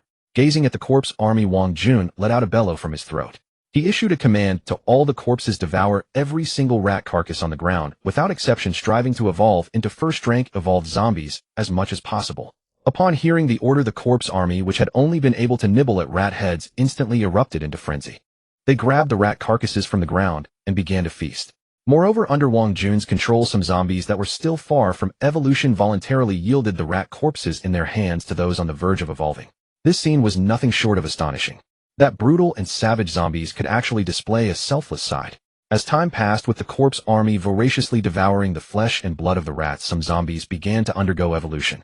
Their bodies flushed red, and their once cold frames started to burn with heat. Then, under the watch of the surrounding zombies, their bodies began to elongate, muscles bulging. Some grew a pair of sharp claws on their hands, their forms becoming gaunt, but their speed increased by more than a notch. Others showed little outward change, yet the power contained within their bodies far exceeded the range of ordinary zombies. The sky gradually darkened, and night was about to fall. A full moon rose, casting its hazy light over this land. With the rat horde's carcasses completely devoured by the corpse army, the evolution process gradually came to an end. Wang Jun issued a command to all the zombies, summoning every evolved one to gather here. Having consumed tens of thousands of my rat corpses, don't disappoint me. Gazing at the faintly visible corpse army in the night, Wang Jun murmured softly. All the evolved zombies, upon hearing Wang Jun's command, rushed toward this spot in unison. The sound of footsteps echoed, and Wang Jun fixed his gaze, a smile spreading across his face. In the darkness, figures of zombies were rapidly approaching. Evolved zombies strength type, evolved zombies speed type, evolved zombies. In just a short while, over 21st rank evolved zombies stood before Wang Jun. And more evolved zombies were still streaming in from behind. Seeing this, Wang Jun's grin nearly stretched to his ears. Devouring tens of thousands of my rats, you didn't let me down after all. Soon, all the successfully evolved zombies gathered around Wang Jun. They encircled Wang Jun, each one radiating a dangerous aura. Wang Jun counted, and found that their numbers had increased more than tenfold compared to the original evolved zombies. Aside from the two original second-rank evolved zombies, the tens of thousands of rat carcasses had produced over 200 first-rank evolved zombies. The absence of a third-rank evolution was within Wang Jun's expectations. Normal zombies required a substantial amount of flesh and blood to evolve. A single rat's body contained little flesh and blood energy, barely enough to whet a zombie's appetite, let alone provide much energy. Thus, the fact that 10,000 rat carcasses had yielded over 200 first-rank evolved zombies exceeded Wang Jun's predictions. This number was the result of a massive pile of rat corpses. He had thought that producing over 150 evolved zombies would have been quite good. He hadn't expected these zombies to surprise him, successfully evolving into over 200. Not bad, Wang Jun remarked lightly. Though these evolved zombies couldn't understand his words, they could sense their king's joy. So they too began to roar excitedly, emitting guttural sounds from their throats. Waving his hand, Wang Jun signaled the zombies to disperse. He then turned his gaze toward the mountaintop. Now that the rat horde's aura was no longer concealed, Wang Jun could clearly sense the massive presence of flesh and blood emanating from the peak. The sheer quantity of it stirred something within Wang Jun. After so many days, the original million-strong rat horde would have surely grown in number. Squeak. Suddenly, a rat's cry pierced the silence of the night. Chirp, chirp. Then came the cries of one rat after another. The corpse army roaming the mountains froze. The evolved zombies also halted. Wang Jun looked toward the source of the sound. All the zombies turned their gaze in that direction. In the grass, pairs of crimson eyes flickered faintly in the moonlight. The next moment, the ground began to tremble. Large amounts of gravel and dirt rolled down from the mountaintop. The rats' cries grew louder, becoming an overwhelming din. Then figures of rats emerged from the grass, their numbers beyond counting. At the same time, the original burrows began to collapse inch by inch, and surging black tides poured out from below. Under the night sky, the rats' eyes shone red and bright. And not just from below, the mountaintop also stirred. By the moonlight, one could see the peak now covered in a layer of black. The dense rustling of the rat horde was deafening as they swarmed rapidly toward this spot. The true rat tide has come. Watching the surging rat horde, Wang Jun's eyes flickered. This rat tide was nothing like the pitiful 10,000-strong horde led by that first-rank rat king before. The approaching rat horde was the million-strong tide that had laid waste to Zhengyang Mountain. Squeak! A piercing rat cry came from the mountaintop, making eardrums ache faintly.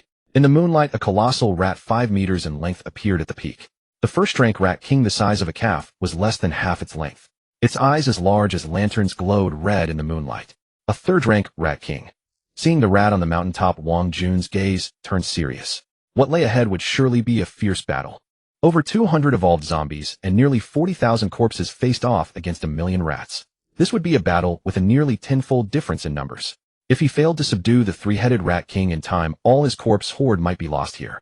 Roar! The zombie howls rang out. The moment the black tide appeared, all the zombies, without even needing Wang Jun's command, charged madly at the rat swarm. They clashed in an instant. The foremost zombies were immediately overwhelmed by the countless rats surging forward. The fallen zombies struggled constantly, their mouths emitting a series of growls. As large amounts of black blood sprayed from their bodies in the blink of an eye, the frontmost zombies were gnawed into skeletons by the massive rat swarm. At this moment, the rat swarm perfectly embodied the saying, like locusts passing through, leaving nothing behind. Though not truly locusts to the mere 40,000 zombies, they were like plump grains being devoured voraciously by locusts. Sensing his corpse horde plummeting at a terrifying rate, Wang Jun's face turned grim. Too many. Far too many. In less than a minute the horde had already lost several hundred zombies. On the rat side the reduction was almost imperceptible. A one-sided massacre. Roar. A zombie howl erupted from Wang Jun. The next moment over 200 evolved zombies charged directly at the incoming rat tide. 2 second-order evolved zombies, each leading over 100 first-order evolved zombies, tore a gaping hole in the massive rat swarm. In an instant hundreds of rats were crushed into pools of blood, their bodies torn apart by the evolved zombies. Having successfully evolved, they now displayed the might of evolved zombies. Their sharpness was fully revealed. However, after killing several thousand rats, the over 200 evolved zombies were surrounded by tens of thousands of rats. The swarm surged forward, encircling them so tightly that not even a drop of water could escape. Countless rats leaped onto them, biting and tearing. Though the evolved zombies fought desperately, faced with the inexhaustible horde, they would eventually tire and be gnawed into bones. And if a lucky rat on the verge of evolution devoured the zombie core inside an evolved zombie, a new first-order rat king might emerge. This won't do, Wang Jun muttered, frowning as he watched the battle, a sense of urgency growing in his heart. As time passed, the rats from the mountaintop also surged down. The true rat tide descended, and in just 1 minute the corpse horde had lost nearly 1,000 zombies. Even the evolved zombies began to suffer casualties. 2 evolved zombies were pushed away from the group by the rat swarm, isolated from the others. Unable to withstand the relentless consumption of the vast rat horde, wounds were torn open on their bodies. As the wounds appeared, subsequent rats expanded them, eventually biting the zombies to death. Wang Jun patted the head of the 100-faced butcher, his tone grave. Find a place away from the horde to strike. Don't hold back, wipe out these rats completely. Understood, master. A woman's face wearing a nurse's cap emerged from the 100-faced butcher's body and replied respectfully to Wang Jun. Wang Jun had ordered the 100-faced butcher to stay away from the horde because he feared its mental attacks might indiscriminately kill the zombies as well. This was only to protect the zombies from unnecessary harm. The corpse horde was already vastly outnumbered, and Wang Jun didn't want them to suffer accidental casualties from the 100-faced butcher. As for whether the 100-faced butcher would be endangered by being surrounded by the rat swarm, Wang Jun had no worries. The monster of despair's aggregate, with a physical body at the 4th order and mental power as high as the 5th order. Even if Wang Jun were in danger, the 100-faced butcher would not be harmed. After giving the order, Wang Jun leaped down from its shoulder. Meanwhile, a massive flood of rats surged toward him. Seeing the approaching tide, Wang Jun was filled with killing intent. He raised his hands slightly, and flames burst forth from his palms, illuminating the area. The scorching heat caused the fur of the nearest rats to curl. But driven by the Rat King's command, these rats still charged fearlessly. Seeing this, Wang Jun hurled the condensed flame directly into the swarm. With a thunderous boom, the fire exploded among the rats. The searing heat warped the air. The squeals of dying rats filled the air. In an instant, hundreds of rats were burned to ash. Thick black smoke rose, filling the air with a nauseating smell of roasted meat. Flames gathered again, surging from Wang Jun's palms, incinerating large swaths of the nearby rat swarm. Suddenly, a zombie roar rang out from afar. Wang Jun turned to look and saw the group of evolved zombies trapped in the rat tide. A distress signal. As their master, Wang Jun could discern the meaning behind that roar. They were calling for help. Could it be that the evolved zombies encountered a Rat King attack? Otherwise, ordinary rats wouldn't have reduced them to such a state. With this thought, Wang Jun sent flames from his palms, turning the rats approaching him to ash. Then bone wings spread from his back. Wang Jun flew straight into the air. The moment he lifted off, the spot where he had stood was instantly swarmed by countless rats. Even the burning flames around were extinguished by the frenzied rats using their own bodies to smother them. This showed how insane and massive the rat tide was. From midair, Wang Jun's gaze fixed on the direction of the evolved zombies. There they faced not only the endless rats around them, but also the harassment of a second-order Rat King and 2 first-order Rat Kings. The Rat Kings hid behind the common rats, launching attacks at the evolved horde. Whenever the evolved zombies tried to counterattack, the Rat Kings would retreat into the common swarm, letting them hold the zombies back. When the evolved zombies were once again engulfed by the rat swarm, the 3 Rat Kings struck again. In just a short while, dozens of first-order evolved zombies had been killed. Even the 2 second-order evolved zombies were wounded. They were constantly harassed by the Rat Kings, and wounds began to appear on their bodies. The common rats frantically gnawed at these wounds, trying to enlarge them. It really is the Rat Kings, Wang Jun muttered, immediately flapping his bone wings to fly over. These evolved zombies were his assets, and he would feel the loss of every single one. They had been forged from the corpses of tens of thousands of rats. Blazing flames erupted from Wang Jun's hand, hurtling straight toward the rat horde closing in on him. Each streak of fire claimed the lives of hundreds of rodents. The swarm at the epicenter of the flames was instantly reduced to a pile of ash, while those on the periphery also suffered grievously. No creature is unafraid of fire. Scorched by the flames, their fur curled and vanished in an instant, the fat beneath their skin sizzling with a crackling sound under the blaze. they let out agonized squeaks. The air was thick with the acrid smell of burning. After incinerating the rats surrounding him, Wang Jun did not linger. He flapped his bone wings and flew toward the evolved zombie horde. By then, the evolved zombies had fallen completely into a passive state. Surrounded by countless rats, and under the assault of the Rat King, 2 more first-tier evolved zombies perished within moments within the evolved horde. Sensing this, a surge of nameless fury rose within Wang Jun. The next second, bones burst forth from his body, forming a white bone armor that covered his entire frame. Wang Jun channeled the energy within him, and torrents of fierce flames surged wildly from his palms. Under his control, these flames adhered to his bone armor, coalescing without dispersing. At that moment, Wang Jun resembled a god of fire wreathed in blazing inferno. He flapped his bone wings, charging straight toward the Rat King with a blaze of roaring flames. Squeak, squeak. Sensing the searing heat, the second-tier Rat King immediately turned its gaze toward Wang Jun. What it saw was a humanoid monster radiating terrifying aura engulfed in flames hurtling directly toward it. Even from a distance, the second-tier Rat King could feel the almost tangible killing intent emanating from the figure. It let out terrified, panicked squeaks. Immediately, it commanded the 2 first-tier Rat Kings beside it to guard its flanks. At the same time, abandoning the evolved zombies, it scurried frantically into the depths of the rat tide. Seeing the figure descending from the sky, the 2 first-tier Rat Kings were also terrified, but they dared not defy the second-tier Rat King's orders. They could only stand guard, covering the second-tier Rat King's retreat. The 2 first-tier Rat Kings emitted sharp, piercing cries. The next second, the surrounding rats surged forward like mad. They layered their bodies one atop another, shielding the 2 first-tier Rat Kings. The dense, incessant squeaking of the rats was enough to make one's scalp crawl. They glared with blood-red eyes fixed intently on Wang Jun as he flew rapidly through the air. With the rat horde dispersed, the pressure on the evolved zombies who had been besieged eased considerably. They began to counterattack, crushing the rats into pulp with their bare hands. Roar, roar. They raised their heads, gazing at Wang Jun wreathed in flames in the sky, and let out excited roars. By now, Wang Jun had arrived directly above the rat horde.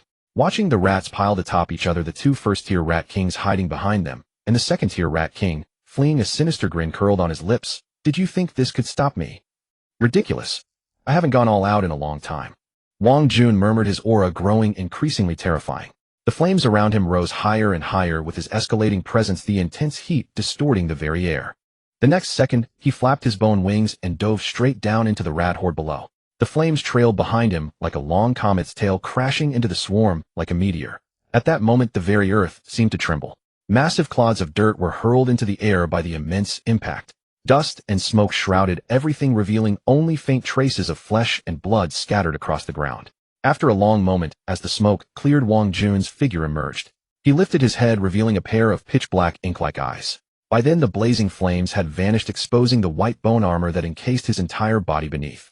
Behind him lay pools of shredded flesh and the mangled remains of countless rats. The 2 first-tier Rat Kings that had hidden behind the swarm were also dead. Their heads had burst open, spilling pale, yellow brain matter.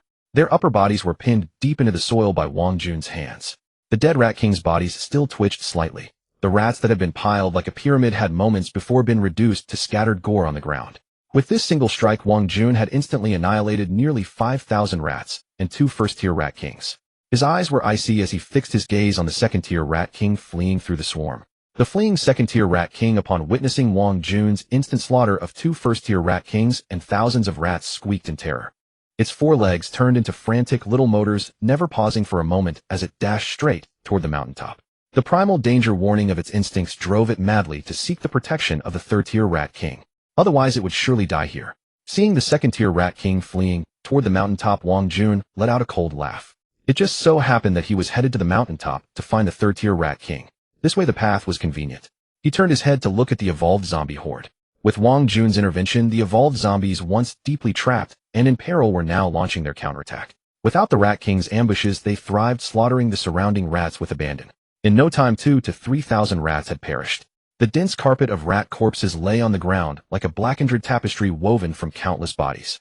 Seeing the evolved zombies safe, Wang Jun flapped his bone wings, hoisting the 2 first-tier Rat King's corpses in his hands, and flew back into the air, chasing after the direction of the fleeing second-tier Rat King. Sensing the depletion of his energy, Wang Jun silently activated his devouring ability. The 2 Rat King corpses in his hands began to shrivel instantly. The flesh and blood of the 2 first-tier Rat Kings transformed into streams of pure vital energy, surging into his body. Meanwhile, the energy he had expended from continuously unleashing his flame abilities was gradually replenished. After a while, as the two Rat King corpses became mere skin and bones, Wang Jun's depleted energy was fully restored. He casually discarded the two corpses and reconjured flames in his palm, incinerating a large swath of the rat horde below. The fire spread again, scorching the rats on the periphery until they were charred black. The second-tier Rat King, now aware of this, saw Wang Jun flying toward it and ran even faster. It didn't even care about the rats in its path, trampling hundreds to death as it fled. "Run! I dare you to run." Wang Jun sneered coldly at the second-tier Rat King, not far below. The next second, flames coalesced in his palm and were hurled directly at the fleeing Rat King. The flames struck the fleeing Rat King with precision. The fire exploded, accompanied by scattered sparks, and a pungent smell of burning immediately filled the air. Squeak! Hit by the flames, the Rat King let out a miserable cry. A large patch of fur on its back was instantly scorched away by the intense heat, revealing the raw, bloody flesh beneath. The red muscle tissue quivered, and around the burned area large blisters had begun to form. It turned its head to look at Wang Jun in the sky, its crimson eyes filled with terror. Wang Jun, on the other hand, looked down at the Rat King with a mocking gaze as he once again gathered flames in his palm. Seeing this, the Rat King frantically began to run towards the mountaintop. Wang Jun flew through the air, leaving the Rat King powerless to fight back. It had no way to deal with Wang Jun. All it could do was command the surrounding rat horde to pile up like a pyramid, attempting to drag Wang Jun down from the sky. But the ordinary rats were utterly vulnerable before Wang Jun. Whenever the rat pile reached a few meters high, Wang Jun would simply send a blast of fire their way, causing the newly formed height to collapse instantly. Due to the massive gathering of rats, their death toll increased even further. Meanwhile, Wang Jun leisurely followed the Rat King through the air. He periodically condensed flames in his palm and hurled them at the creature. The Rat King was tormented into agony. As time passed, not a single unscathed spot remained on the Rat King's body. Its fur was completely burned away, leaving it looking like a skinned rat. Beneath the charred surface, raw red muscles were exposed, twitching slightly. Because of the continuous burning from the flames, all the blisters on this second-tier Rat King's body had now burst. A white, slightly yellowish pus continuously oozed from the broken blisters. Whenever the pus touched the scorched flesh, it caused the Rat King to shriek in pain. Squeak, squeak. Gradually, the Rat King's agonized wails grew weaker. Its crimson eyes were clouded with a pool of blood. Its mouth and nose were clogged with dirt and blood. Though it was in the midst of the rat tide, the Rat King's condition was utterly pitiful. The surrounding ordinary rat horde could not protect it at all. Instead, they were mercilessly slaughtered by Wang Jun. At this point, from the moment the million-strong rat tide surged down the mountain, Wang Jun conservatively estimated he had already killed no fewer than 30 to 40,000 rats. And this number continued to rise with each wave of his flames. Hovering in midair, Wang Jun saw the Rat King's miserable state, and a smile spread across his face. Almost there. Feeling the energy draining from his body, once more Wang Jun flapped his bone wings and dove straight towards the Rat King. The sight terrified the Rat King, jolting it back to alertness as it sprinted away again. Admittedly, this Rat King had a strong will to survive and remarkable vitality. If it weren't for its sturdy second-tier body enduring the flames, it would have been burned to death long ago. Watching the still frantically fleeing second-tier Rat King, Wang Jun's eyes were indifferent. In his view, the Rat King was now like a lamb to the slaughter. It had been severely wounded by the flames and couldn't even escape. Wang Jun flew directly above the Rat King's head and grabbed it, lifting it into the air. Squeak! Caught by Wang Jun, the Rat King immediately struggled and shrieked. It twisted its head and bit at Wang Jun's arm. Its sharp teeth gnawed against the bone armor on Wang Jun's arm. Creak! The teeth scraped against the bone armor, producing a grating sound. However, how could the third-tier bone armor of Wang Jun be shattered by the teeth of this Rat King? Glancing at the Rat King biting him, Wang Jun pressed both palms against the Rat King's wounds, then activated his devouring ability. A vast amount of the Rat King's flesh and blood essence was instantly converted into energy, surging wildly into his body. The depleted energy within him was replenished in an instant. Glancing at the Rat King biting him, Wang Jun pressed both palms against the Rat King's wounds, then activated his devouring ability. A vast amount of the Rat King's flesh and blood essence was instantly converted into energy, surging wildly into his body. The depleted energy within him was Wang Jun remarked, then looked at the Rat King that was crazily biting him.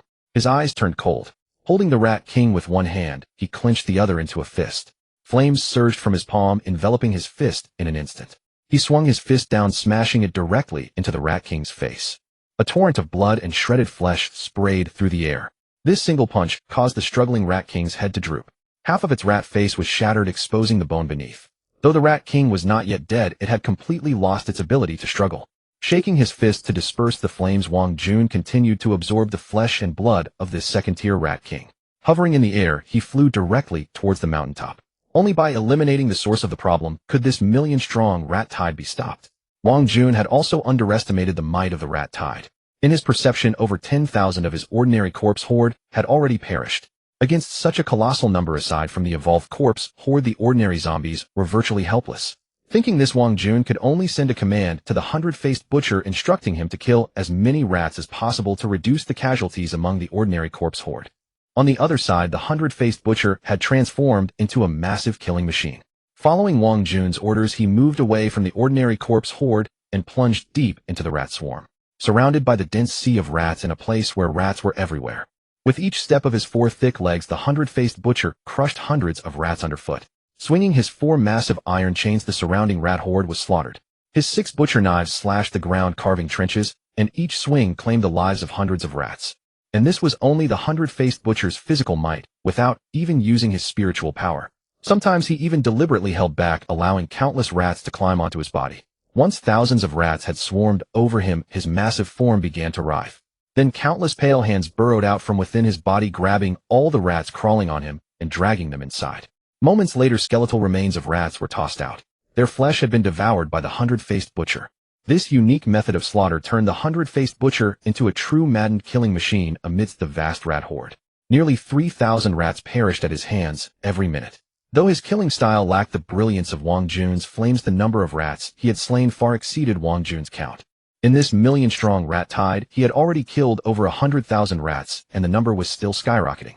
Just then, amidst the slaughter, the hundred-faced butcher received Wang Jun's command. The eyes on all 3 of his heads turned simultaneously towards the mountaintop. The next second, desperate screams erupted from him. An invisible ripple spread outward. Instantly, the heads of tens of thousands of rats in the vicinity exploded, leaving behind a field of headless corpses. Splattered brains and shredded flesh carpeted the ground. Treading over a sea of rat carcasses, the hundred-faced butcher advanced toward the mountaintop. His 5th-tier psychic power surged forth without restraint, annihilating every rat that drew near. In less than a minute, the number of rats slaughtered by the hundred-faced butcher had exceeded 120,000. His latest psychic assault had instantly killed tens of thousands of rodents. As he moved, his body writhed and countless hands burst forth from within, dragging the rat corpses into his form. The hundred-faced butcher ceaselessly unleashed his psychic power against the rodent horde while absorbing the dead rats to replenish his own energy. At this moment, he was in a killing frenzy. With his psychic power fully unleashed, no creature could impede his advance. Meanwhile, Wang Jun had also reached the summit. However, he found no trace of the 3rd-tier rat king. Strange, it was here just moments ago. Where did it vanish to? He hovered in midair with his bone wings, scanning the ground below. Squeak! A sharp rodent cry rang out in the distance. Wang Jun turned to see a 2nd-tier rat king, leading 2 1st-tier rat kings toward him. The 2nd-tier rat king held a 1st-tier evolved zombie in its jaws. As the 1st-tier evolved zombie struggled, the 2nd-tier rat king crushed its skull. Behind them surged a horde of no fewer than 300,000 rats, an endless black tide rolling toward the mountain. Wang Jun frowned and descended onto a towering rock at the summit. Gazing at the overwhelming rodent tide, a cold glint flickered in his eyes. Butcher! He called out, mentally linking with the hundred-faced butcher through their spiritual connection. In the distance, the butcher heard the summons and turned toward Wang Jun's direction. There, a massive wave of rats was converging. Understanding Wang Jun's intent, the butcher's body erupted with even more harrowing screams as countless arms frenziedly dragged rat carcasses into his form to devour. The range of his psychic attack expanded in an instant, killing countless nearby rats. His 4 thick legs propelled him forward, charging straight toward the rodent tide. This commotion naturally drew the attention of the rat horde and the 3 rat kings that had been heading for Wang Jun. Their blood-red eyes locked onto the new target, and they veered madly toward the hundred-faced butcher. In their perception, the butcher posed a greater threat than Wang Jun, so he had to be eliminated first. The rodent tide surged, drawing tens of thousands more rats into its wake. Now the hundred-faced butcher faced not only the 3 rat kings, but also the nearly 300,000 rats behind them. Wang Jun, standing atop the summit, watched without a flicker of emotion. 300,000 rats might be troublesome for him, but to a 5th-tier combatant like the butcher, they were no threat. Even if the butcher had to face these 300,000 rats, it was merely a matter of time before he slaughtered them all. Moreover, even without his psychic power, relying solely on his physical body, these rodents could not harm him. A 4th-tier physique was far beyond what these newly evolved rats could match. To kill a 5th-tier combatant like the butcher, every rat would need to evolve to the 1st tier. Wang Jun swept his gaze across the battlefield. Against the assault of a million-strong rodent tide, only the evolved zombie horde could resist. The ordinary zombies were powerless. As time passed, Xinjiang Mountain was left scarred and ravaged by the clash between the zombie and rat hordes, the air thick with the stench of blood. Large swaths of trees had fallen in the battle. The grass and branches were strewn with shredded rat flesh, blood, and zombie bones. The soil had been soaked through, turning a dark crimson. At this moment, Xinjiang Mountain might better be called Blood Mountain. Over 20,000 ordinary zombies have fallen, while only 30 evolved zombies have been lost. The rat horde has suffered over 200,000 casualties, most of them from the butcher and me. The zombies themselves have killed fewer than 50,000 rats. Wang Jun sighed inwardly as he sensed the dwindling numbers of his zombie horde. Just then a faint sound came from below. He looked down and noticed a small mound of earth rising in the darkness. The mound was tiny and hidden in the night, barely visible unless one looked closely. Wang Jun frowned. Could the third-tier rat king be hiding underground? He grew alert, his bone wings spreading silently behind him. If the third-tier rat king was indeed lurking below, he would take to the air instantly to avoid being ambushed.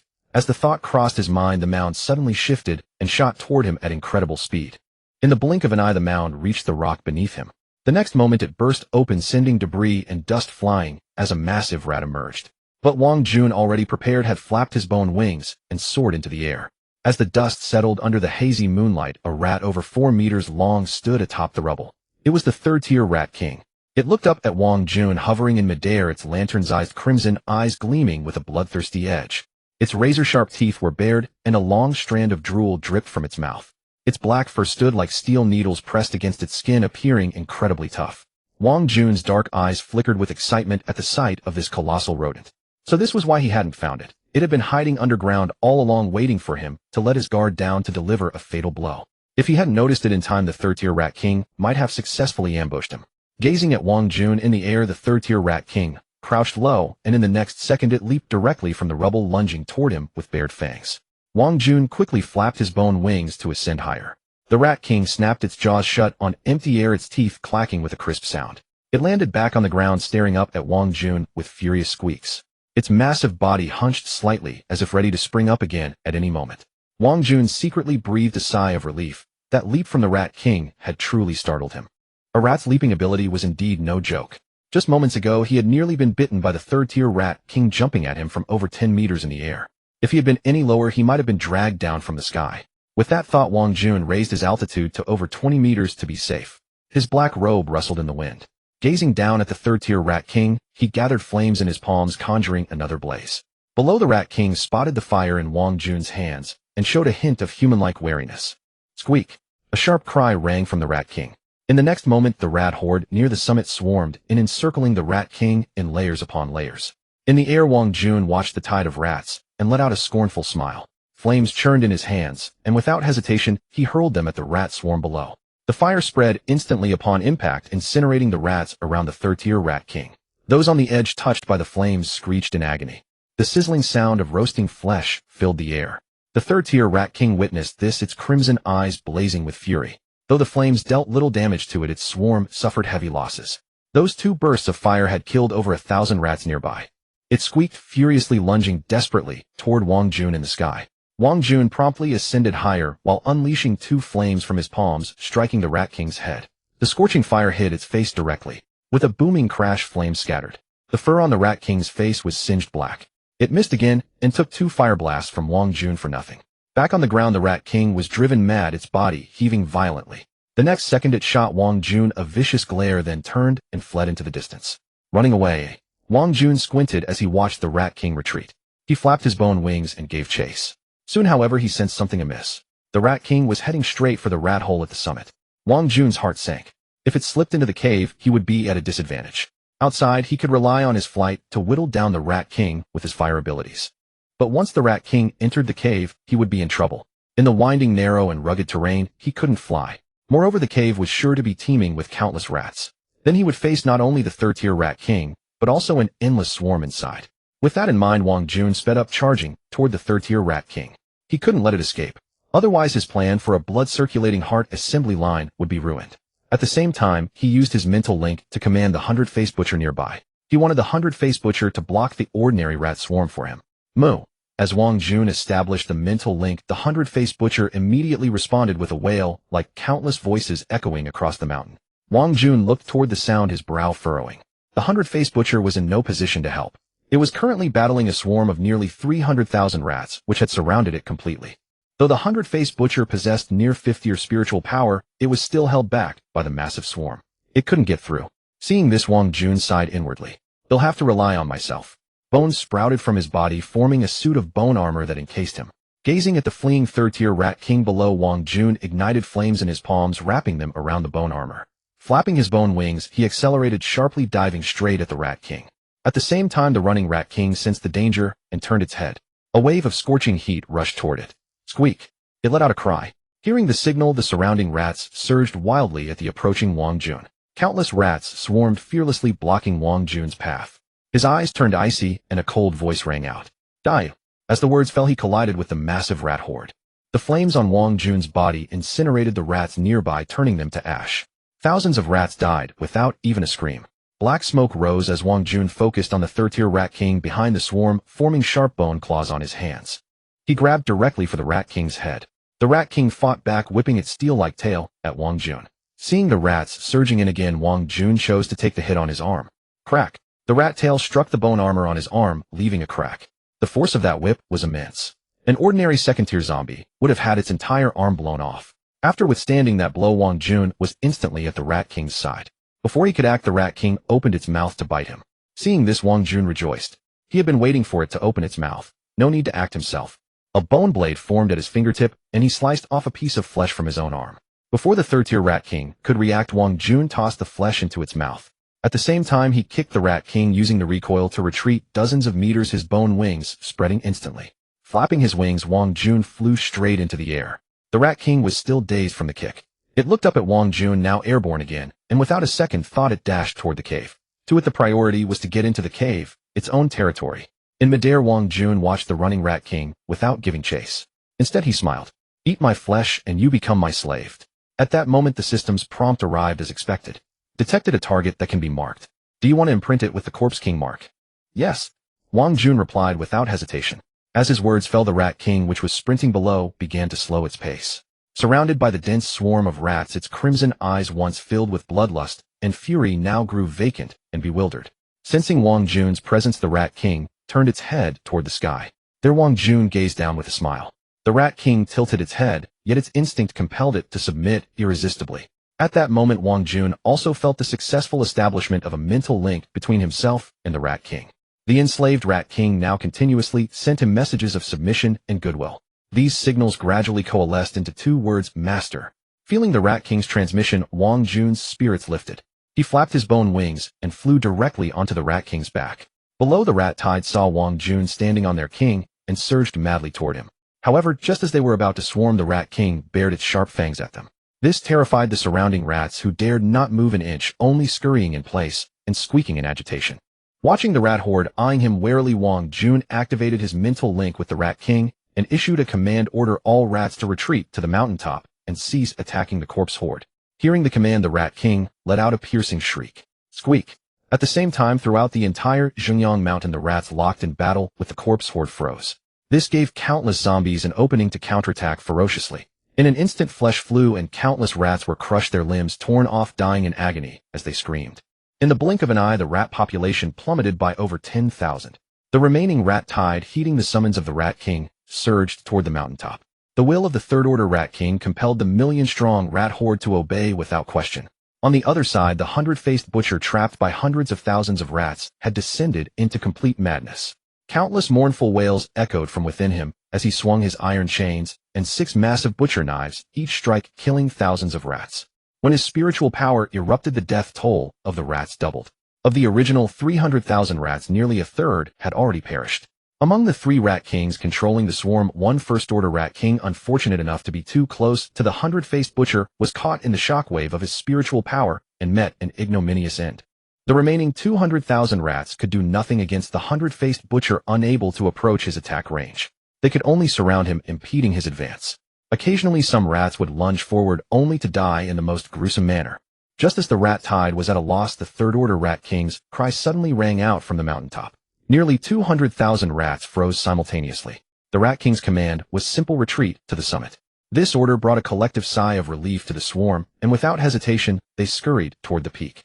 But the already frenzied hundred-faced butcher was not about to let the rats escape so easily. He immediately charged after them on his four thick legs, swinging his blades and unleashing spiritual attacks. The fleeing rats fell in droves.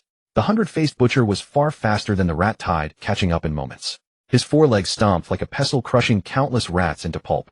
His three eyes scanned the area, ignoring the ordinary rats, and zeroed in on the two remaining rat kings charging straight at them.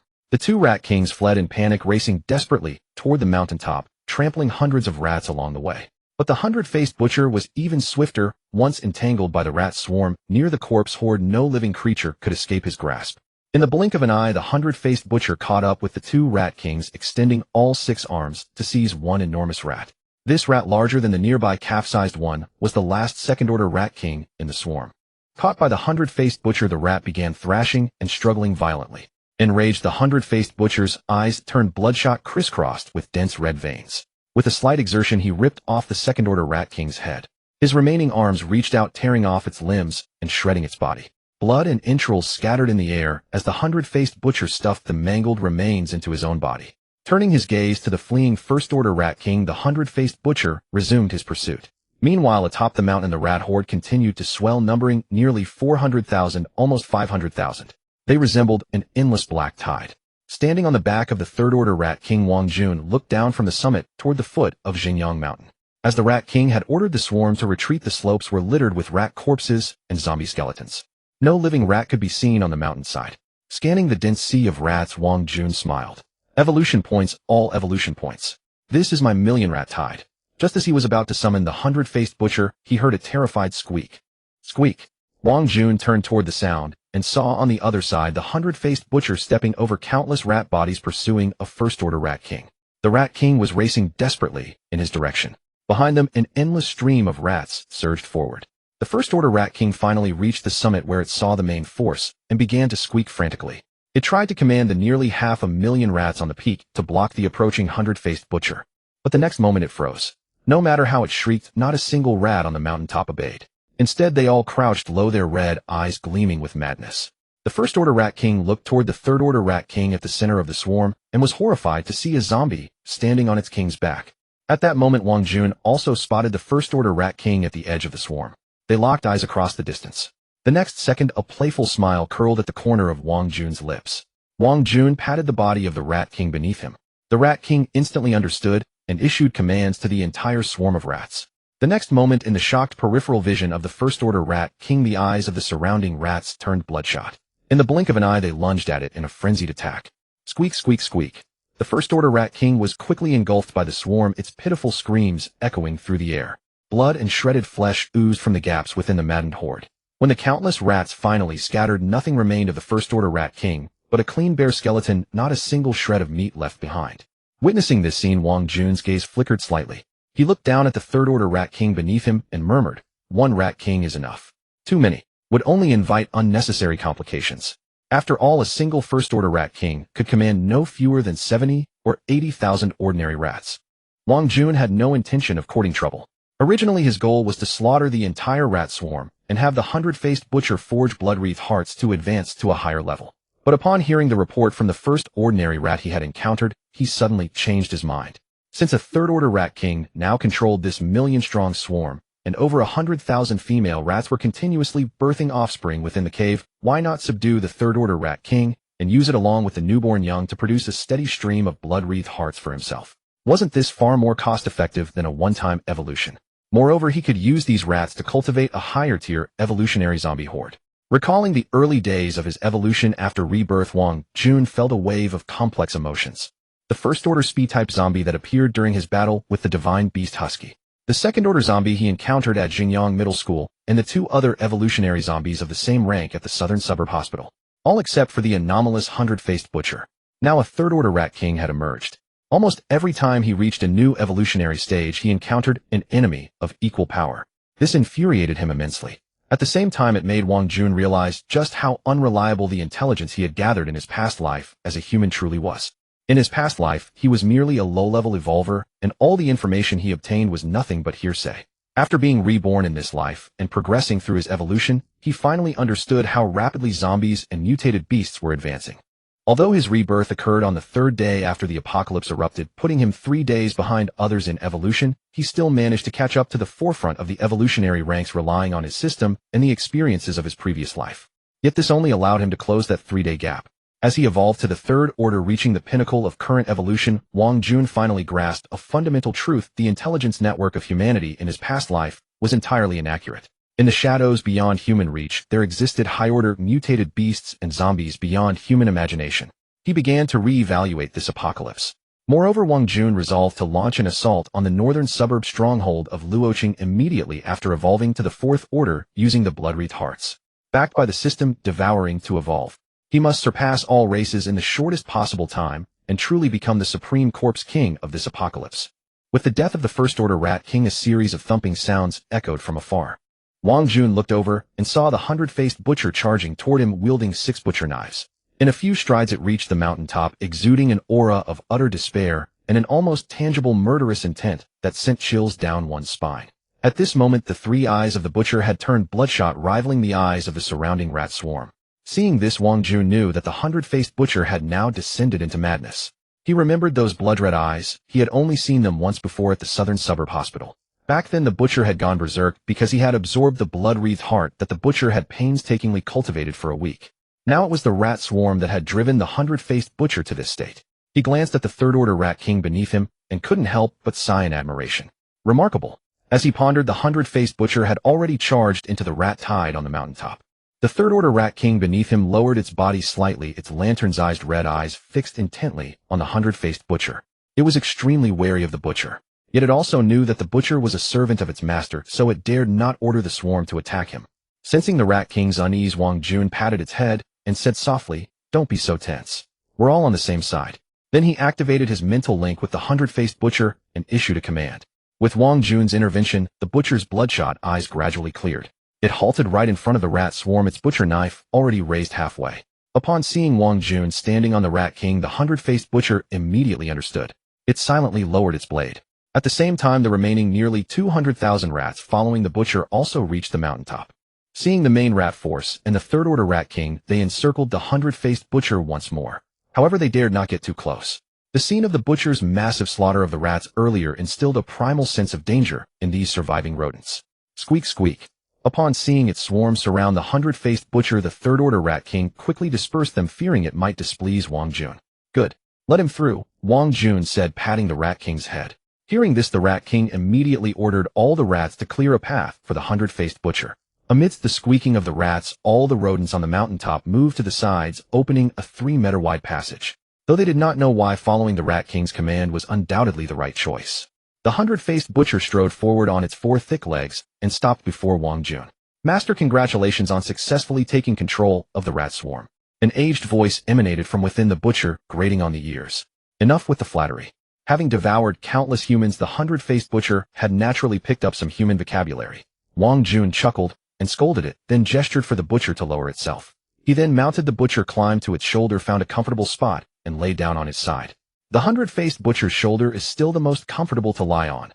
Plenty of space, Wang Jun remarked before looking down at the third-order rat king.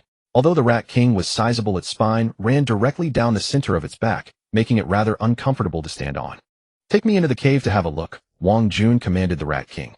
He was now eager to see the hundreds of thousands of female rats inside the cave. Roar, roar. At this moment, the zombies on the mountainside were also ascending to the summit one after another. They gathered together, ceaselessly roaring toward the overwhelming tide of rats covering the peak. The rat swarm, upon seeing the approaching horde of zombies, glared back at them with blood-red eyes. However, compared to the rat swarm that nearly filled the entire summit, the number of zombies was pitifully small. Originally a horde of nearly 40,000, now less than 20,000 remained. The evolved zombies also suffered heavy casualties. Over 100 evolved zombies were dead or wounded, half of them lost. Even a second-stage evolved zombie had perished, and the remaining second-stage zombie was in a miserable state. Its body was covered with wounds of all sizes, and in some places bones were exposed. On the rat side, they still maintained their massive numbers, at least 700,000 strong. The majority of the dead rats had been killed by 100-faced butcher and Wang Jun. The ordinary zombies and evolved zombies had only killed about 100,000 rats. This was not because the zombies were weaker than the rats, but simply because the rat swarm's numbers were overwhelmingly vast. On Jingyang Mountain, with its open terrain, once the rat swarm split the zombies apart, an ordinary zombie often had to face the siege of hundreds of rats. Thus, in such a battle with such a massive disparity in numbers, the zombie horde could not fully exert their strength. The zombies and the rat swarm stood opposed, the scent of blood from both sides mingling, filling the air with a thick, cloying stench of gore. However, under the control of Wang Jun and the third stage Rat King, the two sides did not clash again. Wang Jun issued commands to the zombie horde, ordering them not to conflict with the rats, and to drag all the rat corpses from Zhenyang Mountain to the summit. The Rat King also directed its swarm, instructing them to assist the zombies in carrying their dead comrades' bodies to the peak. For a moment, the zombie horde and the immense rat swarm both rushed down the mountain. Zhenyang Mountain became lively once more. But this time the two different races, zombies and rats, worked together in a rare display of cooperation, with no slaughter or conflict, appearing remarkably harmonious. They dragged corpse after corpse to the summit, gradually piling them into mounds several meters high. By now Wang Jun had followed the Rat King into the cave. Hundred-Faced Butcher followed behind Wang Jun, wielding his butcher's knife. However, just 10 meters into the cave, Hundred-Faced Butcher found himself in an awkward predicament. He could go no further. The cave was winding and narrow inside. Although the entrance was relatively large, the interior grew smaller the deeper one went. Thus, Hundred-Faced Butcher, standing over 5 meters tall, simply could not squeeze in. This infuriated Hundred-Faced Butcher, and he nearly raised his butcher's knife to tear the entire cave apart. Seeing this, Wang Jun quickly stopped him. A caveat was not a concern, but if the falling rocks were to kill the mother rats inside, the loss would outweigh the gain. Helpless Wang Jun had no choice but to order Hundred-Faced Butcher to wait outside the cave. After this minor incident, Wang Jun followed the Rat King deeper into the cave. As they advanced, the figures of young rats began to appear continuously. They were about the size of ordinary rats from before the apocalypse, scurrying past in rows beneath their feet. As they passed by Wang Jun and the Rat King, they emitted squeaking sounds. After advancing roughly another 50 meters, the path grew increasingly narrow. Looking up, one could see the cone-shaped rocks on the ceiling. Just after rounding the last bend, the Rat King stopped. Wang Jun stood beside the Rat King, and before him a massive pit suddenly appeared. Squeak, squeak. The sounds of rats echoed incessantly in his ears, dense and unending. Squeak. The Rat King called out, signaling that they had arrived at the habitat where the mother rats gave birth to their young. At this moment, Wang Jun's mind was captivated by the sight before him. Though the cave was pitch black, Wang Jun's vision was unobstructed. He could clearly see that beneath his feet lay a massive pit dozens of meters deep. The pit was over 20 meters in diameter, almost hollowing out the entire interior of the mountain peak. All the mother rats were breeding and multiplying at the bottom of the pit. The pit floor was crisscrossed with tunnels of various sizes leading in all directions. Rats constantly crawled in and out of these tunnels, carrying flesh in their mouths. When they reached the mother rats, they dropped the flesh they were carrying and then turned to scurry back into the tunnels, continuing to search for food for the mothers. Wang Jun's gaze shifted to the stone walls of the pit, where young rats crawled everywhere. So this place has truly been hollowed out by the rat swarm, and the entire mountain has become a nest for countless rats. A look of surprise appeared in Wang Jun's eyes. He saw that the flesh the rats carried out from the tunnels at the bottom of the pit was the bodies of their own kind. These rats harbored their own selfishness. Although the Rat King had sent them to assist the zombies in dragging the dead rats to the summit, they secretly transported this flesh to the mother rats, allowing them to eat and recover their strength. These tunnels were interconnected, linking every corner of Zhenyang Mountain. Wang Jun glanced at the Rat King beside him, but paid it no mind. Although the rat swarm was secretly scheming, they did so to ensure the mother rats could successfully give birth without dying from exhaustion. Wang Jun turned a blind eye to it. As long as these rats did not massively steal food from him, he would not interfere. Moreover, the young rats born from the mother rats were destined to become the nourishment for his blood coil hearts. Regardless, these rats ultimately belonged to him. Gazing at the countless young rats in the pit below and the pairs of rats breeding, Wang Jun curled his lips into a smile. He murmured to himself, letting out a sinister laugh. Yes, that's it. Keep breeding, keep giving birth to young, providing nourishment for my blood coil heart factory. The third stage Rat King beside him, hearing Wang Jun's muttering and laughter, felt an inexplicable chill rise from the depths of its heart. After inspecting the mother rats in the cave, Wang Jun followed the Rat King as they walked out of the cave. Along the way, he silently calculated in his mind. With the mother rats continuously giving birth to young, providing him with flesh and blood energy, he could order Hundred-Faced Butcher to manufacture blood coil hearts without limit. However, in the future, he would need to allow Hundred-Faced Butcher to enter the cave to create blood coil hearts inside. Therefore, the cave had to be widened, and the Rat King would need to command the rat swarm to do so. Wang Jun felt that having Hundred-Faced Butcher create blood coil hearts outside was somewhat unsafe. After all, the blood coil heart that Hundred-Faced Butcher had cultivated inside the southern suburb hospital had been intercepted by Wang Jun himself. For now, after Wang Jun absorbed enough flesh and blood energy to evolve to the fourth stage, he would certainly set out for the northern suburb of Luoqing. By then he would take the Rat King and the massive rat swarm with him. The terrifying number of rats under the Rat King's command would be his sharp blade to conquer the northern suburb of Luoqing in one fell swoop. The countless rat swarms would be his first card to exhaust the firepower of the northern suburb of Luoqing. At that time the casualties among the zombie horde would be greatly reduced. However, once Zhengyang Mountain's interior was left empty, if something were to steal the heart, while Hundred-Faced Butcher was off guard, he would be devastated. It wasn't that Wang Jun didn't trust Hundred-Faced Butcher to protect the heart, it was simply that his own precedent made him wary. After all, one fears a thief's theft, but even more so a thief's covetousness. Reaching the cave entrance, the sky was already turning a pale, fish-belly white. The newborn sun was rising, heralding the arrival of a new day. As he stepped out of the cave, the first thing that met his eyes were mountains of corpses, each dozens of meters high, densely packed with the remains of rats. The overwhelming stench of blood made even Wang Jun furrow his brow, and the blood had stained the surrounding ground a vivid red. And such corpse mountains were not just one, but a full dozen or more piled densely across the summit. Rats continuously crawled up and down these miniature mountains of corpses, dropping the bodies they carried onto the piles. In the distance, zombies could be seen approaching, clutching rat corpses in their arms. Each of these corpse mountains was composed of tens of thousands of rat bodies. These were all the rats that had died that night, an enormous number that would make anyone's jaw drop. Just then a figure emerged from behind one of the corpse mountains. It was Hundred-Faced Butcher. He approached Wang Jun, and an old hoarse voice emanated from within his body. "Master, all the dead rats are here. Based on my estimation, these rat corpses can be used to produce approximately 47 blood coil hearts." "What? 47? Hearing Hundred-Faced Butcher's words, Wang Jun's breath quickened, and he could hardly believe his ears. Hearing Wang Jun's exclamation, Hundred-Faced Butcher was puzzled, unable to understand why his master was so agitated. Wang Jun swept his gaze across the dozen or so corpse mountains around him, narrowing his eyes with immense excitement. He was certain that Hundred-Faced Butcher would not dare to joke with him. So what Hundred-Faced Butcher said was true. And what did 47 blood coil hearts mean? An immense amount of evolution points. Each blood coil heart made from rats once matured could provide him with nearly 2,000 evolution points. 47 hearts, plus the one at the foot of the mountain, made 48. Once these hearts matured, they would provide him with nearly 100,000 evolution points. And the evolution points needed to advance to the fourth stage were only 10,000, so 100,000.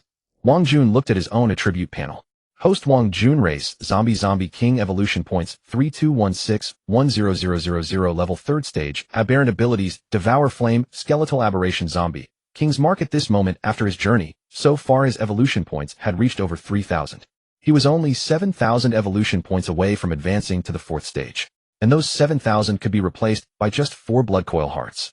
As for the surplus, 44 blood coil hearts. Thinking of this, Wang Jun's body began to tremble with excitement. He seemed to see the 4th stage. No, Wang Jun seemed to see the hope of evolving to the 5th stage in a short time. Rising 2 stages in a row. A leap in strength. The true pinnacle existence of the apocalypse. Thinking this, Wang Jun couldn't help but turn his head to look at the countless rat swarms around him. His pitch-black eyes flickered slightly. A mad idea surged into his mind. Should I kill all the remaining 600,000 rats? With their corpses, maybe I could evolve beyond the 5th stage. The 6th stage. In this apocalypse where the evolutionary frenzy had just begun, he would be the one and only king. However, in just an instant, Wang Jun extinguished this thought. Recalling his evolutionary journey, the system had granted 10 evolution points at the 1st stage, 100 at the 2nd, 1,000 at the 3rd, and 10,000 at the 4th. Given the system's nature, the 5th stage would likely require 100,000, and the 6th stage might even demand millions of evolution points. Although he had asked the system, it had said that evolution points would not increase by a factor of 10. But what if? Killing these million rats might allow him to reach the 5th stage, but definitely not the 6th. This would not be worth it for his subsequent plans. Moreover, such a massive rat swarm was not easy to find. If he killed them all, he would gain a huge amount of evolution points in the short term, but he would lose the continuous supply of blood coil hearts. The rat swarm was highly useful. Not only could they provide him with evolution points, but he could also use them to cultivate a large number of evolved zombies. This would undoubtedly be of great help to him. Wang Jun's ambition was vast enough to want to firmly control all the zombies in the world. As for the dozens of zombie kings from his past life with him here, he would be the only zombie king of the entire apocalypse. After thinking for a moment, Wang Jun abandoned this mad idea. He forcefully suppressed the excitement in his heart and said to Hundred-Faced Butcher, "Hurry up and produce all the blood coil hearts." Yes. Hundred-Faced Butcher bowed in acknowledgement, then walked toward the corpse mountains to begin refining the blood coil hearts. Desperate voices arose one after another, accompanied by countless dense red threads emerging from Hundred-Faced Butcher's body. A familiar scene unfolded once more. Wang Jun turned his head and couldn't help but slapped the third-stage Rat King on the head, saying coldly, "Don't just stand there idle. Go into the cave and look after the mother rats. Make sure they give birth quickly. If food is scarce, kill some rats to feed them or search for food near the foot of Zhengyang Mountain. In short, within a month, I want to see 1 million young rats. If you can't do it, then the position of Rat King will be given to another." Seeming to sense the coldness in Wang Jun's words, the Rat King was so frightened that its ears stood straight up. It immediately scurried on all fours toward the cave. At the same time, it continuously emitted squeaking sounds. In an instant, out of the nearly 600,000 rats, 200,000 males surged forward, following the Rat King into the cave. The sky was gradually brightening. Wang Jun walked down the mountain. In truth, there was another reason Wang Jun had given up on killing all the rats. In his past life, he had heard of a special type of zombie called the hive zombie. It was neither a zombie fiend nor a zombie king. This zombie had a massive body and was adept at camouflage. It had no thoughts of its own and could not move, but it could produce a different kind of zombie. By instinct, after killing its prey, it could devour their flesh and continuously create new zombies. This was also the reason why zombies in the apocalypse could never be completely eradicated. In the early stages, the zombies produced by the hive zombie looked very different from ordinary zombies. They resembled skinless monsters with red muscle tissue exposed, utterly terrifying. However, over time, they would grow skin and eventually become indistinguishable from ordinary zombies. Wang Jun had already decided that if he encountered a hive zombie later, he would use the Zombie King's mark to enslave it, even if it meant destroying his current servants.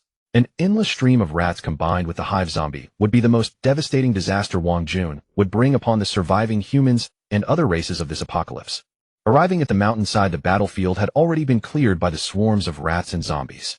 Looking around, apart from the skeletal remains of zombies gnawed clean by the undead, not a single rat carcass could be seen on the ground.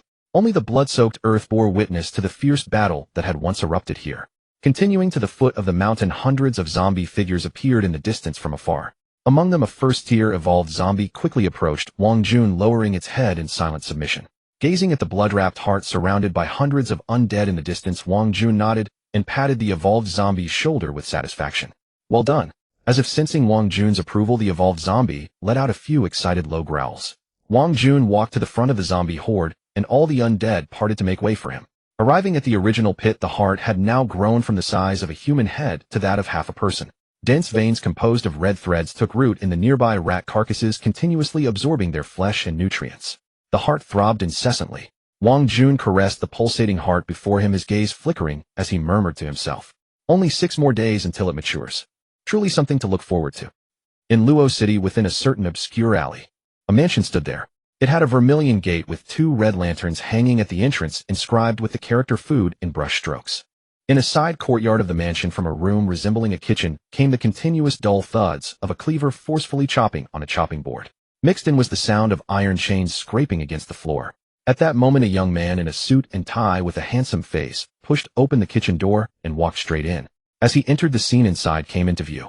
A burly man stood before a counter wielding a butcher knife relentlessly. Lying on the counter was the corpse of a dead human. The butcher was dissecting it with his knife. Beside the counter stood a blue iron barrel stained with blood from which a foul stench emanated. Seeing the young man enter, the butcher glanced at him without a word, continuing his work. Raising the butcher knife again, he severed the limbs of the corpse and tossed them into the iron barrel beside him. This barrel was specifically used by the butcher to store chunks of meat. After finishing with the corpse, he hoisted it and hung it from the beam above. At this point, the beam was already lined with hanging naked human corpses, men and women alike, dozens in total. All had been dissected, their chest cavities hollowed of internal organs. The corpses dangled in midair, resembling a pork processing plant from before the apocalypse. Their 2 iron hooks had been laden with the carcasses of swine. Only now in this kitchen the swine had been replaced by humans. Beneath each corpse stood an iron barrel collecting the blood that dripped down. By now the barrels were filled with crimson blood. This blood could be given to the chef to prepare plates of exquisite cuisine. As the young man entered the kitchen, the draft he brought caused the corpses to sway gently in the air. Witnessing this scene, the young man remained unmoved, as if accustomed to it. Yet the thick, cloying stench of blood in the kitchen still made him furrow his brow. "Butcher, the mansion has fresh ingredients. Go collect them." Hearing the young man's words, the butcher remained silent, merely staring at him. His emotionless gaze would have made an ordinary person's skin crawl, daring not to meet his eyes. But the young man remained composed, smiling back at the butcher. After a long pause, the butcher gave a slight nod. He pulled a thick, long iron chain from under the counter, stained with blood and lined with sharp hooks. "How many ingredients?" the butcher asked, retrieving the chain and tying on a blood-stained apron. 4. The young man raised 4 fingers and shook them with a smile. The butcher simply nodded silently and walked out of the room. Watching the butcher's retreating figure, a faint, elusive gleam flickered in the young man's scarlet eyes. He licked his lips, then stepped into the inner chamber. "Chef, what's on the menu today?" "Your mother's." "Who let you in?" A gruff, irritable voice rang out. Then a thin man in a white chef's hat appeared before him. Unfazed by the chef's curses, the young man smiled. Don't be angry. Anger harms the body. The boss told me to call the butcher to handle the ingredients, so I thought I'd also see what today's dishes are. If the boss told you to fetch the butcher, then go. The kitchen is forbidden ground. Otherwise, he'll turn you into a dish and serve you on the table for others to taste the delicacy of an evolved being." Though the chef's tone softened slightly, he still threatened with a cold face. I know, but turning me into a dish won't be necessary. You're not capable of that." The young man nodded with a smile. Then he bypassed the chef and headed toward the inner room. Pushing aside the white curtain hanging at the entrance, waves of fragrance wafted over. Inside the room stood a red table laden with exquisite dishes. So fragrant. The young man sniffed the air, a look of rapture spreading across his face. Meanwhile, the chef, seeing the young man enter the inner chamber, narrowed his eyes. He grabbed a cleaver from the table and crept silently toward him. When he was less than a meter behind the young man, the chef's eyes turned cold, and he raised the cleaver, swinging it straight at the young man's neck. But the young man seemed to sense it, a smile curling at the corner of his lips. He sidestepped, dodging the incoming cleaver. Then he grabbed the chef's wrist and gave it a sharp twist, sending the cleaver clattering to the ground. Kicking the fallen cleaver aside, the young man straightened his clothes and said nonchalantly, "Stabbing someone in the back is a very impolite thing to do." Then he released the chef's wrist. The chef said nothing, only let out a sinister chuckle at the young man. Then he pointed at the dishes on the table and spoke in a frenzied tone. "Today's menu is plentiful. There's braised, steamed, stir-fried tenderloin, and glazed eyeballs. So, oh arrogant gourmand, what would you like to eat today?" Upon hearing the chef's reply, the gourmand couldn't help but applaud. "Haha, these dishes look and sound absolutely appetizing. I wonder how they taste." With that, he approached the table, picked up an eyeball from one of the plates right in front of the chef, and popped it into his mouth. The moment it entered his mouth, the aroma instantly blossomed within. As he chewed lightly, the gourmand's eyes lit up and a hint of satisfaction spread across his face. "Not bad, your culinary skills have greatly improved. Everyone's in for a treat." The chef remained silent, but his gaze toward the gourmand had turned utterly savage. His teeth ground audibly and heavy breaths escaped his throat. Seeing the chef state, the gourmand smiled faintly and patted him on the shoulder. "Hurry up and serve today's dishes. Inform me when the butcher returns that dinner is ready." With that, the gourmand left the room without looking back. After his departure, only the chef remained in the house. Consumed by rage, the chef's features twisted grotesquely, his expression ferocious.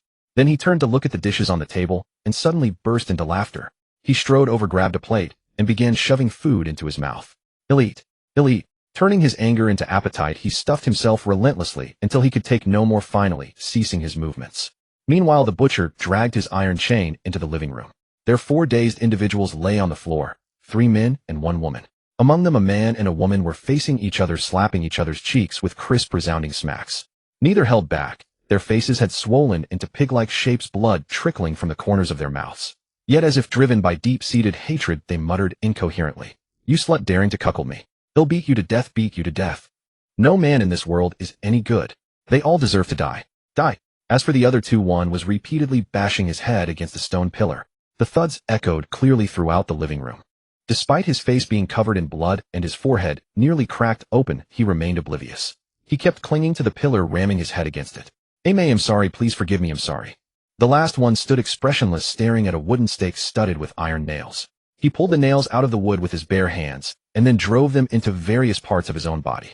In no time, his face and limbs were covered in nails. Crimson blood flowed steadily from the wounds.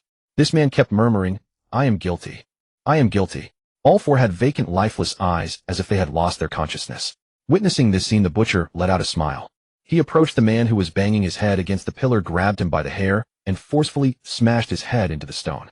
With a loud crack, the man's head burst open, and his body collapsed limply to the floor. The butcher hooked the man's body with his iron hook and moved to the next. Stopping before the man and woman, he drew his butcher knife from his waist. Without a word, he slit their throats. Blood gushed out like a fountain from their wounds. The splattering blood instantly stained the surrounding floor. After they died, the butcher repeated his method, hooking their bodies and hanging them on the iron chain. His gaze fell on the last man. By now, the man's body was riddled with nails. Blood had soaked through his clothes. The massive blood loss had left him lying in a pool of blood. Yet even as he collapsed, he still tried to drive nails into himself. Seeing the dense array of nails, the butcher frowned. What a hassle. They'll just chop him into pieces later and have the chef make meat buns. With that, the butcher dragged the man up, hooked him, and hung him on the chain. After finishing, he hauled the 4 bodies strung on the chain out of the living room.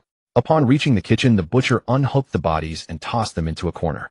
Entering the inner room, he shouted, "Chef, when's dinner?" But there was no response. Frowning, he searched the inner room, but found no sign of the chef.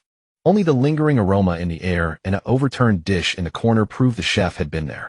As if a thought struck him, the butcher's eyes turned bloodshot. "Not calling me. Again, not calling me. Damn that gourmand, damn that chef. They all deserve to die. They'll chop off their heads sooner or later." Enraged, the butcher stormed out of the kitchen and, gripping his knife, ran off in a direction. A dining table was laden with sumptuous dishes. The aroma filled the entire room. If one only smelled the fragrance without looking at the plates, it would surely whet their appetite. 5 figures sat around the table. On a sofa at the front, a middle-aged man in casual wear lounged lazily. Behind him stood a young man in black. The young man's face was expressionless, devoid of any vitality, like a motionless corpse. He coldly surveyed the room, his eyes occasionally flashing with murderous intent. The other 4 seated around the table each had distinct expressions. The gourmand, impeccably dressed in a suit, wore an arrogant look with a faint perpetual smile. When he noticed the young man in black looking at him, the gourmand immediately flashed a smile. Beside the gourmand sat a gambler in white, his hair meticulously combed, toying with a deck of cards. His greedy eyes roved continuously over the others. Next to the gambler was the chef, clad in a blood-stained white uniform and a tall hat. He stared fixedly at the dishes before him, swallowing saliva repeatedly. The person beside the chef seemed rather peculiar. His face was as immobile as a mask, betraying no emotion. However, his eyes were different, crawling with dense, ferocious blood vessels. He called himself the punishment officer. Just then the door was suddenly kicked open. The 6 around the table immediately looked up. The butcher charged in, brandishing his knife.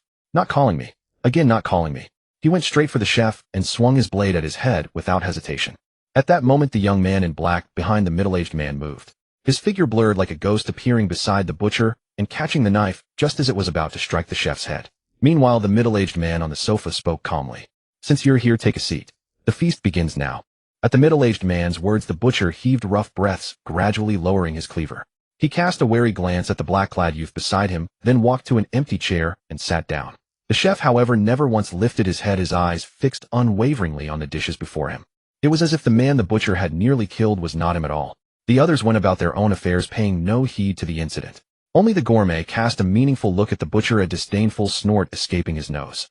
The middle-aged man, lounging on the sofa, lazily sat up after seeing the butcher take his seat. He yawned, then said to the black-clad youth, "Take your seat too. The feast is about to begin." "Yes, boss." The black-clad youth replied respectfully, then went to sit beside the middle-aged man. Just then the punishment officer suddenly spoke up. "Boss, I have 2 women here to attend to you." As his words fell, 2 women in tattered clothes pushed open the door and entered. Upon entering and seeing the crowd around the table, the 2 women turned pale with fright, their bodies trembling. Yet even so, they forced a smile onto their faces. "Virgins?" the middle-aged man asked the punishment officer in a lazy tone. "Yes." Hearing this, the middle-aged man broke into a smile and said to the punishment officer casually, "Thoughtful of you." Then he leaned back against the sofa. Amid the 2 women's fearful expressions, he snapped his fingers with satisfaction. A crisp sound rang out. In an instant, everyone present except for the black-clad youth had their eyes glaze over. When they came to, a cold sweat broke out on their backs. The boss illusion has grown stronger. This thought arose in everyone's mind. They looked at the 2 women whose eyes had become vacant, as if they had lost their own will. Then, moving like mindless corpses, they shuffled over to the middle-aged man and began to attend to him. Under the man's control, they shed their clothes and, using chopsticks, fed him mouthfuls of food from the table. This imperial treatment made the punishment officer's eyes burn with fervor. He was already imagining how he would torment them after the feast. He was in no hurry, for after the middle-aged man had his fill, it would be his turn. Once he grew tired of them, the 2 women would be handed over to the butcher, and finally the chef would turn them into delicious dishes to be served again. Seeing the middle-aged man begin, the others also picked up their chopsticks to savor the delicacies on the table. The chef in particular ate like a starving ghost, wolfing down the dishes before him. After finishing his own portion, he was still unsatisfied, his gaze coveting the food in others' hands. Such vulgar table manners. The gourmet suddenly spoke, his tone mocking. Compared to the chef's gluttonous devouring, the gourmet's eating was quite elegant. "What did you say?" The chef shot to his feet and strode straight toward the gourmet. "I said, you are quite vulgar." The gourmet picked up the plate before him and slammed its contents onto the chef's face. A smile never left the gourmet's lips. Sauce splattered across the chef's face. Their actions immediately drew the attention of those around. Everyone watched the scene with expressionless faces. The butcher trembled with excitement. The black-clad youth's expression, however, gradually turned cold. "I'm full. You all carry on," the middle-aged man suddenly said, rising to his feet. Ignoring the commotion at the table, he paused and added, Also, I have an announcement. Regarding the Salvation Society proposed at the last feast, after careful consideration, I have decided to officially establish it starting now. Your codenames remain unchanged. You are the core members, and I am the president. From this day forth, we will immediately set out for the gathering point in the northern outskirts of Luo City, striving to develop all survivors within the city into followers of the Salvation Society in the shortest time possible. Faith in the Salvation Society and the soul shall gain eternal life. With that, before anyone could react, the middle-aged man wrapped his arms around the two vacanted women and entered a dimly lit room. Only after the middle-aged man left did the others snap back to reality. After a long moment, smiles spread across all their faces, their eyes burning with fervor. Even the arrogant gourmet and the chef ceased their squabbling. They shouted in unison, "Faith in the Salvation Society. The soul shall gain eternal life." Northern outskirts of Luo City.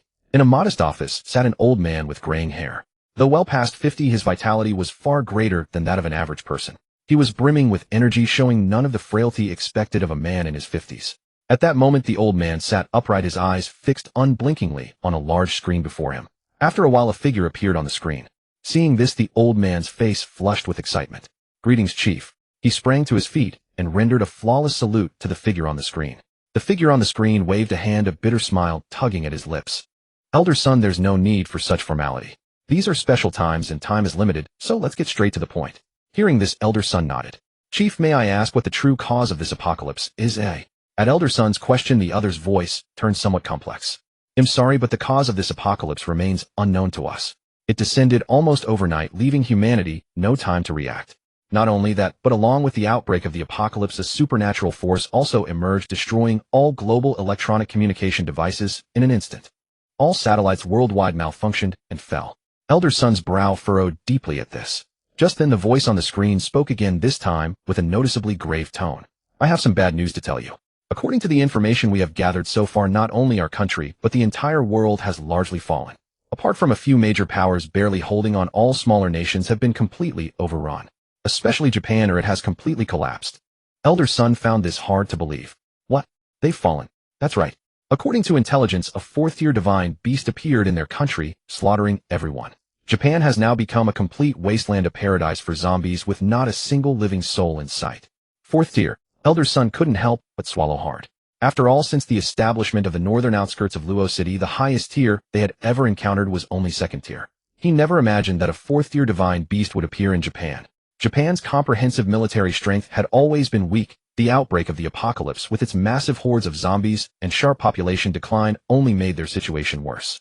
With the appearance of a fourth-tier divine beast on top of that, it would be almost inexplicable if they weren't enough. "And what about our country? What's the situation?"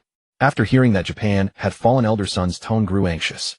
It wasn't that he sympathized with Japan, but rather he was worried. Since Japan had already seen a fourth-tier divine beast more powerful than the mutant beasts, then there was no reason his own country wouldn't have one. Seeming to read Elder Son's thoughts, the man on the other end waved his hand. "Elder Son, don't worry. Our country's situation isn't as dire as Japan's yet. Everything is still within controllable limits. Besides, that divine beast in Japan is somewhat special, apparently mutated from an ancient serpent." Elder Son couldn't help but breathe a sigh of relief. If his own country were to have a fourth-tier existence, it would be an absolute catastrophe. Although it might not fall like Japan, it would still cause heavy casualties among the surviving humans. The terror of that second-tier evolutionary zombie during the early establishment of Lucheng's northern suburbs was still vivid in Elder Son's memory. If a fourth tier truly appeared, and in Luocheng, then the entire northern suburbs might be lost. However, we must not let our guard down. The northern suburbs of Luocheng still need to search the city as thoroughly as possible for any remaining survivors. Once the capital stabilizes, we will send people across the country to re-establish order and restore communications. Elder Son's expression immediately turned serious. "Yes, sir." Just as Elder Son was about to ask more questions, the screen began to flicker. Within moments, it went black. Seeing this, Elder Son let out a helpless sigh. As expected, the newly established signal is still unstable. Bang, bang, bang. Just then a series of urgent knocks pounded on the door. "Enter." Elder Son said calmly.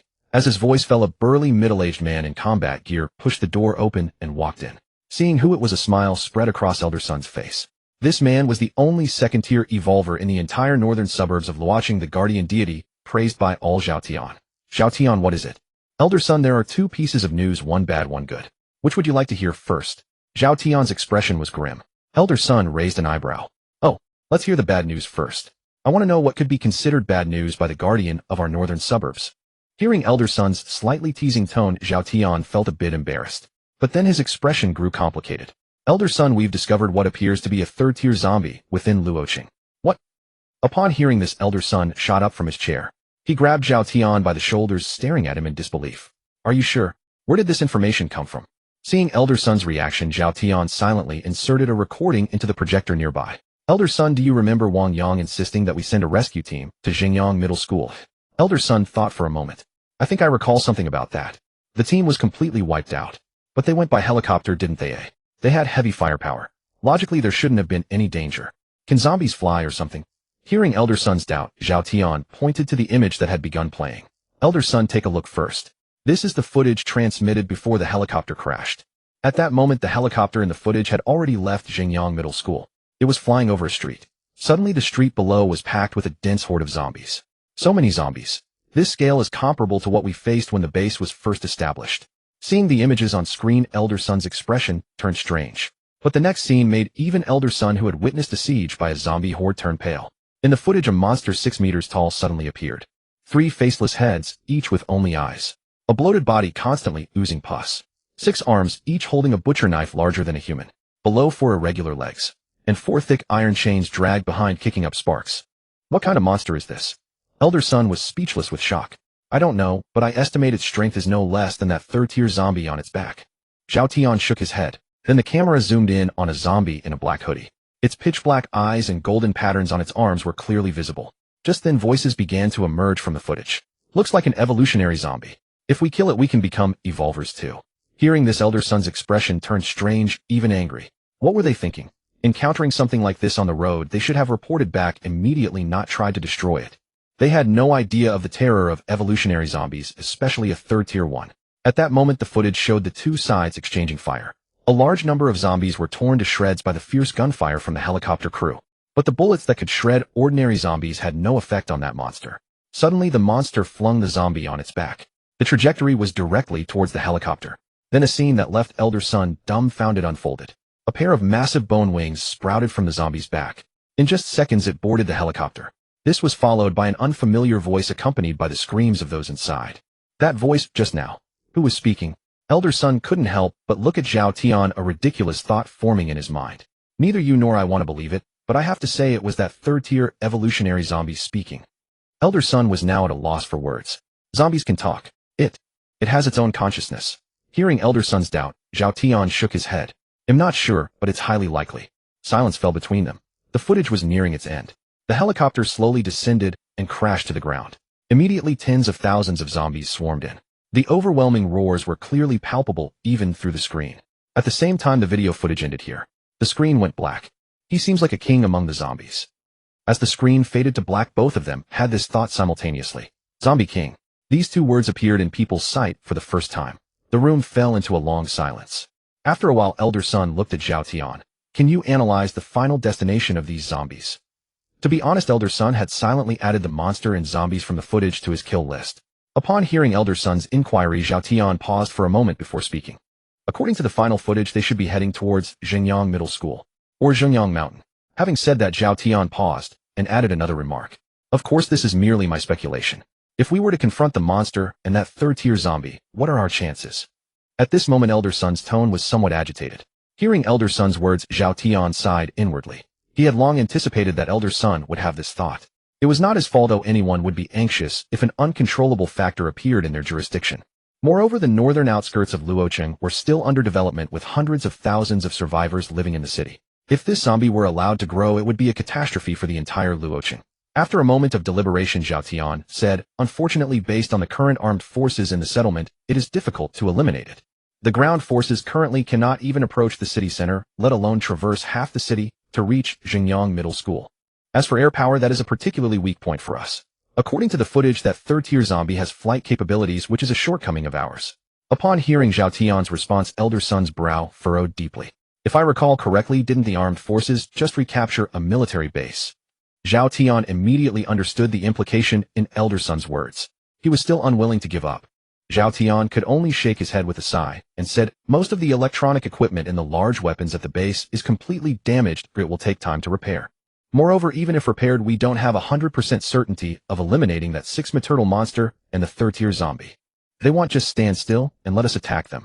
Upon hearing this, Elder Sun's eyes turned cold, and he said resolutely, "No, we must be certain.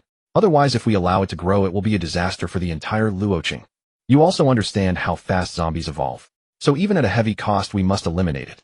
Seeing Zhao Tian's hesitant expression, Elder Sun turned his back to him and said calmly, "Repair the weapons as soon as possible and deploy them into battle. This matter cannot be delayed. I am placing you in full charge. I give you half a month. Within that time, you must behead the target." "Yes." Hearing the firmness in Elder Sun's tone, Zhao Tian had no choice but to obey the order. "By the way, Elder Sun, would you like to hear some good news?" At this moment, Elder Sun's heart was still unsettled by the 3rd-tier zombie. It was like a thorn deeply embedded in his heart. Hearing Zhao Tian's words, Elder Sun said impatiently, "Spit it out." Zhao Tian smiled, and then leaned closer to Elder Sun. "A girl has arrived in the settlement. Oh, she is 2nd tier. "What 2nd tier?" Elder Sun immediately turned to look at him. "A 2nd-tier psychic walker." "What?" Elder Sun's breathing quickened. In the early stages of the apocalypse, cultivating a 2nd-tier evolved being required, consuming a massive number of zombie cores to produce one. The entire Luoqing northern outskirts settlement had consumed enough zombie cores to make dozens of people evolve just to raise Zhao Tian alone to the 2nd tier. It was easy to imagine how difficult it was to become a 2nd tier under the current circumstances. Yet now Zhao Tian was saying that a 2nd-tier psychic walker had appeared in the settlement. How could he not be excited? This was a walker in existence even more formidable than an evolved being, and a rare psychic type at that. The oppression brought by the 3rd-tier zombie instantly dissipated. Elder Sun shouted to Zhao Tian with an excited tone, "Where is she? Bring her to me immediately." "Wang Lin, come in." As the words fell, a girl in casual clothes pushed the door and entered. She had a delicate face with long black hair flowing behind her. Once inside, her curious eyes scanned the room's decor. She gave off an air of mischief and cleverness. Her aura was completely restrained, like a neighbor's little sister, with no trace of an evolved being's presence. If Zhao Tian hadn't said she was a 2nd-tier walker, Elder Sun would have taken her for an ordinary person. "Old man." "Hello, Elder Sun, my name is Wang Lin. Just call me Xiao Lin." Wang Lin greeted Elder Sun politely upon seeing him. "Why did you make her wait outside? He'll deal with you later." Seeing the girl enter, Elder Sun shot a glare at Zhao Tian. Clearly she had been waiting outside for a while. Then Elder Sun quickly walked over to Wang Lin, smiling as he took her hand and led her to sit on the sofa. "Xiao Lin, right? No need to be so formal here, make yourself at home." Wang Lin nodded and said with a smile, "I've long heard that the ruler of Luoqing's northern outskirts is kind and approachable. Now that I see it, it's truly as the rumors say." "Haha, not at all, just rumors. As humans, we must eliminate all the hateful zombies and reclaim our former homeland." Such high awareness at such a young age. Truly, women are no less than men. If everyone in the apocalypse were like you, it would have ended long ago. No, you are greater. Building such a vast settlement to protect countless survivors. You deserve to be praised by future generations. Elder Sun. Zhao Tian, standing by, couldn't help but break into a cold sweat listening to their pleasantries. "Well, Elder Sun, if there's nothing else, I'll take my leave. You two chat slowly." With that, Zhao Tian quickly strode out of the room. Now only Wang Lin and Elder Sun remained still chatting with each other. Both wore smiles, each harboring their own schemes and calculations. Elder Sun was thinking about how to keep her for the long term, to have her contribute to the northern outskirts of Luoqing. Meanwhile, Wang Lin was pondering how to stealthily complete the mission her master had given her. Before coming, Wang Lin had frantically studied several books her master had given her. By now, her speech and behavior increasingly resembled a human, and a pseudo-human full of positive energy. Zhengyang Mountain. In the blink of an eye, a week had passed. During this time, Wang Jun remained in the mountains, guarding the blood-enveloping heart, never straying a single step. Matters of evolution were of utmost importance, and Wang Jun dared not be careless. He ordered the Rat King to dispatch 200,000 rats to scatter within a 1-kilometer radius around Zhengyang Mountain. They were to remain vigilant over every movement within this perimeter. Should any human evolver, evolved zombie, or aberrant beast appear within this range, the rat swarm would rush to inform him immediately. As the apocalypse lengthened, the term evolution had lost its mystique. Many animals, zombies, and humans had begun to step into evolution one after another. During that week, the rat swarm indeed discovered 2 evolvers. They seemed to have inadvertently wandered into the swarm's alert zone. The outcome was predictable. Their fate was utterly miserable. The Rat King commanded tens of thousands of rats to surround them, then escorted them to Wang Jun. Under their terrified and bewildered gazes, Wang Jun killed them directly and devoured them, transforming them into part of his evolution value. During these days, the most conspicuous were the rat swarms. Within that week, 10 first-order Rat Kings had emerged. They had successfully evolved into aberrant beasts, breaking free from the ranks of ordinary rats. However, under Wang Jun's deliberate arrangement, these 10 first-order rat kings each led tens of thousands of rats within the cave, undertaking the heavy responsibility of reproduction. Worthy of mention were the female rats in the cave. Through their unceasing collaboration with the male rats day and night, they had bred no fewer than 300,000 offspring. By now, if the pups were counted, the rat swarm was once again pressing toward the original million mark. At this moment, the cave was filled with hungry infant rats. Once these pups grew up, the swarm would rekindle the terror of the original million rat tide. The renewed surge in rat numbers naturally kept the Rat King frantically busy, constantly arranging for its subordinate swarms to find food for the females and pups. Sometimes when food was scarce, the rat swarm would voluntarily sacrifice a portion to serve as temporary rations. Yet compared to the bustling rats, the zombie horde under Wang Jun's command was the most comfortable. They had no worries about food or drink, aimlessly roaming Xinjiang Mountain every day. Or they simply followed Wang Jun's orders to guard the blood-enveloping heart, quietly awaiting its maturation. When hungry, they would grab a few rats to sate their hunger. The ceaseless devouring of flesh and blood caused the number of evolved zombies, originally over 100, to keep rising. In just 1 week, the count had surpassed 300. Even 3 second-order evolved zombies had appeared, with the rest being first-order evolved zombies. With hundreds of thousands of rats and over 300 evolved zombies at his command, Wang Jun could now be said to stand firmly at the apex of the entire apocalypse. At this stage, almost no individual force or organization could block his path. At this time, Wang Jun had already begun evolving toward the Fourth Order. Once he evolved to the Fourth Order, he would be able to look down upon everything in the apocalypse. And now, after a week of waiting, all the blood-enveloping hearts had matured. On the mountaintop, the corpses of the originally slaughtered 400,000 rats had transformed into giant flesh cocoons. The blood-enveloping hearts created by the 100-faced butcher were ceaselessly absorbing the flesh and blood of the rat swarm at the bottom. Intertwining scarlet veins continuously delivered nutrients to the hearts. Sensing the heartbeat and the vast blood-flesh energy within, Wang Jun's spirit soared with excitement. It was worth waiting a week. Today I will evolve to the Fourth Order using you. No, the Fifth Order. The matured hearts had grown larger than Wang Jun himself, surpassing even the one from the southern suburb hospital. Seeing this, even Wang Jun's breath quickened. Approaching the blood-enveloping heart, he reached out and gently caressed it.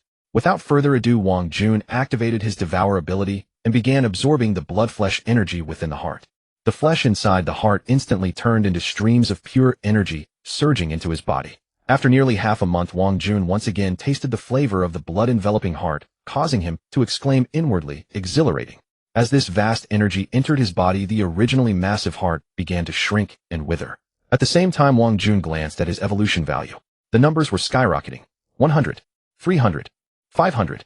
The 100-faced butcher, seeing Wang Jun absorb the blood-enveloping heart, directly moved to guard beside him, to prevent any reckless zombie or rat from disturbing him. Watching the shrinking heart, the 100-faced butcher felt a complex emotion. He suddenly sensed that he was about to be surpassed. Wang Jun, while absorbing the heart, caught a glimpse of the butcher's actions, but said nothing. This was tacit consent. Time passed minute by minute. 2 hours went by as the heart before him was completely absorbed. His evolution value had increased from over 3,000 to over 5,000. This brought him closer to evolving to the Fourth Order. Now he only needed to absorb 3 more blood-enveloping hearts to meet the conditions for evolution. Press on without let-up. Wang Jun stood up, walked to another heart, and resumed devouring. As the sun climbed high after absorbing the second blood-enveloping heart, Wang Jun's evolution value reached 7,000. Only 3,000 more points were needed for evolution. Then came the third, the fourth. The sky gradually darkened. An entire day had passed, and Wang Jun had fully absorbed 4 blood-enveloping hearts. After devouring these 4 hearts, Wang Jun could clearly sense the terrifying blood-flesh energy contained within his body. Even without evolving to the Fourth Order, he felt his strength had increased by more than a little. Looking at his evolution value, it had reached over 11,000 points, more than 1,000 beyond the 10,000 needed for Fourth Order evolution. At that moment, the system prompt arrived as expected. Congratulations, host, you have met the evolution conditions. Do you wish to begin evolution? He glanced at the surrounding hearts that were still throbbing, took a deep breath, and decided to evolve to the Fourth Order first. After all, these hearts would not grow legs and run away. Begin evolution, Wang Jun said calmly. With those words, an indescribably vast energy appeared within him. The long-lost soothing sensation emerged once more.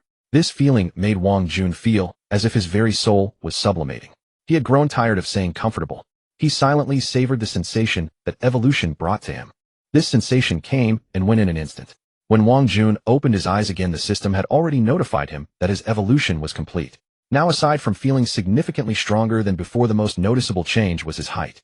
It had shrunk from 2 2 meters to 1. 9 meters, a decrease rather than an increase. His skin color had also shifted from a greenish gray to a cold white. At this moment, if it weren't for his pitch-black pupils and sharp fangs, he would hardly resemble a zombie at all. These physical changes stirred no great turmoil within Wang Jun.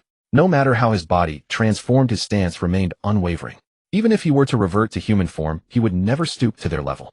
As for returning to humanity, that was out of the question, unless his mind had been addled. Clenching his fists, he felt the immense power surging within him and couldn't help but smile. This intoxicating power. In his past life, it had taken him 2 whole years of struggling through the apocalypse just to reach the 4th rank. Now he had achieved it in less than 2 months. Moreover, at this stage, the 4th rank was already a force to be reckoned with, capable of looking down upon the entire apocalypse. Among humans, even the 3rd rank had likely yet to emerge. As for mutated beasts, those at the 3rd rank were as rare as phoenix feathers and unicorn horns. Glancing at the pulsating hearts around him, Wang Jun took a deep breath. The 5th rank. Here I come. With the blood-wrapped hearts, he was ready to push through in one surge toward the 5th rank. If he was going to do it, he would be the strongest. System opened the attribute panel. Wang Jun murmured inwardly. He wanted to first see what abilities he had gained upon evolving to the 4th rank. The Corpse King mark he had obtained at the 3rd rank had been a tremendous help. It was thanks to this ability that he had been able to enslave the 100-faced butcher. Without it, Wang Jun would never have enslaved the 100-faced butcher, a bug-like existence in the early days of the apocalypse. Nor would he have been able to use the blood-wrapped hearts to devour and evolve today. He also wouldn't have had the chance to subdue a 3rd-rank rat king capable of commanding 1,000,000 rats. Perhaps the 4th rank would bring a surprise. As his words faded, a light screen materialized before his eyes. Host Wang Jun. Race Zombie Corpse King. Evolution value 122-310-00000. Level 4th rank. Mutation abilities: Devour Flame, Skeletal Mutation, Corpse King Mark, Flesh and Blood Mutation. At the end of the attribute panel, a new ability named Flesh and Blood Mutation had appeared. The name was strikingly similar to the skeletal mutation he had acquired at the 2nd rank. However, what caught his attention was that his evolution value had jumped from the original 10,000 points to 100,000 points. Wang Jun's breath hitched. Another 10-fold increase. This confirmed his earlier suspicions. The system was indeed a great deceiver. It had claimed subsequent increases wouldn't be 10-fold, yet the facts now stood before him. Wang Jun could already guess that when he reached the 5th rank, the evolution value would skyrocket to a terrifying 1 million. If nothing changed, the 6th rank would require 10 million and the 7th 100 million. Beyond that, Wang Jun dared not even imagine. The mere thought sent shivers down his spine. He felt he needed to lodge a complaint with the system. Although the apocalypse had turned only 70% of the global population into zombies, leaving 30% behind, a figure that seemed substantial. In the early days, ordinary humans were utterly incapable of resisting attacks from zombies and mutated beasts. Thus, countless lives had been lost. Factoring this in, the remaining survivors across the entire apocalypse likely amounted to a mere 10%. With such astronomical evolution values required for subsequent ranks, where would Wang Jun find so many humans to kill? System. Here. Hearing the system's response, Wang Jun took a deep breath and said testily, "Didn't you claim earlier that the evolution values wouldn't increase 10-fold? What's going on now?" Rest assured, host. The evolution value required each time is the most reasonable and suitable energy value calculated by the system's assessment, the system replied. Hearing this, Wang Jun narrowed his eyes. This phrase seemed oddly familiar. He recalled that when he was at the 2nd rank, the system had given him the same response. Wang Jun fell silent. Unable to extract any useful information, he had no choice but to give up. He turned his attention to his newly acquired ability, Flesh and Blood Mutation. At the same time, information about this ability flooded into his mind. Scanning the explanation of Flesh and Blood Mutation, Wang Jun immediately understood its purpose. As the name suggested, it allowed him to freely manipulate any part of his flesh and blood, transforming it into a weapon. This was somewhat akin to skeletal mutation. However, while skeletal mutation allowed him to alter his bones at will, this ability controlled his flesh and blood. Yet one aspect of this ability intrigued Wang Jun greatly. It could control the flow of blood. Squeak. Just then a mouse scurried past his feet. Seeing the mouse, Wang Jun had an idea. He could use it to test his new ability. The next second, he activated Flesh and Blood Mutation. The running mouse froze. Then, under Wang Jun's control, streams of crimson blood burst violently from the mouse's 7 orifices. Within less than 3 seconds, the mouse was dead. All its blood had been extracted from its body by Wang Jun. This ability is useful against cannon fodder, but against an enemy of the same rank, its effect won't be as pronounced. Wang Jun analyzed the practicality of the ability as he glanced at the dead mouse. Next, he began to manipulate his own flesh and blood. Tendrils sprouted from various parts of his body, all formed using the Flesh and Blood Mutation ability. Watching the tendrils writhe around him, Wang Jun's tone grew complex.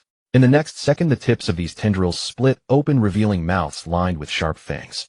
Under Wang Jun's control, the tendrils shot toward the surrounding mice. Squeak! A chorus of mouse screams filled the air. The mice ensnared by the tendrils had no escape. They were seized by the vicious maws at the tips. The tendrils then burrowed into the mice, absorbing their flesh and blood. This nourishment flowed back through the tendrils to Wang Jun. In mere moments, the mice were reduced to skeletons covered only by skin, their flesh and blood fully absorbed by Wang Jun. Seeing this, a smile spread across his face. By combining devour with flesh and blood mutation, the efficiency of devouring has greatly increased. I no longer rely solely on my hands.